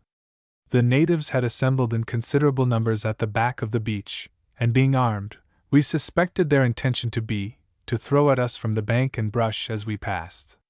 On the advance of 4 men who were sent to clear the bank of them, they quickly retired, and did not show themselves again until we had passed. They appeared to be as cowardly as treacherous, and I am convinced that all the mischief they do arises from a misplaced confidence in their seeming friendly dispositions. A single person of his guard is sure to fall a sacrifice to their thirst for plunder. As we were unable to pass this port without the assistance of a large boat, it was determined that Mr. Evans and 3 men should cross the port in our own boat and proceed to Newcastle, from which settlement we were distant about 36 miles, and procure such aid as the Commandant could afford us, together with a supply of provisions, our own being nearly exhausted. November 5th. Mr. Evans and party set forward at daylight on Monday morning, and arrived the same evening at Newcastle. The Commandant, Captain Wallace of the 46th Regiment, lost not a moment in dispatching a large boat with an abundance of every comfort that could be acceptable to travelers in our situation. We had also the satisfaction to learn generally the welfare of our friends in Sydney. Part 1. No, by His Excellency, Lachlan Macquarie, Esq., Captain General, and Governor-in-Chief of the Territory of New South Wales, and its dependencies, etc., etc. Instructions for John Oxley, Esq., Surveyor General of Lands. Sir, the Right Honourable Earl Bathurst, His Majesty's Principal Secretary of State for the Colonies, having in a recent dispatch authorized and directed me to select and employ a properly qualified and competent officer belonging to this government, for conducting and leading an expedition for the purpose of prosecuting the discoveries made some time since to the westward of the Blue Mountains of New South Wales, by Mr. George William Evans, Deputy Surveyor of Lands, and reposing especial trust and confidence in your abilities, zeal, and diligence, for conducting and leading such an expedition, I do hereby constitute and appoint you in virtue of the powers in me vested, to be chief of the expedition now fitting out to prosecute the discoveries to the westward of the Blue Mountains in the interior of the continent of Australia. You are accordingly to be obeyed and respected as chief of this expedition, and to be governed generally during the continuance of it, by the following instructions. First. With the view of facilitating the objects of the present expedition, and in justice to his former zealous and successful exertions in making the original discoveries in the interior, to the westward of the Blue Mountains, the Right Honourable the Secretary of State has directed that in the farther prosecution of these discoveries, Mr. George William Evans, Deputy Surveyor of Lands, should be associated with the person appointed to head and direct the expedition, and to be considered the second in command of it. You are therefore to consider Mr. Evans as next in command to yourself during the progress of the expedition, and to consult with him on all operations and points connected therewith. It being presumed from his local experience in the interior, he will be able to afford you very useful information and assistance. Second. Exclusive of yourself and Mr. Evans, I have deemed it advisable to permit Mr. Allan Cunningham, one of the King's botanists, lately sent out to this country, for the purpose of collecting plants and seeds for His Majesty's gardens at Kew, to accompany the expedition. I have also ordered 10 other persons to accompany you on the expedition in the various capacities of assistants, or servants, and herewith you will receive a schedule of their names, and respective designations, or employments. Third. In order to give every facility to the objects of the expedition now fitting out, and to afford you the means of prolonging your absence from headquarters, and consequently extending the range of your discoveries, I have deemed it advisable to furnish yourself and party with a sufficient supply of good wholesome provisions for 5 months, in which space of time, it is concluded, you will be able to ascertain all the important objects of the expedition. And in order that this 5 months' supply of provisions may remain untouched, until you shall have taken your final departure from the last discovered point on the Lachlan River, I have had a depot lately established there for the purpose of lodging the 5 months' provisions, till your arrival at that point, the necessary number of bat horses having been provided for conveying the provisions thither. And it has been lately reported to me that almost the whole of the 5 months' provisions have already been conveyed to the depot on the Lachlan River, and that the remaining part thereof will be deposited there in the course of 7 days from this date. You will herewith receive a schedule, or account of the provisions, together with a list of the bat horses, and other various equipments furnished and sent to the depot on the banks of the Lachlan River, for the use of the expedition. I hope it is unnecessary for me to point out or recommend to a person of your experience the absolute necessity of observing every possible economy in the expenditure of your provisions, and preventing every possible waste thereof, so as to make them hold out for the full space of time they are intended to last. There is an ample and liberal daily ration of provisions allowed and sent for each person sufficient for 5 months, and you must make it your particular business to see that there shall be no waste or loss in the issuing or carriage of your stock of provisions. Fourth. Having been informed, first from the reports of Mr. Evans, the original discoverer of the Lachlan River, and subsequently from those of William Cox, Esq., who went thither lately at my particular request, that there was every reason from its appearance to conclude that that river would be found to be navigable for small boats. I some time since sent a boat builder for the purpose of constructing 2 light boats, for navigating this river, and conveying the provisions and stores for the expedition along it, to its junction with the sea, in case it should be found to fall into it, which there is every reason to hope it does. In the event of this hope being realized, it will greatly facilitate the objects of the expedition to be able thus to transport all your provisions and other equipments by water, instead of the tedious process of carrying them by land on the backs of horses through a woody and intricate country. Fifth. The three grand and principal objects of the present expedition are, first, to ascertain the real course or general direction of the Lachlan River, and its final termination, and whether it falls into the sea, or into some inland lake. Secondly, if the river falls into the sea, to ascertain the exact place of its embouchure, and whether such place would answer as a safe and good port for shipping.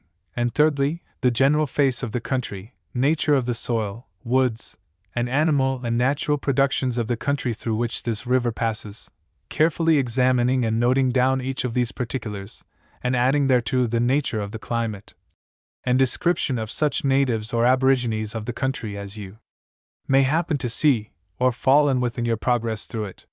For your farther information and guidance, you will receive herewith a paper marked A, which is a copy of one lately received by me from Earl Bathurst, His Majesty's Principal Secretary of State for the Colonies, and which I am directed by His Lordship to make the groundwork of my instructions to the officer whom I might think proper to select for, and entrust with the due execution of the services therein required.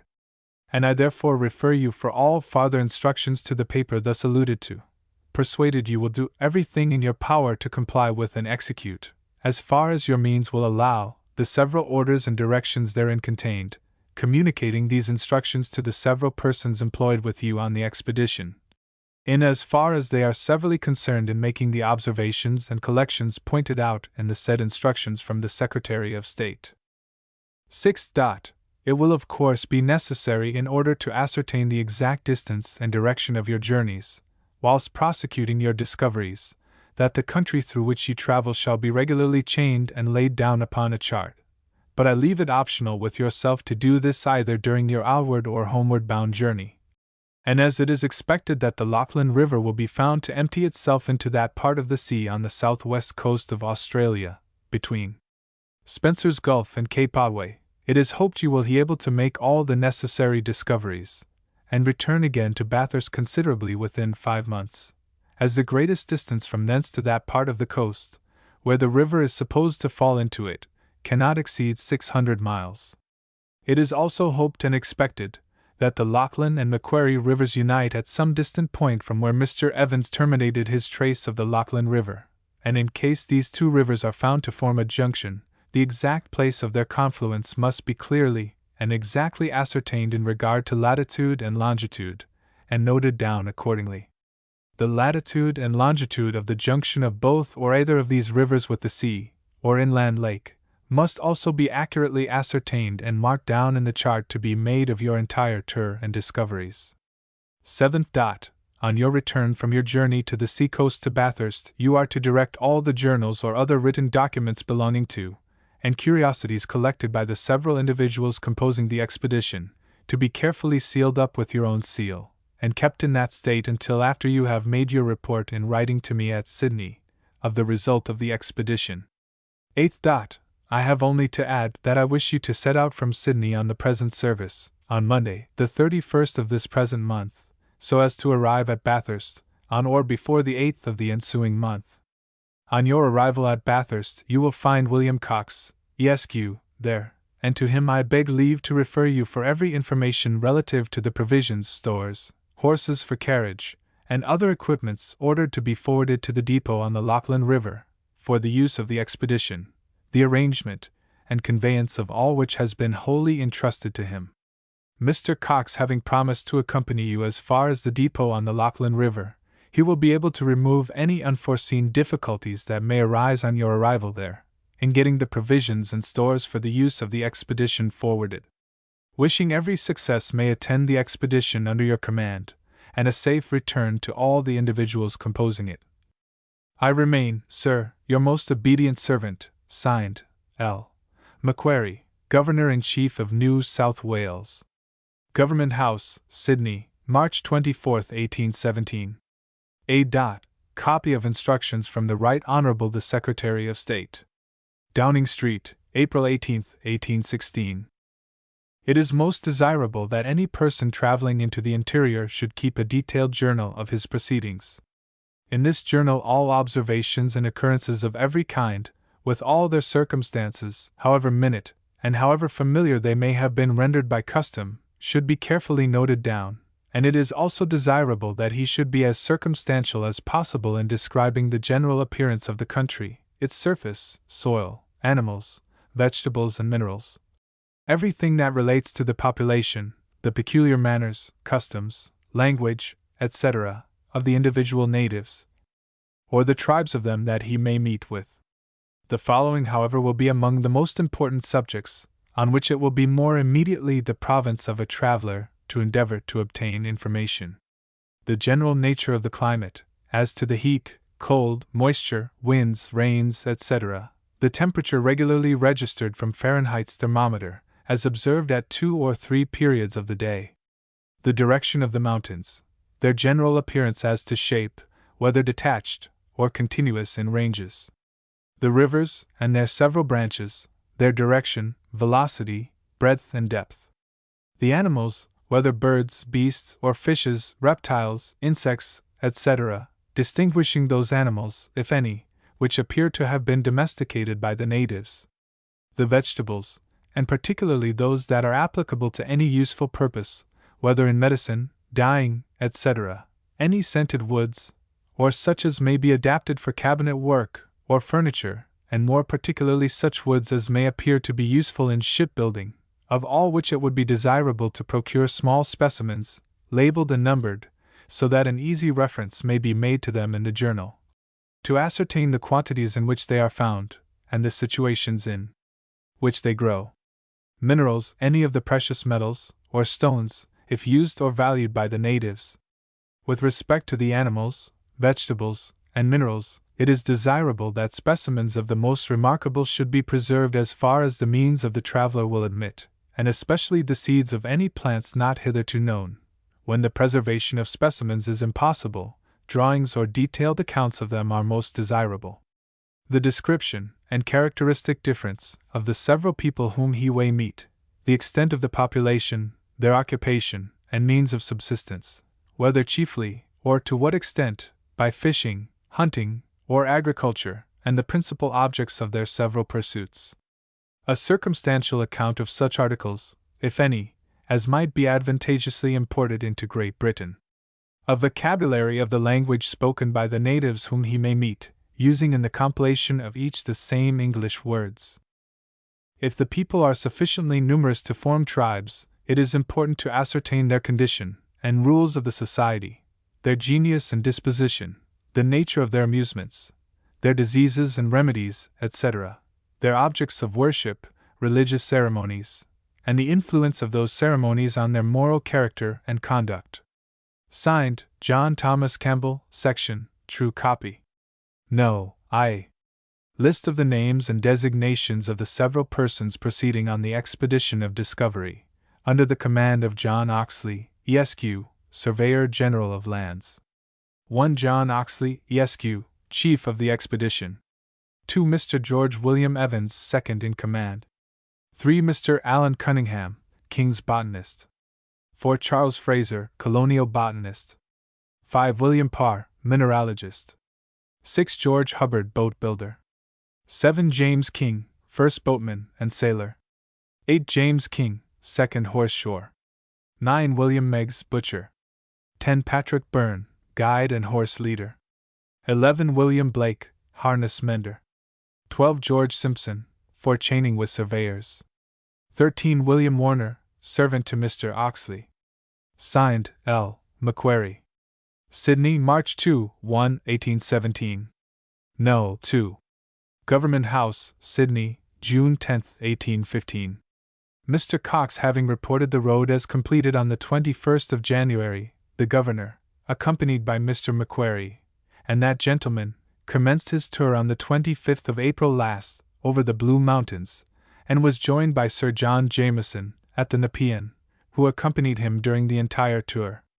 The following gentlemen composed the Governor's suite: Mr. Campbell, Secretary; Captain Antill, Major of Brigade; Lieutenant Watts, Aide-de-camp; Mr. Redfern, Assistant Surgeon, Mr. Oxley, Surveyor General, Mr. Meehan, Deputy Surveyor General, Mr. Lewin, Painter and Naturalist, and Mr. G. W. Evans, Deputy Surveyor of Lands, who had been sent forward for the purpose of making farther discoveries, and rejoined the party on the day of arrival at Bathurst Plains. The commencement of the ascent from Emu Plains to the first depot, and then to a resting place, now called Springwood, distant 12 miles from Emu Ford, was through a very handsome forest of lofty trees, and much more practicable and easy than was expected. The facility of the ascent for this distance excited surprise, and is certainly not well calculated to give the traveler a just idea of the difficulties he has afterwards to encounter. At a farther distance of 4 miles, a sudden change is perceived in the appearance of the timber, and the quality of the soil, the former becoming stunted, and the latter barren and rocky. At this place the fatigues of the journey may be said to commence. Here the country became altogether mountainous, and extremely rugged. Near to the 18th mile mark, it is to be observed the measure commences from Emu Ford. A pile of stones attracted attention. It is close to the line of road, on the top of a rugged and abrupt ascent, and is supposed to have been placed by Mr. Cayley as the extreme limit of his tour. Hence the governor gave that part of the mountain the name of Cayley's Repulse. To have penetrated even so far was an effort of no small difficulty. From henceforward to the 26th mile is a succession of steep and rugged hills, some of which are almost so abrupt as to deny a passage altogether.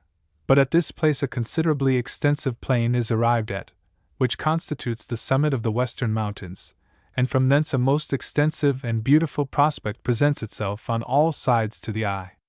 The town of Windsor, the river Hawkesbury, Prospect Hill, and other objects within that part of the colony now inhabited, of equal interest, are distinctly seen from hence.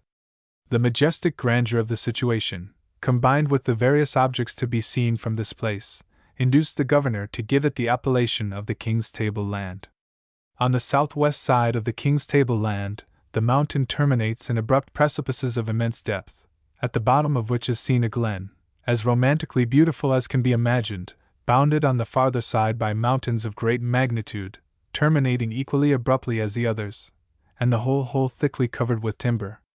The length of this picturesque and remarkable tract of country is about 24 miles, to which the governor gave the name of the Prince Regent's Glen. Proceeding hence to the 33rd mile, on the top of a hill an opening presents itself on the southwest side of the Prince Regent's Glen, from whence a view obtained particularly beautiful and grand, mountains rising beyond mountains, with stupendous masses of rock in the foreground, here strike the eye with admiration and astonishment. The circular form in which the whole is so wonderfully disposed, induced the governor to give the name of Pitt's Amphitheatre to this offset or branch from the Prince Regent's Glen. The road continues from hence for the space of 17 miles, on the ridge of the mountain which forms one side of the Prince Regent's Glen, and there it suddenly terminates in nearly a perpendicular precipice of 676 feet high, as ascertained by measurement. The road constructed by Mr. Cox down this rugged and tremendous descent, through all its windings, is no less than 3/4 of a mile in length, and has been executed with such skill and dexterity as reflects much credit to him. The labor here undergone, and the difficulties surmounted can only be appreciated by those who view this scene. In order to perpetuate the memory of Mr. Cox's services, the governor deemed it a tribute justly due to him to give his name to this grand and extraordinary pass, and he accordingly called it Cox's Pass. Having descended into the valley at the bottom of this pass, the retrospective view of the overhanging mountain is magnificently grand. Although the present pass is the only practicable point yet discovered for descending by, yet the mountain is much higher than those on either side of it, from whence it is distinguished at a considerable distance, when approaching it from the interior, and in this point of view, it has the appearance of a very high distinct hill, although it is in fact only the abrupt termination of a ridge. The governor gave the name of Mount York to this termination of the ridge. On descending Cox's Pass, the governor was much pleased by the appearance of good pasture land, and soil fit for cultivation, which was the first he had met with since the commencement of his tour. The valley at the base of Mount York he called the Vale of Clwyd, in consequence of the strong resemblance it bore to the vale of that name in North Wales. The grass in this vale is of a good quality, and very abundant, and a rivulet of fine water runs along it from the eastward, which unites itself at the western extremity of the vale with another rivulet, containing still more water. The junction of these two streams forms a very fine river, now called by the Governor Cox's River, which takes its course, as has since been reascertained, through the Prince Regent's Glen, and empties itself into the river Nepean, and it is conjectured from the nature of the country through which it passes, that it must be one of the principal causes of the floods which have been occasionally felt on the low banks of the river Hawkesbury, into which the Nepean discharges itself. The vale of Clwyd from the base of Mount York extends 6 miles in a westerly direction, and has its termination at Cox's River. Westward of this river the country again becomes hilly, but is generally open, forest land, and very good pasturage. 3 miles to the westward of the vale of Clwyd, Messrs. Black's Land, Wentworth, and Lawson had formerly terminated their excursion, and when the various difficulties are considered which they had to contend with, especially until they had effected the descent from Mount York, to which place they were obliged to pass through a thick brushwood, where they were under the necessity of cutting a passage for their baggage horses, the severity of which labor had seriously affected their healths, their patient endurance of such fatigue cannot fail to excite much surprise and admiration. In commemoration of their merits, 3 beautiful high hills, joining each other at the end of their tour at this place, have received their names in the following order, viz., Mount Black's Land, Wentworth's Sugar Loaf, and Lawson's Sugar Loaf. A range of very lofty hills and narrow valleys alternately form the tract from Cox's River, for a distance of 16 miles, until the Fish River is arrived at, and the stage between these rivers is consequently very severe and oppressive to the cattle. To this range the governor gave the name of Clarence's Hilly Range. Proceeding from the Fish River and a short distance from it, a very singular and beautiful mountain attracts the attention, its summit being crowned with a large and very extraordinary-looking rock, nearly circular in form, which gives to the whole very much the appearance of a hill fort, such as are frequent in India. To this lofty hill, Mr. Evans, who was the first European discoverer, gave the name of Mount Evans. Passing on from hence the country continues hilly, but affords good pasturage, gradually improving to Sidmouth Valley, which is distant from the pass of the Fish River 8 miles. The land here is level, and the first met with unencumbered with timber. It is not of very considerable extent, but abounds with a great variety of herbs and plants, such as would probably highly interest and gratify the scientific botanist. This beautiful little valley runs northwest and southeast, between hills of easy ascent thinly covered with timber. Leaving Sidmouth Valley, the country again becomes hilly, and in other respects resembles very much the country to the eastward of the valley for some miles. Having reached Campbell River, distant 13 miles from Sidmouth Valley, the governor was highly gratified by the appearance of the country, which there began to exhibit an open and extensive view of gently rising grounds and fertile plains. Judging from the height of the banks and its general width, the Campbell River must be on some occasions of very considerable magnitude, but the extraordinary drought which has apparently prevailed on the western side of the mountains, equally as throughout this colony for the last 3 years, has reduced this river so much, that it may be more properly called a chain of pools than a running stream at the present time. In the reaches, or pools of the Campbell River, the very curious animal called the water mole, Ornithorhynchus paradoxus, is seen in great numbers. The soil on both banks is uncommonly rich, and the grass is consequently luxuriant. 2 miles to the southward of the line of road which crosses the Campbell River, there is a very fine rich tract of low lands which has been named Mitchell Plains. Wild flax was found here growing in considerable quantities. The Fish River, which forms a junction with the Campbell River a few miles to the northward of the road and bridge over the latter, has also 2 very fertile plains on its banks, the one called O'Connell Plains, and the other Macquarie Plains, both of considerable extent, and very capable of yielding all the necessaries of life. At the distance of 7 miles from the bridge over the Campbell River, Bathurst Plains open to the view, presenting a rich tract of champaign country of 11 miles in length, bounded on both sides by gently rising and very beautiful hills, thinly wooded. The Macquarie River, which is constituted by the junction of the Fish and Campbell Rivers, takes a winding course through the plains, and can be easily traced from the high lands adjoining, by the particular verdure of the trees on its banks, which are likewise the only trees throughout the extent of the plains. The level and clean surface of these plains gives them at first view very much the appearance of lands in a state of cultivation.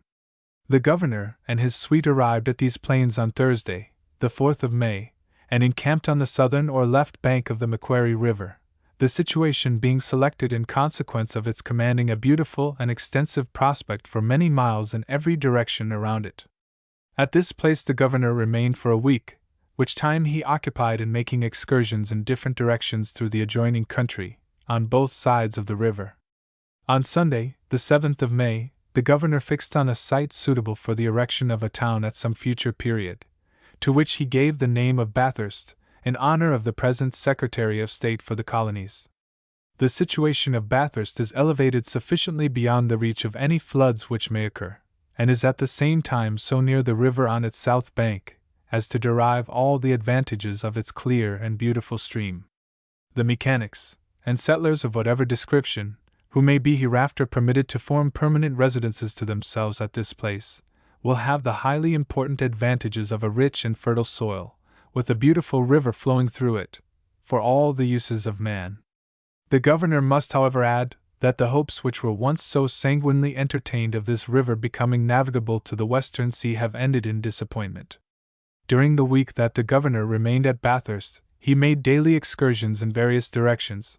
One of these extended 22 miles in a southwest direction, and on that occasion, as well as on all the others, he found the country composed chiefly of valleys and plains, separated occasionally by ranges of low hills, the soil throughout being generally fertile, and well circumstanced for the purpose of agriculture or grazing.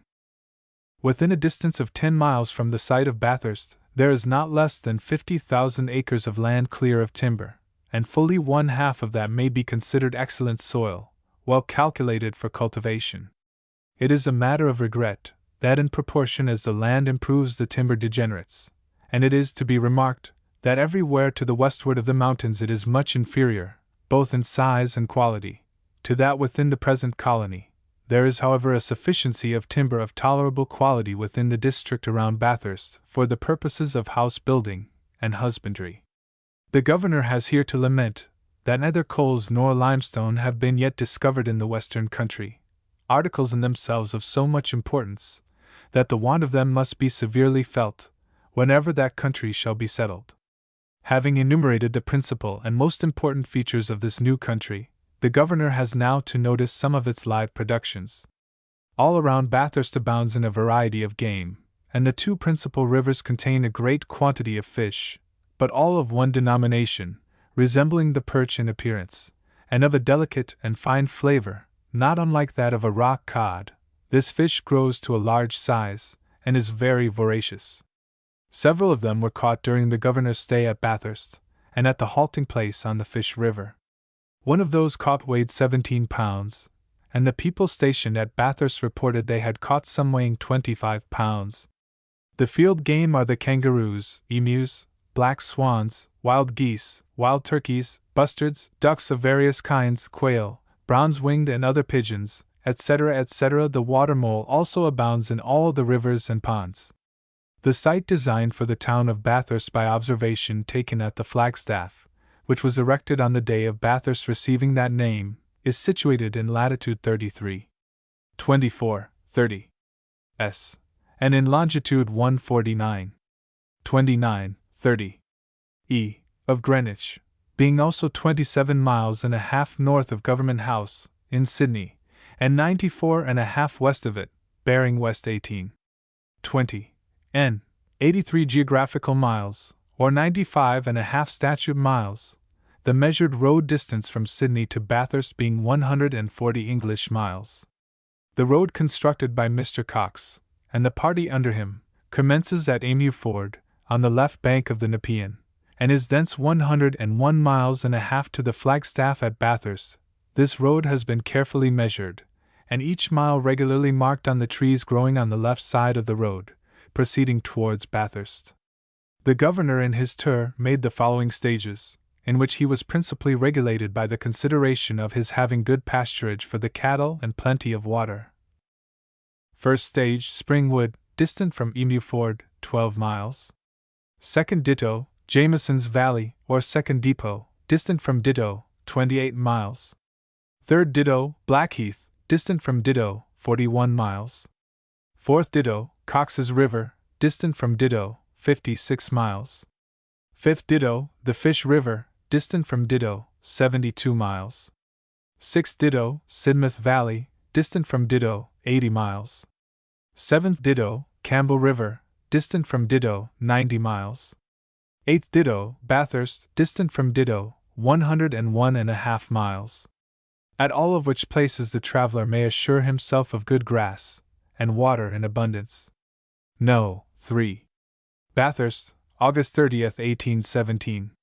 Sir, I have the honor to acquaint Your Excellency with my arrival at this place last evening, together with the persons comprising the expedition to the westward, which Your Excellency was pleased to place under my direction. Your Excellency is already informed of my proceedings up to the 30th of April. The limits of a letter will not permit me to enter at large into the occurrences of 19 weeks, and as I shall have the honor of waiting on Your Excellency in a few days, I trust you will in the meantime have the goodness to accept the summary account which I now offer. I proceeded down the Lachlan in company with the boats until the 12th of May, the country rapidly descending, until the waters of the river rising to a level with it, and dividing themselves into numerous branches, inundated the land to the west and northwest, and prevented any farther progress in that direction, the river itself being lost among the marshes. Up to this point, it had received no accession of waters from either side, but on the contrary, was constantly dissipating itself in lagoons and swamps. The impossibility of proceeding farther in conjunction with the boats being evident, I determined upon mature deliberation to haul them up, and divesting ourselves of everything that could possibly be spared, proceed with the horses loaded with the additional provisions from the boats, on such a course towards the coast as would intersect any stream that might arise from the divided waters of the Lachlan. In pursuance of this plan, I quitted the river on the 17th of May, taking a southwest course towards Cape Northumberland, as the best adapted to answer my intended purpose. I will not here detail the difficulties and privations we experienced in passing through a barren and desolate country, without any water but such rain as was found remaining in holes and the crevices of rocks. I continued this course until the 9th of June, when, having lost 2 horses through fatigue and want, and the others being in a deplorable condition, I changed our course to north, along a range of lofty hills running in that direction, as they afforded the only means of procuring water until we should fall in with some stream. On this course I continued until the 23rd of June, when we again fell in with a stream, which we had at first some difficulty to recognize as the Lachlan, it being little larger than one of the branches of it where we quitted it on the 17th of May. I did not hesitate a moment to pursue the course of this stream, not that the nature of the country or its own appearance in any manner indicated that it would become navigable, or even permanent, but I was unwilling that the smallest doubt should remain whether any navigable waters fall westward into the sea, between the limits pointed out in my instructions.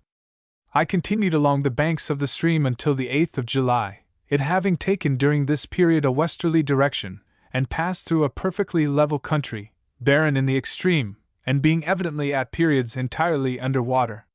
To this point the river had been gradually diminishing, and spreading its waters over stagnated lagoons and morasses, without receiving any tributary stream that we knew of, during the whole extent of its course.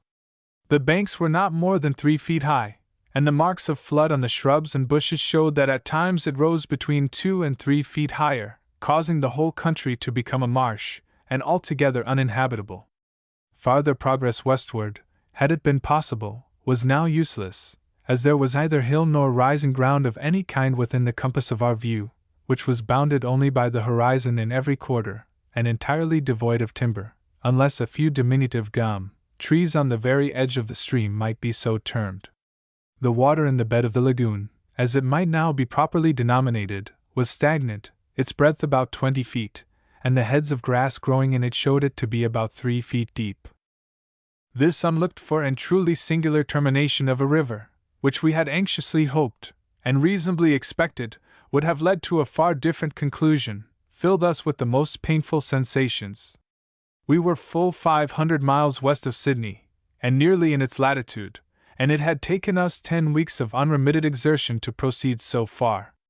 The nearest part of the coast about Cape Bernoulli, had it been accessible, was distant above 180 miles. We had demonstrated beyond a doubt that no river could fall into the sea between Cape Otway and Spencer's Gulf, at least none deriving its waters from the eastern coast, and that the country south of the parallel of 34 degrees, and west of the meridian 147.30 E, was uninhabitable, and useless for all the purposes of civilized men. It now became my duty to make our remaining resources as extensively useful to the colony as our circumstances would allow. These were much diminished. An accident which happened to one of the boats in the outset of the expedition had deprived us of 1/3 of our dry provisions, of which we had originally a supply for only 18 weeks. And we had been consequently for some time living on a reduced ration of 2 quarts of flour per man, per week. To return to the depot by the route we had come would have been as useless as impossible, and seriously considering the spirit of Your Excellency's instructions, I determined, after the most mature deliberation, to take such a route, on our return, as would I hope comport with Your Excellency's views, had our then situation ever been contemplated. Returning up the Lachlan, I recommenced a survey of it from the point at which it was made on the 23rd of June, intending to continue up its banks until its connection with the marshes where we quitted it on the 17th of May was satisfactorily established, as also to ascertain if any streams might have escaped our research. The connection with all the points of the survey previously determined was completed between the 19th of July and the 3rd of August.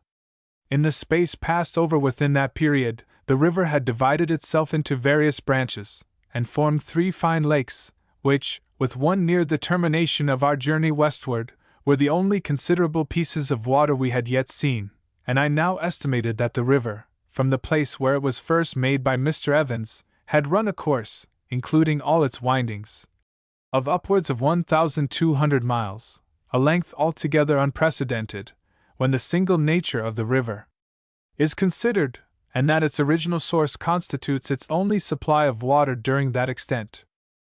Crossing at this point, it was my intention to take a northeast course to intersect the country, and if possible to ascertain what had become of the Macquarie River, which it was clear had never joined the Lachlan. This course led us through a country to the full as bad as any we had yet seen, and equally devoid of water, the personal want of which again much distressed us. On the 7th of August the scene began to change, and the country to assume a very different aspect. We were now quitting the neighborhood of the Lachlan, and had passed to the northeast of the high range of hills, which on this parallel bounds the low country to the north of that river. To the northwest and north the country was high and open, with good forest land, and on the 10th we had the satisfaction of falling in with the first stream running northerly. This renewed our hopes of soon falling in with the Macquarie, and we continued upon the same course, occasionally inclining to the eastward until the 19th, passing through a fine luxuriant country, well watered, crossing in that space of time 9 streams, having a northerly course through rich valleys, the country in every direction being moderately high and open, and generally as fine as can be imagined. No doubt remained upon our minds that those streams fell into the Macquarie, and to view it before it received such an accession was our first wish. On the 19th, we were gratified by failing in with a river running through a most beautiful country, and which I should have been well contented to have believed to be the river we were in search of. Accident led us down this stream about a mile, when we were surprised by its junction with a river coming from the south, of such width and magnitude as to dispel all doubts as to this last being the river we had so long anxiously looked for. Limited as our resources were, we could not resist the temptation which this beautiful country offered us, to remain 2 days upon the junction of these rivers, for the purpose of examining its vicinity to as great an extent as possible. Our examination increased the satisfaction we had previously felt. As far as the eye could reach, in every direction, a rich and picturesque country extended, abounding in limestone, slate, good timber, and every other requisite which could render an uncultivated country desirable. The soil cannot be excelled, whilst a noble river of the first magnitude affords the means of conveying its productions from one part of the country to the other. Where we quitted it, its course was northerly, and we were then north of the parallel of Port Stevens, being in latitude 32, 32.45 s, and 148, 52 e, longitude. It appeared to me that the Macquarie had taken a north-northwest course from Bathurst, and that it must have received immense accessions of water in its course from that place. We viewed it at a period best calculated to form an accurate judgment of its importance, when it was neither swelled by floods beyond its natural and usual height, nor contracted within its proper limits by summer droughts, of its magnitude when it should have received the streams we had crossed, independently of any which it may receive from the east, which, from the boldness and height of the country, I presume must be at least as many as from the south. Some idea may be formed when I inform Your Excellency that at this point it exceeded in breadth and apparent depth the Hawkesbury at Windsor, and that many of the reaches were of grander and more extended proportion than the admired one on the Nepean River, from the Warragamba to Emu Plains. Resolving to keep as near the river as possible during the remainder of our course to Bathurst, and endeavor to ascertain at least on the west side what waters fall into it, on the 22nd we proceeded up the river, and between the point quitted and Bathurst, crossed the sources of numberless streams all running into the Macquarie. Two of them were nearly as large as that river itself is at Bathurst. The country whence all these streams derived their source was mountainous and irregular, and appeared equally so on the east side of the Macquarie. This description of country extended to the immediate vicinity of Bathurst, but to the west of those lofty ranges the land was broken into low grassy hills and fine valleys, watered by rivulets rising on the western side of the mountains, which on their eastern side pour their waters directly into the Macquarie. These westerly streams appeared to me to join that which at first sight I had taken for the Macquarie, and when united, to fall into it at the point on which it was first discovered on the 19th instant. We reached this place last evening, without a single accident having occurred to any one of the party during the whole progress of the expedition, which from this point has encircled within the parallels of 34, 30 s and 32 s, and between the meridians of 149, 29, 30 e, and 143, 30 e, a space of nearly 1,000 miles. I shall hasten to lay before Your Excellency the journals, charts, and drawings, explanatory of the various occurrences of our diversified route, amply gratified if our exertions should appear to Your Excellency commensurate with your expectations, and the ample means which your care and liberality placed at my disposal. I feel the most particular pleasure in informing Your Excellency of the obligations I am under to Mr. Evans, the Deputy Surveyor, for his able advice and cordial cooperation throughout the expedition, and, as far as his previous researches had extended, the accuracy and fidelity of his narrative was fully established. It would perhaps appear presumptuous in me to hazard an opinion upon the merits of persons engaged in a pursuit in which I have little knowledge. The extensive and valuable collection of plants found by Mr. A. Cunningham, the King's botanist, and Mr. C. Fraser, the colonial botanist, will best evince to Your Excellency the unwearied industry and zeal bestowed in the discovery and preservation of them. In every other respect they also merit the highest praise. From the nature of the greater part of the country passed over, our mineralogical collection is but small. Mr. S. Parr did as much as could be done in that branch, and throughout endeavored to render himself as useful as possible. Of the men on whom the chief care of the horses and baggage devolved, it is impossible to speak in too high terms. Their conduct in periods of considerable privation was such as must redound to their credit, and their orderly, regular, and obedient behavior could not be exceeded. It may principally be attributed to their care and attention that we lost only 3 horses, and that, with the exception of the loss of the dry provisions already mentioned, no other accident happened during the course of the expedition. I most respectfully beg leave to recommend them to Your Excellency's favorable notice and consideration. I trust Your Excellency will have the goodness to correct any omissions or inaccuracies that may appear in this letter. The messenger setting out immediately will not allow me to revise or correct it. I have the honor to remain, with the greatest respect, Your Excellency's most obedient and humble servant, signed, J. Oxley, Surveyor General. To His Excellency, Governor Macquarie, etc., etc., etc. Part 2. No. 4. Diary of Mr. Evans, Deputy Surveyor General, from the 8th to the 18th of July 1818. Wednesday, July 8th. Left Mount Harris about 9 o'clock. For 6 miles the country tolerably good. Afterwards, to the end of my day's journey, it was alternately acacia pendula scrubs and cypress brushes, the soil light and full of holes, abundance of water, but, latterly, no grass. In the evening halted on the bank of a gully, having gone about 12 miles. Mount Harris bearing 8:35 W. July 9th. Set forward at 8 o'clock, and continued traveling until 5 in the afternoon, chiefly through very thick brushes, consisting of various shrubs, with casuarina and dwarf box trees, the country nearly a marsh and almost impassable, so much so, that I had great difficulty in keeping my course, being the greater part of the day up to our knees in water. I estimate my distance this day to be about 15 miles, on a northeast course. July 10th. The country worse than yesterday, being exceeding low and marshy, with many thick scrubs. About 11 o'clock it opened, being more thinly clothed with the acacia pendula.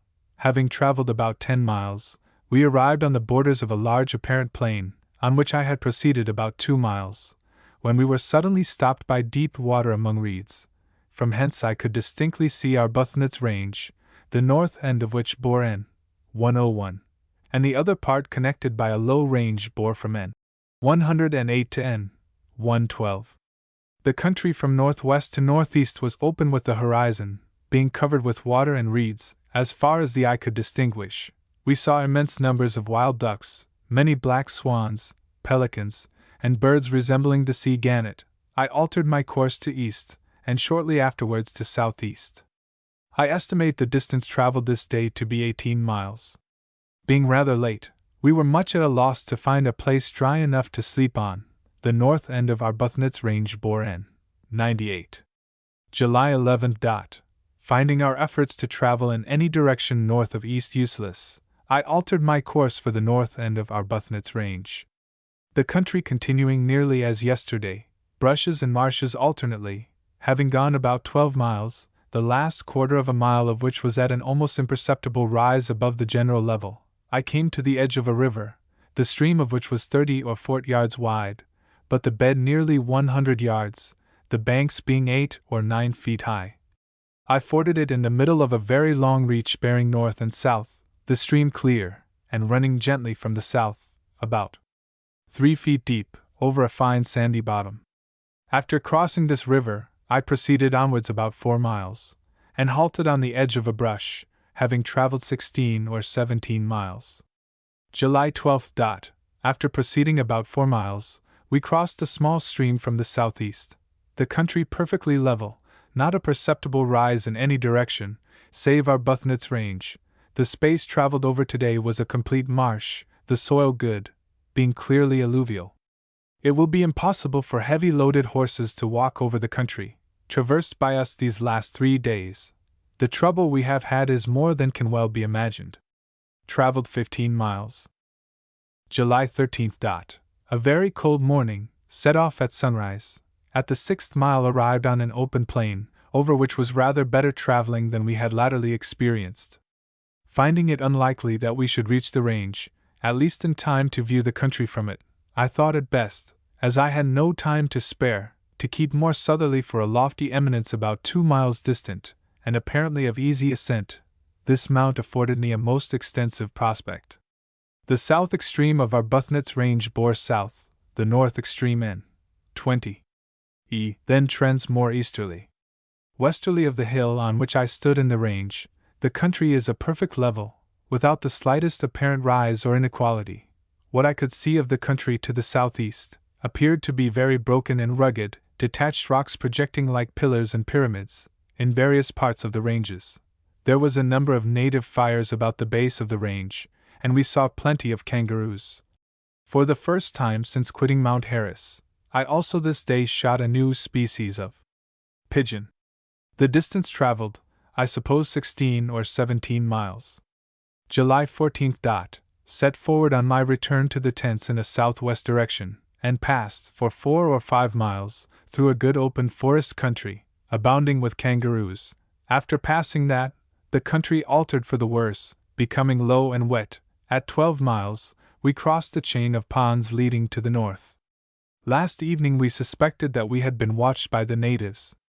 I saw some of them, and our resting place was surrounded by their smokes. They, however, did not attempt to molest us. Stopped in an acacia pendula brush, having traveled about 20 miles.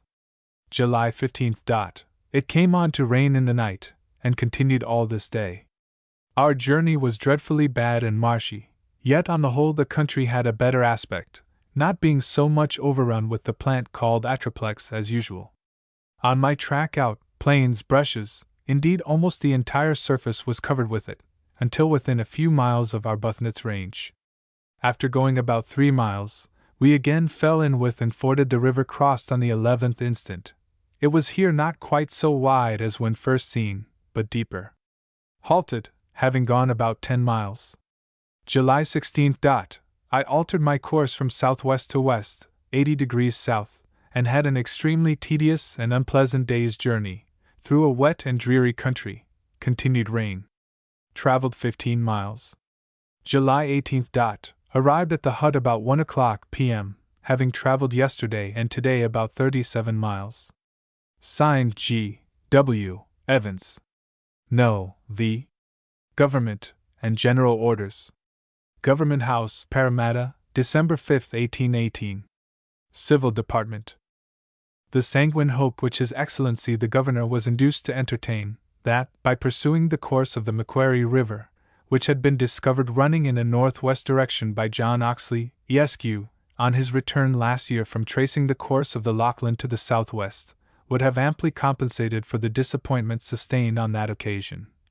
And His Excellency having in consequence accepted the farther services of Mr. Oxley, on a second expedition, the party, consisting of John Oxley, Esq., Surveyor General, John Harris, Esq., late Surgeon of the 102nd Regiment, who most liberally volunteered to accompany the expedition, Mr. Evans, Deputy Surveyor General, and Mr. Charles Fraser, Colonial Botanist, together with 12 men, having 18 horses and 2 boats, and provisions for 24 weeks, took their final departure on the 4th of June last, from a depot prepared for the occasion in the Wellington Valley, at about 90 miles west of Bathurst, and those gentlemen, and the entire party, having a few days since arrived at Port Jackson by sea, from the northward. His Excellency is happy in offering his most cordial congratulations to John Oxley, Esq., the conductor of this expedition, and to John Harris, Esq., Mr. Evans, and Mr. Fraser,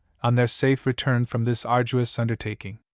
The zeal, talent, and attention manifested by Mr. Oxley, considering the perils and privations to which he and his party were exposed, in exploring a tract of country so singularly circumstanced in its various bearings, are no less honorable to Mr. Oxley than conducive to the public interest, and although the principal object, namely, that of tracing the Macquarie River to its embouchure, has not been so favorable as was anticipated, yet the failure is in a great degree counterbalanced by other important discoveries made in the course of this tour, which promise, at no very remote period, to prove of material advantage to this rising colony.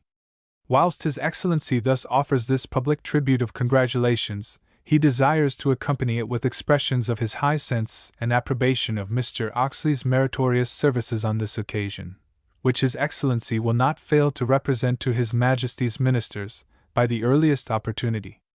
The personal assistance and support so cheerfully and beneficially afforded to Mr. Oxley by the gentlemen associated with him on this expedition, demand His Excellency's best acknowledgments, which be as happy thus publicly to request them to accept. The following letter received from Mr. Oxley on his arrival at Port Stephens, on the 1st of November last, is now published for general information on the interesting subject of this tour. By His Excellency the Governor's command. J. T. Campbell, Secretary. Port Stephens, November 1, 1818. Sir, I have the honor to inform Your Excellency that I arrived at this port today, and circumstances rendering it necessary that Mr. Evans should proceed to Newcastle, I embraced the opportunity to make to Your Excellency a brief report of the route pursued by the Western expedition entrusted to my direction. My letter, dated the 22nd of June last, will have made your Excellency acquainted with the sanguine hopes I entertained, from the appearance of the river, that its termination would be either in interior waters, or coastwise. When I wrote that letter to your Excellency, I certainly did not anticipate the possibility that a very few days' farther traveling would lead us to its termination as an accessible river.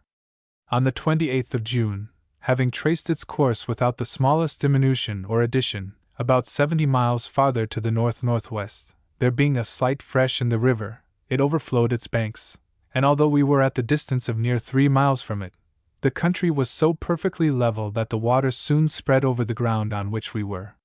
We had been for some days before traveling over such very low ground, that the people in the boats, finding the country flooded, proceeded slowly, a circumstance which enabled me to send them directions to return to the station we had quitted in the morning, where the ground was a little more elevated. This spot being by no means secure, it was arranged that the horses, with the provisions, should return to the last high land we had quitted, a distance of 16 miles. And as it appeared to me that the body of water in the river was too important to be much affected by the mere overflowing of its waters, I determined to take the large boat, and in her to endeavor to discover their point of discharge. On the 2nd of July I proceeded in the boat down the river, and in the course of the day went near 30 miles in a north-northwest course, for 10 of which there had been, strictly speaking, no land, as the flood made the surrounding country a perfect sea. The banks of the river were heavily timbered, and many large spaces within our view, covered with the common reed, were also encircled by large trees.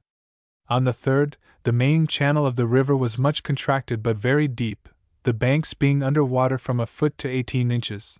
The stream continued for about 20 miles on the same course as yesterday, when we lost sight of land and trees, the channel of the river winding through reeds, among which the water was about 3 feet deep, the current having the same direction as the river.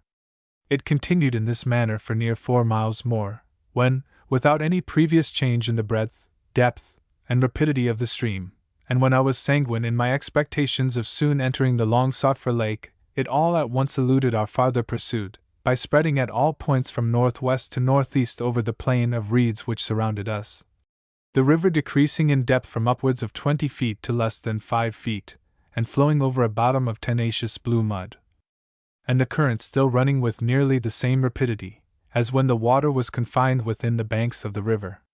This point of junction with interior waters, or where the Macquarie ceased to have the form of a river, is in lat. 30:45 s and long. 147:10 e. To assert positively that we were on the margin of the lake, or sea, into which this great body of water is discharged, might reasonably be deemed a conclusion that has nothing but conjecture for its basis. But if an opinion may be hazarded from actual appearances, which our subsequent route tended more strongly to confirm, I feel confident we were in the immediate vicinity of an inland sea, most probably a shoal one, and gradually decreasing, or being filled up by the immense depositions from the waters flowing into it from the higher lands, which, on this singular continent, seem not to extend beyond a few hundred miles from the seacoast, as westward of these bounding ranges, which from the observations I have been enabled to make, appear to me to run parallel to the direction of the coast, there is not a single hill or other eminence discoverable on this apparently boundless space. Those isolated points excepted, on which we remained until the 28th of July, the rocks and stones composing which are a distinct species from those found on the above ranges. I trust your Excellency will believe that, fully impressed with the great importance of the question, as to the interior formation of this great country, I was anxiously solicitous to remove all ground for farther conjecture, by the most careful observations on the nature of the country, which, though it was to me a proof that the interior was covered with water, yet I felt it my duty to leave no measure untried which would in any way tend to a direct elucidation of the fact. It was physically impracticable to gain the edge of these waters by making a detour round the flooded portion of the country on the southwest side of the river, as we proved it to be a barren wet marsh, overrun with a species of polygonum, and not offering a single dry spot to which our course might be directed, and that there was no probability of finding any in that direction. I had a certain knowledge from the observations made during the former expedition. To circle the flooded country to the northeast yet remained to be tried, and when on the 7th of July I returned to the tents, which I found pitched on the high land before mentioned, and from whence we could see mountains at the distance of 80 miles to the eastward, the country between being a perfect level, Mr. Evans was sent forward to explore the country to the northeast, that being the point on which I purposed to set forward. On the 18th of July Mr. Evans returned, having been prevented from continuing on a northeast course beyond 2 days' journey, by waters running northeasterly through high reeds, and which were most probably those of the Macquarie River, as during his absence it had swelled so considerably as entirely to surround us, coming within a few yards of the tent. Mr. Evans afterwards proceeded more easterly, and, at a distance of 50 miles from the Macquarie River, crossed another much wider but not so deep, running to the north. Advancing still more easterly, he went nearly to the base of the mountains seen from the tent, and returning a more southerly route, found the country somewhat drier, but not in the least more elevated. The discretionary instructions with which Your Excellency was pleased to furnish me, leaving me at liberty as to the course to be pursued by the expedition on its return to Port Jackson, I determined to attempt making the sea-coast on an easterly course, first proceeding along the base of the high range before mentioned, which I still indulged hopes might lead me to the margin of these, or any other interior waters which this portion of New South Wales might contain, and embracing a low line of coast on which many small openings remained unexamined, at the same time that the knowledge obtained of the country to be encircled might materially tend to the advantage of the colony, in the event of any communication with the interior being discovered. We quitted this station on the 30th of July, being in latitude 31, 18 and longitude 147, 31 E, on our route for the coast, and on the 8th of August arrived at the lofty range of mountains to which our course had been directed. From the highest point of this range we had the most extended prospect. From south by the west to north, it was one vast level, resembling the ocean in extent, but yet without water being discerned, the range of high land extending to the northeast by north, elevated points of which were distinguished upwards of 120 miles. From this point, in conformity to the resolution I had made on quitting the Macquarie River, I pursued a northeast course, but after encountering numerous difficulties from the country being an entire marsh, interspersed with quicksands, until the 20th of August, and finding I was surrounded by bogs, I was reluctantly compelled to take a more easterly course. Having practically proved that the country could not be traversed on any point deviating from the main range of hills which bound the interior, although partial dry portions of level alluvial land extend from their base westerly to a distance which I estimate to exceed 150 miles, before it is gradually lost in the waters which I am clearly convinced cover the interior. The alteration in our course more easterly soon brought us into a very different description of country, forming a remarkable contrast to that which had so long occupied us. Numerous fine streams, running northerly, watered a rich and beautiful country, through which we passed until the 7th of September, when we crossed the meridian of Sydney, as also the most elevated known land in New South Wales, being then in latitude 31 S. We were afterwards considerably embarrassed and impeded by very lofty mountains. On the 20th of September, we gained the summit of the most elevated mountain in this extensive range, and from it we were gratified with a view of the ocean, at a distance of 50 miles. The country beneath us being formed into an immense triangular valley, the base of which extended along the coast from the Three Brothers on the south, to the high land north of Smoky Cape. We had the farther gratification to find that we were near the source of a large stream running to the sea. On descending the mountain, we followed the course of this river, increased by many accessions, until the 8th of October, when we arrived on the beach near the entrance of the port which received it, having passed over, since the 18th of July, a tract of country near 500 miles in extent from west to east. This inlet is situated in lat. 31, 25, 45 S, and long. 162, 53, 54 E, and had been previously noticed by Captain Flinders, but from the distance at which he was necessarily obliged to keep from the coast, he did not discover that it had a navigable entrance. Of course, our most anxious attention was directed to this important point, and although the want of a boat rendered the examination as to the depth of water in the channel incomplete, Yet there appeared to be at low water at least 3 fathoms, with a safe though narrow entrance between the sand rollers on either hand. Having ascertained thus far, and that by its means the fine country on the banks, and in the neighborhood of the river, might be of future service to the colony, I took the liberty to name it Port Macquarie, in honor of Your Excellency, as the original promoter of the expedition. On the 12th of October, we quitted Port Macquarie on our course for Sydney, and although no charts can be more accurate in their outline and principal points than those of Captain Flinders, we soon experienced how little the best marine charts can be depended upon to show all the inlets and openings upon an extensive line of coast.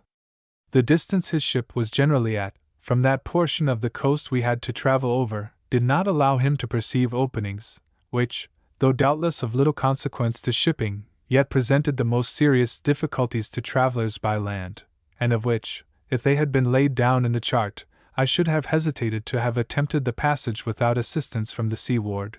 As it is, we are indebted for our preservation, and that of the horses, to the providential discovery of a small boat on the beach, which the men with the most cheerful alacrity carried upwards of 90 miles on their shoulders, thereby enabling us to overcome obstacles, otherwise insurmountable. Until within these few days, I hope to have had the satisfaction to report the return of the expedition without accident to any individual composing it, but such is the ferocious treachery of the natives along the coast to the northward, that our utmost circumspection could not save us from having one man, William Blake, severely wounded by them, but by the skillful care bestowed upon him by Dr. Harris, who accompanied the expedition as a volunteer, and to whom upon this occasion, and throughout the whole course of it, we are indebted for much valuable assistance. I trust his recovery is no longer doubtful. The general merits of Mr. Evans are so well known to Your Excellency, that it will here be sufficient to observe, that by his zealous attention to every point that could facilitate the progress of the expedition, he has endeavored to deserve a continuance of Your Excellency's approbation. Mr. Charles Fraser, the colonial botanist, has added many new species to the already extended catalogue of Australian plants, besides an extensive collection of seeds, etc., and in the collection and preservation, he has indefatigably endeavored to obtain Your Excellency's approval of his services. I confidently hope that the journal of the expedition will amply evince to Your Excellency the exemplary and praiseworthy conduct of the men employed on it, and I feel the sincerest pleasure in earnestly soliciting for them Your Excellency's favorable consideration. Respectfully hoping that on a perusal and inspection of the journals and charts of the expedition, that the course I have penned in the execution of Your Excellency's instructions will be honored by your approbation. I beg leave to subscribe myself, with the greatest respect, Sir, Your Excellency's most obedient and humble servant, signed, John Oxley, Surveyor General. To His Excellency, Governor Macquarie, etc., etc., etc. No. 6. Government and General Orders. Government House, Sydney, Thursday, June 17, 1819. Civil Department. It is with feelings of much gratification that His Excellency the Governor is at length enabled to announce, thus publicly, that a safe capacious harbour has been discovered, and now accurately described, situated to the northeast of Newcastle, from whence it is distant about 140 miles, and consequently about 220 miles in the same direction from Port Jackson. This harbour, which was discovered by John Oxley, Esq., Surveyor General, on his reaching the coast last year from his tour of discovery in the interior, then obtained from him the name of Port Macquarie, and although, owing to his not having any boat or vessel at that time, he could not then ascertain the soundings and practicability of the entrance into this harbour, yet the general appearances were sufficiently favorable to induce him to form the opinion that it would prove safe, and from the circumstances of the surrounding country being well watered and fertile, and the large river Hastings discharging itself into the sea there, he concluded that a port so happily situated would be a valuable acquisition to this colony. Impressed with this idea, he did not fail to report his opinion in regard to it to His Excellency, who was happy to provide Mr. Oxley with a suitable vessel, to enable him to make the necessary survey of the entrance and harbour of Port Macquarie.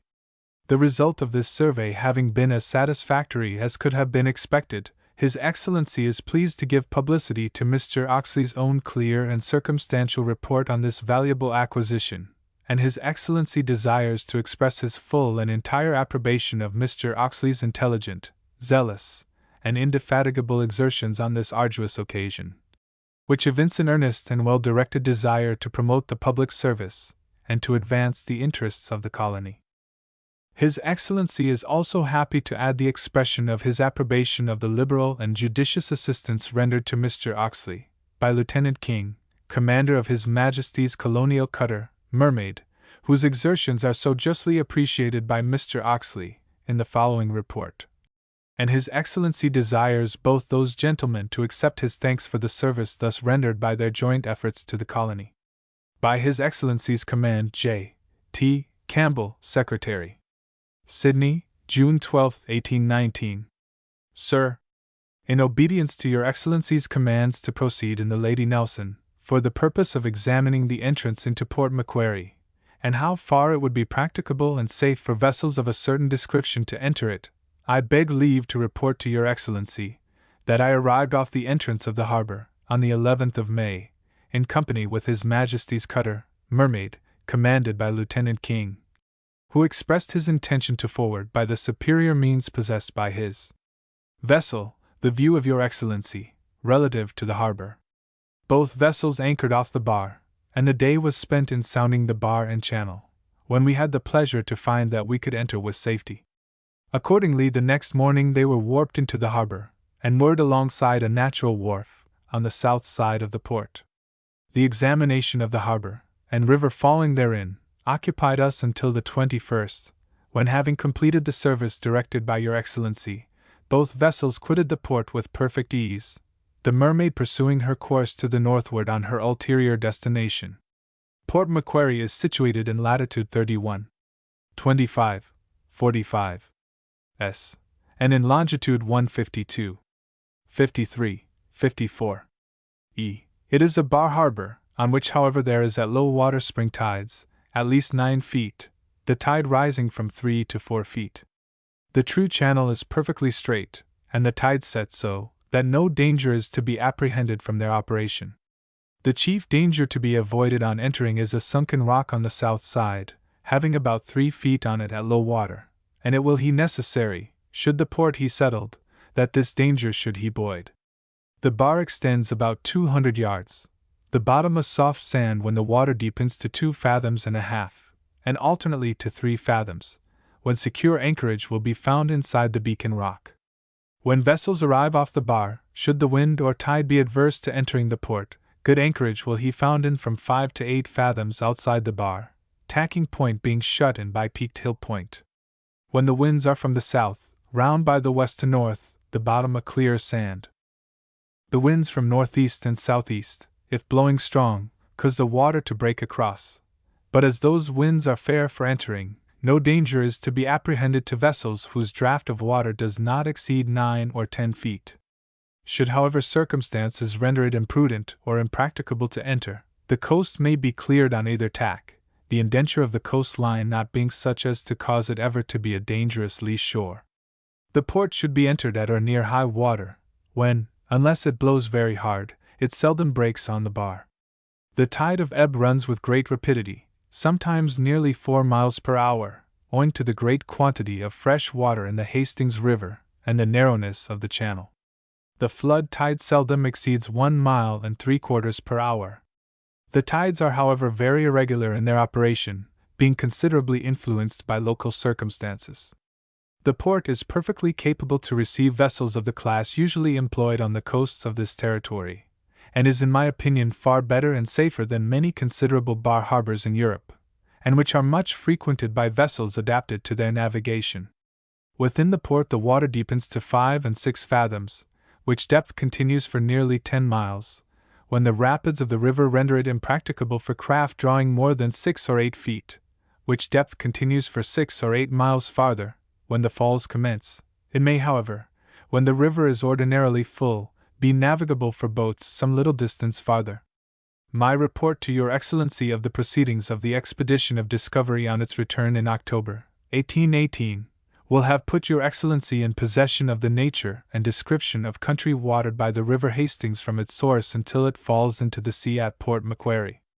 To that report I respectfully beg to refer Your Excellency, as my opportunities of examining the country, at that period, were of course so much more extensive. To the productions of the country as then reported, may now be added great quantities of rose wood, the flooded gum, and coal. Flint was before noticed lying in large masses on the beach. The coal, as appears to me, may be worked without difficulty, as I think that a stratum of it pervades the whole of the south side of the harbor, which stratum is again seen southerly as far as Camden Haven. I herewith respectfully submit to Your Excellency a plan of the entrance into the port, with a sketch of part of Hastings River, for which I am principally indebted to the assistance rendered me on all occasions by Lieutenant King, who, I am happy in reporting to Your Excellency, fully coincides with me, as to the advantages that may he expected to result from the knowledge that the port has a navigable and safe entrance, thereby affording a communication with the fine country on both banks of Hastings River. I have the honor to remain, with great respect, Your Excellency's most obedient and humble servant, J. Oxley, Surveyor General. To His Excellency, Governor Macquarie, etc., etc., etc. A brief abstract of the general population of New South Wales, not including Van Diemen's Land, for the years 1815, 1816, 1817, inclusive. Souls at year. Sydney, Parramatta, Windsor, Liverpool, Newcastle, total. 1815. 5,668, 2,566, 2,749, 1167, 346, 12,911, 1816, 6,882, 3,581, 3,164, 1550, 413, 15,175, 1817. 7,409, 4,257, 4,257, 1922, 553, 17,265. A statement of the land in cultivation, etc., quantities of stock, etc., in New South Wales, not including Van Diemen's Land, for the following 5 years, viz. 1813, 1814, 1815, 1816, 1817, inclusive. Acres in Pease Garden, year, bar and potat and cleared total horhorned, 18 wheat maize layouts bean oes orchard ground held ses cattle, sheep hogs, 13 7,386 13814 694 299 68,308,960 52,976 151057 189112543 45621146411485715,885 37355 33205 906 61,679 181787 2197 23,263 73,230 10,921 15 1071 608 610 51333 900 and 167,521 208547 2328 25,279 62,476 10,106 16 13238 754 836 787 68380110 8868522165 245 121,116 55,097 11,372 17 14446 117,146,148,108,335,863 92,894 224,003 2851 33,637 66,684 15,634